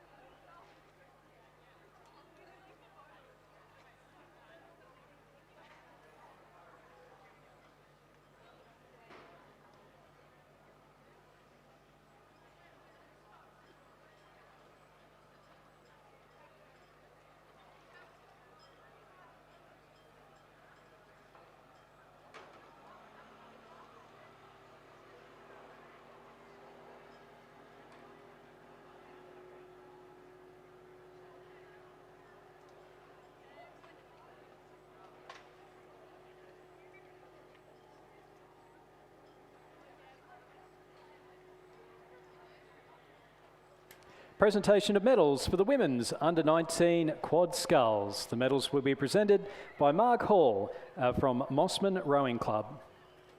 And third place and bronze medalists, Canberra Girls Grammar School. Crew of Sophie Frost, Emily Walker, Charlotte Bowen and Isabel King.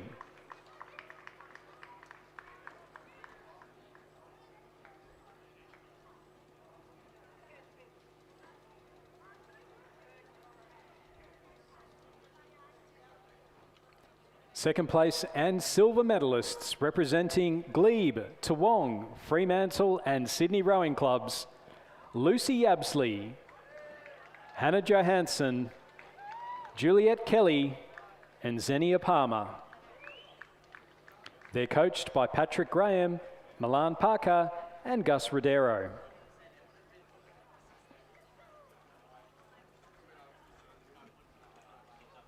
And our winners and champions for 2025, Mossman Rowing Club.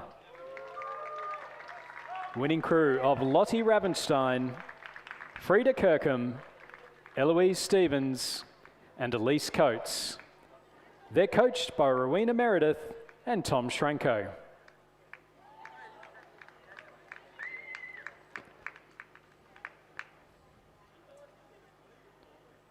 Please congratulate our 2025 champions and medalists. And on the course now, a fantastic race unfolding here in the final of the Championship Women's Under-17 single scull. These girls have raced heats and semi-finals all in the last 2 hours, so a big afternoon of racing for the Under-17s, many of them racing in quads this morning. The commercial girls racing in eights yesterday and doubles as well, so the conclusion coming very soon to a massive weekend of racing for some of our athletes. We've got commercial in lanes 2 and 3, Lily Nolan in 2, Zara Hilton in 3, Chelsea Skipper from Centenary in 4, Rani Jarek from Kinross Walleroy in 5, Mossman's Heidi Heap in lane 6, Isabel Bugg from Glebe in lane 7, Rio Smith from Corio Bay in lane 8, and Lily Canfield from Gippsland Grammar in lane 9. And we'll get a shot as they come through the 1,000 metres shortly. But as they came through the 500, we don't have a timing hut at the moment, but it was very, very tight the entire way across the field. Only a couple of scullers just starting to lag behind at that stage of the race. So this will be fascinating to see how this one turns out. Yeah, and it's I think one of the big things that's come out of this weekend has been the performance. We've got a couple of Commercial Rowing Club juniors, Lily Nolan and Zara Hilton. It's been the performance of Commercial Rowing Club, particularly in their junior programs. They've come down here from Brisbane, done the run down the Pacific Highway, and they'll be going back with some excess baggage. Oh, absolutely. I think I hope they've left a bit of room in their trailer, because that's what they'll need to carry the amount of medals that they've taken home.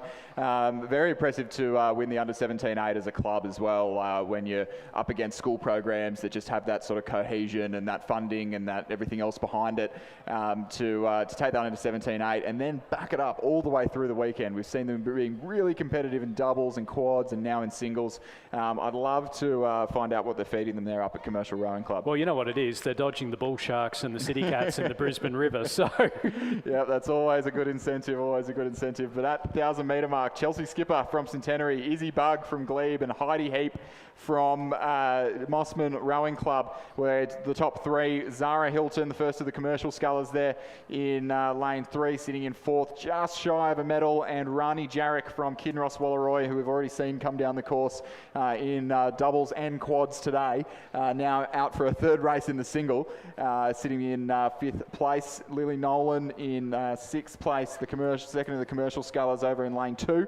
Lily Canfield from Gippsland Grammar in lane 7, in 7th place in lane 9 there, and Rio Smith from Corio Bay just rounding out the field at that halfway point. But in the single scull, when there's been so much racing this weekend, everyone's already so tired. Blustery conditions, I think there's everything to play for here in the final stages of this race, Stuart. Oh, Chris, I was just about to say there's only probably a couple of rowers that I would say maybe out of it a little bit, and that's Lily Canfield from Gippsland Grammar, Rio Smith from Corio Bay. They're just a few too many seconds back, but the rest of those, as you say, it's blustery, it's the end of the regatta, it's been a big one. Who's got the most left in the legs? And it's really going to be over that last 500 metres where you just go, do you know what, this is it, this is the last race. It is time to just open the throttle and absolutely hammer and tongs it down through the last part. We'll get a bit of an idea as to where they sit coming into the 1500 metre mark. It was Chelsea Skipper from Centenary with the lead through the 1,000 metres. Has she been able to hang on? It certainly looks like that she's still out in front, but there's absolutely nothing to pick between the rest of the crews going through.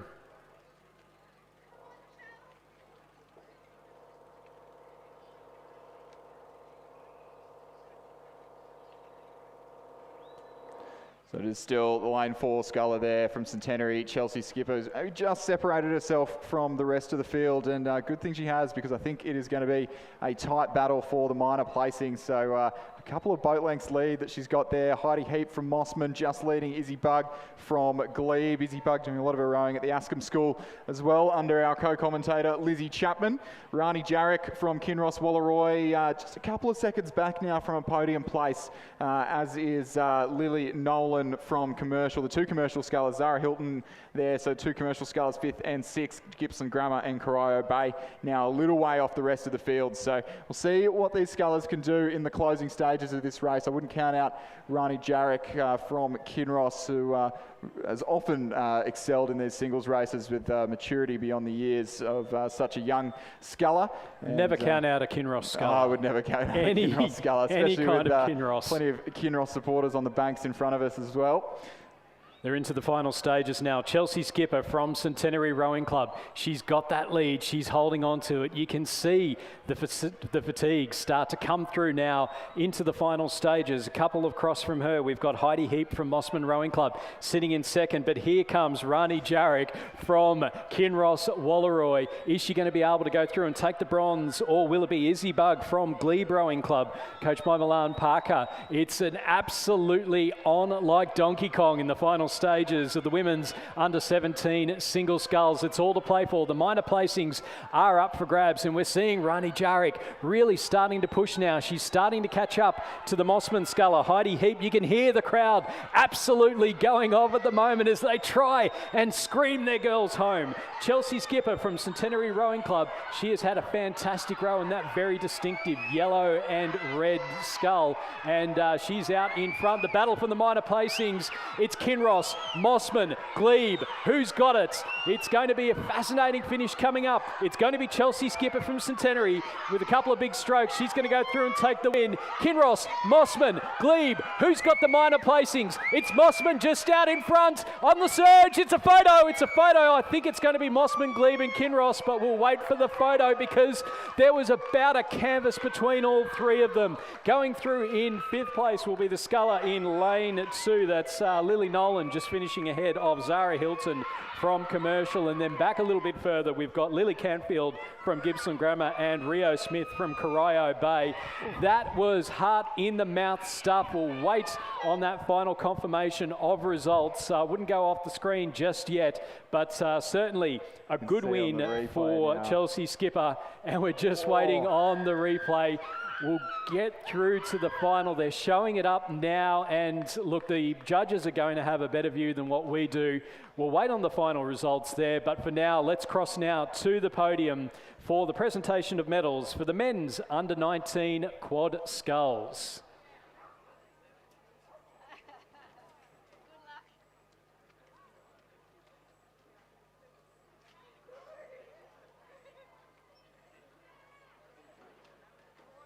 Presentation of medals for race 232, the men's under-19 quad scull.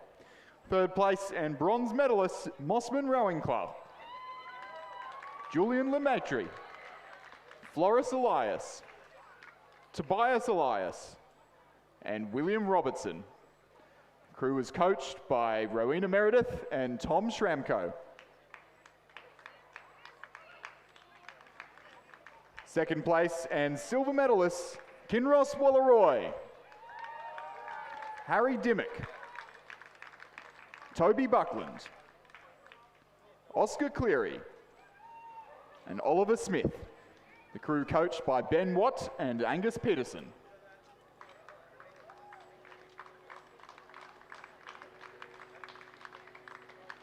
Gold medalists and state champions for 2025, the Newcastle University Composite. Reese Davey, Max Mason, Noah Haas, and Luke Purdy. Crew was coached by Odin McIntosh, Bill Nugent, and Jamie McDonald. Ladies and gentlemen, please join me in congratulating our champions and medalists in the Championship Men's Under-19 Quad Scull. So we're just waiting on confirmation of the results in the women's under-17 single sculls, but underway is the men's under-17 singles. Lane 2 from Marist College, Mitchell Waddy, coached by Tom and Cormac Hayes. Lane 3 from Radford College, Charlie Knight, coached by Will Hatcher, Stuart Sampson and Gordon Marks. Lane 4 from Corio Bay, Tad Bailey, coached by Jeff Watt. Lane 5 from Mossman, Leighton Showman, coached by Rowena Meredith and Tom Schranko. Lane 6 from Mossman, Ewan Humphreys, also coached by Rowena Meredith and Tom Schranko. In lane 7 from Corio Bay, Xander Bailey, coached by Jeff Watt. Lane 8 from St Joseph's, Fred O'Hara. And lane 9 from Kinross Walleroy, we have Hamish Searle, coached by Benjamin Watt and Angus Peterson.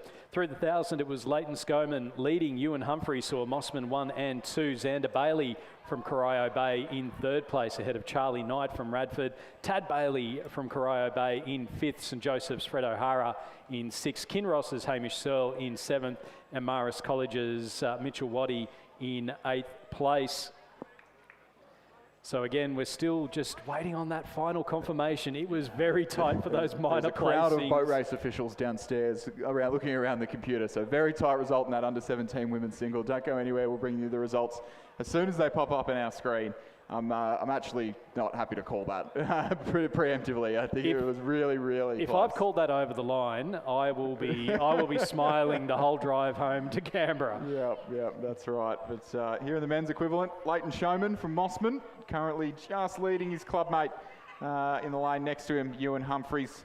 And a little gap back to Corio Bay, Xander Bailey.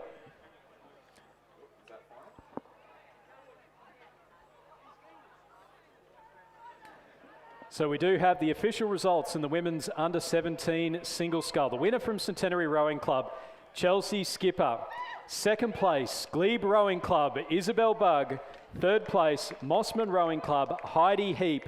There was 0.08 of a second between Heidi Heap and Izzy Bugg in 2nd and 3rd. Rani Jarek from Kinross Walleroy, 0.24 of a second back. Chris between 2nd and 4th was less than half a second. I think it was actually even less than that. That was absolutely impossible to call. Well done, Stuart. You've called that correctly across the line. But Rani Jarek went early, thought she caught everyone napping, but Izzy Bugg just dug deep and had another gear there. But turn our attention back down to the men's race. It is a Mossman Quinella at this stage of the race. Leighton Showman leading Ewan Humphreys through the 1,500 metre mark. Leighton Showman there in the white shell.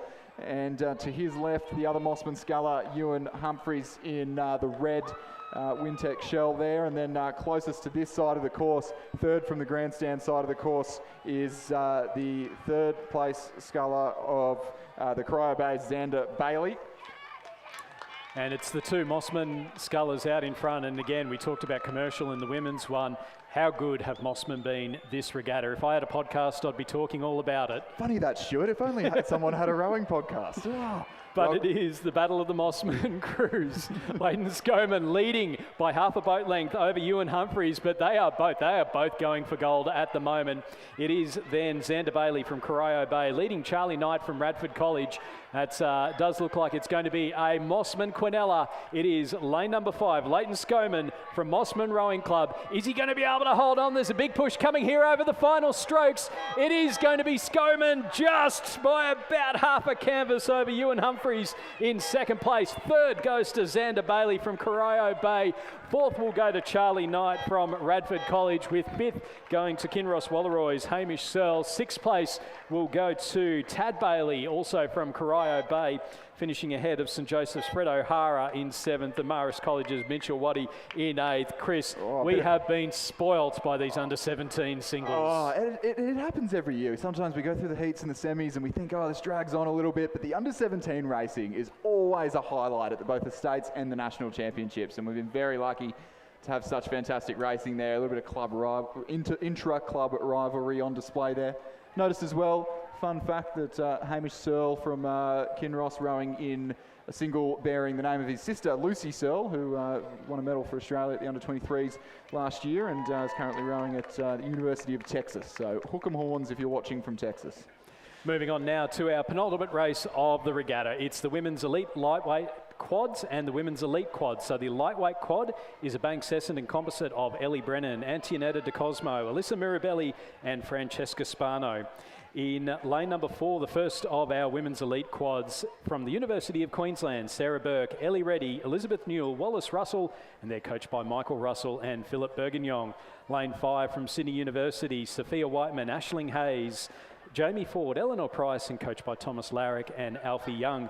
Lane 6 from ANU, it's Hannah Tippett, Alexandra Moylan, Alora Kelly, and Catherine Kahn, coached by Nigel Harding. And lane 7 from Sydney Rowing Club, Grace Cypher, Caitlin McManus Barrett, Ella Spalding, Amelia Hempelman Adams, and they're coached by Lachlan Carter and Florence Griffith. So this is one we've both been excited about, because there is some fantastic crews going through in this race, and we're just having a look at it at the moment on the screen, and we can see there the lightweight crew, the Banks Essendon composite, moving out quite nicely. They're coming up towards the 1,000-metre timing point, and we'll get a bit of an idea as to who's out in front at the moment. It does look like the girls from ANU, coached by Nigel Harding. Catherine Kahn, we've seen her make some massive improvements over the last few years. She's stroking that quad for ANU, and she's certainly got the crew out in front of Sydney University. Then a few seconds back to Sydney, University of Queensland in 4th, Banks Essendon in 5th place for this race.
So into the final stages now. We can see from the boat, the view from the boat race officials, we're into the last 500 metres, and it is the Australian National University, stroked by Catherine Kahn, leading out from Sydney University, and then Sydney Rowing Club sitting in 3rd place at the moment. So again, we're up for an exciting finish. Sydney University actually may just have made their move on ANU. Have they been able to get out in front as they come across the 1500 timing point? It's a canvas. Sydney University leading ANU. Who's got the most legs left towards the end there? Back a little bit further to Sydney Rowing Club, and then we've got the University of Queensland in 4th, and then the Banks Essendon lightweight composite in 5th place. So they are, well, leading their event because they're the only entry in their event, but it is half a second between Sydney University and the Australian National University. So the battle of the universities up and down the Hume Highway.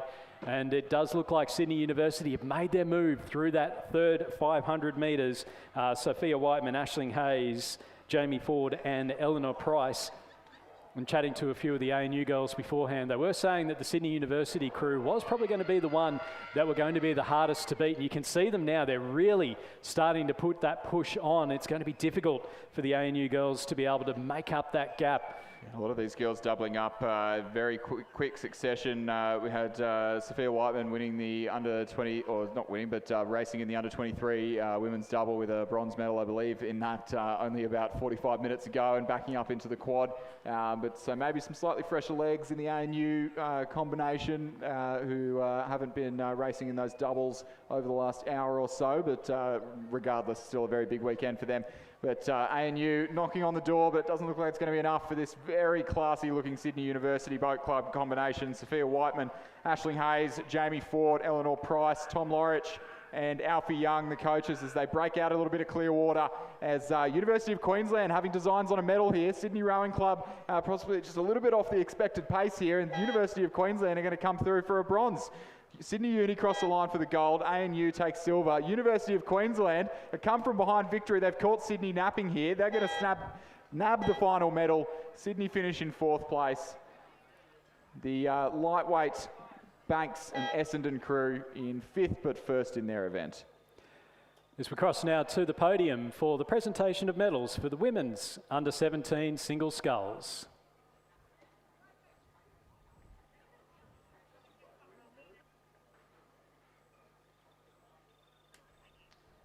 The medals will be presented by Olympic bronze medalist Rowena Meredith. In 3rd place and bronze medalist from Mossman Rowing Club, Heidi Heap. 2nd place and silver medalist representing Glebe Rowing Club, Isabel Bugg. And our winner and champion for 2025 from Centenary Rowing Club, Chelsea Skipper. Ladies and gentlemen, please congratulate our 2025 champion and medalists.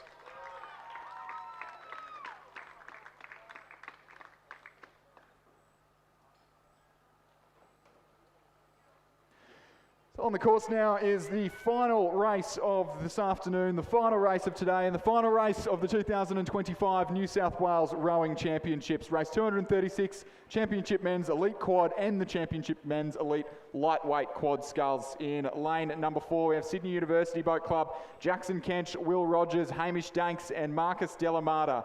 In lane 5 from Toowong, we have Joseph Petrie-Reaper, Mitchell Bridge, Nick Barlow, Moss Murphy.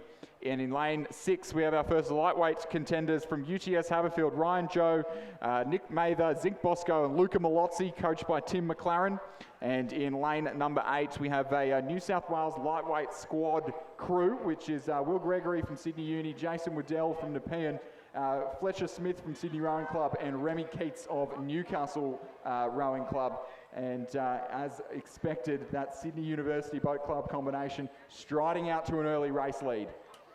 As we cross back to the podium for the presentation of medals for the men's under 17 single sculls, and the medals will be presented by Olympic bronze medalist Rowena Meredith. In 3rd place and bronze medalist representing Corio Bay, Xander Bailey. 2nd place and silver medalist representing Mossman Rowing Club, Ewan Humphreys.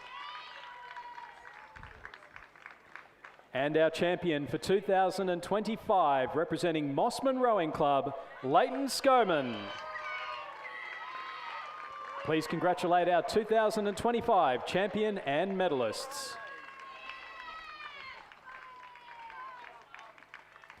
So as expected, that Sydney University Boat Club crew with a lot of very accomplished scullers aboard. So you've got Jackson Kench in the bow seat, who was the men's sweep reserve at the Paris Games last year, but certainly no stranger for sculling. He did represent Australia twice at the junior level in the quad sculls. We've got Will Rogers in the 2-seat, fresh off a junior world championship campaign. Came 6th place in the men's single in St Catherine's last year. Hamish Danks, who's won the under 23 single and double scull this weekend in fine form and very quick times. And Marcus Delamato, who's also won the elite single and double scull this year, just missed out on Paris qualification at the Last Chance Regatta in Lucerne last year, but back with a vengeance, stroking this Sydney University quad, and it's not really a contest for anyone else in the race at this stage. But the best of the rest at the moment looks to be the UTS lightweight combination of Joe Mather, Bosco and Malozzi in lane number 6, who are kind of in their own race, as the New South Wales squad crew in lane 8 will not be judged in this event. But, I hope Will Gregory's had his transfer put through. He's Radford boy and Canberra Rowing Club. And now Sydney Uni and New South Wales. This is a topic for a podcast, Stuart, about state transfers. Again, if only there was a rowing podcast. Yeah, Rowing Down Under, get it wherever you get your podcasts. Listen to Stuart and I yammer on for another hour, just in case you're driving home after the regatta and you decide that you miss us. It'll be out tomorrow night, the recap from all of today, this weekend's events. But Sydney University Boat Club, pretty unassailable margin at this stage. 2:59 to the K, so the interesting thing to watch out for in this race will be if they can crack the 6-minute mark. The last 2 years, Sydney Rowing Club have entered this event, and last 2 years Sydney Rowing Club won this event, and I've been accused of a commentator's curse as they've gone about 2:58, 2:59 through the K, and I've said, oh, they're going to break 6 minutes here, which in a quad scull is certainly no mean feat, but they've been so far in front that they haven't pushed, and apparently that's my fault. So we'll see if the Sydney University Boat Club crew can put on a sprint. 4:31 to the 1500, so just off that pace. It'll take a real turn of speed in the closing stages of this race to crack that 6-minute mark. It's definitely a crew that has the calibre of doing so, though, so one to watch out for.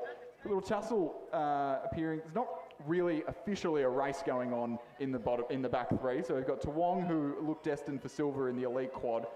We've got UTS, who are by default destined for the gold in the lightweight quad. But the UTS quad and the New South Wales quad are absolutely bow ball to bow ball here in the closing stages of the race. And that race is just encroaching on the Toowong quad, who I think dropped behind a little bit off the start, behind the UTS lighties, but starting to move back now.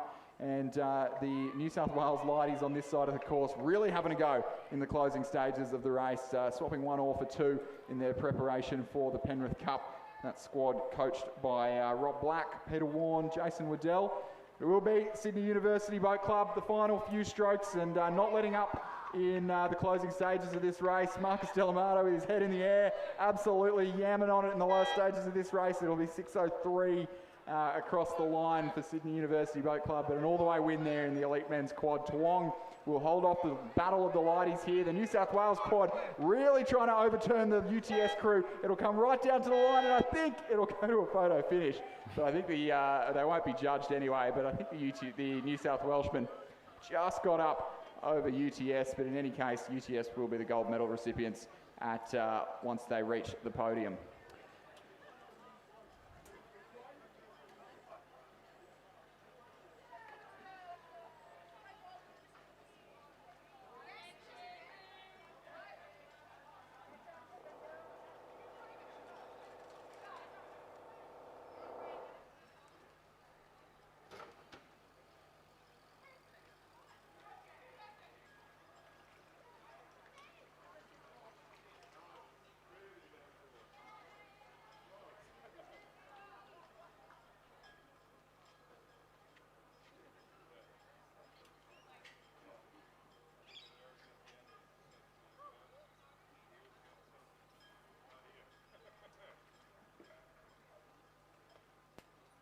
So as we're just waiting for the presentations, last couple of presentations for the women's quads and the men's quads, a big shout out to all the people that have volunteered throughout the 2025 New South Wales Rowing Championships.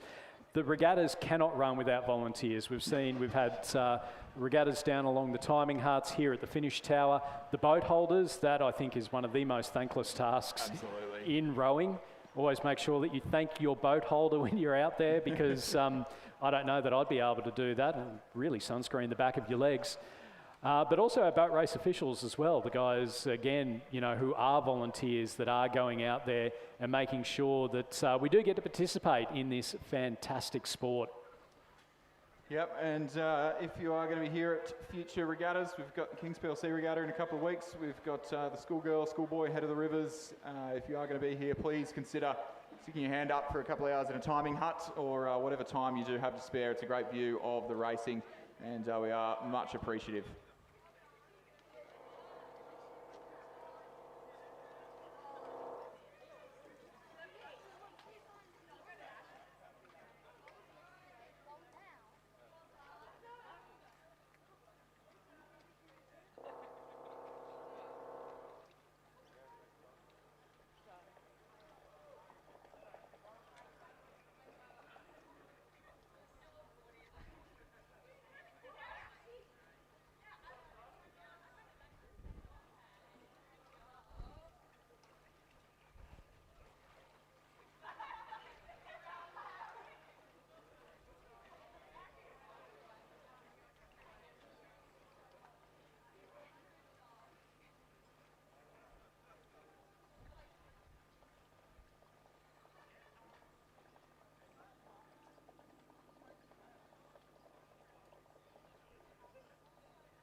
As we head now to the presentation of medals for the women's elite quad sculls.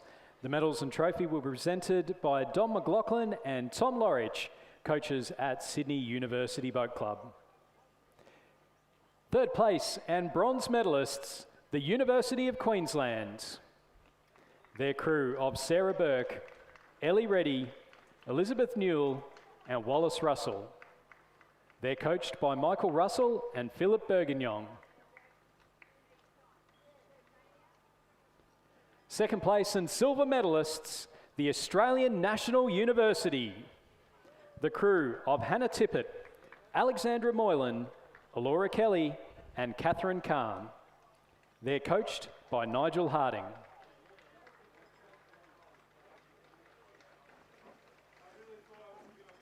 And our winners and champions for 2025, Sydney University. Winning crew of Sophia Whiteman, Aisling Hayes, Jamie Ford and Eleanor Price. They're coached by Thomas Larrick and Alfie Young. Our winning crew will now be presented the trophy for the women's elite quad sculls. Ladies and gentlemen, please congratulate our 2025 champions and medalists.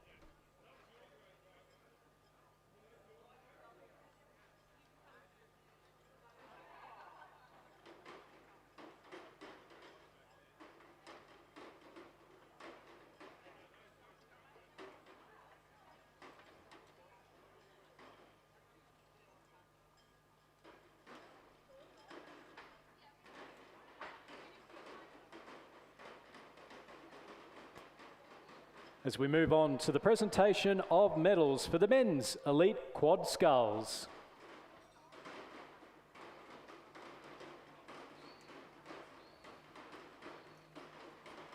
And the winners and champions for 2025, Sydney University.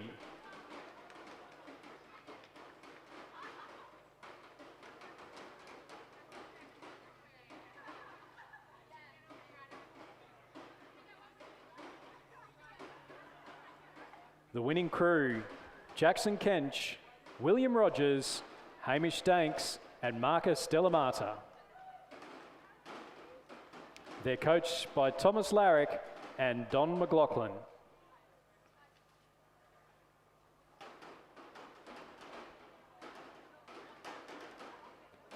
The winning crew will now be presented with the trophy for the men's elite quad sculls.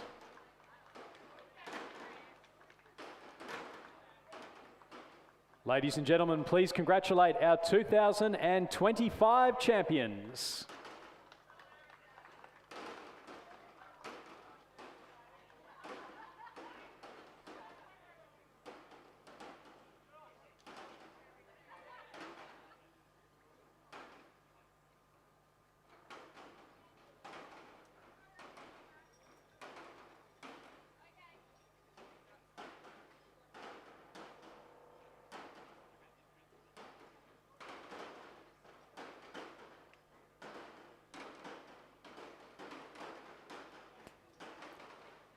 And now our final presentation for the 2025 New South Wales Rowing Championships. Presenting the winners of the Men's Elite Quad Sculls will be Don McLaughlin, head coach at Sydney University. And our champions, UTS, the winning crew of Ryan Zhu, Nicholas Mathur, Zinc Bosco, and Luca Malozzi. They're coached by Tim McLaren. Ladies and gentlemen, please congratulate our 2025 champions.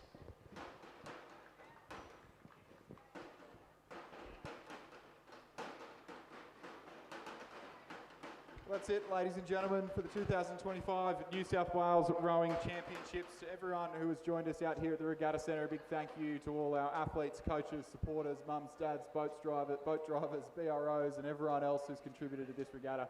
Thank you to all of you who have joined us on the live stream. We've seen record numbers this weekend. We much appreciate it. And a big thank you to Stuart John for joining me in the commentary box. And I'll give a quick plug as well that if you do want to hear our thoughts on the entire weekend, wherever you get your podcast, Rowing Down Under tomorrow night.